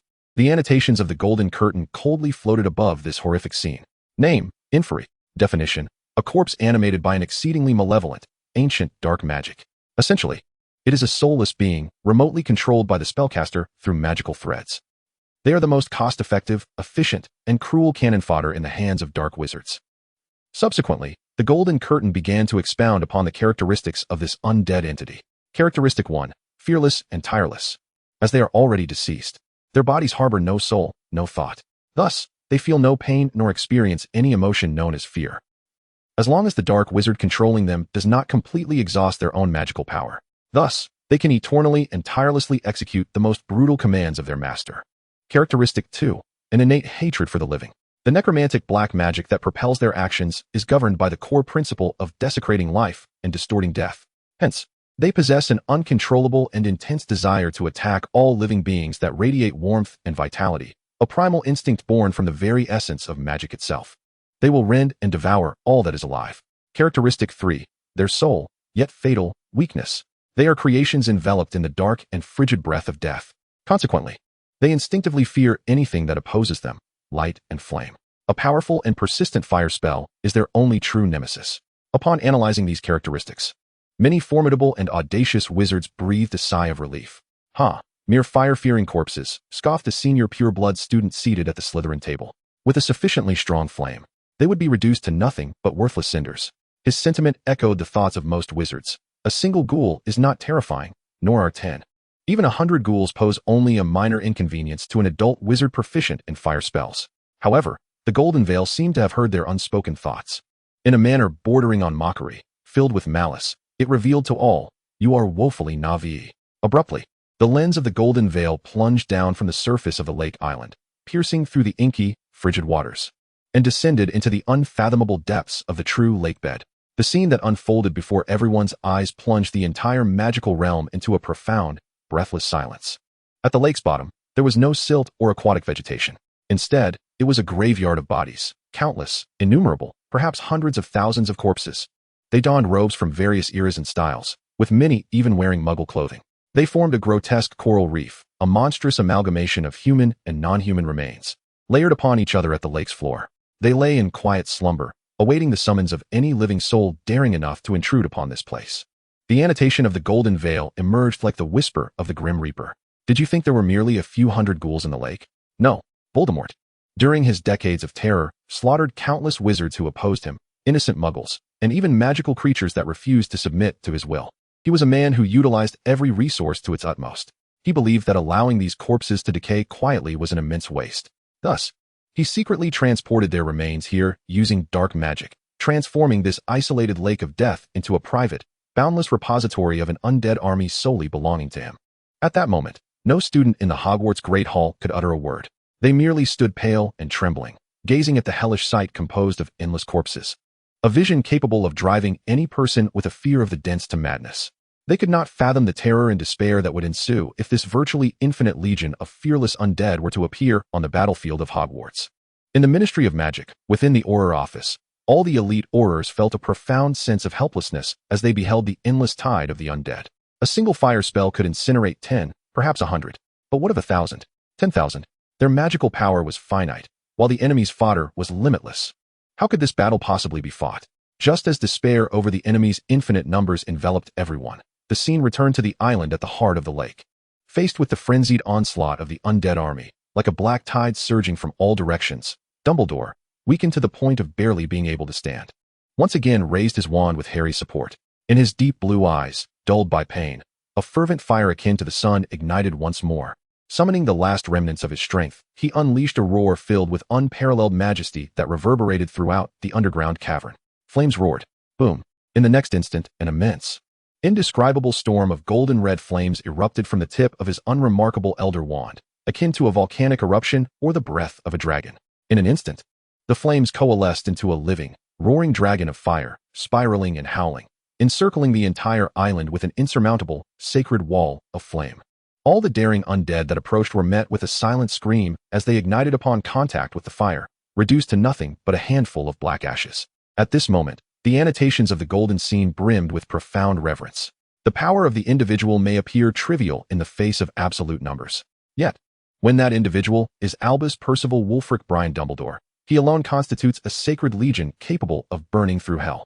In that moment of miraculous spectacle, akin to a deity descending from the heavens, when Dumbledore's emergence momentarily illuminated the darkness of despair with a glimmer of hope, the golden screen cruelly shattered this flicker of optimism in its most merciless manner. The scene abruptly shifted to reveal the wretched corpses engulfed in fierce flames. Among them, one particular corpse was presented with an excruciatingly vivid and brutal close-up of its face. Just before it was reduced to ash, a single, murky black tear began to flow from its hollow, decayed eye sockets. A new, sinister, terrifying, and malevolent announcement materialized upon the golden screen. The corpses are mere vessels. They possess no thoughts, no emotions. Yet, it seems we have overlooked a fundamental question. Whose corpses are they? In Voldemort's private army, the collection is not limited to nameless muggles and unfamiliar wizards. Hidden among them are faces you once knew, respected, and even cherished. When you find yourself on the battlefield in the future, confronted by the soulless puppets of your dearly departed kin, friends, or mentors, as they howl and extend their icy claws towards you, will you still wield that wand in your hand, which represents hope and protection? Next in line for exposure, the ultimate weapon of war, the undead army, targeting humanity and those once dear to you. Chapter 45. Where's my sword? Where's my mighty blade? Next in line for exposure, the most merciless of war weapons, the familiar faces within the undead army. This announcement pierced the hearts of every viewer like a cold dagger steeped in the world's most venomous curses. War had transcended mere confrontations of strength. It had evolved into a profound psychological torment targeting humanity, emotions, and memories. Hogwarts, the Great Hall. The students, who had just erupted into cheers at Dumbledore's magnificent presence, fell into a hushed silence. Terror and unease etched across their faces. What does familiar faces mean? A first-year wizard trembled, voicing his concern to a senior student. The older students, particularly those hailing from ancient wizarding families with relatives who had participated in the First Wizarding War, turned as pale as sheets. They seemed to sense the heart-wrenching and brutal images that awaited them. Grimmauld Place. The atmosphere among the members of the Order of the Phoenix had reached a suffocating intensity. Each one of them had suffered immeasurably in the prolonged conflict that had spanned over a decade. Friends, comrades, family. If those heroes, who were meant to rest in peace, had their bodies unearthed by that deranged maniac Voldemort, transformed into something grotesque, no one dared to contemplate further. This was not merely death. It was a desecration 1,000-fold more heinous than death itself. The Golden Curtain offered no illusions of escape to anyone. It commenced. In a manner reminiscent of a public execution, the chilling exposure of the remains of those departed souls. The scene returned once more to the eerie depths of a lake, resembling a mass grave. This time, the Golden Curtain's lens was no longer distant. It moved like the most professional documentary director, slowly traversing through the thousands of slumbering corpses, as if surveying them. Then, the camera fixated upon the visage of the first, peculiar corpse. This body, in stark contrast to the surrounding decayed remains, was relatively well preserved. Adorned in a tattered yet exquisitely tailored wizard's robe bearing the insignia of a noble family, it was emblazoned with a serpent devouring its own tail. Inscribed with a single word, black. Grimmauld Place. Sirius Black trembled violently upon seeing that family crest. As the golden curtain's lens gradually focused upon the corpse, its face swollen from immersion in the lake, yet still hinting at the handsome features it once possessed, Sirius felt as though he had been struck by a bolt of lightning from the heavens. His pupils constricted to the size of pinpricks in an instant. His breath came to a complete halt. "Alfred, uncle," he murmured in a dreamlike, fragmented tone, filled with boundless astonishment and anguish, uttering the name he had nearly forgotten, yet which had left the warmest imprint on his life. The annotations of the golden curtain surfaced in due course, as if to seal this forgotten history. Name: Alfred Black.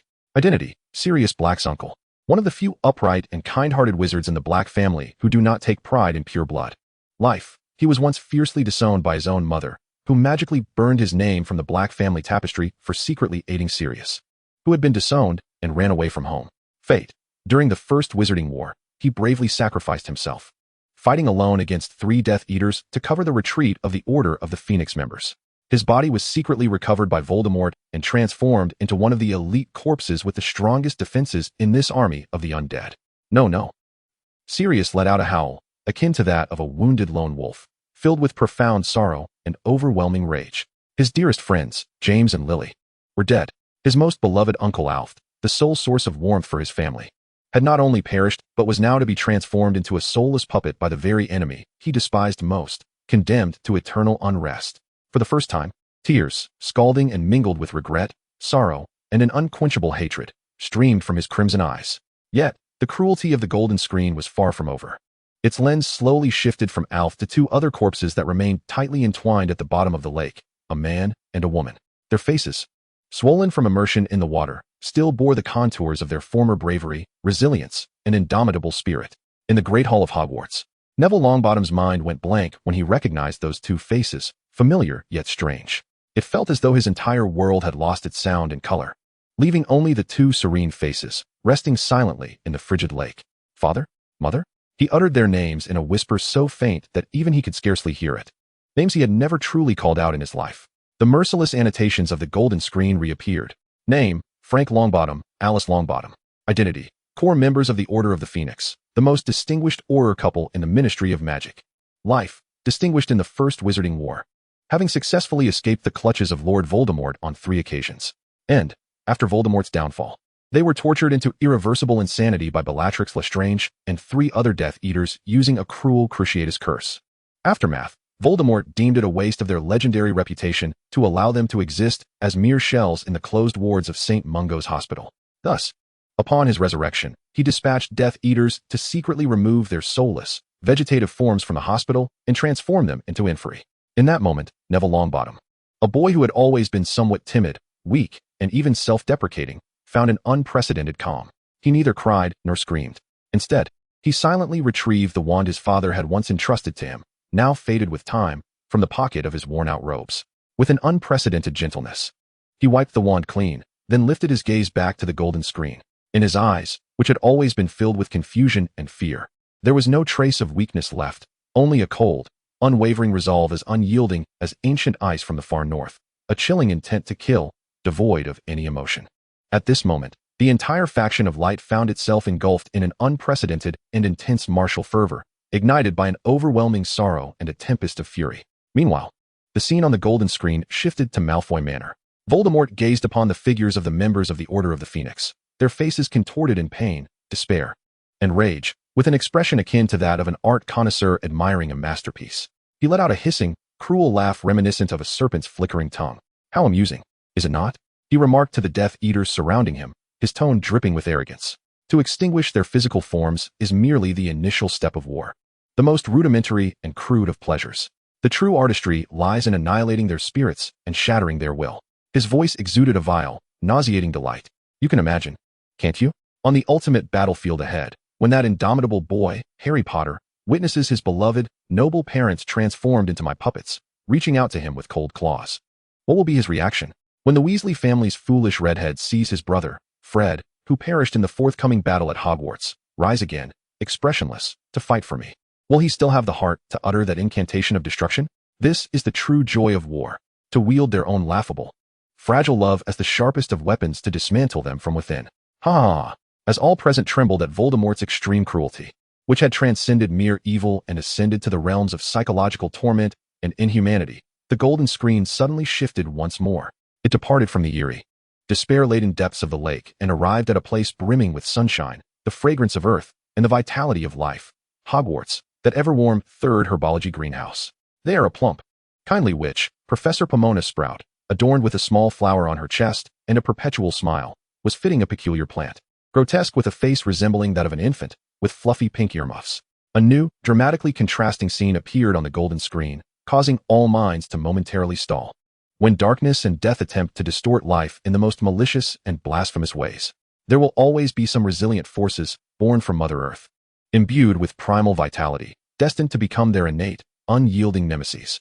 They may seem ordinary, even somewhat noisy, yet their cries, rooted in the essence of life, are the terminators of all calamities of the deceased, the most sacred purifying sound that safeguards the cycle of life. The next featured subject, not merely a plant, but the enigmatic screaming purifier of the magical realm, Mandrake. Chapter 46. Hee. My voice. It's quite loud. The next featured subject, not merely a plant, but the enigmatic screaming purifier of the magical realm, Mandrake. As this whimsical announcement appeared on the golden screen, adorned with adorable fonts that exuded childlike wonder and vibrant greenery, the entire magical world, which had recently been shrouded in the cruel declarations of Voldemort and the haunting specters of the deceased, was suddenly enveloped in a perplexing sense of absurdity, displacing the suffocating sadness and fury. Mandrake? That hideous plant whose cries can drive one to madness? Could it truly vanquish the relentless, terrifying army of the undead? Surely, this cannot be serious. Hogwarts, Great Hall. The students exchanged bewildered glances, their faces reflecting disbelief. Mandrake? The very creature we encountered in herbology, which held the moment it was uprooted. A Gryffindor student inquired uncertainly. Indeed, I fainted in the hospital wing last semester because I failed to wear my earmuffs properly and was overwhelmed by its wailing. A fellow Hufflepuff chimed in, still shaken by the memory. They simply could not reconcile this raucous root with the formidable title of the ultimate terminator of the undead catastrophe. Yet Neville Longbottom, the shy boy endowed with remarkable talent in herbology, was flushed with excitement. As he gazed at the announcement on the golden screen, a glimmer of confidence sparked in his eyes for the first time. He understood that his most beloved and proficient subject was finally poised to shine with unparalleled brilliance in this battle for the fate of the world. Malfoy Manor. Voldemort surveyed the grotesque, writhing plant on the golden screen, a sneer of unrestrained contempt and derision etched upon his noseless visage. This is their final hope. He hissed with a cold, serpentine laugh. A screaming plant? Dumbledore, it appears you have truly exhausted your options, placing your hopes upon this refuse, unworthy even as potion ingredients. He envisioned the light's forces being utterly obliterated before his endless, magnificent army of the undead. The golden screen paid no heed to his mockery. It commenced a meticulously professional and rigorous presentation of the Mandrake, akin to a segment from a scientific documentary. The opening scene showcased the sunlit and earthy fragrant third greenhouse of Hogwarts. Professor Pomona Sprout, the perpetually cheerful and plump head of Hufflepuff, donned a pair of thick, pink earmuffs crafted from dragon hide. She cautiously grasped a leaf of the plant and, with a sudden tug, uprooted it from the soil of its pot. A piercing, shrill cry erupted, one so sharp it could penetrate the very soul. The roots of the plant resembled a wrinkled, unsightly green infant, covered in dirt, wailing with its mouth agape. Name, Mandrake. Ministry of Magic classification, highly potent restorative plant, possessing a degree of danger. Common knowledge. The mature tubers serve as one of the core ingredients for the most advanced antidotes and resurrection potions in the magical realm. Its cries in youth can induce unconsciousness, while the wails of adulthood are fatal to any who hear them.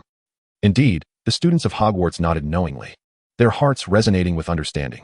This description mirrored precisely what they had encountered in their textbooks. However, the narrative took a turn. Yet, these are merely its superficial characteristics. You comprehend its nature but remain ignorant of its essence. You are aware that its cries constitute a lethal sonic assault. Yet, no one has truly explored the profound power embedded within those cries, a force capable of altering the very laws of existence. Analysis of the nature of the cry, impact of life force. The annotations grew profound and esoteric. The Mandrake is no ordinary plant. According to the most ancient Druidic texts, it is believed to be the most wrathful and pure offspring born from the Earth Mother, conceived in response to the desecration of dark magic and the stench of death. Therefore, its cries are never merely a physical sonic attack. Rather, they are an eruption of the purest, untainted, and most formidable life force, emanating from the primal essence of the earth itself. This entirely novel and unheard of definition left everyone astounded. Life force impact? What could this possibly entail? To provide a more tangible understanding of this extraordinary power, a comparative test was initiated in a magical simulation laboratory. Test Subject 1, the embodiment of darkness and despair, the Dementor. In the image, a Dementor cloaked in black, resembling a decaying corpse, slowly drifted towards a pot marked by the narrator as a mature mandrake. It extended its scabbed, sticky hand, seemingly intent on siphoning the joy from the mandrake. At that moment, the mandrake opened its vast, toothless mouth. The narrator, with utmost consideration, muted the potentially lethal cry. Yet, all present clearly witnessed a visible aura, akin to a halo of sunlight, radiating with boundless vitality and exuberance, bursting forth from its mouth. The once invincible Dementor, instilling terror in all wizards, found itself ensnared in a moment of contact with the golden halo. It was akin to an ice block cast into aqua regia. It emitted a silent scream, filled with profound dread and anguish. Its cloak, black as despair, began to emit thick plumes of dark smoke under the radiance of the golden light. Then, like a wild dog confronted by its nemesis, it fled in sheer panic, vanishing instantaneously at the edge of the scene. The golden curtain of the spectacle shifted once more to the ghastly death lake, teeming with countless corpses. The simulation conjured a mature mandrake, casting it directly into the surging tide of undead. In the next breath, the mandrake opened its mouth, unleashing a soundless shriek. The golden halo, emblematic of life's primal force, rippled outward like waves on a water surface. Then, a miraculous event unfolded before the astonished spectators. All the undead swept by the golden halo, whether elite or mere cannon fodder, had their decayed bodies, steeped in the stench of death, disintegrate at a visible pace upon contact with the halo. They crumbled, returning to the most primal and pure form of dust, devoid of any trace of malevolence. They were not obliterated by violent flames, but were gently and thoroughly transcended by the most tender, yet potent life force emanating from Mother Earth. Silence enveloped the magical realm, enduring a long period of oppressive stillness. Then, Hogwarts erupted in an unprecedented, euphoric celebration reminiscent of survival against insurmountable odds. Heavens, we are saved. It's marvelous. I knew there had to be a way. Neville Longbottom, the future master of herbology, gazed at the unassuming yet miraculous plant with the power to purify the world, trembling with excitement and tears streaming down his face. For the first time, he felt an unparalleled pride in his seemingly mundane discipline, rivaling any powerful spell. In the Gryffindor common room, members of the Order of the Phoenix sighed in relief. Moody even jested, his unique gruff voice echoing with laughter. Excellent. It seems we must revise our future battle plans. We no longer require strike teams or defense groups. We simply need to form an invincible army of Hogwarts screaming mandrakes, led by the great Professor Sprout. His words elicited hearty laughter from everyone, dissipating the long-held tension and ushering in a light-hearted atmosphere. On the other side, Voldemort gazed upon his pride and joy, the army of the undead he had painstakingly forged over decades. To his utter disbelief, a mere pot of a plant he couldn't even be bothered to glance at, a plant that could vocalize, was effortlessly purging his legions in swathes, akin to harvesting wheat. The serpentine visage of his noseless face contorted in an expression of extreme rage, absurdity, and incredulity. He felt as if he were a head of state meticulously orchestrating a nuclear strike of catastrophic proportions, only to discover that every household in the opposing nation cultivated sunflowers capable of absorbing all nuclear radiation and transforming it into organic fertilizer. This sense of humiliation was 1,000 times more unbearable than being vanquished face-to-face by Dumbledore's flames. While everyone else was exhilarated at having discovered the ultimate weapon against the undead army, even beginning to discuss the mass cultivation of mandrakes, the golden screen suddenly shifted. It departed from the warm, vibrant realm of the herbal greenhouse and focused on a being of even greater nobility, sanctity, and legendary allure. There, quietly perched upon the wooden stand in the office of the Hogwarts headmaster, was Fawkes, the phoenix, preening its magnificent plumage of gold and red, reminiscent of burning flames. A new announcement appeared on the golden screen, diverting everyone's attention from the life of the earth to the marvels of the sky.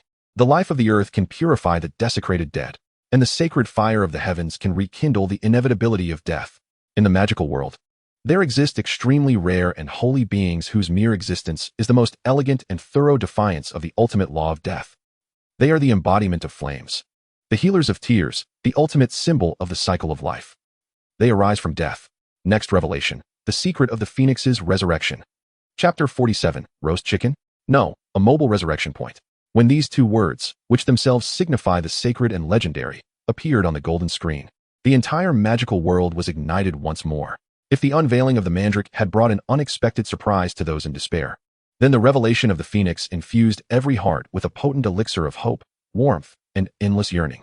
for it represented a sacred companion that existed solely in legends, belonging to the greatest of wizards. In the Hogwarts headmaster's office, Albus Dumbledore gazed at the announcement on the golden screen, a gentle and benevolent smile gracing his face. He extended his hand, gently stroking Fawkes, who rested upon his perch. Fawkes, with an affectionate nuzzle, brushed against Dumbledore's palm, emitting a melodious sound akin to the chime of golden bells. "It seems the next turn is yours, my old friend," Dumbledore remarked with a smile. In the Great Hall of Hogwarts, students gazed enviously and adoringly towards the direction of the headmaster's office. "A phoenix. That is a phoenix. The most noble and beautiful magical creature of legend. I have heard that its tears can heal all wounds. Its song can bestow courage upon the heart. How incredibly cool is Headmaster Dumbledore to possess a phoenix as a pet." Meanwhile, at Malfoy Manor, Voldemort's crimson, serpent-like eyes flickered with a profoundly complex blend of jealousy, hatred, and a tinge of yearning upon hearing the word phoenix. He recalled, several years prior, within the Chamber of Secrets, this accursed phoenix belonging to Dumbledore had healed Harry Potter's mortal wound inflicted by the basilisk's venomous fangs with its tears, shattering his meticulously crafted plans. He also remembered the cataclysmic duel at the Ministry of Magic, where this very phoenix had consumed the fatal curse he cast upon Dumbledore. Such a power that defies death. Why? Why should that hypocritical old man Dumbledore earn the favor of such a divine creature? And he, the illustrious descendant of Slytherin, could only find companionship with snakes. The golden curtain officially commenced, revealing the phoenix, Fawkes, a divine being. The opening scene depicted the magnificent creature in the headmaster's office, singing a song that, while not loud, was imbued with boundless, extraordinary magic. It seemed capable of penetrating the human soul, washing away all fear, sorrow, and despair, and reigniting the flames of hope and courage. Name, Phoenix. Ministry of Magic classification, class, extremely rare, exceedingly difficult to tame. Definition, regarded as the most noble and sacred elemental bird of fire in the magical realm. The Golden Curtain then proceeded to elaborate on its various supermodel-like abilities. Supermodel Ability 1, the Fire of Resurrection, Cycle of Eternal Life. In the imagery, an elderly phoenix, its feathers dulled with age, peacefully closed its eyes upon its perch. A warm, golden-red flame enveloped its form, and it serenely transformed into a pile of ashes. However, in the next moment, a wrinkled, bare head resembling that of a newly hatched chick emerged from the ashes. A new life was born from the remnants of death. The annotations of the Golden Curtain brimmed with admiration for this miraculous phenomenon of life. The phoenix does not truly die. When it ages or suffers an irreparable fatal injury, it willingly ignites itself, transforming into ashes within the sacred flames. From the ashes, it is reborn in the form of a fledgling. More importantly, this rebirth is not merely a simple reset of life. Each instance of its resurrection thoroughly eradicates all physical traumas and malevolent curses it has endured. Furthermore, it enhances its mastery over the elemental fire, rendering it more potent and pure. Through the cyclical dance of death and rebirth, it continually evolves towards perfection, drawing ever closer to eternity. This annotation nearly caused Voldemort to spew blood.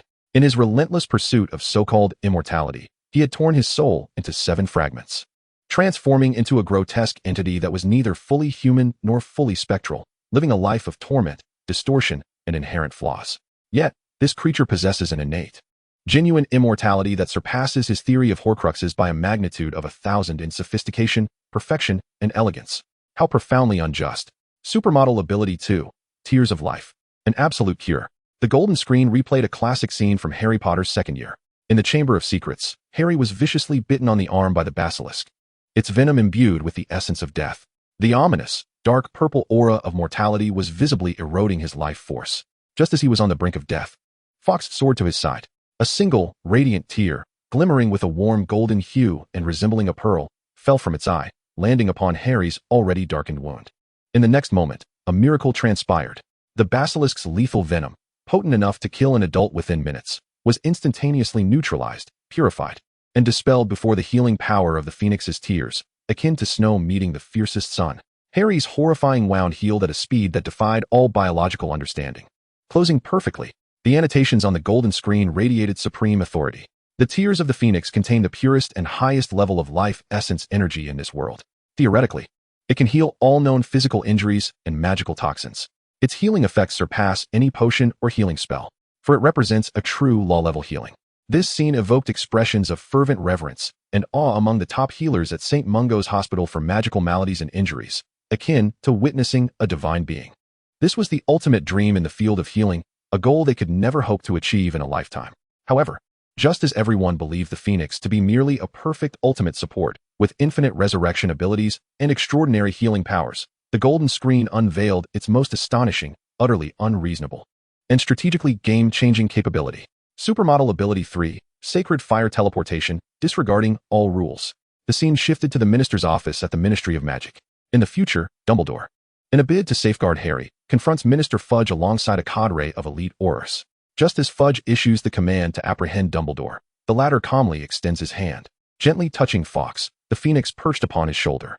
In the blink of an eye, boom, a conflagration of golden red, warm and divine flames envelopes both man and bird entirely. Then, under the astonished gaze of all present, who are rendered utterly speechless, they vanish into thin air. There is no violent spatial distortion or explosive sound typical of apparition, nor the familiar sensation of a portkey tugging at one's navel. Instead, they disappear serenely and gracefully, leaving no trace behind in the flames. The golden curtain elucidates the truth behind this extraordinary ability. The flames of the Phoenix are not merely weapons of attack. They represent a unique spatial beacon that transcends existing theories of spatial magic. The Phoenix can transport its chosen master, wrapped in sacred fire, to a destination impervious to detection, obstruction, or interference by any known spatial barriers. This is a form of absolute pinpoint teleportation. At this revelation, the entire magical world fell into a hushed silence. All wizards gazed toward the direction of the headmaster's office with a reverence akin to witnessing divinity.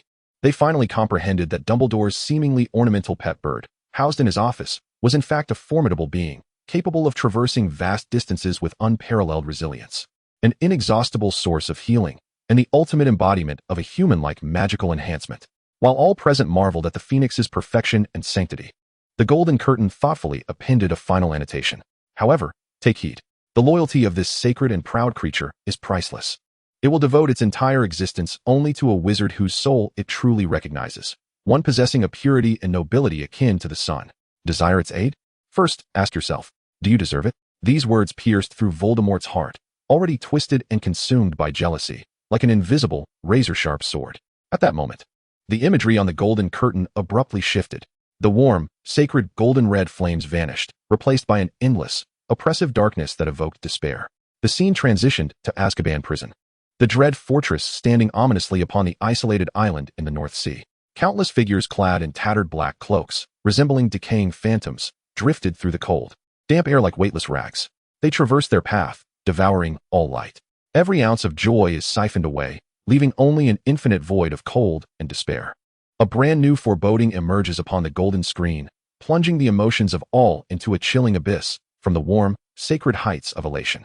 When light and life sing resplendently beneath the sun, despair and fear proliferate madly in the world's shadowy corners. They stand as the absolute antithesis of the Phoenix, the innate adversaries of all positive sentiments, embodiments of a living melancholy that walks among us. They have not even been classified as beings by the Ministry of Magic, for no one knows what they truly are. The next revelation, neither creature nor specter, but a pure amalgamation of negative emotions, the eternal guardians of Azkaban, the Dementors. Chapter 48. Oh, where has my joy gone?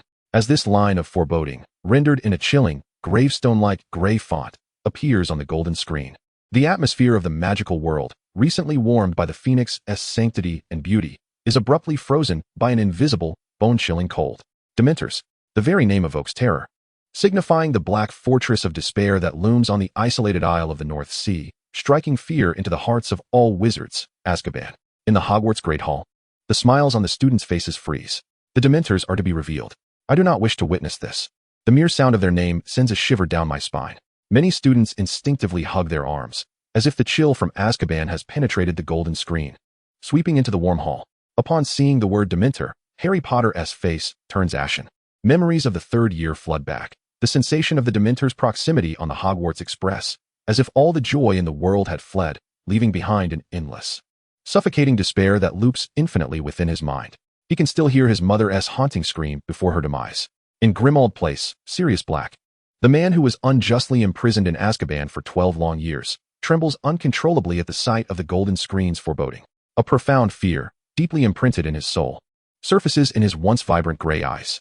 He understands better than anyone the true horror of those entities. They are even more terrifying than Voldemort, who simply ends your life. They will allow you to decay slowly, piece by piece, amidst endless despair. Malfoy Manor. Voldemort gazed at the dark preview upon the golden screen, and within his crimson serpent-like eyes, a rare flicker of complex emotion, mingling revulsion with a hint of trepidation, passed through. He feared not death, yet he equally despised those filthy remnants of his past that eluded his control, evoking memories of his wretched childhood. The golden screen offered no one a moment's psychological preparation. It commenced, in the most direct, frigid, and emotionless manner, an exposure of this non-existence. The opening image revealed Azkaban, a triangular fortress that jutted from the tumultuous, frigid North Sea like a blackened sword. The sky was perpetually overcast, a leaden gray. Countless Dementors, clad in tattered black cloaks, resembling corpses decayed for centuries, drifted silently like weightless black phantoms around the prison. Wherever they passed, all light was consumed, all sound absorbed. Even time and space seemed to thicken and become desperate within that realm. The annotations upon the golden screen gradually emerged, as if elucidating a truth from the depths of hell. Name, Dementor. Classification, non-existence.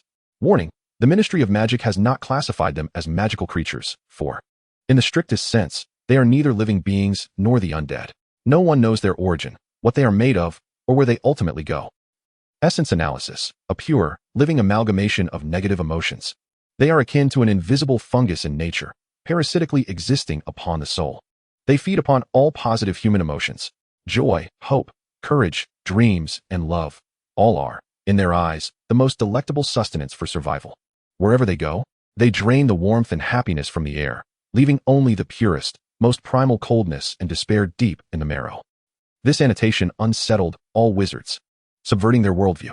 They were not creatures, but rather emotional parasites that feasted on joy. To render this harrowing process of joy consumption more visceral for the audience, the golden screen showcased a segment from the Ministry of Magic's most confidential archives, a permanently sealed interrogation footage. In the footage, a captured, exceedingly obstinate Death Eater was bound to a chair.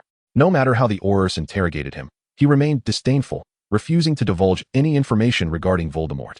Ultimately, in exasperation, the Minister of Magic at the time authorized the execution of the legendary and most brutal punishment, the Dementor's Kiss.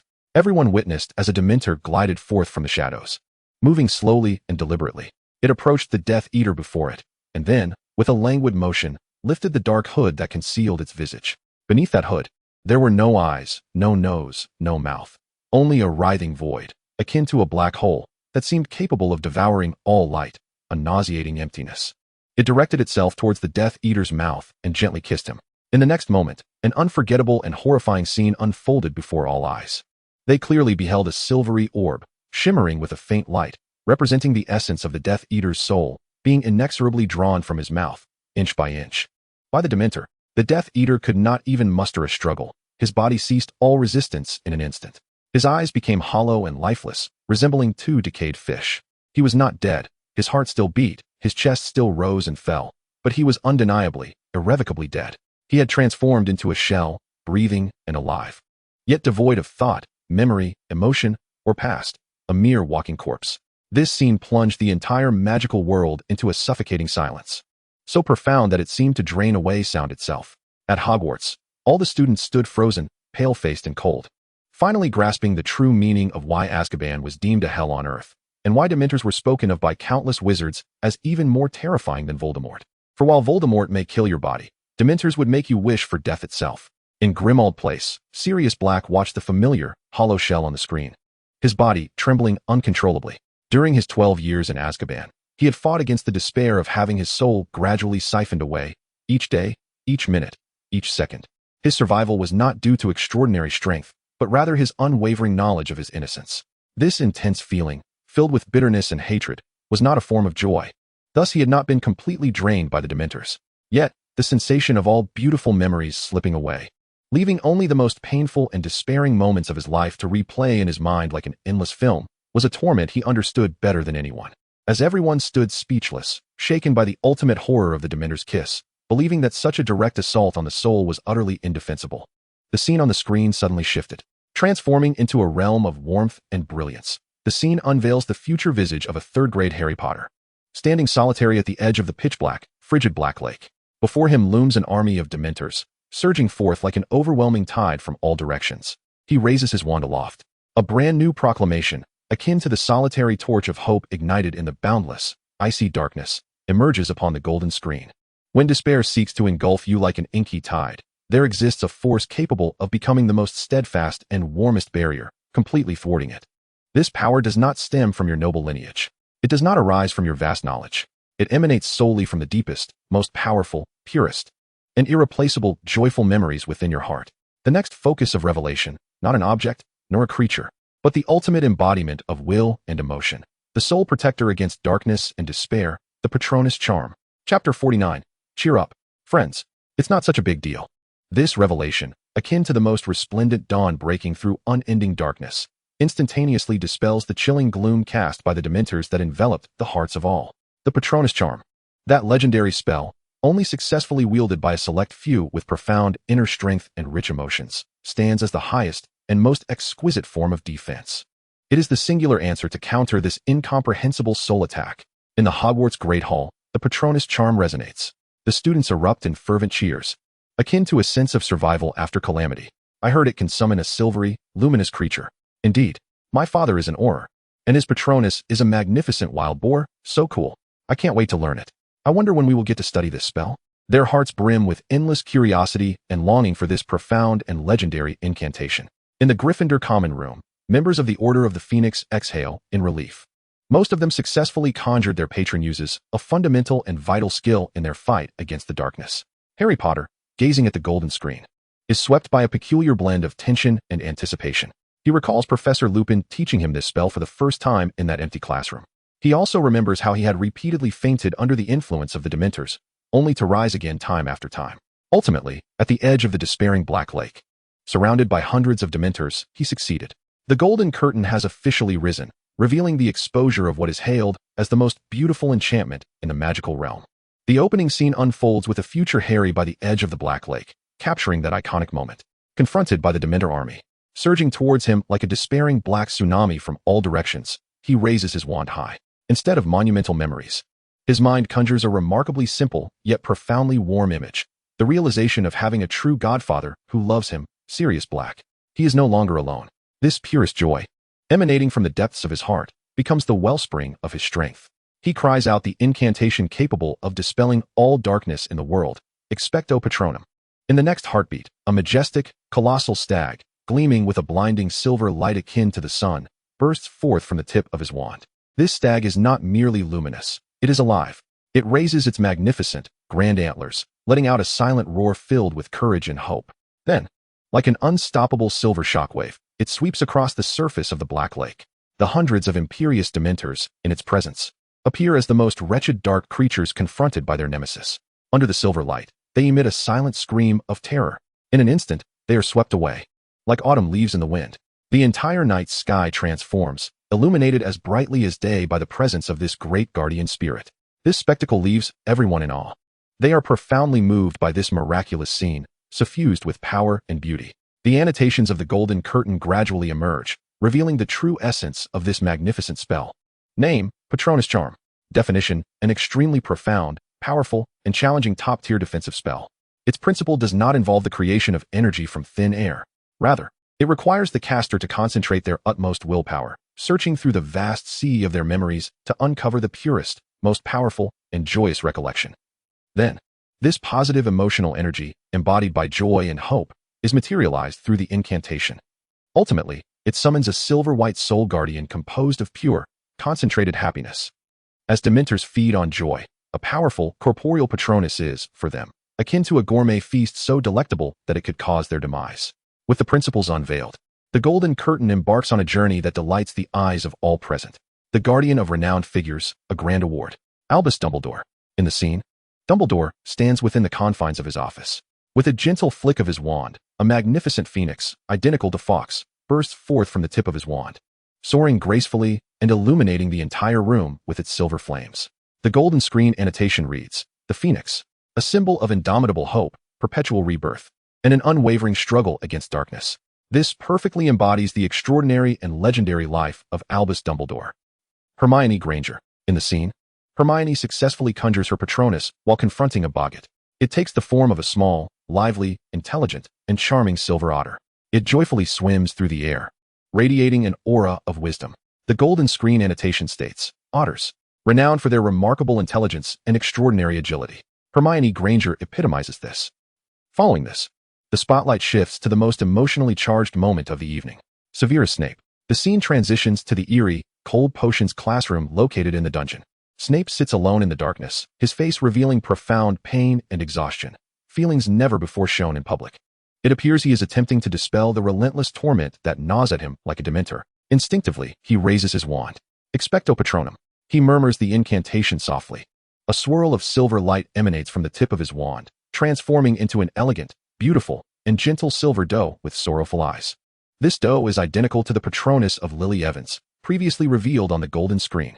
It leaps from Snape's office, gracefully traversing the empty corridors of Hogwarts, ultimately arriving before Dumbledore.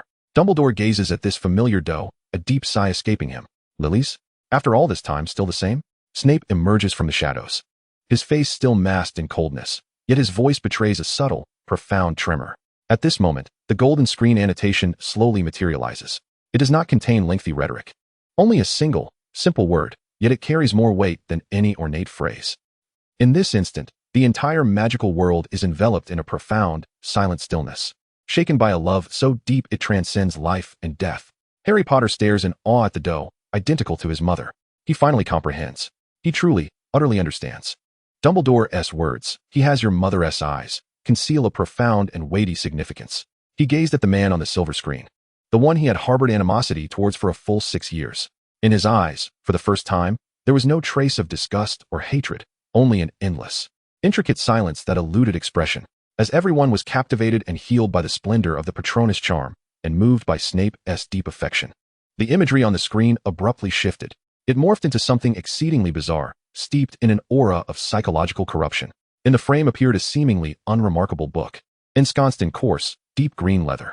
Yet peculiarly, the cover was adorned with 4 eyes, bloodshot and brimming with malice, that blinked incessantly. A startling new announcement emerged, transforming the atmosphere once more on the silver screen. When emotions can be materialized as weapons, knowledge can equally do so. In the magical realm, there exist cursed, sentient vessels of knowledge. They do not sap your joy, nor do they assault your body. Instead, they will test you in the most direct, brutal, and unreasonable manner to ascertain your worthiness to delve into their contents. Should you be deemed unworthy, they will unhesitatingly devour your fingers. The next subject of exposure, a living textbook from the restricted section of Leaky Cauldron, the ultimate nightmare for every care of magical creatures student. The Monster Book of Monsters. Chapter 50. Don't move.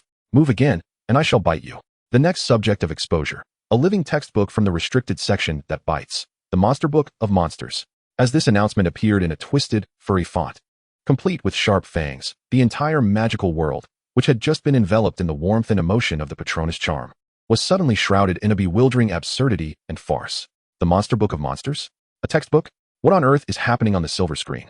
After revealing an array of profound secrets concerning the survival of the world, including the Dark Lord, Horcruxes, the Deathly Hallows, and the Patronus charm, it was now exposing an inconspicuous textbook, though it may bite. In the Hogwarts Great Hall, all students in their 3rd year and above instinctively touched their fingers upon seeing the book's title. Their faces reflected a complex blend of fear, disgust, and a hint of schadenfreude, as if to say, finally, it's your turn, you wretched thing. Meanwhile, the younger students, poised to enter their 3rd year and yet to attend the Care of Magical Creatures class, wore expressions of utter confusion. A textbook that bites. What could that possibly mean? A curious 1st grade newcomer inquired of the senior beside him. The senior, his complexion pale, rolled up his sleeve to reveal a well-heeled, distinct bite mark on his wrist. With a somber tone, reminiscent of someone who has weathered many storms, he conveyed the message, "It truly bites." The proprietor of the bookstore nearly wept upon glimpsing the trailer for the golden screen. Memories of the previous summer flooded his mind, an unbearable recollection dominated by those monstrous entities. He could never forget how his unfortunate employee was pursued through the store by dozens of books, having broken free from their bindings, the monster book. Ultimately, the poor soul found himself cornered, his attire shredded into tatters. A devil. That book is a devil. The bookstore owner mopped the cold sweat from his brow with a handkerchief, muttering nervously to himself. The golden screen, indifferent to the confusion and panic of the onlookers, commenced a stark and realistic expose of the book, adopting a style reminiscent of a disaster film.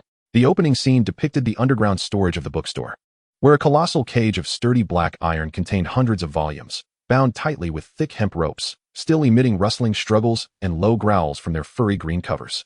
The title read, The Monster Book of Monsters. The author, Edward Lima.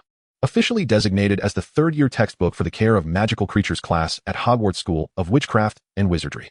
A warning: this book possesses strong aggression and unpredictability. To substantiate its ferocity, the unfortunate bookstore employee, who had only appeared for a fleeting moment, re-entered the scene. Summoning his courage, he opened the cage, attempting to retrieve one of the securely bound books. The instant he untied the ropes from the volume, it sprang to life, its furry cover flung open, resembling a greedy mouth lined with sharp teeth. The pages, akin to razor-like fangs, lunged at the employee's fingers. "Ah!" The employee cried out in agony, instinctively releasing his grip. The book tumbled to the ground, and then, utilizing its own pages, scuttled like a crab, attempting to attack the ankles of those nearby. Almost immediately, as if receiving a signal, all the bound books within the cage began to struggle with increased fervor. They gnawed at one another, liberating themselves from their bonds. In the next moment, hundreds of roaring, running monster books surged forth from the cage like a flood unleashed. In an instant, the entire bookstore transformed into a chaotic scene of living books besieging the premises. Employees screamed as they scattered in all directions. Shelves toppled askew, and precious volumes were torn asunder, swirling through the air like confetti. The scene was once utterly chaotic and profoundly tragic. At Hogwarts, all students poised to enter their third year gazed upon the horrific spectacle, their faces pallid with fear. Are we really going to use this as our textbook next semester? A Hufflepuff girl trembled, her voice quaking. Can I, perhaps, apply to withdraw from this course? In the modest abode, Mrs. Weasley, a mother of 7, surveyed the tumultuous scene with an expression of deep concern. This is far too dangerous. It is sheer irresponsibility. How could Albus Dumbledore permit children to utilize such a potentially hostile book as a textbook? However, just as everyone presumed the book to be merely a malicious, failed magical creation, the golden screen abruptly shifted. The chaotic bookstore vanished, revealing a warm, yet somewhat disheveled hunter's cottage at the edge of the Forbidden Forest. Rubeus Hagrid, a towering figure with a kind heart, sat cheerfully in his armchair. Before him, upon a massive wooden table, a monster book of monsters was energetically rolling about, attempting to bite the table leg with its mouth formed from its pages. Hagrid looked at it with a doting smile, reminiscent of a parent observing a mischievous child. He recited no incantations nor bound the creature with any ropes. Instead, he extended his enormous, calloused hand, worn from years of labor, and gently stroked the book's furry spine, akin to that of a beast. Miraculously, at that very moment, the previously frenzied and aggressive monster book froze abruptly. Its incessantly flapping pages came to a standstill, emitting a contented purr akin to a kitten nestled in its owner's embrace. Then, to the astonishment of all present, it quietly and submissively opened its pages, revealing the wealth of extraordinary knowledge about magical creatures contained within to Hagrid. The annotations on the golden screen gradually emerged, unveiling the book's true design philosophy. The author, Edward Lima, inscribed in the preface, "Magical, powerful, and dangerous beasts can never be conquered through greater violence. You must first lay down your weapons, relinquish your defenses, and abandon your absurd sense of superiority. You must offer them the most basic respect and the most sincere gentleness. Allow them to sense that you harbor no malice, and to recognize that you are a friend, not a foe. Then, they shall unveil to you their equally tender and unguarded hearts." Thus, this book itself serves as the inaugural lesson of the Hogwarts Care of Magical Creatures course. This revelation left everyone in a state of enlightenment. The method to open this book was not through incantations or force, but through respect. All the students of Hogwarts wore expressions of understanding, as they finally grasped the fundamental wisdom concealed within this seemingly malevolent textbook. In the headmaster's office, Dumbledore gazed at the image of Hagrid, who had tamed the creature in the simplest of ways. His eyes brimmed with boundless pride and appreciation. "Hagrid," he murmured with a smile. "He may never master the intricate and profound spells, yet he possesses a timeless understanding of a truth that surpasses all magic, the respect for every life." Draco Malfoy of Slytherin reminisced about his own arrogance during his first Care of Magical Creatures class, when he had disdainfully refused to caress the spine of the book, only to be bitten in retaliation, a pretext he had used to ensnare Hagrid and attempt to have him expelled. For the first time, his face betrayed a complex mix of embarrassment and shame. As everyone marveled at the unique and philosophically rich design of the monster book, the golden screen abruptly transformed. It became resplendent and noble, suffused with an ancient, coveted royal aura. An image emerged of a chest crafted from pure gold, adorned with countless gems, rubies and sapphires, large enough to drive any fairy to madness. It resembled a king's treasure chest, a colossal suitcase. The lid of the chest gradually opened of its own accord. Inside, there were no riches of gold or silver. Instead, it revealed an expansive realm, teeming with life. A fresh narrative, elevating the story from a mere amusing, bite-sized textbook to a portable, fantastical world, materialized on the golden screen. When knowledge can be tamed, can the entire world also be collected?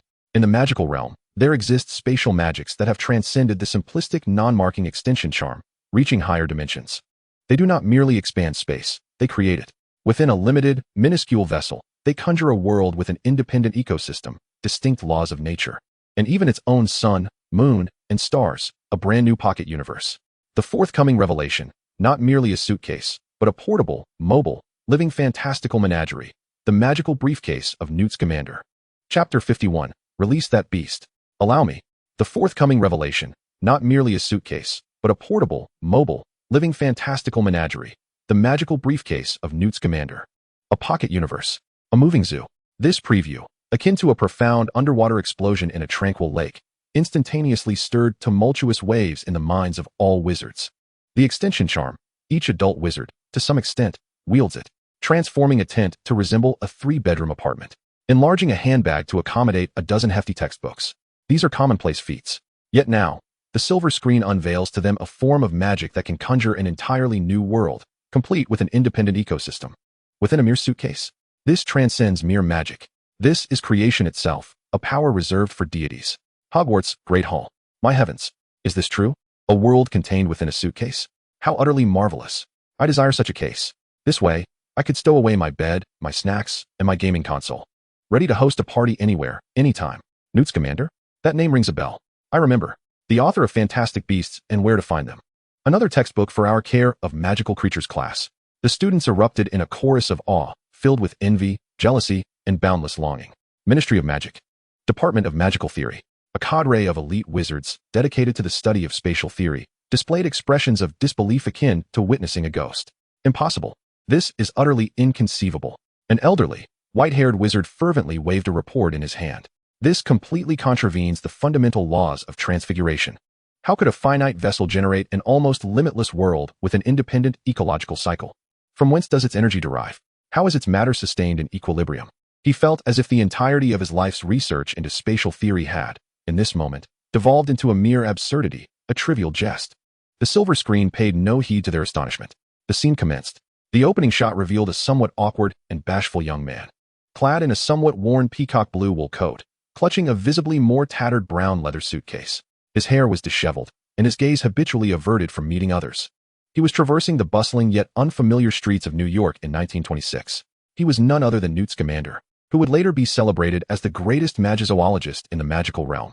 In the scene, he cautiously unfastened the clasp of his weathered suitcase. Then, addressing the contents within, he spoke in an exceedingly gentle tone, reminiscent of a parent soothing a child to sleep. There, fret not. I understand the outside world is quite noisy. Just a little longer, and we shall find a tranquil place. With that, under the scrutinizing gaze of the surrounding muggles, who regarded him with bewildered expressions, he shrank himself and slipped into the diminutive suitcase. In the next moment, the golden frame of the camera followed Newt as he ventured into the depths of the suitcase. Upon witnessing the scene inside, the entire magical realm fell silent.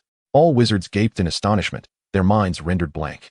For within the suitcase, there was not a cramped, dark space, but rather an expansive, sun-drenched world, adorned with an independent azure sky and floating white clouds. A brand new, enchanting realm. Here, one could find vast, scorching golden plains that mimic the African savanna. Groups of two-headed bird snakes gracefully trotted on their slender legs, frolicking freely across the prairie. Here, there lay lush, humid green jungles that emulate the Amazon rainforest. Birds adorned with resplendent feathers, akin to mythical phoenixes, coiled on towering branches, carefully nurturing their silver eggs. Crafted from the purest silver. Here, one could even encounter a frigid, snow-covered world that mirrors polar glaciers. Under the luminous glow of artificial moonlight, clusters of charming mooncalves, with their large eyes resembling owls, stood on their hind legs, performing a uniquely joyous courtship dance. Moreover, there existed an immense, bottomless azure lake, home to the legendary Loch Ness monster. Newt, akin to the sole deity of this realm, skillfully retrieved fresh cuts of meat from a hanging bucket and tossed them to the poisonous horned beasts on the plains. He ascended a lofty treehouse to inspect the incubation of the bird snake eggs. Like a doting father, he watched lovingly over the bashful mooncalves as they danced. However, the most astonishing moment was yet to come. The scene shifted to a dark corner of this pocket world, isolated and shrouded in an ominous atmosphere.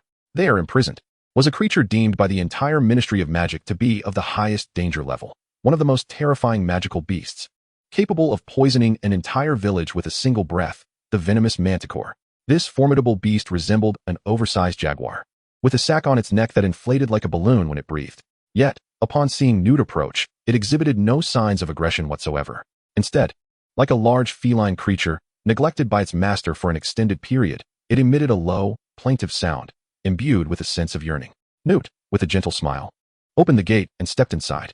He poured milk from a bottle to feed this formidable beast, known to instill fear even in the bravest of Aurors. Then, he extended his hand, softly scratching the furry chin of the venomous leopard. Astonishingly, this seemingly ferocious creature closed its eyes in comfort before him, emitting a contented, rumbling sound akin to that of a tractor.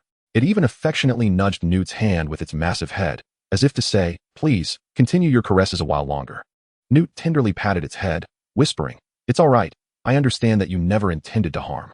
Your strength is simply overwhelming, and you struggle to control it, don't you? But fret not, for here, you are safe. No one shall harm you again." This scene encapsulated a pure and tender bond of trust that transcended species, prejudice, and fear between man and beast, delivering an immense and unparalleled emotional impact upon the entire magical world. Hogwarts, edge of the Forbidden Forest. Rubeus Hagrid gazed at the golden screen, watching the young man, slightly bashful, scratching the leopard. He was overwhelmed with emotion, tears brimming in his eyes. He had found him. At long last, he had discovered another soul who, like himself, genuinely understands and cherishes these magnificent and misunderstood magical creatures, a kindred spirit. Hogwarts, Hufflepuff Common Room. Professor Sprout also wore a smile of pride and contentment. Nodding, she declared, "Indeed, Newt Scamander is one of the most outstanding graduates in the history of Hufflepuff. He truly comprehends the essence of our house, which is to respect and embrace all living beings." Malfoy Manor. Meanwhile, Voldemort watched the scene of warmth and harmony with a gaze filled with incomprehensible disdain and loathing. To him, these so-called magical creatures were merely lowly beings, to be exploited or slain at will. Newt Scamander's association with such beasts was, in his eyes, the most egregious and shameless desecration of the noble identity of a great wizard. Just as everyone was immersed in this wondrous pocket menagerie filled with love and miracles, the golden screen abruptly shifted. It focused on another corner of the suitcase, isolated and darkened, exuding an aura of destruction more terrifying and pure than any dark magic. There, within a barrier crafted of silver, a phenomenon, indescribable by any language and resembling a living tempest of dark, pulsating energy, raged silently and furiously. A new line emerged, altering the narrative's cadence, plunging from warmth and healing into an abyss of cold, peril, and the unknown, projected upon the gilded screen. When a sorcerer, endowed with cataclysmic power, is compelled to suppress his nature and loathe his abilities due to the traumas of childhood and the cruelties of the world, that gift, which ought to be a divine blessing, transforms into the most malevolent, self-destructive curse.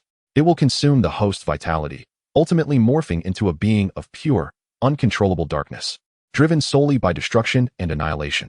The very essence of dark energy. The next subject of exposure, not a creature, not a specter, but the ultimate tragic creation birthed from the repression of genius, the Silent One. Chapter 52. Do not come closer. I cannot control my vessel. The next subject of exposure, not a creature, not a specter, but the ultimate tragic creation birthed from the repression of genius, the Silent One.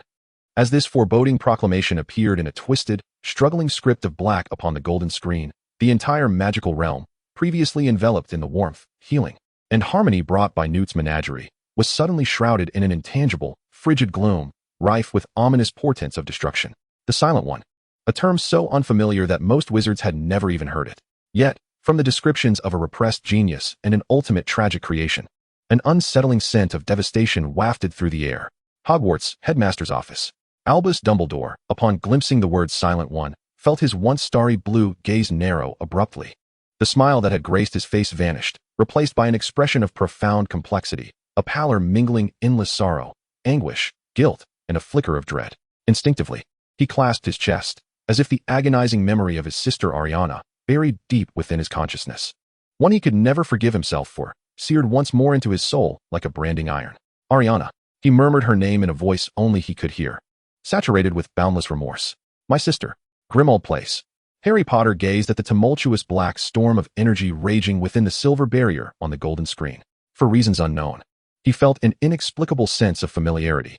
He recalled his oppressive, sunless childhood spent within the dark, chilling confines of the cupboard at number 4, Privet Drive. He remembered how Aunt Petunia and Uncle Vernon treated him, as if he were a monster. He recalled how, driven by anger and fear, he had caused his aunt's glass to shatter and allowed his hair to grow wild. For the first time, he felt a profound sense of dread emanating from within. What if Hagrid had never appeared? What if he had not come to Hogwarts? What if he had remained confined in that cupboard? Would he have transformed into that terrifying figure on the silver screen? The silver screen ceased to invite speculation. It began, in an exceptionally calm, yet brutally unyielding manner. The formal exposure of the quietus. The opening scene revealed a dimly lit corner within Newt's suitcase, a place that was entirely isolated. That swirling mass of pure, living darkness collided furiously against the formidable barrier crafted from silver and runes. Each impact sent tremors through the entire pocket dimension, as if it were on the verge of collapse. Name, the quietus. Definition: it is neither a creature, nor a specter, nor a curse, nor any known dark magical entity. It is a complete and utter tragedy. The annotations on the silver screen were suffused with compassion, yet unveiled a harsh truth. Causes, when a young wizard, endowed with formidable magical talent, is subjected to an exceedingly cruel and oppressive external environment. Whenever he is brutally punished, mistreated, and psychologically tormented for each inadvertent display of his magical prowess, he is then compelled to suppress his innate nature, to loathe the very magic he possesses. The powerful magic that should naturally and smoothly be released with age becomes twisted, mutated, and darkened within him due to its lack of outlet. Ultimately, it backlashes against its host, forming a pure entity of destructive instinct, tightly intertwined with the host's life force. A parasitic dark magic entity. This explanation left all wizards in a state of unprecedented shock. It became clear that magic is not merely a gift. It resembles a torrential river that requires proper guidance. If one attempts to stifle or suppress it, it will ultimately burst forth in a far more violent and destructive manner, obliterating everything in its path. Grimmauld Place. Hermione Granger, the brilliant witch hailing from a Muggle family, turned pale upon reading this annotation. In a voice trembling with emotion, she exclaimed, "This is too terrifying, too cruel. Must a child endure such torment simply for being different?" She recalled her own childhood when she had been ostracized and mocked by her peers for inexplicable oddities. Yet she considered herself fortunate. She had loving and open-minded parents. She received an acceptance letter from Hogwarts. But what of those less fortunate children? As everyone expressed profound sympathy for the tragic circumstances, the silver screen, in the most direct, shocking, and irrational manner, revealed to them the cataclysmic power that such a tragedy could unleash. The scene shifted to New York City in 1926. There, a boy named Credence Barebone, who had endured years of abuse under the twisted, anti-witch fervor of his adoptive mother, was overwhelmed by decades of repressed and distorted anguish. At that moment, the pent-up darkness within him erupted. Boom! A pure, visible mass of dark energy, resembling a black storm, surged forth from his being, enveloping the night sky of New York City in an instant. The solid granite streets crumbled before it, as fragile as easily torn paper. Towering concrete structures collapsed like children's blocks, toppled by an unseen giant, reduced to mere rubble. Cars were lifted into the air, twisted into heaps of scrap metal. The ground was scarred with deep, unfathomable chasms of terror. Dozens of elite Aurors from the American Magical Congress attempted to thwart this cataclysmic force with their most powerful spells. Thunderous explosions. Barriers erected. All were petrified. Yet, it proved futile. Every spell, no matter how potent or exquisite, was instantly consumed, disintegrated, and dissolved upon contact with that raw, violent, and utterly unreasonable dark energy. They achieved not the slightest effect. The cold annotations of the silver screen emerged. Silence is the manifestation of pure, uncontrollable magical energy. It is, in essence, magic itself. Thus, it is nearly immune to all conventional magical attacks cast by wizards. This scene evoked a profound sense of helplessness in all self-proclaimed powerful wizards. No matter how intricate your incantations, or how formidable your power, can you truly combat magic itself with magic? Malfoy Manor. Voldemort gazed upon the pure dark energy rampaging through the heart of New York City. For the first time, his crimson serpent eyes reflected neither disdain nor contempt, but rather a glimmer of intense interest, akin to a scientist observing a perfect specimen. Pure, uncontrolled magical energy. He hissed softly. Fascinating, truly fascinating. This is the most perfect, most unstable raw material of power. If this cataclysmic force could be guided, controlled, and claimed for oneself, a brand new, more frenzied, and far more terrifying notion began to take root uncontrollably in his mind. Just as everyone was utterly shaken by the tragic fate of the Silent One and the cataclysmic terror it embodied, convinced that such an existence was insurmountable and destined only for self-destruction, the scene on the golden screen abruptly shifted. It once again focused on the man, somewhat shy, who carried a tattered suitcase, Newt Scamander. In the footage, He endeavored to approach and soothe the tempestuous dark energy capable of obliterating a city in an extraordinarily gentle, yet perilous and unprecedented manner. A brand new narrative, transforming the trajectory of the story from pure devastation to a glimmer of almost impossible redemptive hope, emerged upon the golden screen. When the entire world responds to an injured gift with the most brutal violence, the irrevocable Silent One is born. But what if there exists a person willing to respond to such cataclysmic fury with the utmost tenderness? Is there the slightest possibility that a soul, completely consumed by darkness, could be awakened once more? The next focal point, not merely sympathy, but a grand attempt to reverse the rules, the coexistence of Newt Scamander and the Silent One. Chapter 53. I am not ill. I feel splendid. The next focal point, not merely sympathy, but a grand attempt to reverse the rules, the coexistence of Newt Scamander and the Silent One. This preview was like a faint morning light piercing through the endless darkness and ruins of destruction, instantly capturing the hearts of all. Coexistence? With that entity of pure darkness, akin to a natural disaster? How could this be possible? Was this not an embrace of death rather than redemption? Hogwarts, Great Hall. Has Mr. Scamander gone mad? Exclaimed a Ravenclaw student in disbelief. That thing could devour spells from dozens of Aurors. Was he not walking to his death, unarmed? Indeed. Such recklessness. Such irrationality. Everyone's hearts were filled with concern and confusion. They could not comprehend why Newt Scamander would engage in such a seemingly hopeless, if not foolish, endeavor. Hagrid's hut. Only Ruby as Hagrid watched the golden screen, his gaze fixed upon the solitary figure slowly approaching the darkness. In his eyes, usually brimming with joy, tears of emotion welled up. He murmured in his thunderous voice, "No, you don't understand. He isn't mad. He is simply too kind. He cannot bear to see any wounded, helpless little creature abandoned by the entire world." The golden screen validated Hagrid's words. It has officially commenced, the revelation of Newt Scamander's profound path to coexistence.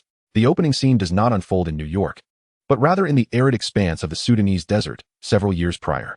A frail, ebony-skinned girl, scarcely 8 years of age, huddles in the corner of a dilapidated tent, trembling uncontrollably. From her being emanates an uncontrollable stream of ominous, dark energy. She is a quiet one, a forlorn child on the brink of being utterly consumed by the chaotic magic swirling within her. Upon learning of this plight, Newt Scamander ventures alone to this desolate locale. As he approaches the tent, the girl's inner turmoil perceives a threat, and in an instant, it erupts violently. A tempest of dark energy, small yet suffused with a sense of destruction, surges from the tent, howling with a ferocity capable of rending anything in its path, hurtling towards Newt. The hearts of all wizards watching from the silver screen are in their throats. Yet, Newt performs an unexpected action. He does not raise his wand to cast any defensive spells. On the contrary, he stows his wand away in his pocket. Then, he slowly crouches down, rendering his tall stature as diminutive and non-threatening as possible. An annotation on the silver screen appears. Newt Scamander's first note. When confronted by any extremely anxious and aggressive magical creature, the foremost action is never to display your power, but rather to lower your weapon and demonstrate goodwill. This technique was learned during his attempt to befriend an exceedingly shy and territorial adulterumpet. Subsequently, Newt takes an even more astonishing step. He neither speaks nor utters an incantation. Instead, he emits a deep, rhythmic, and remarkably soothing gurgling sound from the depths of his throat. This peculiar sound possesses an extraordinary, calming magic. The silver screen annotation reappears. Newt's second note. Different creatures respond to varying frequencies of sound. My research indicates that this mimics the infrasound frequency of a cow's rumination, closely resembling the courtship call of the mooncalf when it feels entirely secure and is preparing to mate. Practical evidence suggests it effectively soothes over 90% of anxious and distressed mammalian magical creatures. A miracle transpires. The once violent tempest of dark energy, upon hearing this gurgling sound, momentarily pauses in its frenzied onslaught, as if it too senses a flicker of confusion. Newt seized this once-in-a-lifetime opportunity. From his pocket, he retrieved his final possession, a small, faded blue handkerchief, patched and worn. He gently tossed the handkerchief towards the swirling mass of dark energy, which had momentarily stilled. The golden curtain annotated, Note 3. Scent is the most powerful key to awaken memories. Prior to this moment, I had secretly visited the little girl, whose home had long been consumed by local muggles. In the ruins, I discovered this handkerchief, belonging to her mother, which the girl needed to hold every night to sleep. As the handkerchief, imbued with the familiar, warm scent of her long-lost mother, lightly brushed against the cold, raging dark energy, the entire world seemed to fall silent. The mass, representing destruction and suffering, ceased its frenzied roar for the first time. It simply enveloped the small handkerchief, akin to a lost child, after a long journey, finally feeling a flicker of warmth from home. This scene left everyone spellbound. They realized for the first time that one could combat darkness in such an exquisitely gentle manner. At Hogwarts, Hermione Granger watched Newt's every movement, filled with excitement as she fervently noted everything in her notebook. It was as if a door to a new world had been opened before her. She murmured to herself, magical creature behavior, human psychology, sound frequency therapy, and the scent-based memory awakening mechanism. My goodness, Mr. Scamander, he is not merely a zoologist. He is a true maestro, a grand master traversing multiple disciplines of behavioral science and soul healing. However, just when everyone believed that Newt was on the verge of successfully healing the poor child, the golden curtain revealed a sorrowful and inevitable core twist. In the scene, Newt, seizing the fleeting moment of the dark mass being momentarily soothed, managed to use his silver bottle, equipped with a special barrier, to successfully separate the dark energy from the already worn-out little girl's body. He contained it safely within his suitcase, saving the child's life. Yet, the golden curtain's annotation brimmed with endless regret. However, Newt Scamander's noble endeavor ultimately succeeded only in part. He could soothe the silence with his gentleness and wisdom. He could separate the silence with his unique magic. He could even contain the silence within his suitcase. Yet, he remained unable to truly heal the silence. The essence of the Silent One is the heart of its host, long shattered and filled with endless wounds and pain. As long as that indelible trauma persists, this pure darkness shall never truly dissipate. Just as all present felt a profound admiration for Newt's grand yet imperfect endeavor, mingled with a tinge of regret, the scene on the golden screen abruptly shifted. It departed from Newt's suitcase, brimming with miracles and sorrow, and focused on the imposing oak door of the Hogwarts castle that led to the headmaster's office. Upon this door stood a majestic, lifelike eagle-shaped knocker, crafted from bronze, quietly guarding some ancient secret. A new line appeared on the screen, heralding a transition in the narrative from external healing of uncontrollable magic to an internal exploration of memory and thought. When a person's heart is laden with wounds that remain unhealed, ones that even they cannot confront, perhaps we need to rely on powerful, external tools of wisdom that can help us untangle our chaotic thoughts and unveil the truth. Within Albus Dumbledore's office lie many exquisite, potent, and even perilous magical instruments collected from his travels in youth. Among them is one particularly special item. It cannot attack, defend, or create anything. Yet, it possesses the extraordinary capability to do something even a time-turner cannot achieve. It can store, replay, and even allow you to immerse yourself in any memory you wish to revisit. The next revealed object is not merely a stone basin, but a resonant echo of history and a vessel of thought. Dumbledore's pensieve. As this line of anticipation emerged on the screen in a silver font, fluid and shimmering with wisdom and mystery, the atmosphere in the magical world, which had just been steeped in sorrow and sympathy for the Silent One, was instantly transformed into one brimming with curiosity and a desire for exploration. A pensieve? What is that? A stone basin? What right does it have to be deemed a supermodel oddity by the golden screen? In the Hogwarts Great Hall, students displayed expressions of confusion. A pensieve? What is this? A new potion cauldron, perhaps? A curious first-year student inquired. I seem to have encountered this term within the pages of a book. Hermione Granger, her brow furrowed, was engaged in rapid contemplation, her intellect rivaling that of a vast library, yet the records were scant, merely stating that it was an extraordinarily rare ancient magical instrument designed to aid in meditation. Harry Potter recalled having seen a similar stone basin in Dumbledore's office, though he had paid it little heed at the time. In retrospect, that unassuming stone basin appeared to conceal some astonishing secret. At Malfoy Manor, Voldemort gazed upon the words Dumbledore with a flicker of unmasked disdain and contempt in his crimson, serpent-like eyes. Was it yet another trivial toy of that old madman? He rasped softly. I shall see what tricks a mere stone basin can conjure. The golden curtain did not keep anyone waiting for long. It commenced with an air of solemnity and mystery, unveiling this legendary magical instrument. The opening scene depicted the circular office of Hogwarts headmaster, filled with an array of intricate magical devices. The focus narrowed on a shallow stone basin, typically stored within a black cabinet, intricately carved from an unknown white stone. The rim of the basin was adorned with a series of densely inscribed, cryptic ancient runes, indecipherable to any observer. Within the basin resided a peculiar substance, neither solid, liquid, nor gaseous, shimmering with a soft luminescence, reminiscent of flowing silver or condensed mist. Name: Meditation Basin. Definition: an exceedingly rare, functional magical instrument, reputedly crafted collaboratively by the wisest fairy artisans of antiquity and the most adept human wizards in the realm of soul magic. The core manufacturing method has long been lost to the annals of history, with no more than 5 existing specimens in the world. This annotation immediately established the meditation basin's status as a priceless artifact of unparalleled antiquity. Remarkably, there exist no more than 5 in the entire world. Subsequently, The golden curtain began to reveal its first and most fundamental function. Function 1. Storage and organization of thoughts. In the imagery, an elderly Dumbledore sat at his desk, his expression betraying a weariness born of overwhelming thoughts. Slowly, he raised his wand, gently pressing the tip against his temple. With a swift motion, he drew outward. All present could see wisps, resembling the finest spider silk and glimmering with a silver sheen, being delicately extracted from his mind. The annotation from the golden curtain materialized at that moment. That is the thoughts and memories of a wizard, a hybrid of ethereal energy and soul imprints. Dumbledore gently placed that silvery thought into the pensieve. Like a droplet of ink merging into clear water, it seamlessly blended into the mysterious silver substance. When a wizard has lived for too long and experienced too much, their mind becomes cluttered with an overwhelming array of chaotic thoughts and information, making coherent and orderly thinking nearly impossible. The pensieve serves as an external, utterly secure repository for thoughts, assisting him in temporarily clearing his mind, storing memories that are not immediately needed, thereby restoring clarity and sharpness to his thoughts.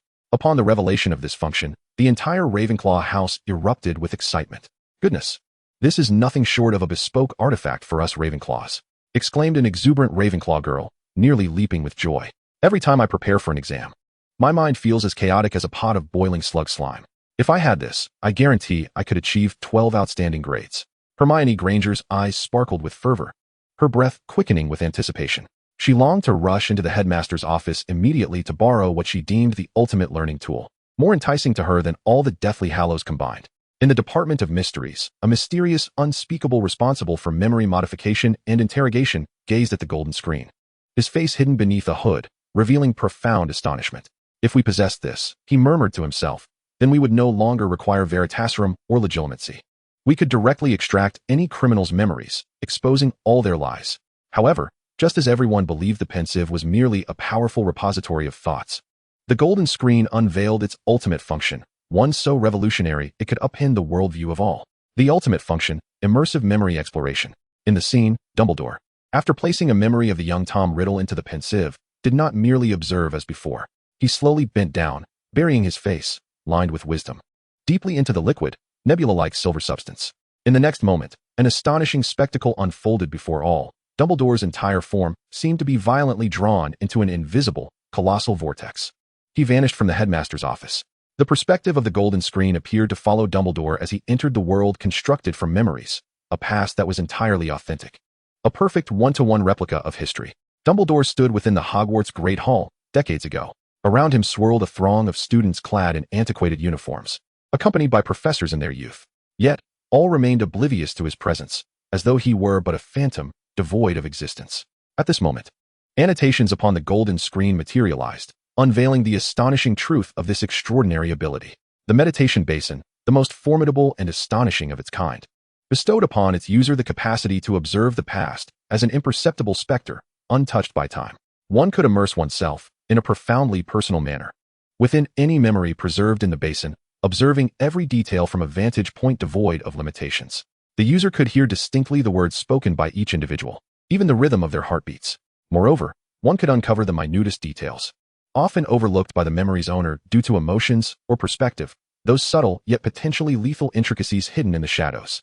In that instant, the entire magical realm fell into a stunned silence. This was no mere magical device. It was akin to an absolute, time-reversing private investigator simulator. Severus Snape's countenance instantly darkened. His heart, long as cold as an ancient glacier, began to race uncontrollably. He recalled the countless occasions over the years when he had been summoned to Dumbledore's office for discussions. He had believed that his formidable mental occlusion and his impeccably impassive visage concealed all his genuine emotions. Yet, it now appeared he was the grandest of fools. That wretched old fox. It was entirely possible that after every conversation, he had immediately extracted memories of Snape and deposited them into that infernal basin, analyzing frame by frame, replaying and magnifying every fleeting expression that betrayed him, particularly the involuntary contraction of his pupils upon hearing the name Lily. Before this cursed meditation basin, his pride in his mental occlusion was rendered a mere illusion, akin to the Emperor's new clothes. At Malfoy Manor, Voldemort, after a brief moment of shock, felt an unprecedented, deep-seated trepidation. He finally comprehended. He understood why that old man Dumbledore always seemed to possess the foresight of a prophet, anticipating many of his schemes. It turned out, he had employed this very method, gathering countless fragments of others' memories about his past through various channels. Then, He repeatedly ventured into his past like a grotesque specter, peering into all his secrets. Just as everyone was utterly astonished by the meditative basin's godlike ability to delve into the past, the golden screen abruptly shifted. It revealed, in the depths of the meditative basin, not only the silvery threads of memories belonging to Dumbledore himself, but also numerous silver orbs of memory, akin to crystal spheres, that he had sealed away with a remarkably powerful enchantment, memories that did not belong to him. Among them, the most luminous, exuding an ominous aura, bore a name inscribed in ancient runes that left all breathless: Tom Marvolo Riddle. A brand new revelation, igniting the curiosity of all to its zenith, appeared upon the golden screen. Albus Dumbledore's meditative basin is not merely a vessel for sorting through the multitude of secrets held within his wise mind. It is, moreover, his ultimate intelligence analysis center, utilized to gain insight into the hearts of his enemies and to decode dark histories. He has amassed the memories of countless individuals. Among these, the most critical and perilous is a memory he has studied for half a century. It belonged to a once favored and prodigious student, who later became his most formidable and terrifying lifelong adversary. The next subject of exposure, not merely memory, but the very inception of all evil and tragedy, the confidential archives within the meditative basin, Tom Riddle's orphanage. Chapter 55. Hey, let me see what's in your mind. The next subject of exposure, not merely memory, but the very inception of all evil and tragedy, the confidential archives within the meditative basin, Tom Riddle's orphanage. When this revelation appeared on the golden screen, the entire magical world erupted. Voldemort, Tom Riddle, the dark wizard who instilled terror in the hearts of all. Was his enigmatic childhood finally to be fully unveiled? Everyone's hearts brimmed with a mingling of fear and insatiable curiosity, anticipating the exploration of ultimate taboos. They all yearned to understand the environment and experiences that ultimately shaped such a cold, cruel, and mad creature. Malfoy Manor. Upon witnessing this revelation, Voldemort, with his serpentine visage devoid of a nose, exhibited a rare expression of near panic. The orphanage, that filthy place, representing his humble, pitiful, helpless past, which he had longed to forget and erase throughout his life. Alas, to be subjected to such a public execution by Dumbledore before the eyes of the entire world. No, stop, you wretched old madman. Cease this at once. He emitted a frantic roar. Yet, it was futile. The Golden Veil would heed no one's command. The scene officially commenced. The perspective of the Golden Veil accompanied the youthful Dumbledore as he sank into the shimmering sea of memories. In the next moment, a grim, dilapidated orphanage, reeking of harsh disinfectants and suffocating air, materialized before all. This was London in the 1930s.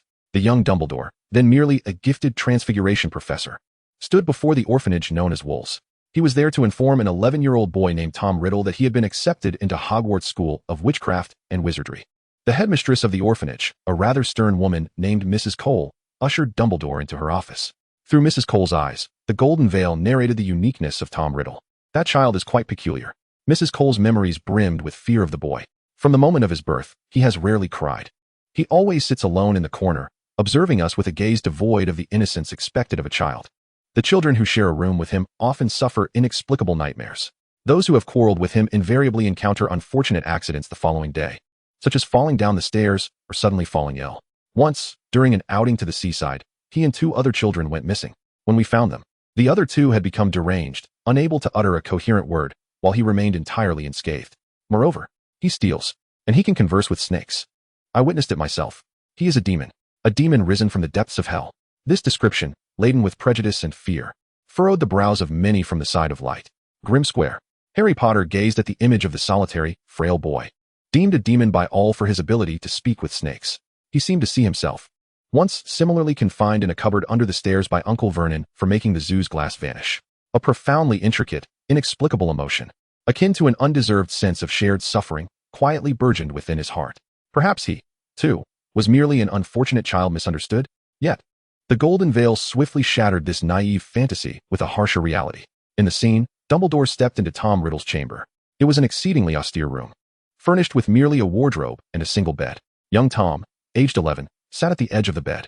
He was strikingly handsome, with raven black hair and profound eyes. However, his gaze betrayed not the innocence of a child. Rather, it brimmed with a precocious awareness, alertness, pride, and a deeply concealed streak of cruelty that belied his tender age. Dumbledore eschewed superfluous conversation, directing his wand towards the seemingly ordinary wardrobe. Open it, Tom. Return the belongings you have taken from other children. The wardrobe door creaked open, revealing an array of items that did not rightfully belong to him. A long broken yo-yo, a rusted silver thimble, a silent harmonica.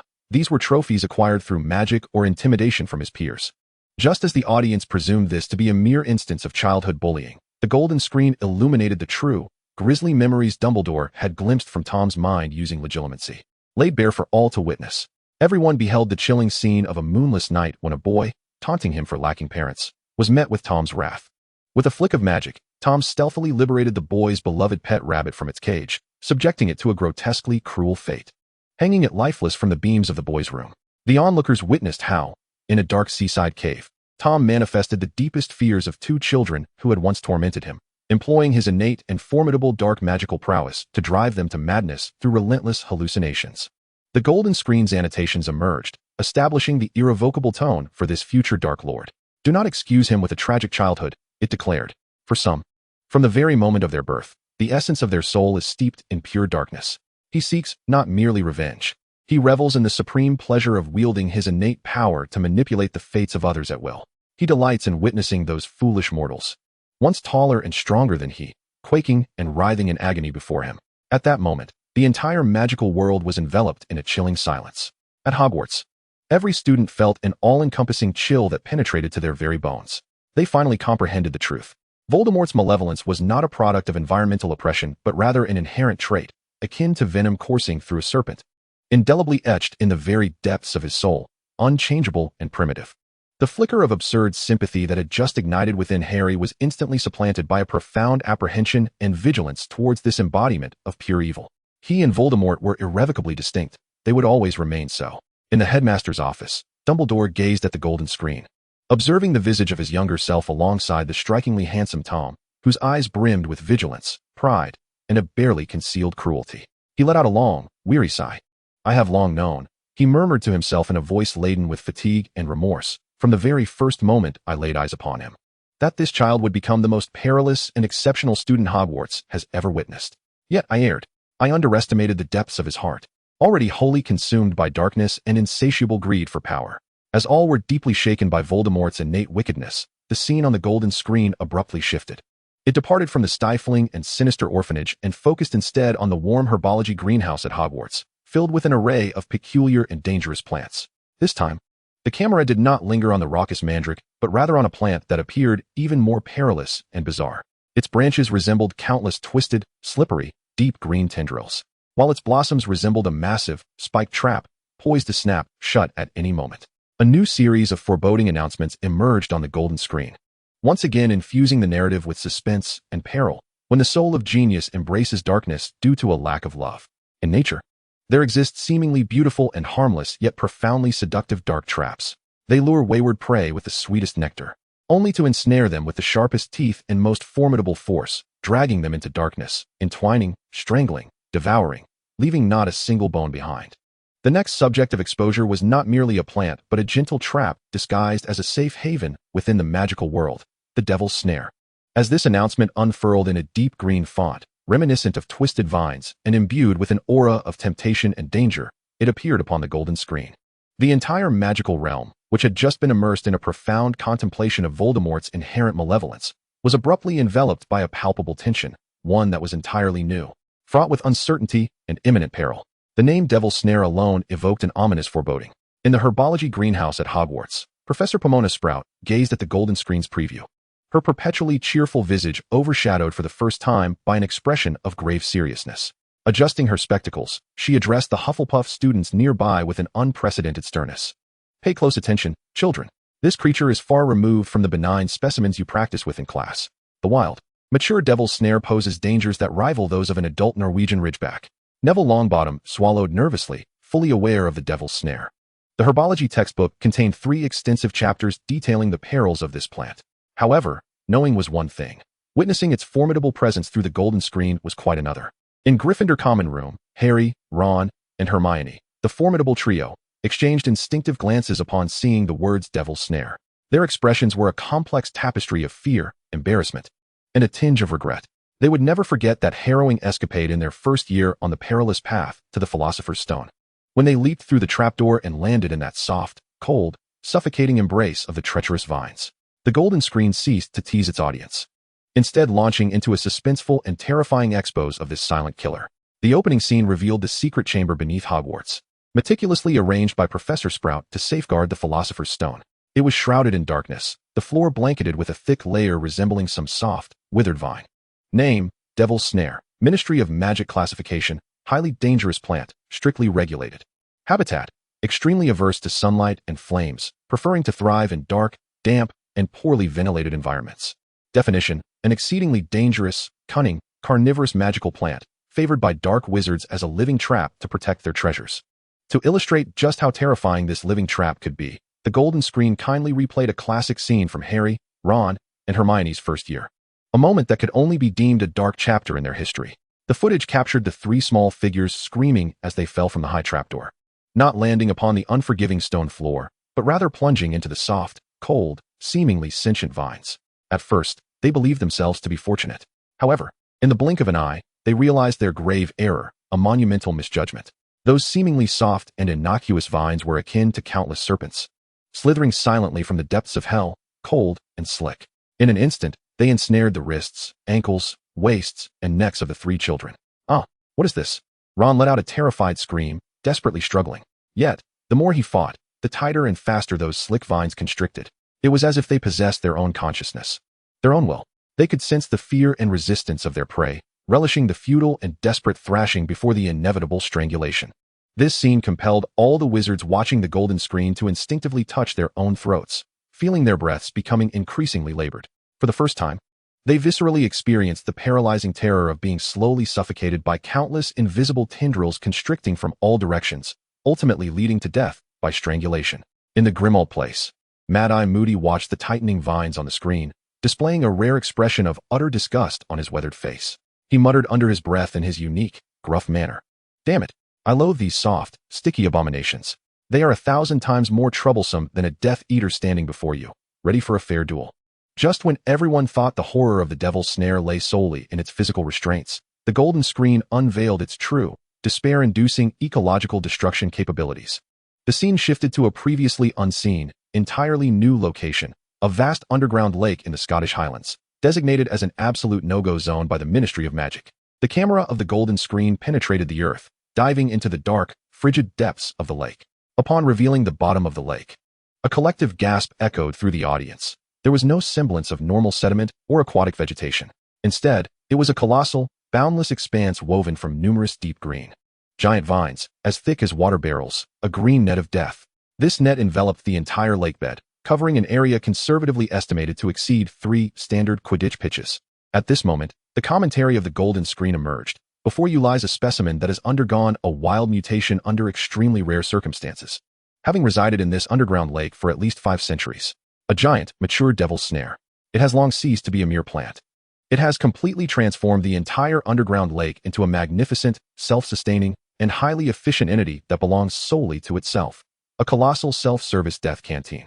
To elucidate the workings of this self-service canteen, the golden screen unveiled its even more astonishing capabilities. Everyone witnessed the colossal root of the devil's snare slowly unfurling like a flower. Subsequently, it actively secreted a colorless and odorless pheromone, imbued with a lethal allure, into the surrounding waters. The golden screen annotated, "Upon analysis, this pheromone bears a striking resemblance, with a similarity rate of 99%, to the courtship hormones secreted by a mystical creature known as the Moonstruck Beast during its mating season." Additionally, aquatic magical beings such as mermaids and grindylows, which thrive in dark, damp environments and possess limited intelligence, are utterly defenseless against this pheromone. No sooner had the words left their lips than a multitude of mermaids and bubble-blowing grindylows emerged from all corners of the lake, seemingly entranced by an invisible, irresistible force. They swam fervently, obsessed and frenzied, toward the enormous devil's snare at the lake's bottom. In that very instant, as they entered the realm of the vine-woven death net, a transformation occurred. Thousands of massive vines, as thick as water barrels, erupted from the lakebed like ancient sea monsters awakening from a millennia-long slumber. They surged forth with a speed incongruous to their colossal size, sweeping in from all directions. Those poor, unsuspecting magical beings were inexorably dragged into the dark, frigid depths of the lake, strangled, absorbed, digested. The entire process was clean, swift, efficient, and lethal, devoid of any superfluous movements. At Hogwarts, all the students stood in stunned silence. They had always believed the devil's snare to be merely a cluster of somewhat dangerous vines. They could never have imagined that it could evolve into an ecosystem-level super predator. comparable to a gigantic sea monster, endowed with independent intelligence, and even possessing the knowledge of how to fish. Just as everyone was utterly astounded by this plant-like Cthulhu, the golden screen returned to the underground chamber of Hogwarts. Just as Harry and Ron were on the verge of being suffocated, Hermione Granger, their eternal savior, finally recalled the crucial knowledge from their herbology textbook after an initial moment of panic. She composed herself and shouted at the two boys, who were still desperately struggling, "Don't move. Don't struggle. The devil's snare fears light. It fears heat. It fears fire. Relax. The more you struggle, the tighter it will constrict." Upon finishing her words, she drew her wand and, with an exceptionally precise posture, uttered the most formidable illumination spell she had mastered thus far. The light flickered. A radiance, akin to a miniature sun, bright and warm, erupted instantaneously from the tip of her wand. The previously tightening, slippery vines, upon contact with this brilliance, recoiled as if confronted by their most fearsome adversary, emitting a silent, terrified shriek. They quickly loosened and retreated, hastily retreating into the shadows of the wall with a speed tenfold that of their earlier entanglement. Just as everyone exhaled in relief at the simplicity and efficacy of fire and light as a weakness, the scene on the golden screen abruptly shifted. It transformed into an environment that was chillingly damp, suffused with an air of suffocating despair. In the frame appeared an unfamiliar wizard, surrounded by a horde of terrifying Dementors. He attempted to conjure the Patronus charm for his protection, but faltered repeatedly due to an uncontrollable inner dread. Ultimately, one Dementor glided ominously before him, preparing to bestow upon him the most horrifying and malevolent of all, the Dementor's kiss. However, curiously, the wizard did not transform into the soulless shell as previously depicted. Instead, after the kiss from the Dementor, his body began to undergo a grotesque, visibly horrific mutation at an alarming speed.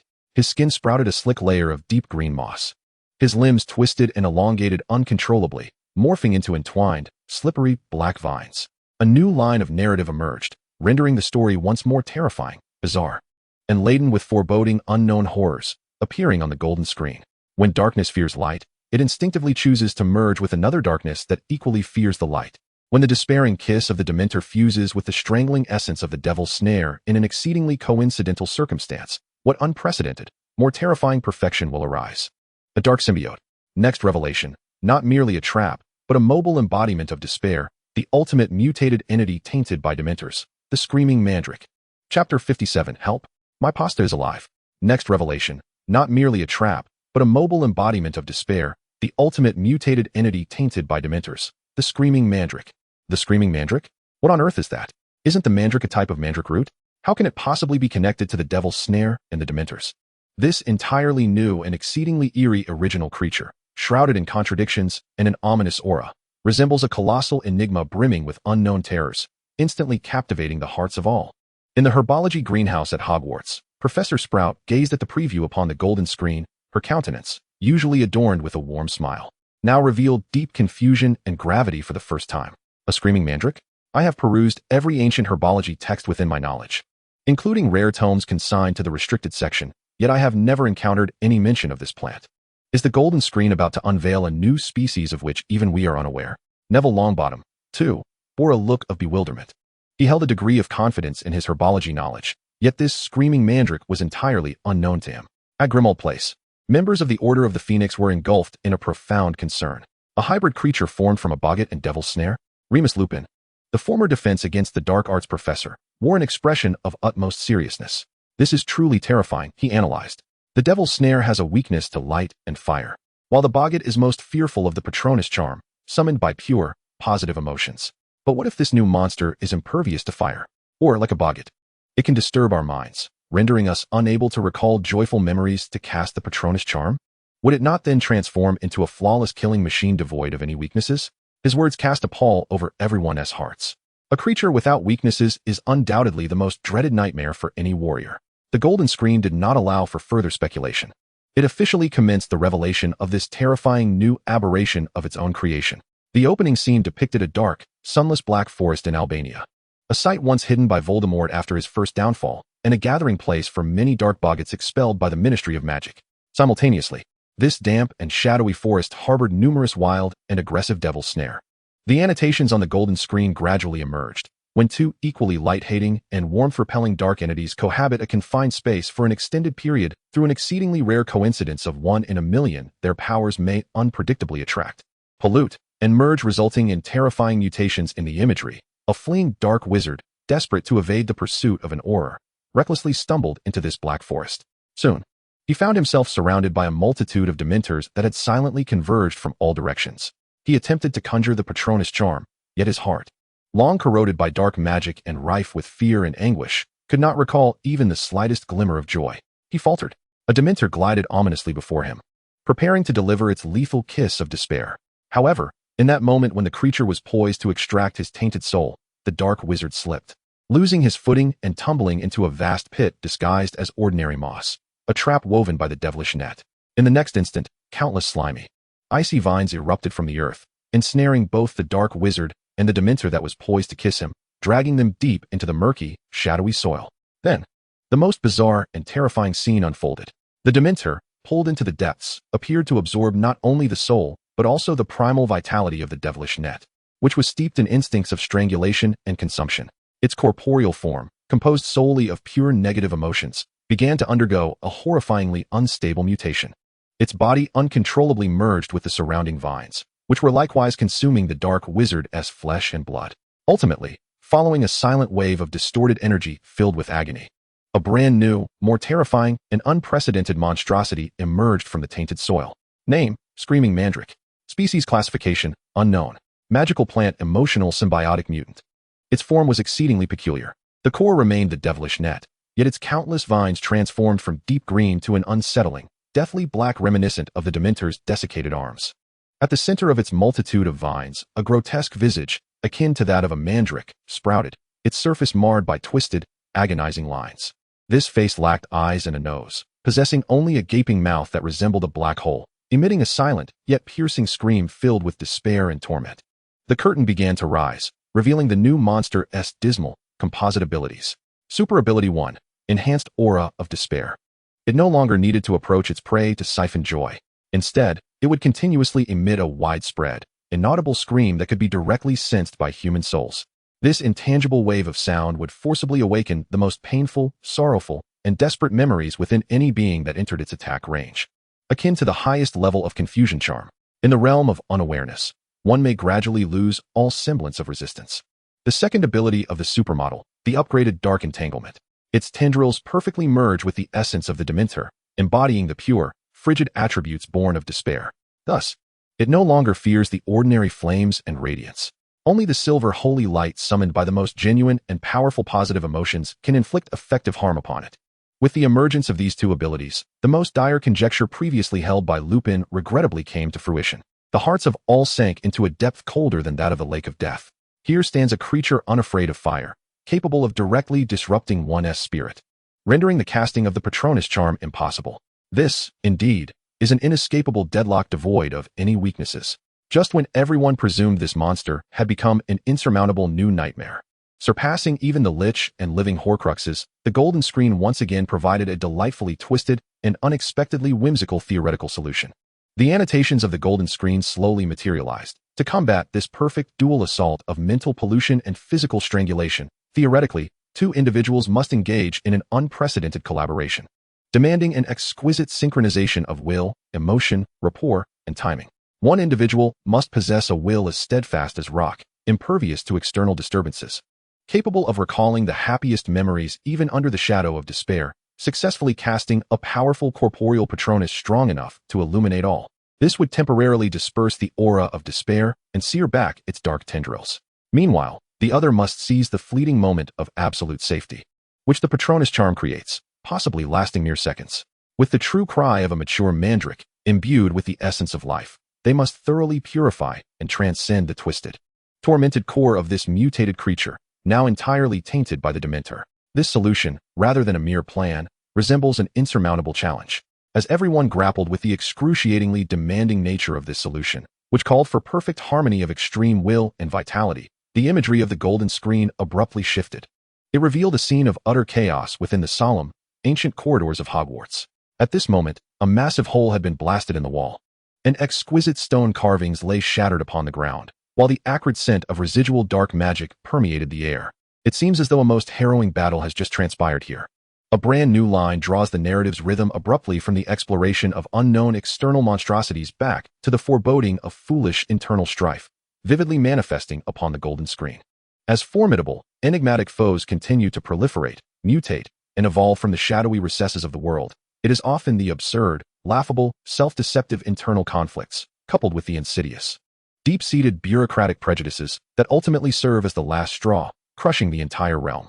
At times, the most terrifying entities are not the monstrous figures with green faces and sharp fangs, but rather the imbeciles who ought to be your staunchest allies. The next subject of exposure is neither a monster nor magic, but a political farce that nearly plunges the entire magical world into an abyss. Namely, the ostrich policy of Cornelius Fudge and Dolores Umbridge. Chapter 58. Do not look at me. I am blind. I know nothing. As this announcement, laden with mockery and disdain, appears on the golden screen in a gray font reminiscent of newspaper headlines, the entire magical community, which had just been steeped in fear and discussion regarding the newly emerged screaming mandrakes, is suddenly ignited by a more immediate and infuriating sentiment. Fudge, Umbridge. For all the students who endured last year's pink terror at Hogwarts, these two names evoke a revulsion that surpasses even that of Voldemort. In the Hogwarts Great Hall, it was them, these two scoundrels. A senior Gryffindor rose abruptly, pointing at the golden screen while raging. It was they who sent that pink old hag to torment us. It is they who stubbornly refuse to acknowledge that he has returned. His words instantly ignited the fury within the hearts of all students, and the hall erupted with denunciations and curses directed at the Ministry of Magic. In the minister's office at the Ministry of Magic, Cornelius Fudge, the current minister, gazed at his name and his portrait, plump and adorned with a green top hat, displayed on the golden screen. He felt the blood rush to his brain in an instant. His face, usually marked by a semblance of insincere mirth, turned a deep shade of liver, and cold sweat cascaded down his forehead like a waterfall. No, this is slander. This is defamation. He roared into the empty office with a voice bordering on hysteria. Filled with panic. It must be Dumbledore.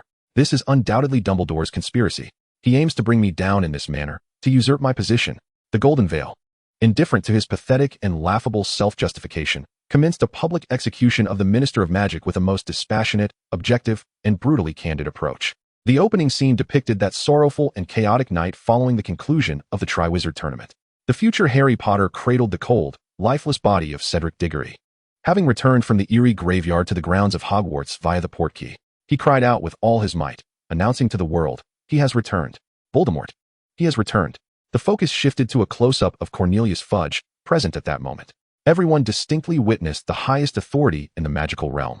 Upon receiving this world-altering news, respond not with shock, sorrow, or an immediate call for Aurors to investigate, but rather with a neurotic, frantic shaking of his head, filled with fear, denial, and evasion. No, this cannot be true. Harry, my child, you are simply exhausted. You are hallucinating. He has not returned. This is absolutely impossible. This scene left everyone in utter disbelief. Was this truly their Minister of Magic?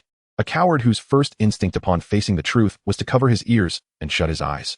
Consequently, the Golden Veil, like the most impartial of judges, began to enumerate the series of foolish misdeeds committed by Fudge over the subsequent months, which could only be described as crimes.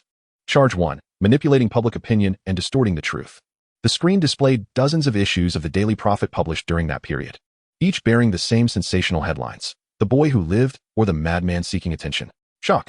Harry Potter allegedly exhibiting signs of mental instability, often hallucinating. Dumbledore, a great educator or a cunning conspirator attempting to seize power. The Golden Veil elucidated. In the immediate aftermath of Voldemort's return, Cornelius Fudge wielded all his ministerial authority to impose a gag order on the Daily Prophet, instructing them to portray Harry Potter as a delusional attention seeker, while depicting Albus Dumbledore as an elderly, senile, ambitious plotter intent on undermining the Ministry of Magic's authority. Charge 2. Installing loyalists and sowing discord within the school. The scene shifted to Hogwarts, where Dolores Umbridge, adorned in her signature pink ensemble, strode into the defense against the dark arts classroom with an air of haughty dominance, akin to a queen surveying her domain. The Golden Veil noted. In an effort to rectify what he perceived as the source of rumors at Hogwarts, Fudge abused his power to forcibly amend the educational statutes, placing his senior undersecretary, Dolores Umbridge, within the school. Subsequently, a series of over 20 absurd educational decrees was issued, aimed at stripping students and teachers of their rights. The scene transitions to the foreboding atmosphere of the Wizengamot court, located in the depths of the Ministry of Magic. A future Harry sits forlornly in the defendant's seat, while Fudge presides as the chief judge, attempting to expel Harry from Hogwarts on the ludicrous charge of illegally using magic in front of muggles, all delivered in a tone rife with bias and impatience. Had it not been for Dumbledore's timely arrival, this prophesied chosen one, the singular savior, might have had his wand cruelly snapped at that very moment. Such events ignited fury among all members of the Light faction. In Grimmauld Place, Sirius Black, watching the scene unfold with Fudge's pompous display in the courtroom, trembles with rage. Fudge, you incompetent, cowardly fool, blinded by power. For the sake of your ridiculous position, you nearly destroyed our last hope. Yet, just when everyone assumed Fudge's actions stemmed from ignorance and cowardice, the Golden Curtain revealed a more tragic and contemptible truth through a monologue extracted from his own memories.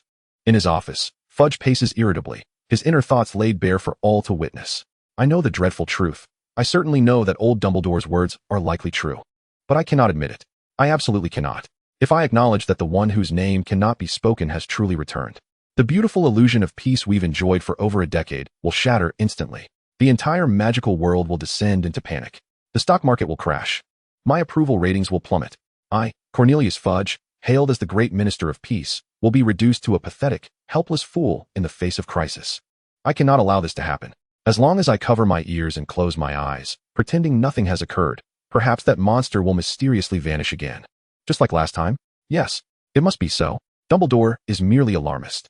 Harry Potter is merely seeking sympathy from all. Everything they do is an attempt to wrest this supreme power from my grasp. The truth is laid bare. He is not unaware. He simply dares not acknowledge it. All his actions are not for the safety of the magical world, but solely to preserve that wretched, coveted chair beneath him. Dumbledore gazed upon Fudge's segment. Filled with self-deception and delusions of grandeur, a soliloquy reminiscent of a jester's lament. He let out a long, drawn-out sigh. In his eyes, there was no rage. Only an overwhelming sorrow for a former comrade utterly consumed and distorted by power. Malfoy manner. Even Voldemort himself, observing Fudge, who resembled an ostrich burying his head deep in the sand, displayed an extreme contempt akin to that reserved for vermin. What a pitiful fool. His mind eroded by the insatiable appetite for power. He rasped softly. Yet, it was thanks to him, my most loyal aide, that all obstacles were cleared for my grand return. Just as everyone felt an immense fury and disdain for Fudge's foolishness and selfishness, the scene abruptly shifted. It revealed a woman clad in a garish pink ensemble, perpetually adorned with a saccharine, disingenuous smile. Dolores Umbridge. In the image, she wielded a seemingly unremarkable black quill. Coercing a Hogwarts student to inscribe the words, "I must not tell lies" repeatedly in their own blood upon pristine parchment. A fresh line of outrage surged forth, providing an even more specific, loathsome, and unadulterated outlet for everyone's indignation, as a preview materialized on the golden screen. When a foolish leader chooses to bury their head deep in the sand, there will always be some opportunists, possessing a keen sense of smell sharper than that of a hyena, who, under the guise of maintaining order and executing commands, will madly indulge their already twisted, perverse, and nauseating desire for control and abuse. She is the sharpest and dirtiest knife in Fudge's hand. She is, moreover, the most toxic pink tumor parasitizing the already decayed tree of the Ministry of Magic. Next to be exposed, not merely a bureaucrat, but pure evil itself, the Senior Undersecretary, Dolores Umbridge's Pink Terror. Chapter 59, I Am the Law. Next to be exposed, not merely a bureaucrat, but pure evil itself, the Senior Undersecretary, Dolores Umbridge's Pink Terror. As this preview graced the golden screen, the entire Hogwarts Great Hall erupted. If Fudge was merely a contemptible fool inciting disdain and anger, then Umbridge, a wretched old hag radiating a nauseatingly sweet, hypocritical perfume, embodied evil for all the students who had endured last year's dark regime. She was the very incarnation of malevolence, the devil's envoy. Her hatred, in the hearts of the students, even surpassed that of Voldemort himself, at one point. It is she, the old hag. I shall never forget how she tormented Harry with that accursed quill, and me, just because I uttered that he has returned in the corridor. She punished me with a week's detention. She deserves to be dragged into the forbidden forest by a pack of centaurs and torn to shreds. The students' fury erupted like an imminent volcano, no longer able to be contained. The Golden Curtain was about to conduct the most thorough, public, and merciless trial of this common enemy in everyone's hearts. The scene officially commenced. The first shot captured the classroom of defense against the dark arts, adorned absurdly with lace plates featuring kittens and pink tablecloths by Umbridge during our 5th year. Umbridge, clad in her signature, blindingly bright pink ensemble, wore her hallmark, nauseatingly sweet, hypocritical smile. In an excessively affected tone, as if reciting poetry, she announced to all students, "This semester, in my class, you need not practice any dangerous or impractical spells. All you need to do is sit quietly and read the ministry-approved, absolutely safe theoretical textbooks carefully selected for you. There is no danger outside. You will not encounter anything that requires you to combat with magic. Such delusional and absurd declarations seemed profoundly ironic and laughable at that moment. Immediately afterward, the Golden Curtain, like the sharpest prosecutor, began to exhibit one by one the heinous crimes Umbridge committed during her time at Hogwarts. Charge Exhibition 1, Blood Punishment. The Golden Curtain zoomed in on the seemingly innocuous black quill, revealing in annotations its extremely malevolent, torturous principle. Dark magical artifact, Blood Quill. This is an illegal dark magical artifact upon which a most cruel blood-writing curse has been cast. The user requires no ink. They will write with the blood from their own hand. The more they write, the phrase becomes, like an indelible scar, permanently imprinted on their skin, tormenting them day and night. The screen displayed Harry's hand, brutally cut and bloodied, with the phrase "I must not tell lies" merging with flesh, in high definition. This scene caused everyone to gasp in horror. They finally understood the cruel torture Harry had endured. Charge Exhibition 2, Abuse of Power. The golden screen revealed how Umbridge exploited the authority bestowed upon her by the Ministry of Magic to establish an investigative task force composed entirely of Slytherin students. She granted Draco Malfoy and his followers the unchecked power to deduct points from other houses at will, punishing fellow students with impunity. Her intent was to incite division, conflict, and animosity among the student body. She reveled in the perverse pleasure derived from her authority, which plunged the entire school into disarray. Exhibition of Crimes 3, The Breach of Boundaries. The scene shifted back to that tense night in Umbridge's nauseating office, adorned with pink lace. She sought to extract the whereabouts of Dumbledore and Sirius from Harry through coercion. After several failed threats, a twisted, cruel smile contorted her face. Raising her wand towards Harry, she spoke in a quivering voice filled with sadistic delight. It appears that Fudge is unaware, and neither will the Ministry know. I have no other choice. Cruciatus. She was indeed prepared to cast one of the 3 unforgivable curses upon Harry Potter, a minor still attending Hogwarts. Had it not been for Hermione's quick wit, deceiving her into the Forbidden Forest with a lie, the consequences would have been unimaginable. This scene made even Minister Fudge of the Ministry of Magic break into a cold sweat, knowing he was utterly ensnared by Umbridge, this deranged woman, dragging him into an abyss from which there was no return.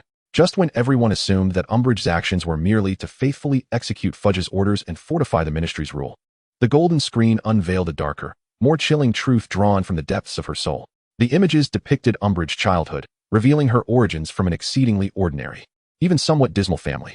Her father was merely a lowly janitor within the Ministry, while her mother was a muggle, a source of her shame. She also had a brother, born mute, whose existence filled her with profound embarrassment. From a young age, she harbored a deep-seated hatred for her impure bloodline and her ineffectual family. By fabricating her lineage, she claimed to be a descendant of the noble Selwyn family.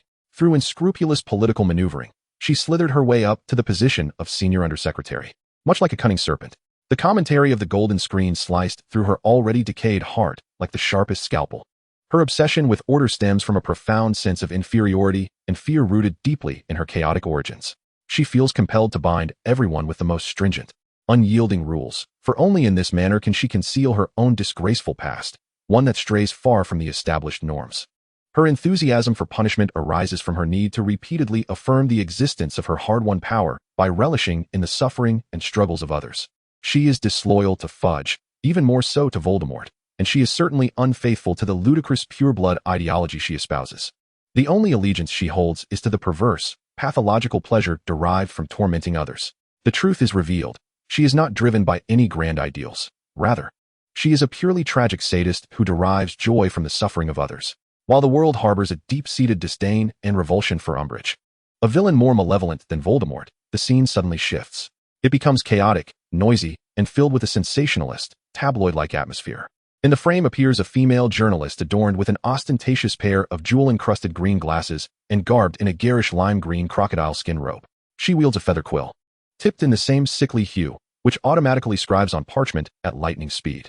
With a provocatively exaggerated professional smile, she faces the camera, heralding a new direction in the narrative that shifts from the dark underbelly of politics to the sordid realm of public opinion. As foolish politicians desperately wield their power to obscure the truth, there will always be unscrupulous media devoid of moral principles, wielding their even filthier pens to distort reality and deceive the populace. She is undeniably the star gossip reporter of the Daily Prophet, a master of sensationalism, capable of crafting malevolent narratives with reckless abandon, the ultimate purveyor of rumors. The next subject of exposure, the truth. What is truth? Can it be consumed? Gossip Queen, Rita Skeeter and her magical quill. Chapter 60. Wow, family, I've just uncovered a major scoop. As this announcement appears on the screen in an outrageously flamboyant, Gossip-laden, vibrant green font. It splashes across the golden frame with an almost salivating effect. The entire magical realm, having just been engulfed in a tempest of fury towards Umbridge, was instantaneously shrouded by a new, complex emotion brimming with disdain, contempt, and a hint of morbid curiosity. Rita Skeeter. For the luminaries of the magical world, this name was synonymous with nightmares. Yet for the vast multitude of ordinary wizarding readers, she represented the most reliable and exhilarating source of sensational news and scandal. At Hogwarts, within the Great Hall, Harry Potter's countenance darkened upon encountering this name. He would forever remember how, during the Triwizard Tournament, this woman, bearing a horse-like visage and donning exaggerated jeweled spectacles, had trapped him in that cramped cupboard meant for cleaning supplies. With her infuriatingly enchanted quill, she fabricated a tale about his tragic childhood and midnight tears, rendering him the laughingstock of the entire school for an extended period. Nonsense. It was her again. Hermione Granger trembled with indignation as she recalled how this venomous woman had portrayed her as a cunning temptress, weaving between Harry Potter and Victor Crumb. During that time, she had received countless letters filled with malice and curses from across the nation. At Malfoy Manor, Voldemort observed this name with a hint of amused intrigue. He was, of course, aware of Rita Skeeter. In his eyes, although she was detestable, the quill she wielded, capable of distorting truth and confusing perception, was at times more valuable than the wands of 100 Death Eaters. She was a perfect weapon for undermining the will of enemies from within. The curtain rose, no longer tantalizing anyone's appetite. It commenced with a style imbued with gossip, flamboyance, and sensationalism, officially unveiling the queen of tabloid journalism. The opening scene depicted that cramped broom cupboard during the Triwizard Tournament, where Rita Skeeter, with an irresistibly exuberant demeanor, had cornered Harry against the wall. In her hand was a shorthand quill, its tip a sickly green, appearing far from reputable, flitting across a sheet of parchment like a crazed lunatic, feverishly scribbling away. Name, Rita Skeeter. Occupation, chief reporter for the Daily Prophet, renowned author of the bestseller The Life and Lies of Albus Dumbledore. Definition, one who can portray an unremarkable straw as a golden wand capable of saving the world, yet can also tarnish a great hero who saved the world into a clown secretly weeping beneath the covers. Word alchemist. This definition resonated profoundly with all the wizards who had ever been subjected to her pen. Immediately, the golden screen transitions to a grand close-up of the wildly dancing quill pen, revealing its true operational essence in an extraordinarily professional manner, akin to the dissection of advanced technological marvels. Title, The Emotional Scribe Quill. Core principle. This is not merely a quill for recording thoughts. Its interior has been inscribed by its master, Rita Skeeter, with the profound enchantments of ancient languages, embedding 3 malicious, complementary intelligent writing spells. Supermodel Effect 1. Dramatic Keyword Auto Capture. During interviews, this pen automatically disregards all mundane, tedious, and objective statements. It captures, with the precision of a shark sensing blood, those terms within the dialogue that are the most dramatic and evocative for readers. For instance, tears, sorrow, pain, scars, death, secrets, love. Supermodel Effect 2. Narrative Association and Exponential Exaggeration. Upon capturing these keywords, it instantly activates its second spell. It automatically amplifies these keywords into a literary exaggeration filled with various melodramatic and irresponsible imaginations, at least dozens of times over. Supermodel Effect 3. Gossip Logic and Narrative Reconstruction. Ultimately, it reconstructs all the exaggerated materials following the narrative structure and logic most befitting a third-rate best-selling romance novel, conducting a thorough and complete inversion of truth. The result is a piece that bears only a tenuous connection to objective facts, perhaps just 1%, yet is profoundly provocative, topical, and readable, an exquisite, viral news report. To provide a more visceral understanding of the terrifying capabilities of this intelligent fabricator of falsehoods, the golden screen cruelly juxtaposes a split-screen replay of the exclusive interview with Harry from years past. On the left side of the screen, Harry's original words are presented. On the right, the wretched quill writes the final news article on parchment. Harry's original words. Yes, I sometimes think of my parents. Of course, I feel sad. Quill's report. Behind a broken heart, Harry Potter weeps openly. During the interview, he choked up multiple times, admitting that every night, he is awakened by nightmares of his parents' tragic deaths, left alone to cry until dawn in his cold bed. Harry's original words. The scar on my forehead. Yes. Sometimes it hurts. Especially at certain times. Quill's report. Exclusive, shocking revelation. That mysterious scar is inflicting immense, unimaginable psychological torment upon our hero. According to a source who wishes to remain anonymous, Porter is likely exhibiting severe signs of mental breakdown due to prolonged agony. This sequence of events, a stark contrast worthy of a news debacle, left all the students in the Hogwarts Hall utterly astounded. They erupted in a chorus of exclamations filled with fury and incredulity. Goodness! It turns out that the article which had amused us for several weeks was crafted in such a manner. This is not merely a pen. It is, in fact, an entirely automated, sophisticated rumor-mongering machine. How shameless! How despicable! How can such a person claim to be a journalist? Meanwhile, Hermione Granger, upon noticing a beetle nestled within parentheses, was suddenly illuminated by a flash of realization akin to a lightning bolt. She recalled everything. However, just when everyone assumed that Rita Skeeter's greatest weapon was merely this loquacious quill, the screen revealed an even more explosive and unexpected revelation.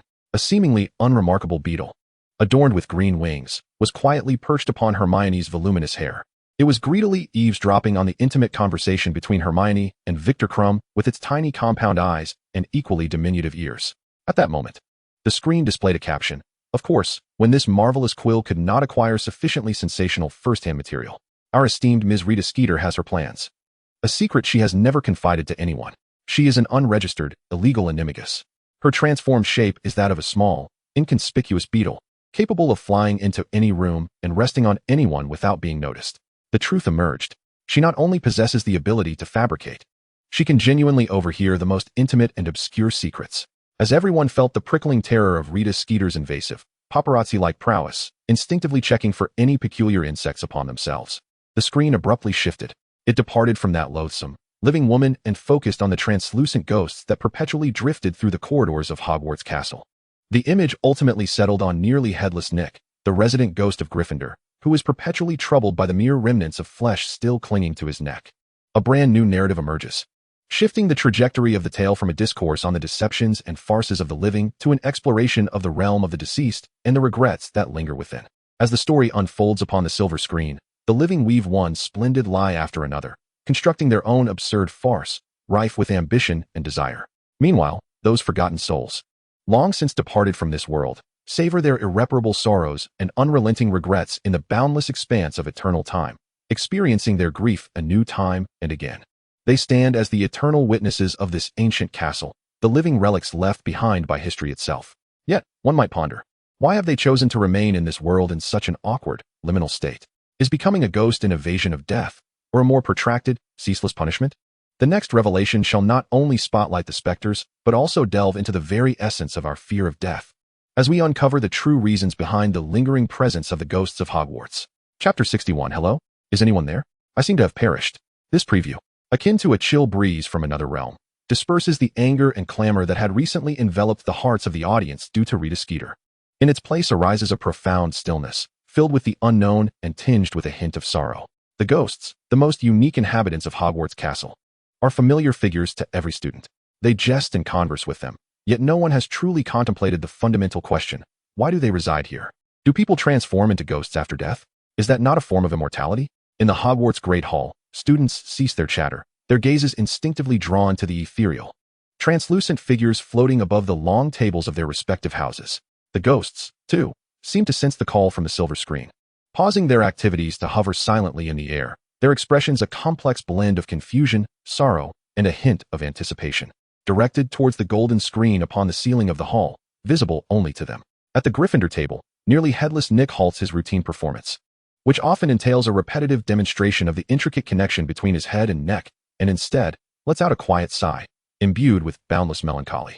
The silver screen officially begins to unveil the remnants of the deceased, with the opening scene strikingly direct. Indeed, the phantoms of the four distinguished houses, their collective portrait. Clad in tight-fitting attire and adorned with a ruffled collar, Sir Nicholas de Mimsy Porpington of Gryffindor, known as nearly headless Nick, covered in glistening silver blood, his gaze foreboding. The spectre of Slytherin, the Bloody Baron, tall and ethereal in beauty, with a melancholic demeanor, the Grey Lady of Ravenclaw, and the ever-cheerful, portly figure of the Fat Friar from Hufflepuff. The golden curtain of revelation gradually unfurls, disclosing the very essence of these apparitions. The ghosts. Definition. Once the souls of wizards, at the moment of their corporeal demise, they were ensnared by an overpowering fixation, an obsession too profound to relinquish, thus consciously rejecting the call of the end, refusing to embark on the next grand adventure.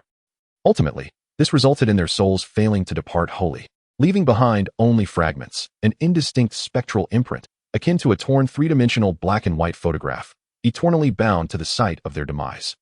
This elucidation struck all with clarity. It revealed that not all who perish transform into ghosts. To become a ghost is a conscious choice. The motivation for such a choice is often rooted in fear or regret.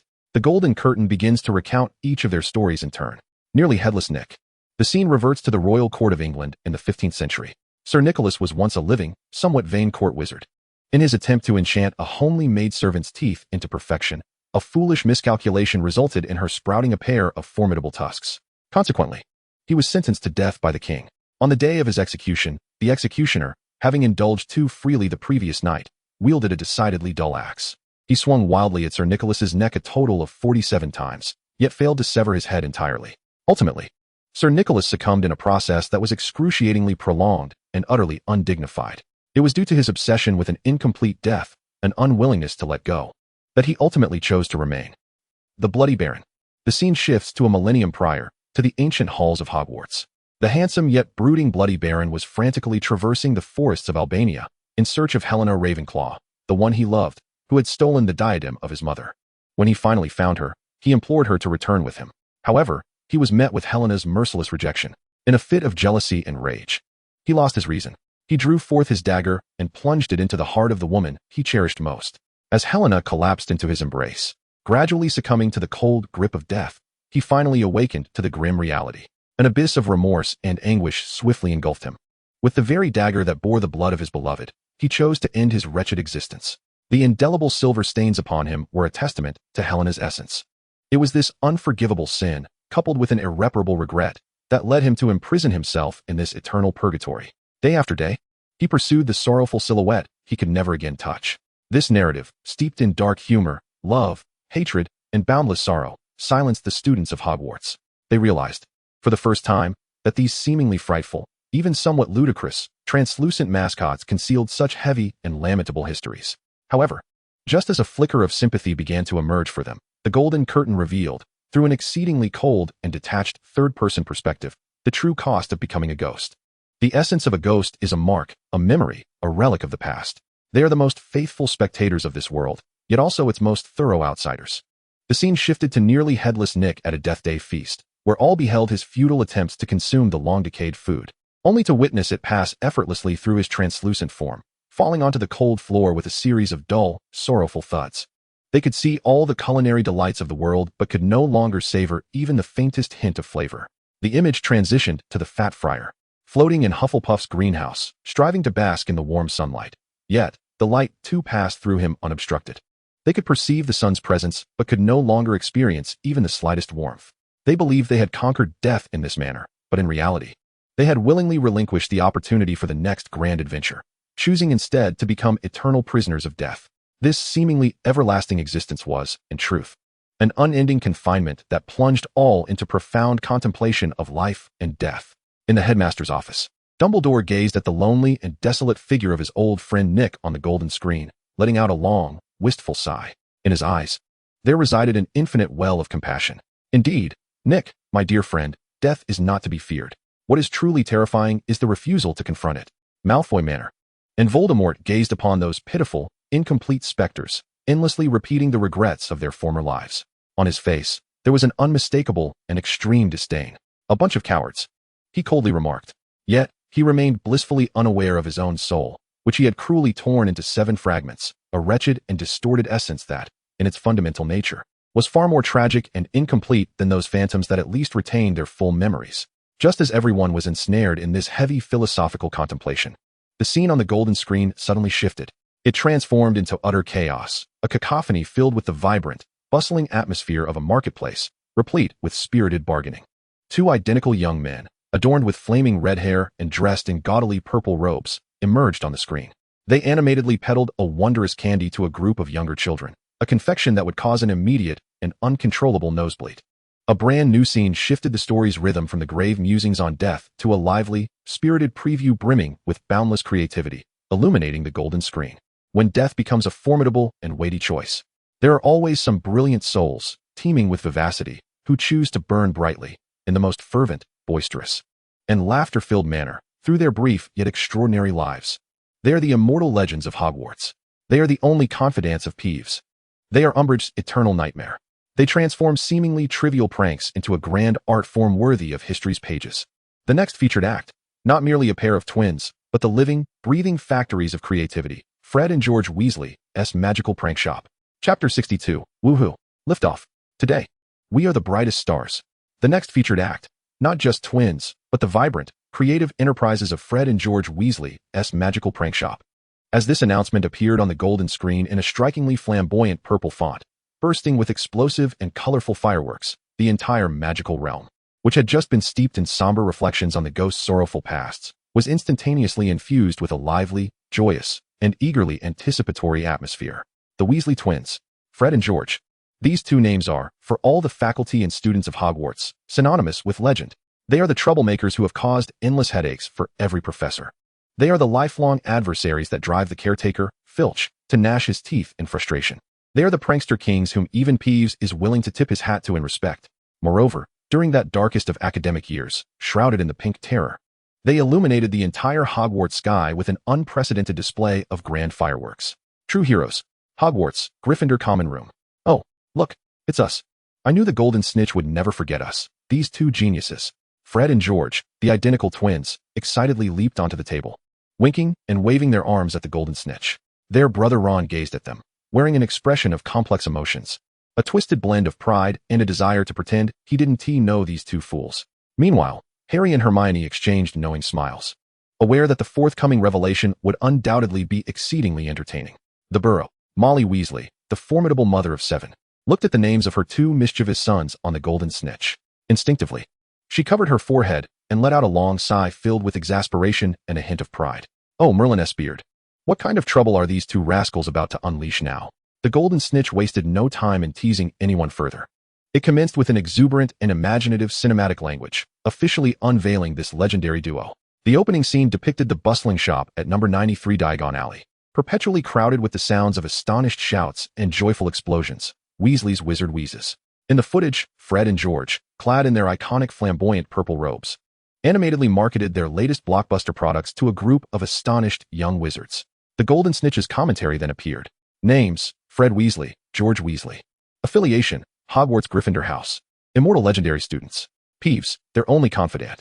Dolores Umbridge, a lifelong nightmare. Definition, they are great magical inventors and genius entrepreneurs. They have successfully elevated seemingly trivial pranks into a grand art form that yields both fame and fortune. Subsequently, the Golden Snitch began a thorough and profound technical analysis of their seemingly nonsensical, yet highly sophisticated prank products, much like the most professional and cutting-edge product analyst. Exposed Product 1. Instant Skipping Class Candy Series. The scene reveals an array of exquisitely packaged candy boxes. Consuming these will instantaneously induce a fever reaching 40 degrees with the fever candy. Ingesting will lead to a relentless nosebleed with the bleeding nougat. There is even a candy, upon consumption, that can render one unconscious with the coma flower candy. These represent the ultimate devices coveted by all Hogwarts students to evade the tedium of their history of magic lessons.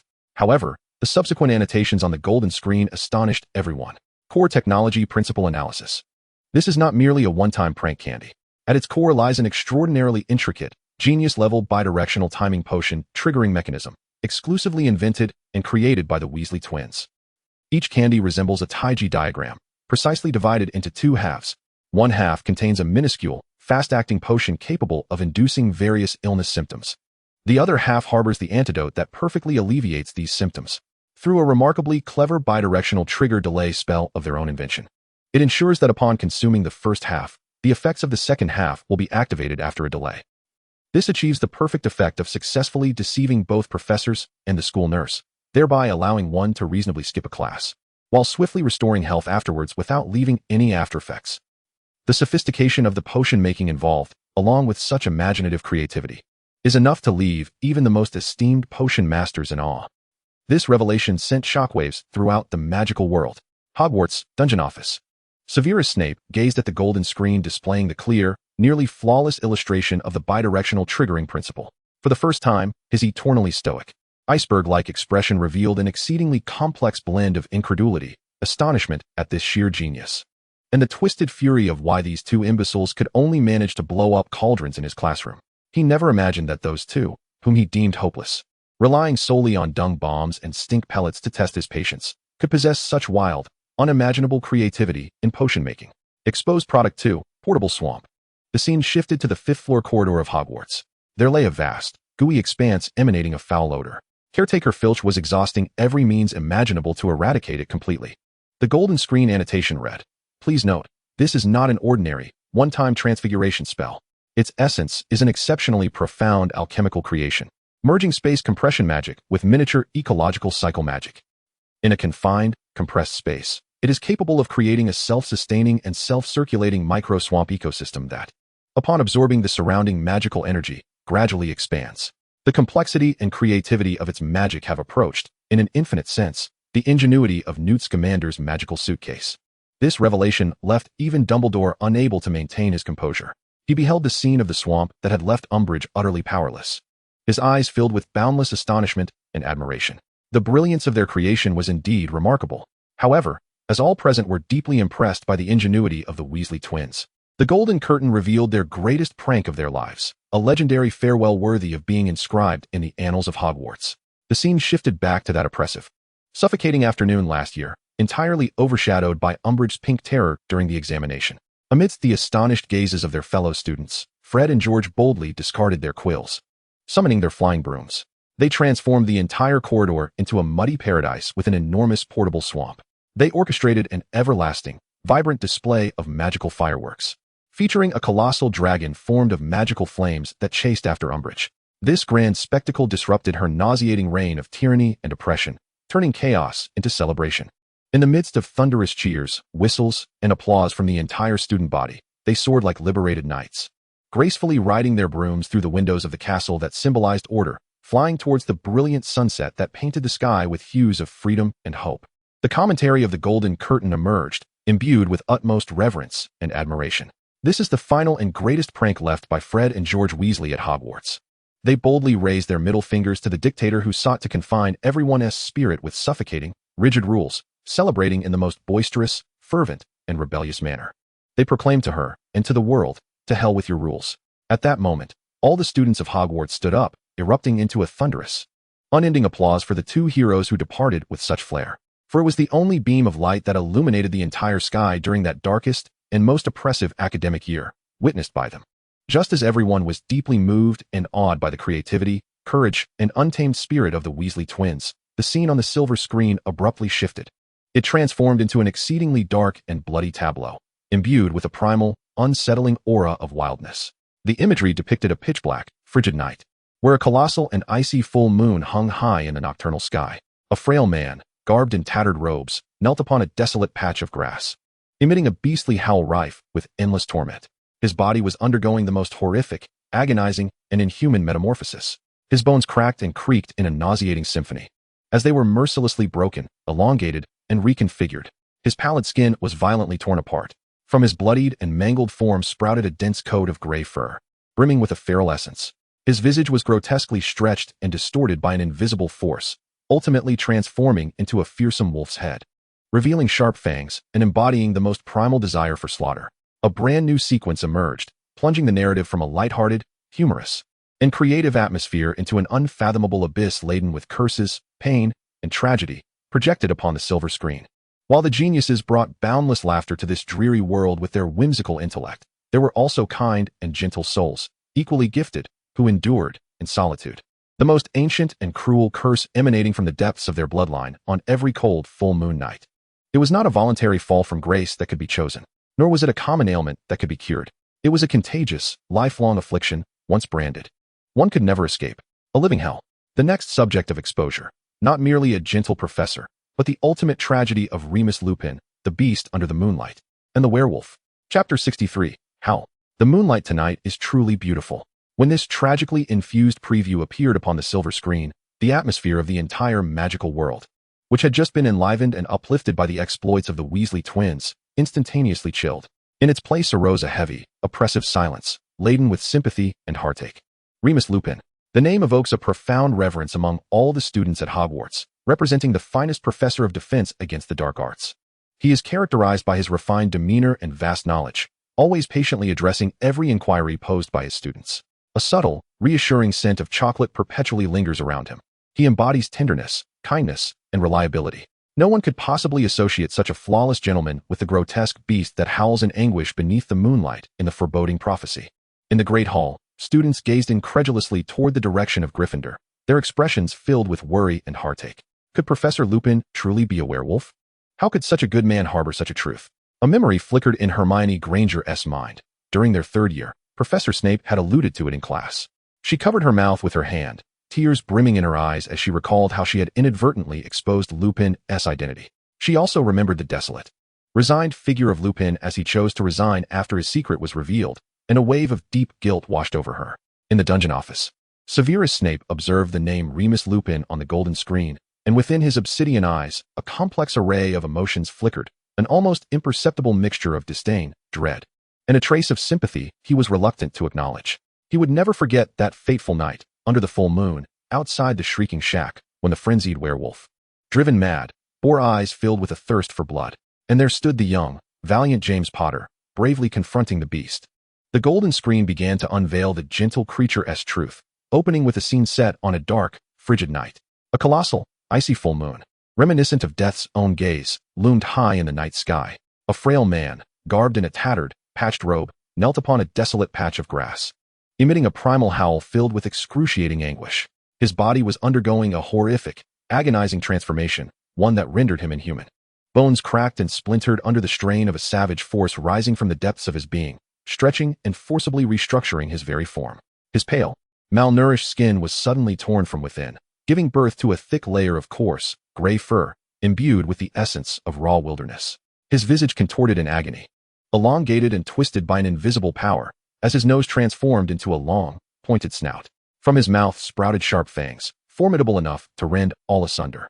Ultimately, a genteel wizard vanished entirely, supplanted by a fearsome, bloodthirsty werewolf, its eyes aglow with the primal lust for slaughter. The annotations of the golden screen unveiled the tragic origins of this transformation. Name: werewolf. Definition: an ancient and potent magical curse that infects the blood and soul, transmitted through the bite or scratch of a werewolf. Attributes: this curse is impervious to any known potion or spell, rendering it a lifelong, irreversible affliction.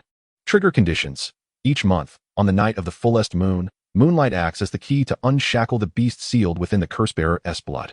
Consequences: the afflicted will endure excruciating pain, completely losing all semblance of human reason and emotion, transforming into a creature that knows only slaughter and bloodlust. More tragically, when the sun rises the following day and he reverts to human form, he will vividly recall every atrocity committed in his werewolf state. This harsh reality engendered a profound sense of helplessness and heartache among all. It was not merely a physical torment, but an interminable, day-by-day, year-on-year, mental self-flagellation.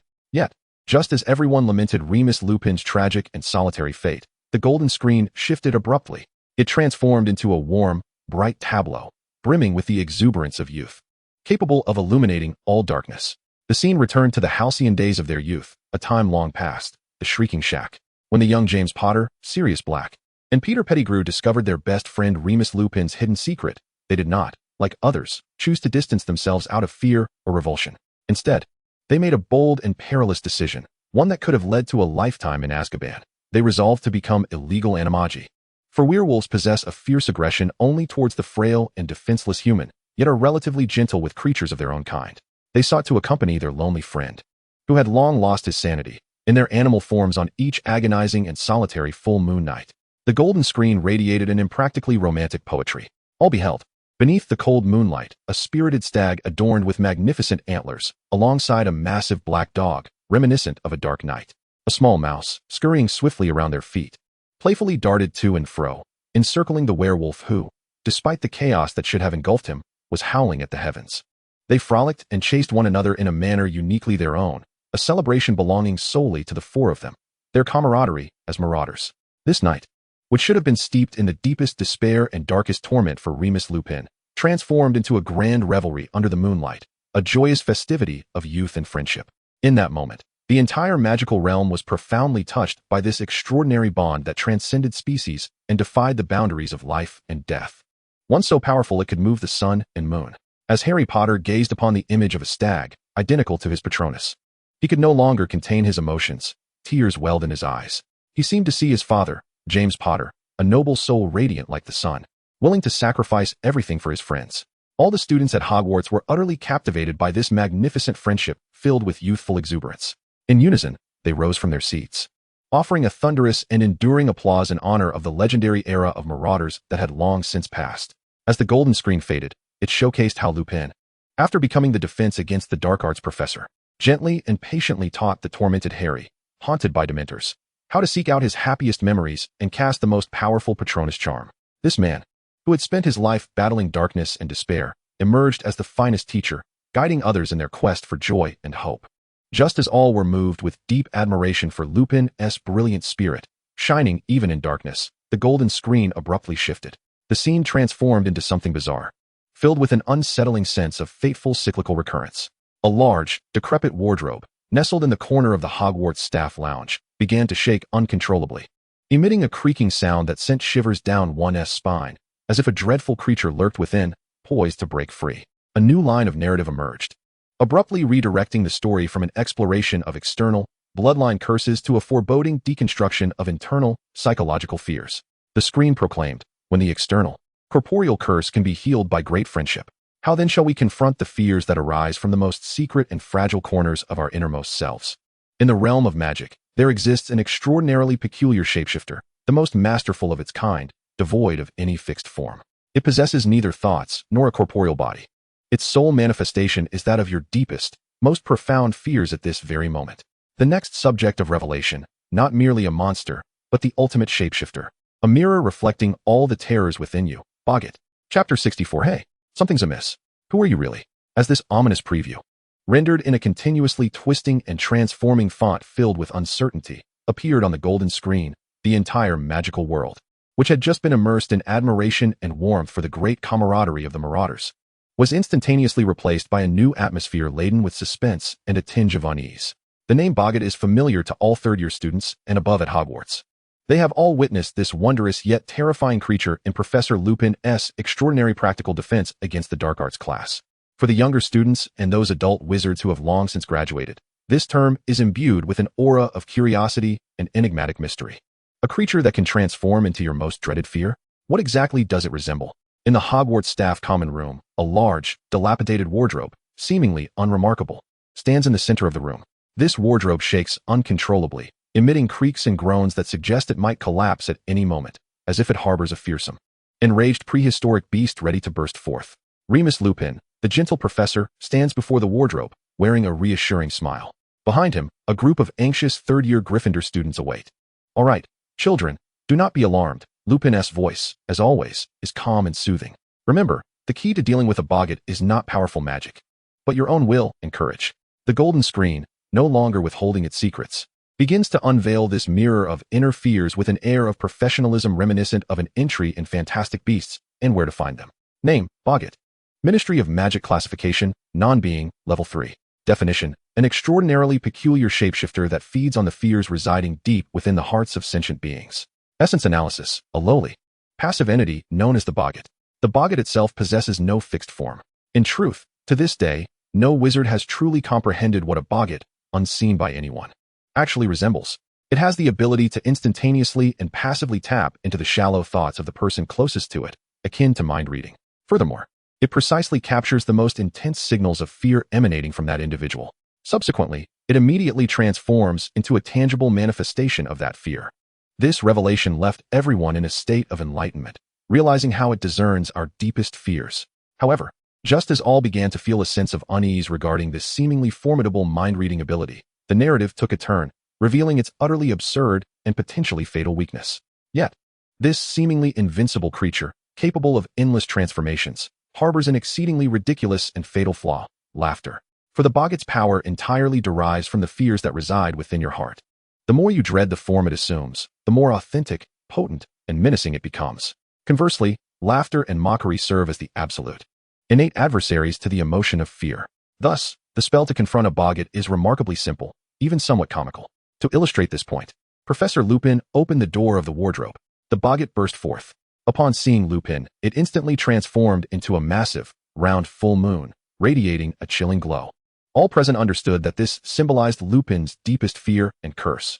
However, Lupin calmly raised his wand and, with a nonchalant tone tinged with self-deprecation, uttered the incantation, ridiculous. In the blink of an eye, a miracle occurred. The once terrifying, cold full moon deflated like a white balloon that had been sharply pricked, collapsing with a soft pop. It then floated aimlessly in the air, devoid of any intimidation. This ludicrous scene prompted hearty laughter among all the students.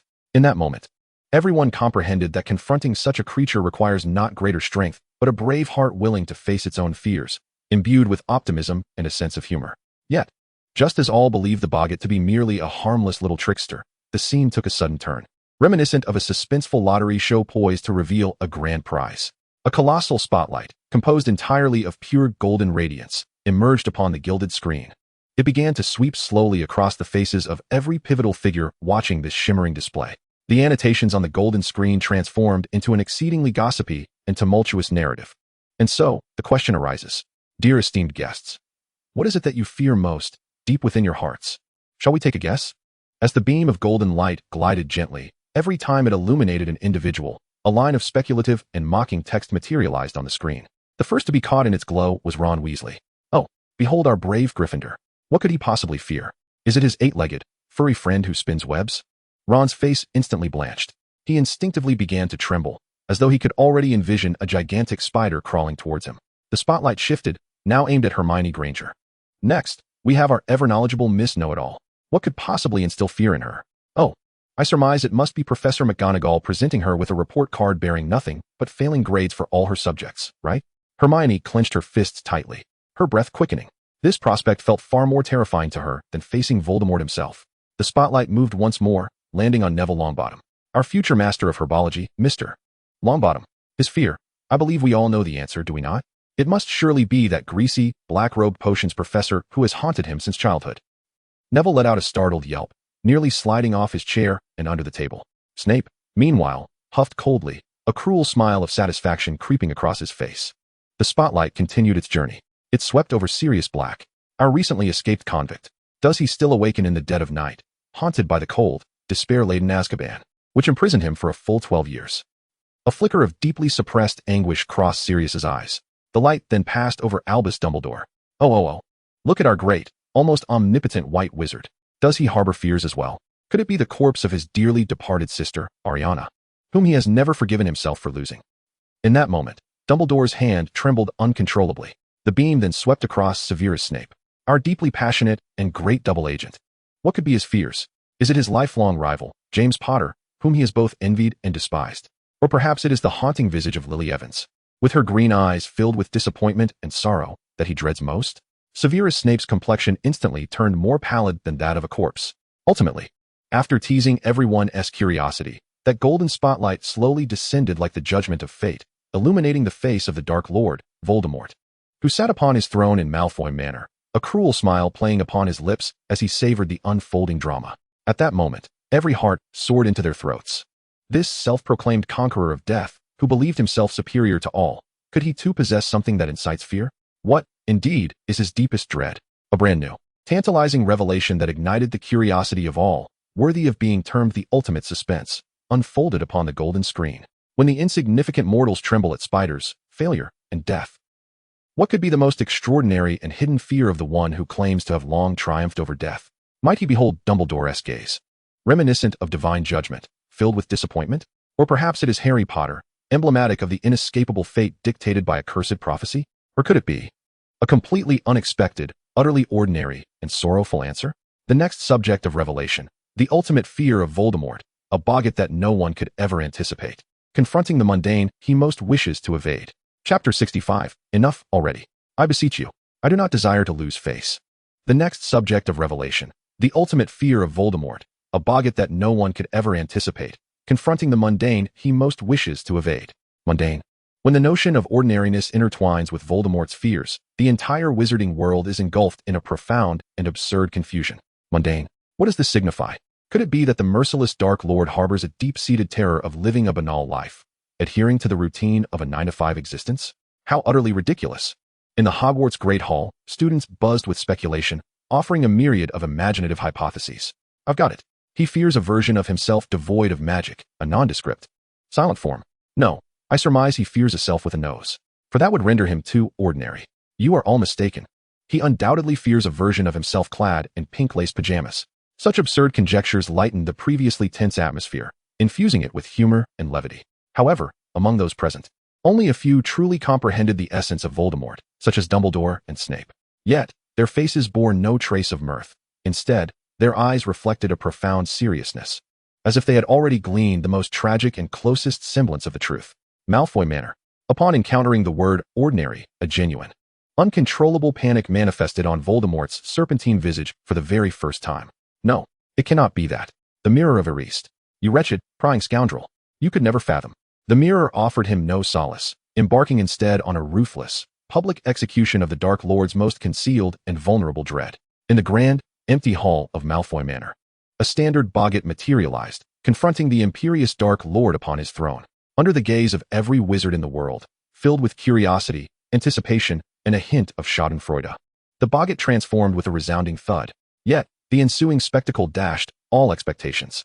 It did not morph into Albus Dumbledore, wielding the Elder Wand with an aura of commanding authority, nor did it assume the vengeful visage of Harry Potter, the embodiment of destiny. It did not transform into any specific, living creature at all. Instead, it simply took the form of a corpse, an unremarkable, utterly ordinary cadaver. Strikingly similar in appearance to Voldemort himself, this lifeless body lay quietly and motionlessly upon the cold marble floor, devoid of opulent funeral garments. Surrounding it were no followers lamenting in sorrow, nor adversaries casting fearful glances. It lay there, like an unnamed, solitary wanderer, silently perishing from the cold on a wintry night by the roadside. Unremarkable, worthless, as if all its struggles, bloodshed, and aspirations of grandeur had merely culminated in an unamusing jest. Ultimately, it was reduced to a cold, decaying corpse, destined to be forgotten by the world. Witnessing this scene, all present were rendered speechless, enveloped in a profound perplexity. A student voiced the confusion. A corpse? Is he merely afraid of his own corpse? Isn't that rather normal? Who isn't afraid of death? What is so extraordinary about that? Yet, as everyone grappled with their bewilderment, the annotations of the golden curtain serve as a most exquisite and keenly sharpened scalpel, glimmering with the cold light of wisdom, ruthlessly dissecting the haughty and imperious facade of Voldemort, revealing beneath it the most abject, fragile, and pitiable core of his soul. He does not truly fear death itself. As one audacious enough to rend his own soul into 7 pieces, the agony of dying holds little significance for him, nor does he dread the prospect of being killed. To him, a noble death at the hands of a worthy adversary like Dumbledore could even be regarded as a glorious honor worthy of the annals of history. What he genuinely fears is an ordinary death. He cannot accept that his fate, as the singular and destined scion of the great Slytherin, could ultimately mirror that of the loathsome Muggles and the humble, mortal beings he despises. He cannot reconcile the notion that all his struggles, all his greatness, all his immortal legends would culminate in a commonplace corpse, one that would decay, emit a foul stench, and be easily forgotten by time. His so-called pursuit of immortality is, at its core, merely a sad and delusional fantasy born from his profound fear of mediocrity. In this moment, everyone comprehends it fully, with utter clarity. In the headmaster's office, Dumbledore gazes at the golden curtain, observing Voldemort, startled from his throne upon witnessing his own ordinary corpse. He lets out a sigh imbued with boundless sorrow and compassion.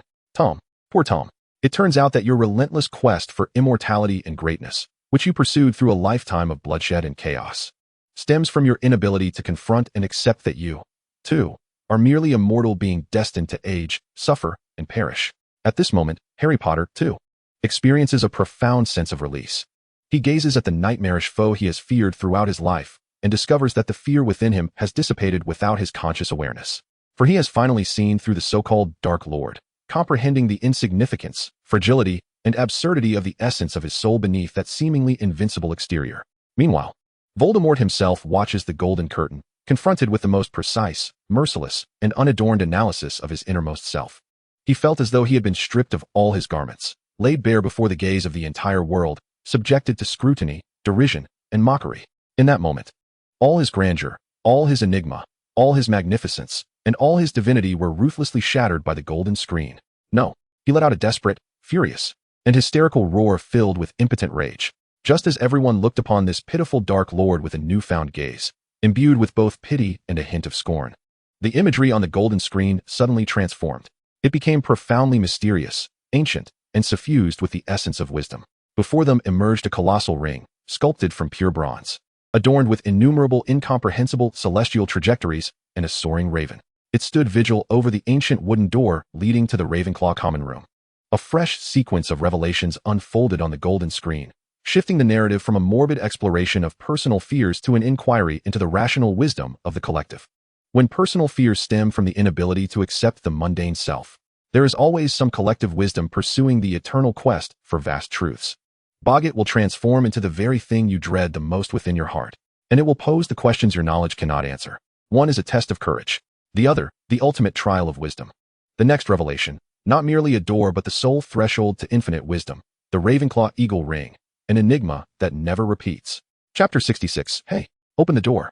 The community brings warmth. The next revelation, not merely a door but the ultimate test of wisdom, the Ravenclaw Eagle Ring, an enigma that never repeats. As this announcement, illuminated with the brilliance of wisdom in ever-changing bronze-hued letters composed of ancient scripts like Nivern, appeared on the golden screen, the entire magical realm, which had just been steeped in mockery and disdain for Voldemort's pitiful fear, was instantly enveloped in a new atmosphere, one of quietude and focus, brimming with a thirst for knowledge and a hint of intellectual challenge. The Ravenclaw Eagle Ring, a threshold that exists only in legend, belonging solely to the most wise and mysterious of houses. Hogwarts, Gryffindor Common Room. The Eagle Ring? What is that? A talking door knocker? Ron Weasley scratched his head, bewildered by the notion. All I know is that the Ravenclaw Common Room seems to lack a password. Every time I see someone enter, they just stand at the door for a moment, and then it opens by itself. No, Ron. Hermione Granger, the insatiably curious and knowledgeable young lady, explained with a tone imbued with longing and a hint of envy. I recall the head of Ravenclaw mentioning it. Their door knocker does not inquire for a password. Instead, it poses a riddle to each individual wishing to enter. Only upon providing the correct answer will the door yield. A riddle? Ron's face instantly fell. Oh, Merlin's beard. What if one cannot answer? Then one must remain at the threshold until a clever peer, capable of answering, passes by to gain entry alongside them. Hermione stated matter-of-factly. Goodness, this is tantamount to public shaming. Ron exclaimed in disbelief. I may never hope to enter their common room in my lifetime. Hogwarts, Ravenclaw Common Room.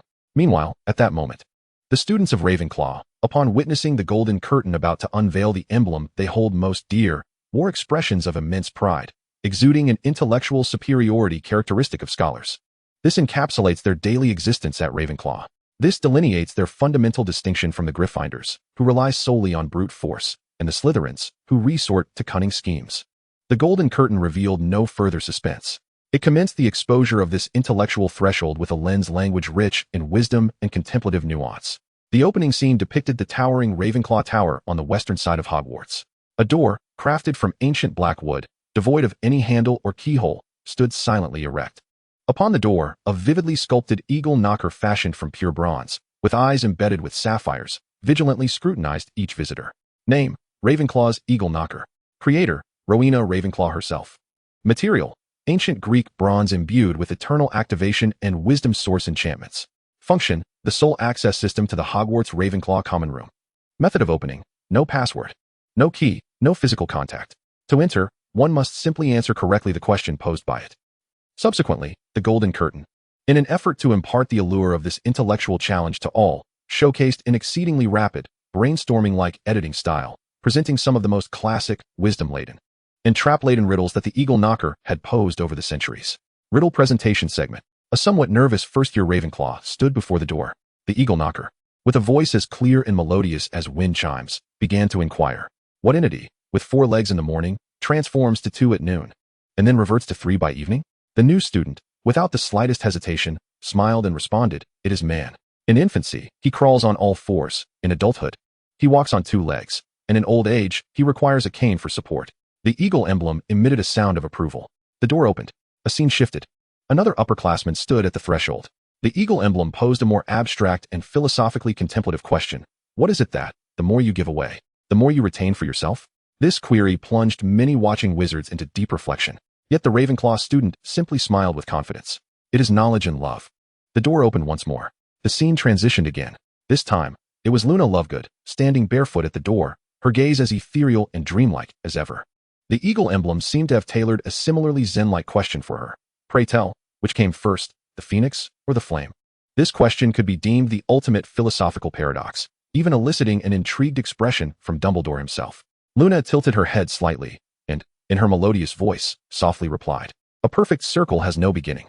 The eagle emblem fell silent for 3 seconds, then emitted a sound more resounding and filled with utmost reverence than ever before. The door swung wide open for her. This series of brilliant and wisdom-laden exchanges left all non-Ravenclaw students utterly astounded, their minds racing yet perpetually a beat behind. Ron Weasley, in particular, was left scratching his head, his face a portrait of despair. Goodness, this is infinitely more challenging than battling a dragon. I retract my previous statement. I am not destined to enter their common room for a lifetime. I am fated from the moment of my birth to never even touch their threshold. However, just as everyone assumed that this eagle emblem served as Rowena Ravenclaw's tool to discern the most intelligent students, ruthlessly excluding those deemed less clever, the golden screen revealed a far warmer and more poignant scene, illuminating the true, wisdom-filled, and inclusive educational philosophy of this great founder. In the frame, a young Ravenclaw girl, appearing no older than 11 or 12, stood before the eagle emblem, her face filled with sorrow. Clearly, she had been stumped by an exceedingly tricky riddle.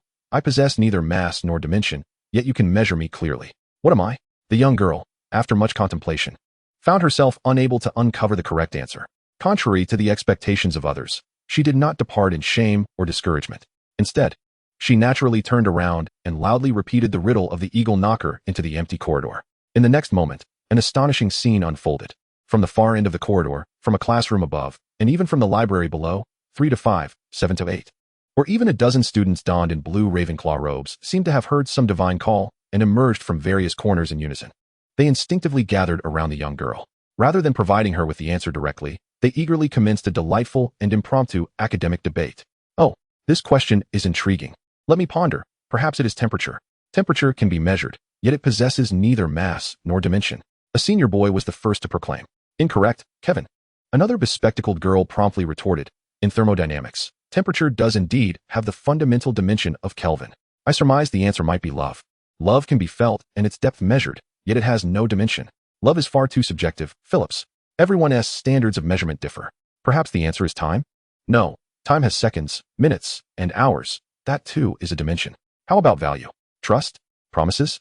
Under the astonished gaze of all the onlookers, this delightful and fervent group of intellectuals debated unabashedly in the corridor for a full 10 minutes over the riddle of the knocker. Ultimately, through the collective wisdom and the clashing of ideas, the initially perplexed young girl's eyes sparkled with a sudden realization. She confidently articulated the final answer to the eagle knocker, hope. The eagle knocker fell silent, then emitted a long, approving call. The grand door slowly creaked open. At that moment, annotations of golden wisdom emerged, filled with profound respect for the great founder. Ravenclaw, through this riddle that never repeats, aim not to select the most brilliant students to challenge and mock those who were not yet sufficiently wise. She merely wished, in the most direct and gentle manner, to impart to generations of students a singular, profound truth. That is, true wisdom is never born from solitary contemplation in a study, nor from anguished introspection. True wisdom eternally emerges from equitable sharing, vigorous exchanges, and unceasing debate. As all were deeply captivated by the magnificent educational philosophy of Ravenclaw, characterized by openness, inclusivity, and a spirit of inquiry infused with humanistic care, the screen abruptly shifted. It transformed into an ancient, profound tableau, imbued with an essence reminiscent of primordial civilizations, vast and enigmatic. A colossal circular stone disc, sculpted from extraterrestrial black meteorite, emerged within the frame. This disc was inscribed with countless symbols of the stars, more ancient, intricate, and rhythmically resonant than any known ancient script, such as Sumerian. A fresh narrative unfolded, elevating the story's scope from the acquired wisdom of an academy to a prophetic glimpse of the innate destiny of the entire magical civilization, illuminating the screen. As Ravenclaw diligently engaged her students with intricate riddles to hone their logical and analytical abilities, it became evident that there existed an even older wisdom, closer to the very essence of the world, which had long etched the past, present, and all possible futures into the eternal paths of the stars. This was not merely magic. It was the ultimate source code of all magic and destiny. The next subject of revelation, not just a misunderstood course, but the ultimate discipline in the realm of prophetic arts and the science of fate, divination.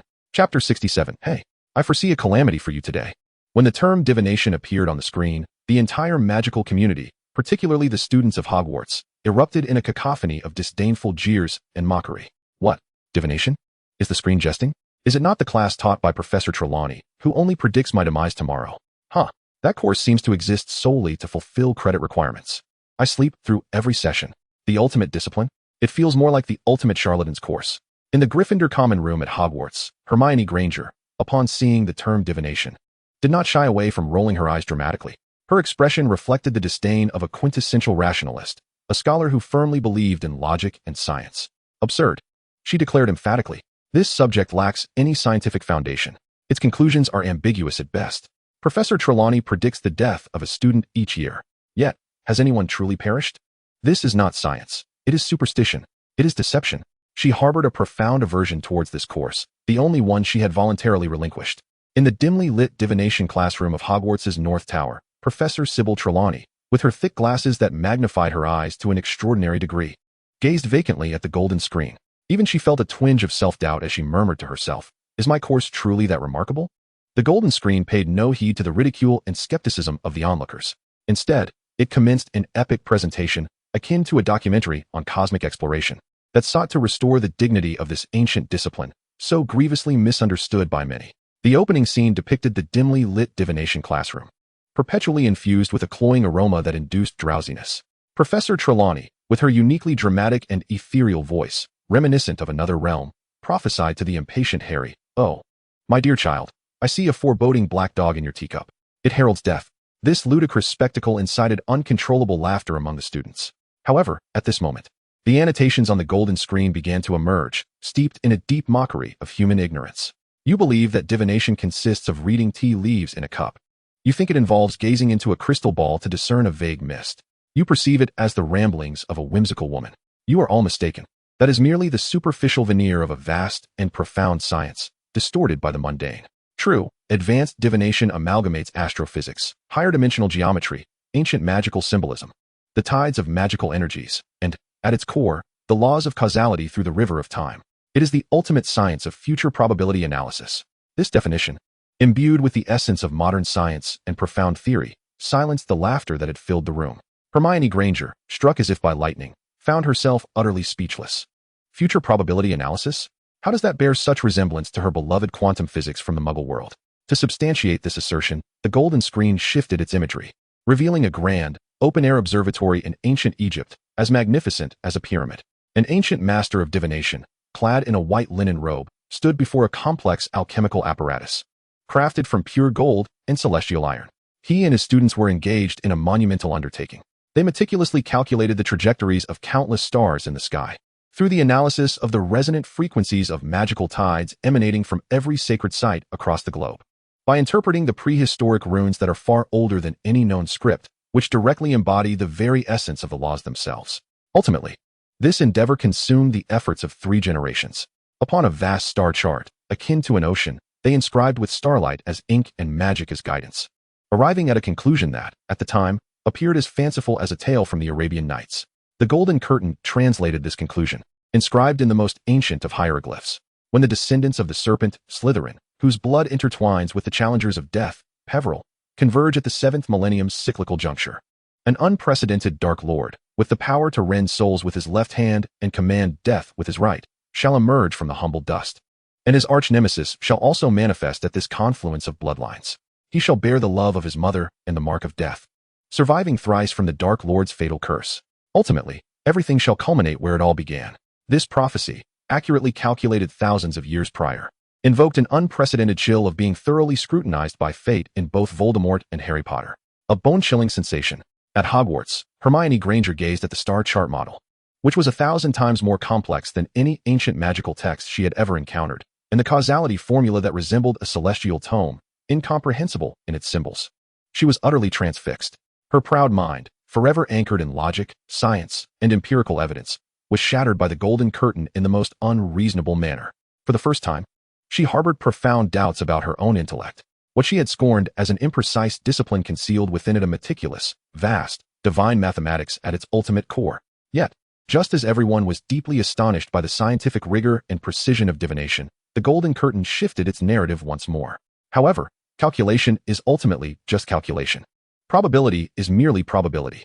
At the pinnacle of the pyramid of the discipline of divination exists a realm that eschews all logic, computation, and rationale, a pure gift from the depths of bloodlines and souls. That is the true prophet. The scene shifted back to the familiar Pig's Head Inn in Hogsmeade, perpetually exuding a hint of goat. In his youth, Albus Dumbledore found himself in a modest room on the 2nd floor, conducting an interview with a similarly young, somewhat neurotic Sybil Trelawney, who sported oversized spectacles. Just as Dumbledore was on the verge of expressing his profound disappointment in her abilities and preparing to take his leave politely, an unexpected transformation occurred. Trelawney suddenly became exceedingly rigid. Her eyes rolled back, losing all focus. Her voice morphed from her ethereal, dramatic tone into a hoarse, ancient resonance, seemingly a fusion of two disparate souls, imbued with an overwhelming sense of fate, neither male nor female. She opened her mouth and uttered the undeniable prophecy that would dictate the intertwined destinies of Harry Potter and Lord Voldemort. He who possesses the power to vanquish the Dark Lord approaches. Born to those who have thrice defied him, born at the end of the 7th month, the Dark Lord will mark him as his equal. Yet he will hold a power the Dark Lord knows not. One must die at the hands of the other, for neither can live while the other survives. In that moment, all present held their breath, witnessing for the first time the emergence of a true prophecy capable of altering the course of world history. Severus Snape gazed at the vision, recalling how he had eavesdropped on this very prophecy outside the door. His face bore the weight of uncontainable anguish and regret. It was this prophecy that he had relayed to Voldemort, ultimately leading to Lily's demise. As everyone stood in deep reverence and trepidation before the elusive yet palpably real force of fate, the golden curtain shifted abruptly, revealing a scene steeped in antiquity, reminiscent of a time-worn library that had borne witness to countless histories. Within the frame appeared a tattered, patched sorting hat, seemingly older than the millennia-old castle of Hogwarts itself. A new line of narrative emerged, shifting the focus from the exploration of an ethereal future prophecy to the pursuit of tangible legacies of the past. As the prophecy of fate was passively and inadvertently spoken through Trelawney's lips, there exist ancient, wise beings who, in their own manner, actively observe and select those unique souls qualified to bear this heavy destiny year after year. They have witnessed the glory and decline of Hogwarts across the ages. It has peered into the deepest recesses of the souls of every genius and madman, illuminating both their brilliance and darkness. It is the eternal amalgamation of the will and thoughts of 4 great founders. It understands Hogwarts more profoundly than anyone else. The next subject of revelation, once again, the focus shifts. Not merely a hat for sorting, but rather the living history of Hogwarts and the millennia-old memories of the original guardian, the Sorting Hat. Chapter 68. Wake up! It's time for school. The announcement sent ripples through the entire magical world. The Sorting Hat. Once again, the Sorting Hat. Yet this time, it is different. The Golden Curtain does not seek to unveil its abilities, but instead aims to reveal the invaluable memories it has harbored in its mind for a millennium. Oh, 1,000 years. What a grand and tumultuous epic that shall be. It has witnessed Hogwarts from its inception to its splendor, and now through these turbulent times. It has personally placed itself upon the heads of countless young wizards, delving into the deepest secrets of each one's heart. It knows more about this ancient castle than any weighty tome of history. In the Hogwarts Great Hall, all the students gazed with fervor and anticipation at the tattered old hat, quietly placed upon a 3-legged stool by Professor McGonagall. They had never imagined that this creature, which appeared only once a year to sing a wretched song and shout the names of the houses, was such a heavyweight witness to history. In the headmaster's office, Dumbledore also wore an intrigued smile. Ah, it seems my old friend is finally ready to share some of its precious collection that it rarely reveals. He too was eager to discover what the millennia of Hogwarts history looked like through the eyes of this hat, which bears the combined wisdom of the 4 great founders. The Golden Curtain no longer tantalized anyone's appetite. The scene officially commenced. The opening shot revealed the tattered, patched sorting hat, solemnly placed at the center of the Great Hall. Its mouth, formed by the creases of the brim, slowly began to part. Yet this time, it did not sing.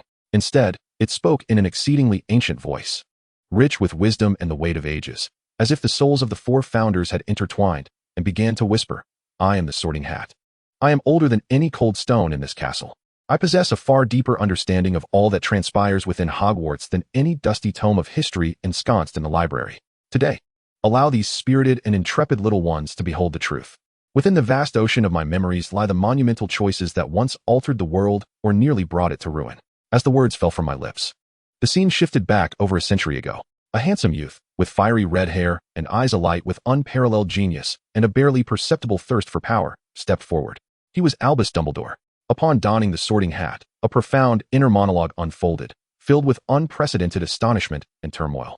Oh, by Merlin's beard, what a complex, contradictory, and awe-inspiring soul this is.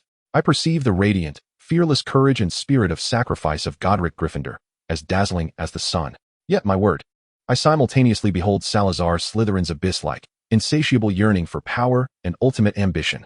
Within him resides both a saint and a dark lord. Gryffindor or Slytherin?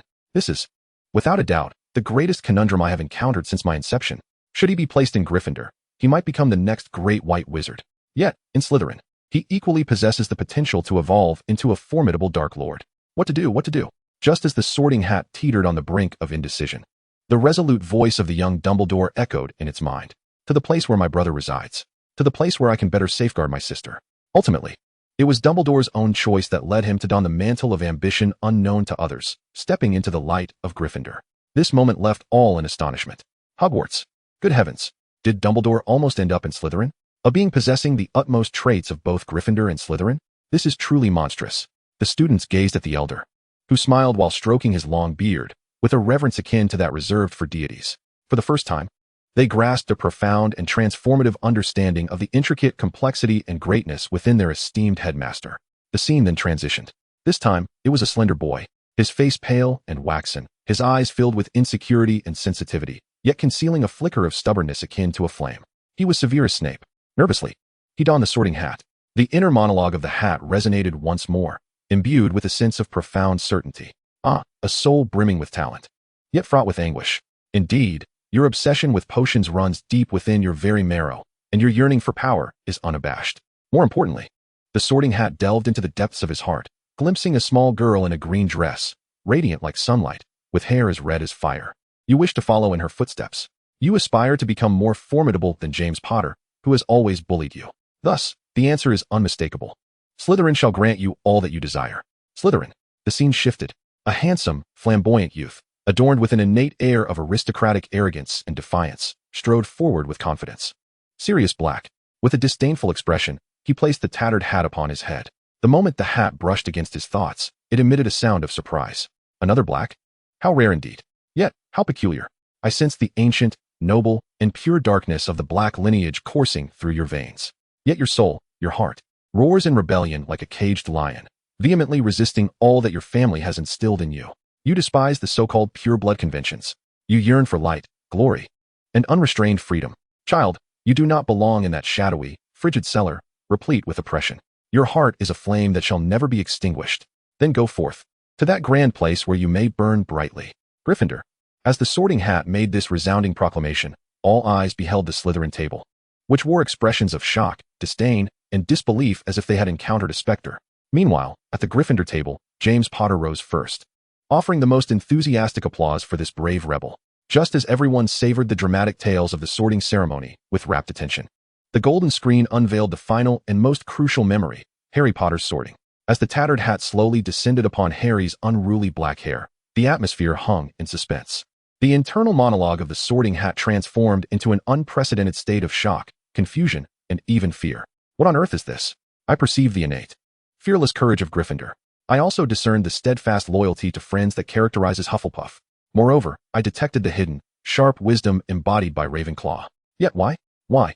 Deep within your soul, beneath that lightning-shaped scar, lies an essence so pure, so powerful, brimming with boundless ambition and an insatiable thirst for power.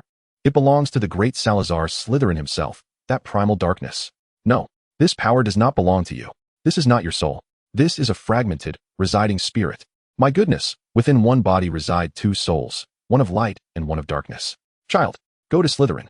Trust me, there lies all the power you require. You shall become immeasurably great there. Just as the Sorting Hat was on the verge of uncontrollably shouting the name Slytherin, a feeble voice, filled with childlike fear and instinctual resistance, echoed within its mind. Please, anywhere but Slytherin. I do not wish to go to Slytherin. The Sorting Hat fell silent. It sensed the purest, untainted choice for good emanating from this child. Is that so? The Sorting Hat sighed deeply, filled with poignant reflection. Are you certain? You have chosen a path that is more arduous yet infinitely greater. Very well then, as you wish.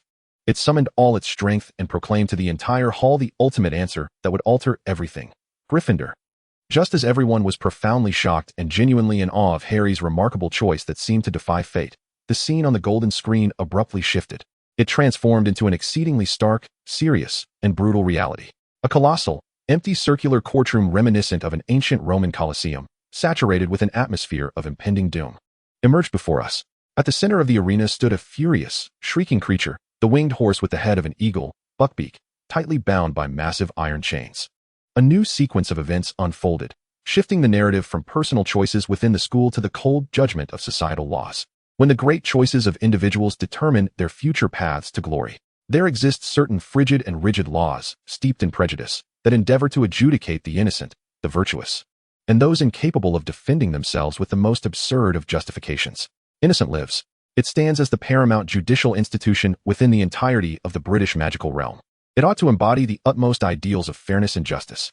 Yet, more often than not, what it truly represents is a nauseating blend of bias, antiquated notions, and a shameless capitulation to wealth and power. The next subject of exposure is not merely a court. It is a sordid battleground of power, the trial at Wisnagmore. Chapter 69. The Little Hammer. 40 strikes, 80. Court is in session. Wisnagmore, a name that signifies sanctity, dignity, and inviolable law to the vast majority of ordinary wizards. It is the oldest and most esteemed judicial body in the British magical world, serving as the last bastion of societal order. However, the Golden Curtain has sullied it with a portrayal rife with disdain and contempt, awakening the curiosity of all. In the minister's office of the Ministry of Magic, Cornelius Fudge instinctively straightened his posture upon seeing the name Wisnagmore, a self-satisfied smile creeping across his face, characteristic of those in power. He perceived this as the Golden Curtain's inaugural attempt to unveil something positive that would reflect the majesty and fairness of the ministry. He was prepared to bask in the accolades from around the globe. Yet, he would soon learn just how profoundly mistaken he was. At Hogwarts, Harry, Hermione, and Ron, upon witnessing the preview, instantly wore expressions of profound dismay. Memories of that absurd, unjust, and infuriating trial from their third year flooded back. They recalled the proud, innocent Buckbeak, who had nearly faced execution. The Golden Curtain ceased to withhold its secrets, officially commencing its exposure of this power play. The opening scene depicted the vast, grim, and oppressive 10th Tribunal of the Ministry of Magic, where hundreds of jurors clad in deep crimson robes adorned with intricate silver embroidery, denoting their noble status, sat rigidly. Their expressions a mix of seriousness and apathy. Name: Wisnagmore. Definition: the highest court in the British magical world. Its history predates even that of the ministry itself. In theory, it represents the ultimate authority of law and the unquestionable ideals of fairness and justice. In theory, the Golden Curtain deliberately reiterated three words, laden with endless irony. The scene unfolded as the trial commenced in earnest. A colossal iron cage was brought to the very center of the courtroom. Within the cage was the furious and somewhat uneasy creature, the Hippogriff, Buckbeak. Defendant: Hippogriff, Buckbeak. Charges: malicious assault and grievous injury inflicted upon Mr. Draco Malfoy, a student of Hogwarts. The scene shifted to the plaintiff's bench. Draco Malfoy, with his hands bandaged, wore a visage of profound grievance. As he exaggeratedly recounted to his father, Lucius Malfoy, how he had been ruthlessly attacked by this ferocious beast. Lucius Malfoy surveyed the assembled jurors with his cold, threatening gray eyes, reminiscent of a serpent, casting a slow, scrutinizing gaze upon each one. At the judge's bench, Cornelius Fudge instinctively recoiled upon feeling Lucius's gaze upon him. He cleared his throat and, adopting an exceedingly impatient tone, addressed Hagrid, who stood nervously at the defendant's defense table, his palms clammy with sweat. "Very well, Hagrid. Your defense may commence. However, I urge you to be succinct. We are all quite busy." Trembling, Hagrid produced a thick stack of perspiration-soaked parchment from his enormous moleskin coat. "Esteemed judges," he stammered, "I have consulted numerous texts, all of which clearly state that the Hippogriff is an exceptionally proud creature. One must bow deeply before approaching it. It was Mr. Malfoy who first provoked Buckbeak with derogatory remarks. Buckbeak was merely acting in self-defense. He presented a plethora of professional, irrefutable evidence regarding the habits of magical creatures. However, Fudge could barely muster the effort to glance at it. He impatiently waved his hand, brusquely interrupting Hagrid. "Evidence! Evidence! Hagrid! We are not discussing some damned animal behavior," he exclaimed in a near roar. "We are addressing the matter of a noble, pure-blood heir of the Malfoy family being grievously harmed by a filthy, dangerous beast you have raised. We do not require any nonsense evidence. We only seek a verdict that will satisfy the esteemed Mr. Lucius Malfoy." This blatant proclamation, rife with power and prejudice, left all the wizards watching the Golden Curtain utterly astounded. Hogwarts. All the students were filled with righteous indignation. This was utterly unfair. It was simply shameless. They were not conducting a trial at all. They are merely catering to the whims of the Malfoy family. Is the law but a jest in the face of power? Yet, as the crowd seethes with indignation over this absurd trial, the silver screen unveils a stark and merciless contrast, exposing the deeply ingrained decay within the walls of Wizengamot. Just as Fudge is poised to strike his gavel, heralding the final verdict of a death sentence for Buckbeak, the image on the screen abruptly halts. It then rewinds to a moment over a decade prior, to an even more significant trial held in this very 10th court. The accused stands as a far more heinous defendant, the youthful Lucius Malfoy. He is charged by the Ministry of Magic with irrefutable evidence. Accused of committing countless unforgivable crimes during the First Wizarding War as a loyal servant of the Dark Lord Voldemort, a proud Death Eater, including assaults, torture, and even the murder of Aurors. The evidence is damning, with both witness and material proof at hand. Yet, in the frame, the young Lucius. Confronted with these pieces of evidence that could lead him to be kissed by Dementors 1,000 times in Azkaban, exhibits not a trace of panic. Instead, he elegantly adjusts his sumptuous velvet robe and, with an air of innocence and helplessness, delivers a masterful performance, nonchalantly stating, "I deeply regret the accusations levied against me. Dear esteemed judges, however, I was completely under the control of an extraordinarily powerful Imperius curse, a force I could not resist. I was entirely involuntary." And then, there was nothing more. After 3 intense minutes of deliberation, Wizengamot pronounces its judgment. Lucius Malfoy is acquitted.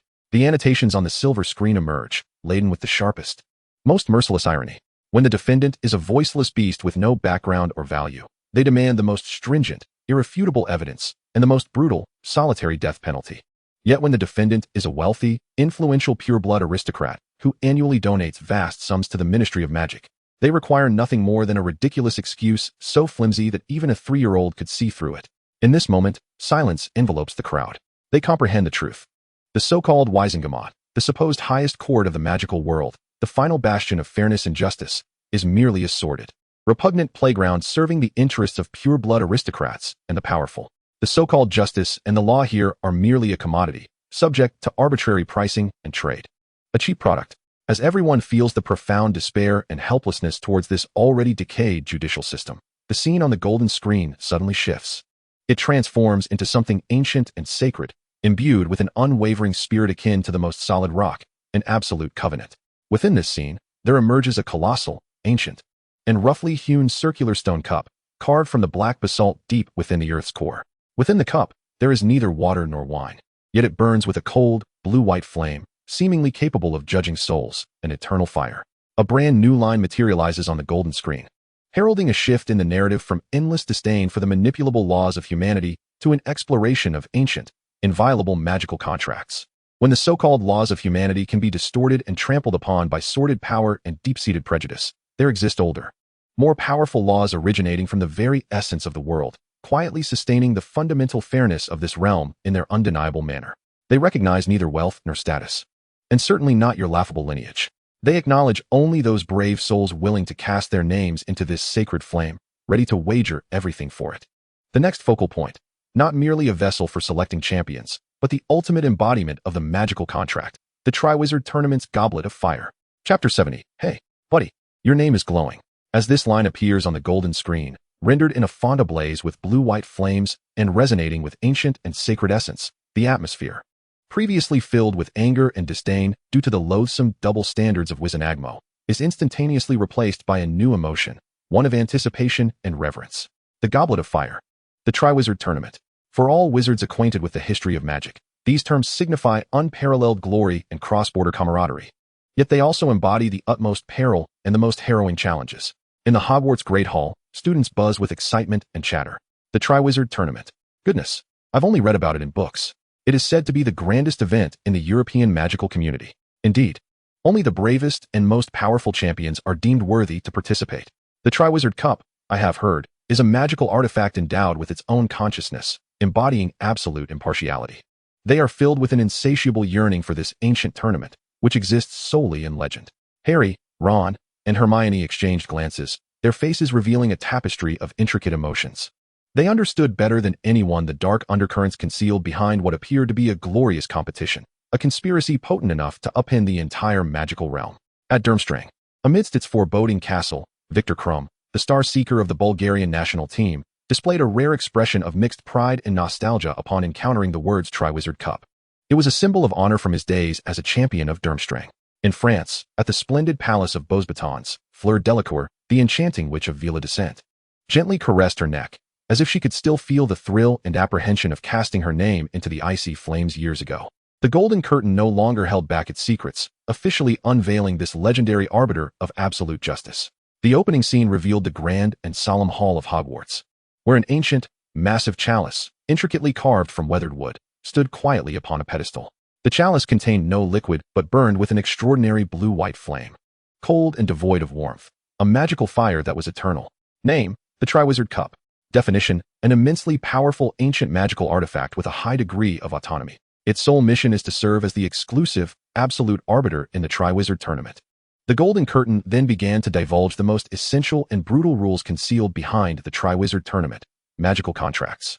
Principle revealed: absolute binding of the soul's mark. When any wizard who has reached the age of 17 casts a parchment bearing their name and school into the Triwizard Cup, the blue-white flames will instantaneously read the wizard's unique, irreplicable soul mark. Once the Triwizard Cup, through its ancient and inscrutable selection process, ultimately chooses and ejects the parchment inscribed with a wizard's name, it signifies that the cup has forged an unbreakable bond with the soul of the chosen champion, establishing an irrevocable and supreme legal contract. The ultimate magical contract. The annotations of the Golden Curtain transformed into an atmosphere of extreme gravity and coldness. This contract supersedes any laws of the Ministry of Magic.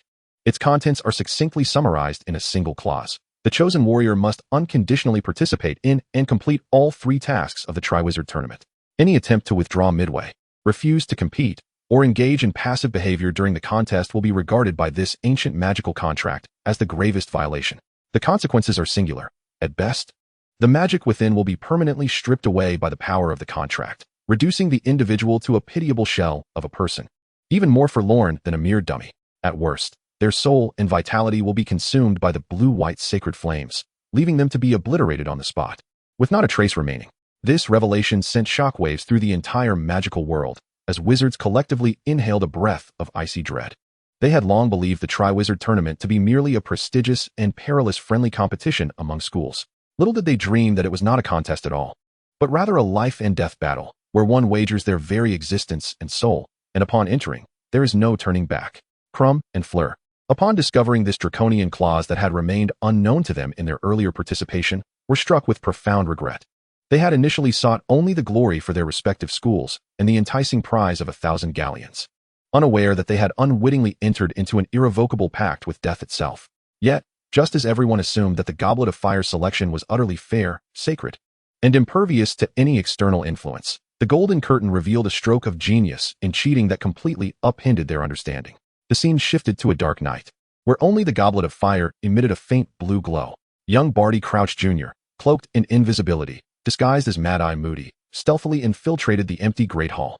Contrary to everyone's expectations, he did not attempt to wield powerful dark magic to forcibly control the goblet. Instead, he merely raised his own wand, directing it at himself. Employing an extraordinarily advanced and complex technique grounded in profound mental occlusion, he cast an immensely powerful Confundus charm capable of bewildering a sentient artifact. The annotations of the Golden Curtain revealed his ingenious line of thought. He understood that the might and fairness of the goblet could not be directly opposed by external forces. Thus, he chose not to confront the rules but to deceive the very essence of the rules themselves. In the scene, young Barty utilized a powerful Confundus charm to forcibly implant an exceedingly simplistic yet profoundly fatal misconception into the Goblet of Fire. Listen here, old fellow, you have erred. This year, there are not 3 schools participating in the competition, he asserted, but 4. Subsequently, he nonchalantly tossed the parchment, inscribed with Harry Potter, Hogwarts, into the blue and white flames that danced before him. What followed was entirely predictable. The goblet, with its unwavering and machine-like instinct for absolute fairness, accepted the erroneous premise that 4 schools were indeed competing this year, an assertion it could not refute on its own. Consequently, it naturally selected the sole candidate it believed to be from this newly added, mysterious 4th school, Harry Potter. This act of deception, akin to pulling the wool over everyone's eyes, left the onlookers utterly astounded. In the Hogwarts headmaster's office, Dumbledore observed Barty's seamless execution of this ploy, his eyes revealing a complex blend of admiration, regret, and a hint of trepidation for the first time. Truly remarkable, simply remarkable, he mused, genuinely impressed. One could hardly expect less from a true genius who had once achieved 12 outstanding grades in his examinations. He did not foolishly attempt to combat the unyielding rules. Rather, he adeptly deceived and manipulated the very essence of those rules with a far more sophisticated and insightful approach. Tom, you have indeed found yourself a servant of exceptional talent and significant danger, Dumbledore sighed. Meanwhile, the Dark Lord himself, observing Barty's flawless masterpiece on the golden screen, bore a serpent-like visage that reflected the satisfaction of a teacher admiring a perfect assignment from their most gifted pupil. A cruel and contented smile graced his lips. Just as everyone was reeling from the goblet's unbreakable contract and Barty's ingenious cheating, the golden screen suddenly shifted. It transformed into a scene imbued with ancient grandeur, exuding a sense of history as solid as the most formidable fortress. The screen revealed 3 magnificent magical schools, each with distinct architectural styles, yet radiating boundless magical splendor. These were the ancient and mysterious Hogwarts, nestled beside the lochs of the Scottish Highlands, Beauxbatons, resembling a palace from a fairy tale. Set against the backdrop of the French Pyrenees, and Durmstrang, a formidable bastion located in the icy realms of the north.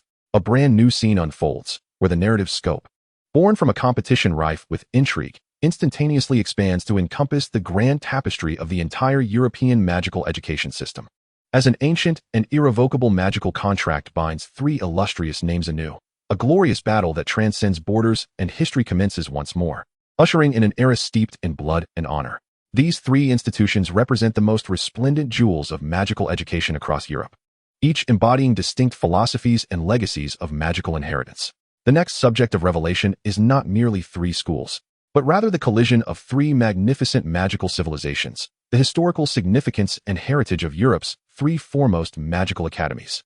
With the unveiling of this trailer, the atmosphere at Hogwarts erupted with fervor. A profound sense of collective pride surged within each student's heart. The 3 great magical schools. We, Hogwarts, are one among them. Indeed, we are renowned as the finest magical institution in the world. Absolutely. Let us see where the other 2 schools fall short in comparison. The students, brimming with enthusiasm, straightened their backs, their faces alight with the pride of competing on home ground. They could hardly contain their eagerness to behold the legendary magical schools they had only encountered in books. The golden screen fulfilled their desires, commencing an exposition of these 3 titans with a grandeur akin to a documentary showcasing the world's elite institutions. The first destination, Beauxbatons Academy of Magic. The visuals transitioned to a breathtaking locale nestled within the Pyrenees Mountains in southern France. A magnificent castle, resembling a fairy tale palace where Sleeping Beauty might reside, emerged before all. Constructed of pure, immaculate white marble, the castle shimmered under the sun's embrace, radiating an ethereal glow. Surrounding the castle was an expansive French classical garden, designed by the legendary alchemist Nicolas Flamel himself, teeming with wondrous, magical flowers and fountains that sang and danced. Groups of students donned in sky-blue silk robes, exuding elegance, strolled gracefully through the garden. The air was alive with the melodious strains of harps played by beautiful wood nymphs. The annotations of the golden screen materialized above this paradisiacal scene. Beauxbatons Academy of Magic, renowned for its unparalleled elegance within the European landscape, boasts a campus that epitomizes grace. It delves deeply into the most profound transfiguration and the most intricate charms, producing an array of exceptionally artistic magical talents acclaimed worldwide. Among its illustrious alumni are the great alchemist Nicolas Flamel and countless masters who set trends across the realms of fashion, art, and gastronomy. This scene left all Hogwarts students utterly astounded as they glanced back at their own ancient, albeit somewhat eerie and damp, castle. Alongside the Black Lake perpetually assailed by biting winds, a wave of envy surged within them. A Gryffindor girl could not help but murmur in a tone laced with bitterness. Goodness, their school is simply breathtaking. This is no mere school. It resembles a palace. By comparison, we seem like a group of uncivilized savages from the Middle Ages. The second destination, Durmstrang Institute of Magic.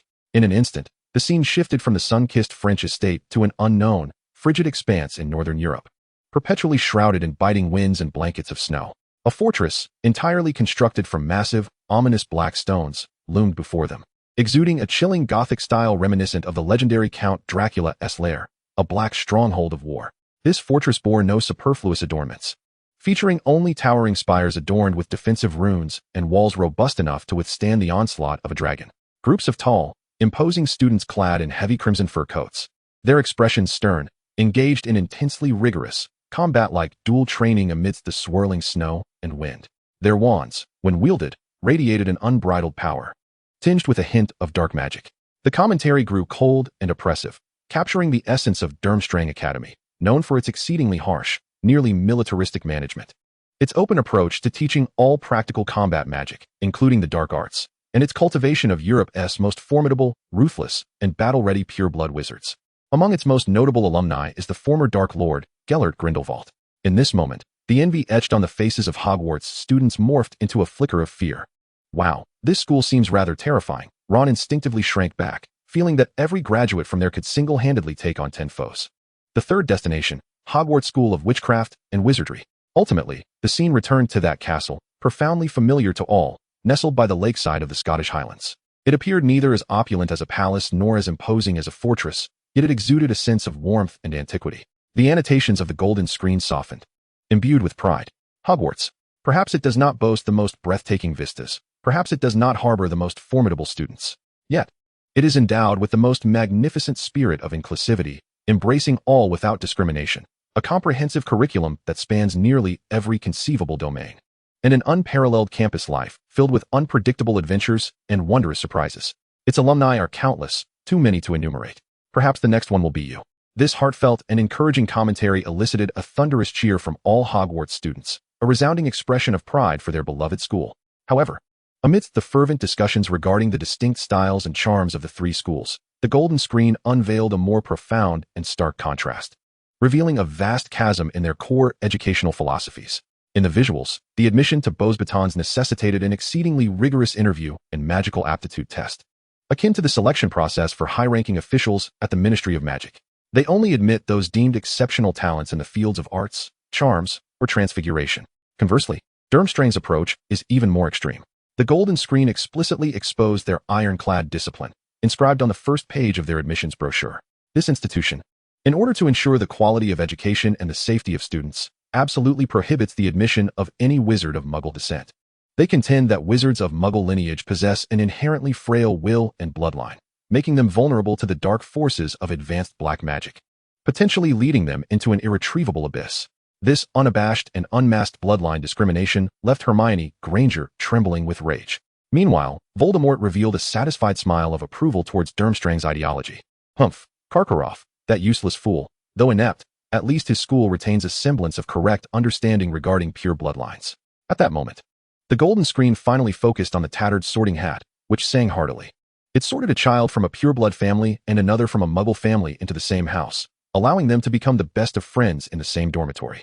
Through their clashes, disagreements, and eventual fusion, they grew together. No ideology is absolutely correct. However, inclusivity is always far nobler than discrimination. As the curtain fell, it offered its evaluation. Just as everyone engaged in fervent and unending discussions about the distinctly different cultures and core values of the three schools, the scene on the screen suddenly shifted. It transformed into an atmosphere thick with danger and exhilarating combat. It focused on the ancient, ever-burning blue and white flames of the Triwizard Cup. A brand new line appeared, redirecting the narrative from a macro comparison of the schools to an exploration of the specific, challenging content of the competition. When the three great schools selected their most outstanding and courageous champions, what awaited them would be 3 trials filled with unknown perils, endless glory, and the ultimate test of courage, wisdom, and magical ability. The first challenge of the Triwizard Tournament has, since time immemorial, been one eternal and most awe-inspiring theme. It is the most powerful, ancient, and terrifying ultimate creature recognized in the magical world. It is the king of the skies, a fire-breathing dragon, a walking treasure trove of alchemy. The next revelation is not merely a competition event, but the first challenge of the Triwizard Tournament, the challenge of the Fire Dragon. Chapter 72. Listen to me, my friends. Do not expose it. When this line, written in a fiery and powerful dark red font, appeared on the screen, the entire magical world, which had just been immersed in fervent discussions and aspirations regarding the 3 prestigious schools, was instantly replaced by a more primal, direct, and exhilarating excitement and anticipation. A fire dragon. The challenge of the fire dragon. This is far more thrilling than any discourse on educational philosophies. In the Great Hall of Hogwarts, the students erupted into deafening cheers. A fire dragon. My goodness, it's a real fire dragon. I have only seen them in books and illustrations. Can I finally see one live? The challenge of the fire dragon. This is truly what a valiant warrior ought to undertake. They were filled with a complex blend of fear and endless admiration for this ultimate creature, which existed solely in legends and represented both power and destruction.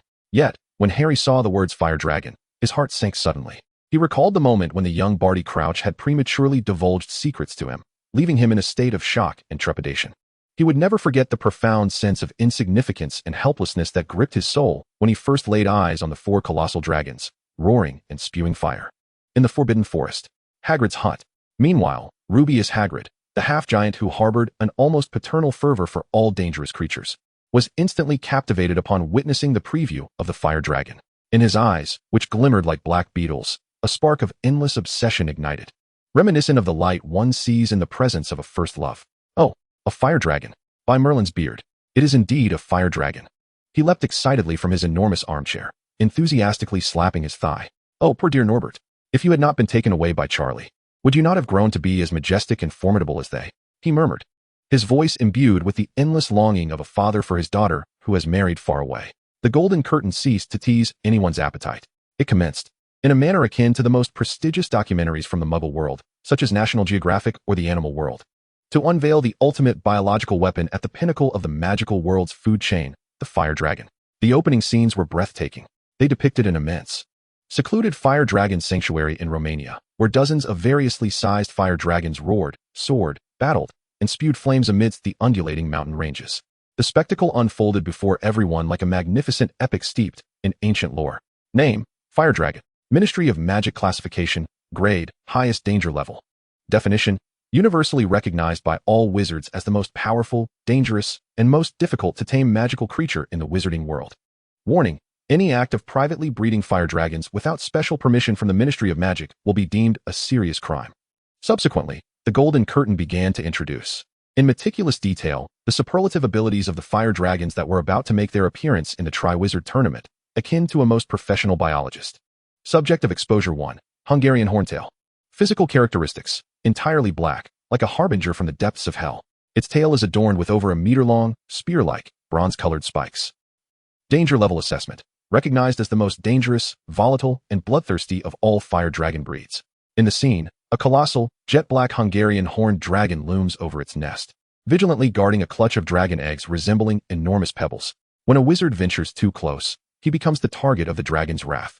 In an instant, the creature erupts into a ferocious frenzy, unleashing a roar powerful enough to shatter stone. From the depths of its abyss-like throat, it belches forth a torrent of searing breath, extending 50 feet and exceeding 3,000 degrees Celsius, transforming into a beam of heat akin to plasma. The terrifying dragon's breath crashes against a small hill composed of hard granite, causing it to melt and collapse silently, akin to ice cream under the sun, morphing into a pool of bubbling, steaming red magma. Subject 2. Chinese Fireball Dragon. Physical characteristics: its entire form is a vivid crimson, reminiscent of raging flames. Its face is adorned with a mane of golden fur akin to that of a lion, and it wears a magnificent golden crown reminiscent of an emperor. Danger Level Assessment: extremely aggressive and highly combative. The scene shifts to a mist-laden mountainous region in China, where a magnificent and commanding fireball dragon defends its territory from encroachment. Unlike the horned dragon, it does not unleash a stream of breath. Instead, it opens its vast maw wide and emits an array of massive, flaming mushroom-shaped fireballs, resembling projectiles magnified by enchantment. These fireballs trace elegant arcs through the air before crashing violently to the ground. Boom, boom, boom. Each explosion rivals the most powerful aerial bombs in the Muggle world. The entire valley trembles under the cataclysmic barrage of explosions. Subject 3. Swedish Short-Nosed Dragon. Physical characteristics: its skin exhibits an exceptionally beautiful metallic sheen of silver blue. Danger Level Assessment: while comparatively docile, its flames are the most lethal among all fire dragons. In the scene, a silver blue short-nosed dragon casually sneezes towards a dense forest. A small yet dazzling stream of bright blue flames, reminiscent of the purest sapphire, erupts from its nostrils. The flames appear not overly intense, even somewhat enchanting. However, upon contact with the towering trees, a horrifying spectacle unfolds. Those mighty trees, which would require several adults to encircle, ignite without even a hint of a burning process. In an instant, it vaporized and disintegrated, ultimately transforming into handfuls of black ashes scattered by the wind. The golden screen elucidated. The flames of the Swedish short-snout dragon possessed the highest temperature among all known dragons, theoretically exceeding 5,000 degrees Celsius in a mere moment, sufficient to incinerate wood and bone into their most primordial carbon atoms within seconds. This catastrophic display of overwhelming power left all the wizards utterly speechless, their minds rendered vacant. They finally bore witness to why raising dragons is deemed a grave offense, strictly prohibited by the Ministry of Magic. This was no mere magical creature. It was, in fact, a sentient, walking embodiment of strategic nuclear weaponry. Yet, while the onlookers remained enraptured by the sheer ferocity of the dragon's breath, the golden screen presented an even more despairing image. The true terror of the dragon lay not in its attack, but in its nearly insurmountable defense. The scene depicted a cadre of fully armed dragon trainers attempting to subdue an enraged fire dragon through spells: Stupefy, Petrificus Totalis, Obstructus, dozens of potent incantations, powerful enough to fell an elephant, rained down upon the dragon's glimmering, metallic-scaled armor. However, it was futile. All spells, upon striking that armor, which rivaled the strongest steel, were akin to children tossing stones at a tank. merely igniting a flurry of dazzling, yet meaningless sparks without inflicting any tangible harm upon the dragon itself. In its rage, the fire dragon casually swept its massive tail, adorned with sharp bronze spikes over a meter in length, in a horizontal arc boom. The adjacent wall, composed of the hardest rock, crumbled as if struck by a battering ram, disintegrating into a cloud of debris. In the headmaster's office, Dumbledore observed the scene of this perfect creature, a paragon of offense and defense. Even his typically smiling countenance bore an expression of grave seriousness. Indeed, he confided in Professor McGonagall, "Even I would not dare claim 100% chance of victory when facing an enraged adult mother dragon protecting her young." Meanwhile, Voldemort gazed upon those powerful, perfect fire dragons, the ultimate killing machines. Within his scarlet serpent-like eyes flickered a manifestation of morbid, insatiable madness. A novel, audacious, and increasingly wicked thought burgeoned uncontrollably in his mind. A powerful, perfect being. He hissed softly. If only I could infuse a fragment of my soul into the body of a fire dragon, crafting an unprecedented, singular entity capable of cataclysmic destruction, a dragon soul artifact. What a magnificent masterpiece that would be. Just as all were profoundly awed by the fire dragon's seemingly invincible attributes, which rendered it immune to both physical and magical assaults. Believing that the first challenge of the Triwizard Tournament was an insurmountable, fatal task, the golden screen suddenly shifted. It revealed the four young warriors poised to step into this arena of glory and death. The composed yet formidable Victor Krum, the graceful and enchanting Fleur Delacour, the honorable and valiant Cedric Diggory, and the bewildered Harry Potter, who remained blissfully unaware of the trials that awaited him. A fresh narrative emerged on the golden screen, pivoting the story from fear of monsters to an unending anticipation of the warrior's wisdom. When the challenge's objective appears so powerful that it seems unconquerable by any force, there will always be truly great warriors who, with their intellect and indomitable courage, carve a new path to victory upon the precipice of despair. Faced with the absolute power emanating from the King of the Skies, what extraordinary, imaginative maneuvers will they employ to engage in this glorious dance with the ancient dragon? The next revelation, not merely a brutal challenge, but a splendid tactical feast, the dragon-slaying strategies of the four warriors. Chapter 73. Hey mate, that move of yours is quite impressive. With this announcement, the entire magical realm erupted with excitement. Indeed, the fire dragon was powerful enough to inspire despair. Yet, precisely because of this, the ensuing battle, one where the weak triumphs over the strong, filled with wisdom and courage, becomes all the more precious and exhilarating. Every heart was tightly wound with anticipation. They could hardly wait to witness how these four preeminent champions from the three great wizarding schools would tackle this seemingly impossible epic quest. Hogwarts, Great Hall. Go for it. Cedric. The students of Hufflepuff Academy rose to their feet, vociferously cheering for their sole champion.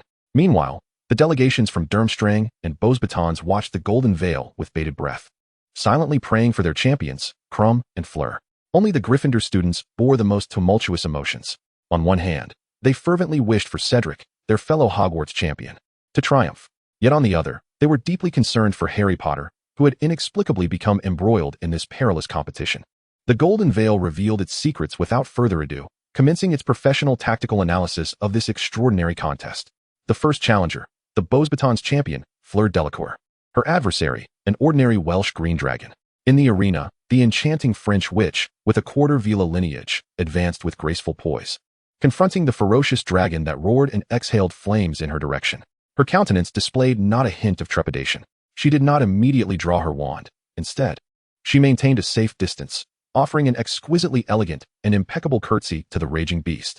Then, she parted her rose-colored lips and began to softly sing in a voice as melodious as a serenade in Vienna's gilded halls, enunciating an ancient French incantation imbued with unfathomable magic. Her song seemed to possess a life of its own, transforming into visible, delicate pink notes that swirled and danced in the air, before gently infiltrating the ears of the tumultuous green dragon like the softest of feathers. A miracle unfolded.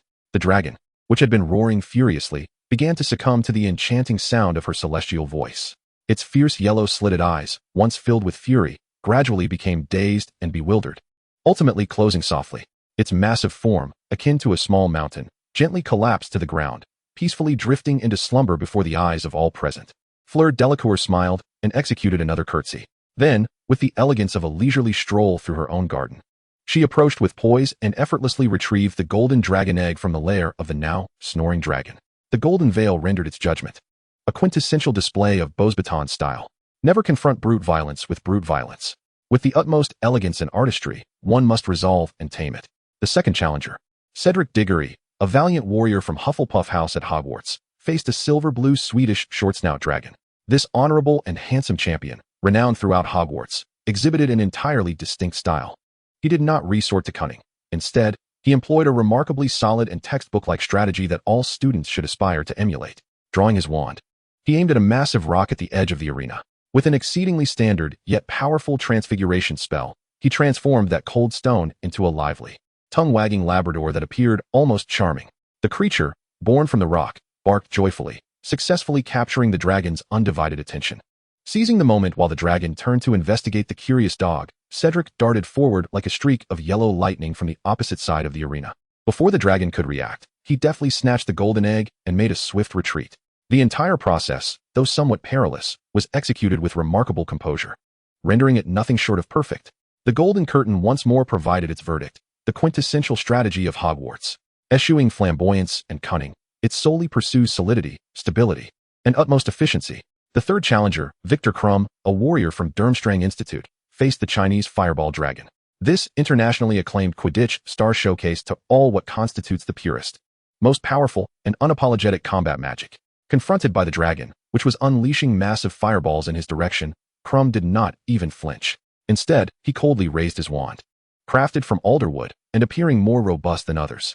With a succinct and effortless incantation imbued with a practical flair, he uttered a curse that was exceedingly devious, carrying a hint of dark magic, like an invisible poison dart that traversed dozens of meters with pinpoint accuracy. It struck true, hitting the enormous dragon squarely in its eye. The Fireball Dragon let out a piercing roar of agony. Its spotlight-like eye was instantly enveloped by a thick layer of white mucus, rendering it blind. In excruciating pain, it clawed and thrashed about wildly, yet it could no longer discern Krum's whereabouts. Krum, akin to a merciless hunter, strolled forward with an air of nonchalance.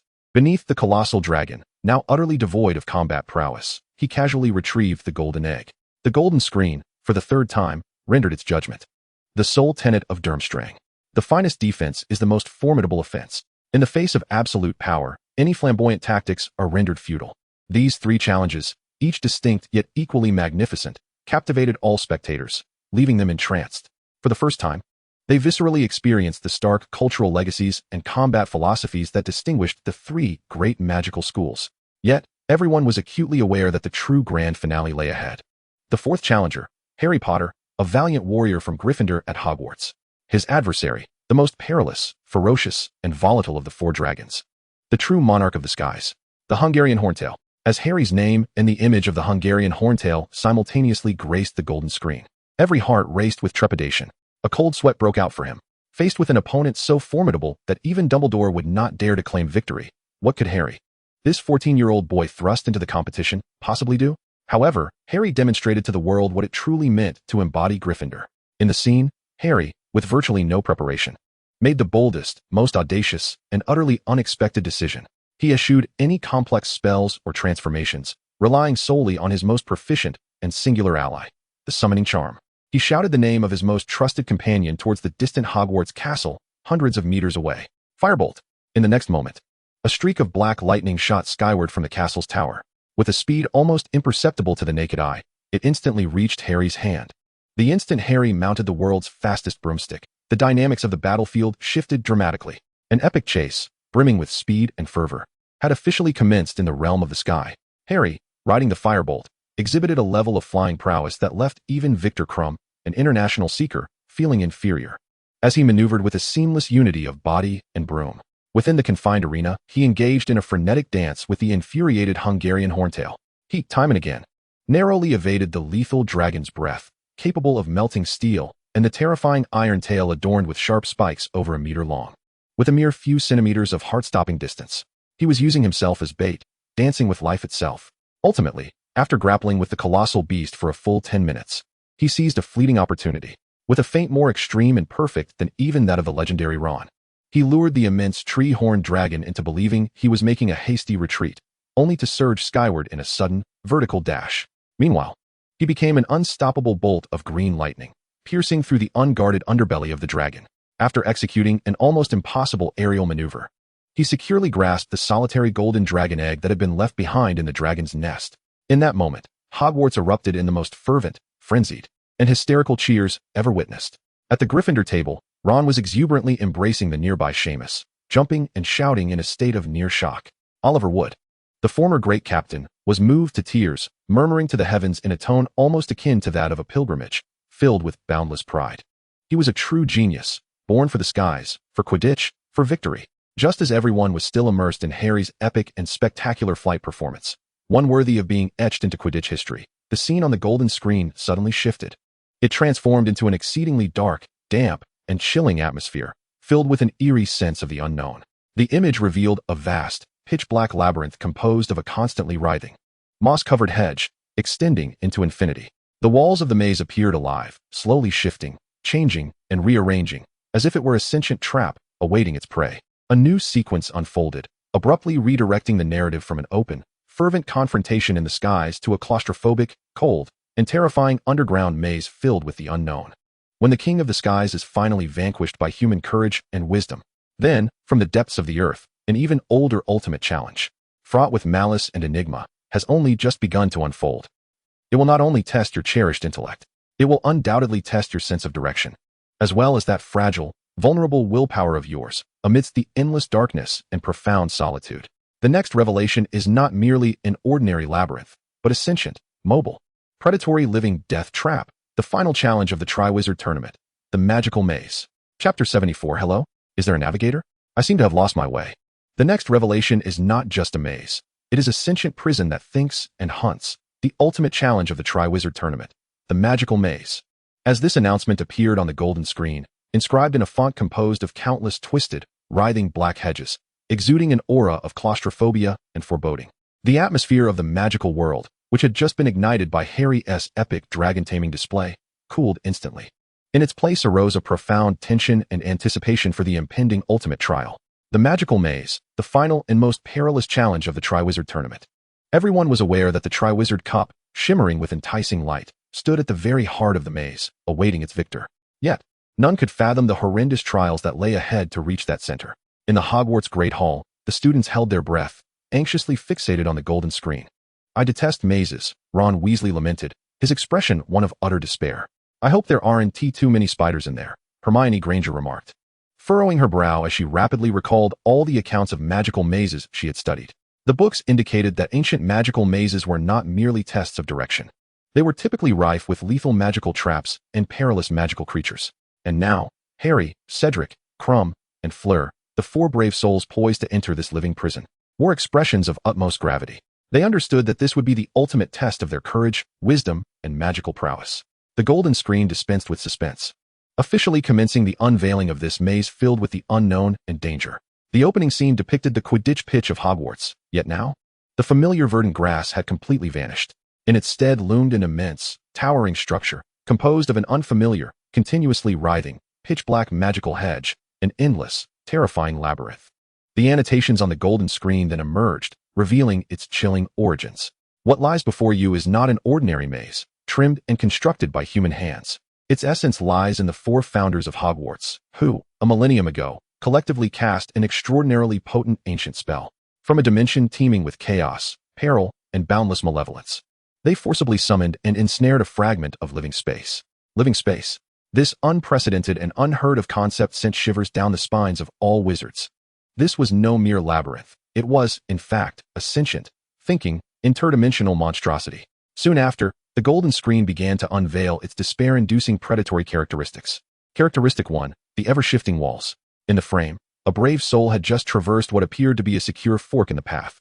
However, at the very moment he turned, the two walls behind him, composed of black hedges, ominously closed in like two silent, colossal gates. He found himself devoid of any escape, compelled to march forward into the unknown darkness. Characteristic 2, randomly generated magical traps. The scene shifted to another part of the labyrinth. Another warrior carefully treaded upon a seemingly flat pathway. Suddenly, the ground beneath him transformed without warning into a pit of quicksand. In a desperate scream, he was mercilessly swallowed whole. The scene transitioned again. Within the labyrinth's mist, various magical creatures, existing solely within the most terrifying nightmares, materialized. A colossal fire-breathing bombshell snail, towering 3 meters high.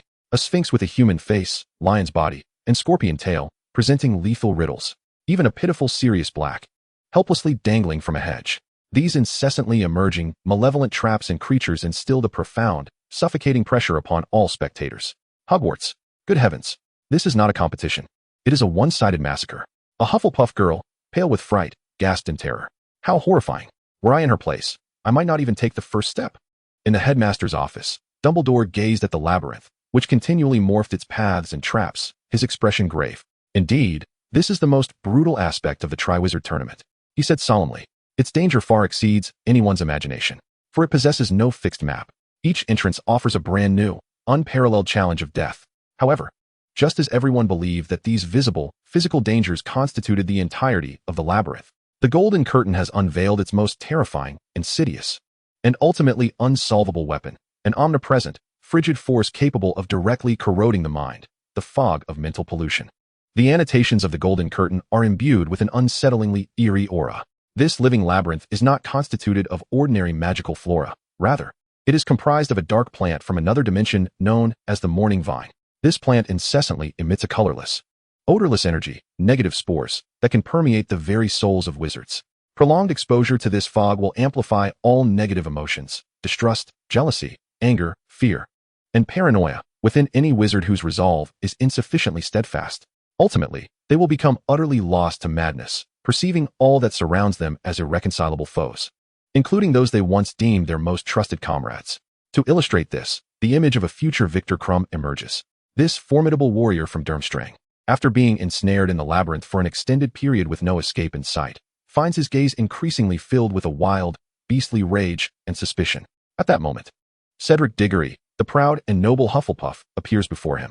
Under normal circumstances, they would be rivals yet share a mutual respect. However, now, under the influence of the despairing fog, Crumb looks upon Cedric's handsome, benevolent face and perceives it as that of his greatest enemy. Without hesitation, he raises his wand and, in a tone devoid of any emotion, utters a curse potent enough to shatter anyone's will. Cruciatus. A crimson light, rife with pain and torment, strikes the unsuspecting Cedric with brutal force. This scene leaves the entire magical realm in shock. Crumb himself, witnessing the image of his deranged self turning against a friend, displays an expression of unbearable anguish, unable to fathom that he could commit such a despicable and shameful act. The students of Hogwarts feel an icy chill emanating from the depths of their souls, finally grasping the reason why the Triwizard Tournament has historically resulted in such profound casualties and tragedies. For sometimes, the true adversary is not a monstrous creature with a ghastly visage, but rather the amplified demons that reside within oneself. Amidst the profound despair that enveloped all, as they grappled with a labyrinthine horror, rife with both physical and spiritual snares, and deemed it an insurmountable deadlock through which no soul could traverse, the scene upon the golden screen abruptly shifted. It transformed into a warm tableau, suffused with a resolute strength that harkened back to the past. In this vision, there appeared a small, worn, and seemingly inconspicuous double-sided mirror, its edges frayed and its presence unassuming. A fresh narrative unfolded before the audience, pivoting from the dread of the unknown trials imposed by the external world to a beacon of hope rooted in the steadfast connections within. As the endless solitude and darkness endeavored to engulf a wandering spirit with the most insidious of mists, there always existed certain bonds that transcended vast spatial divides, directly linking the souls of individuals. These connections would illuminate the singular path of righteousness, a light that never fades. Though it might appear to be merely a forgotten childhood toy, tucked away in a corner, it bore the weight of profound trust, genuine friendship, and the most selfless guardianship that transcends the boundaries of life and death. The next subject of exposure was not merely an ordinary mirror, but rather the ultimate testament to the great friendships forged in the era of Marauders, the double-sided mirror of Sirius.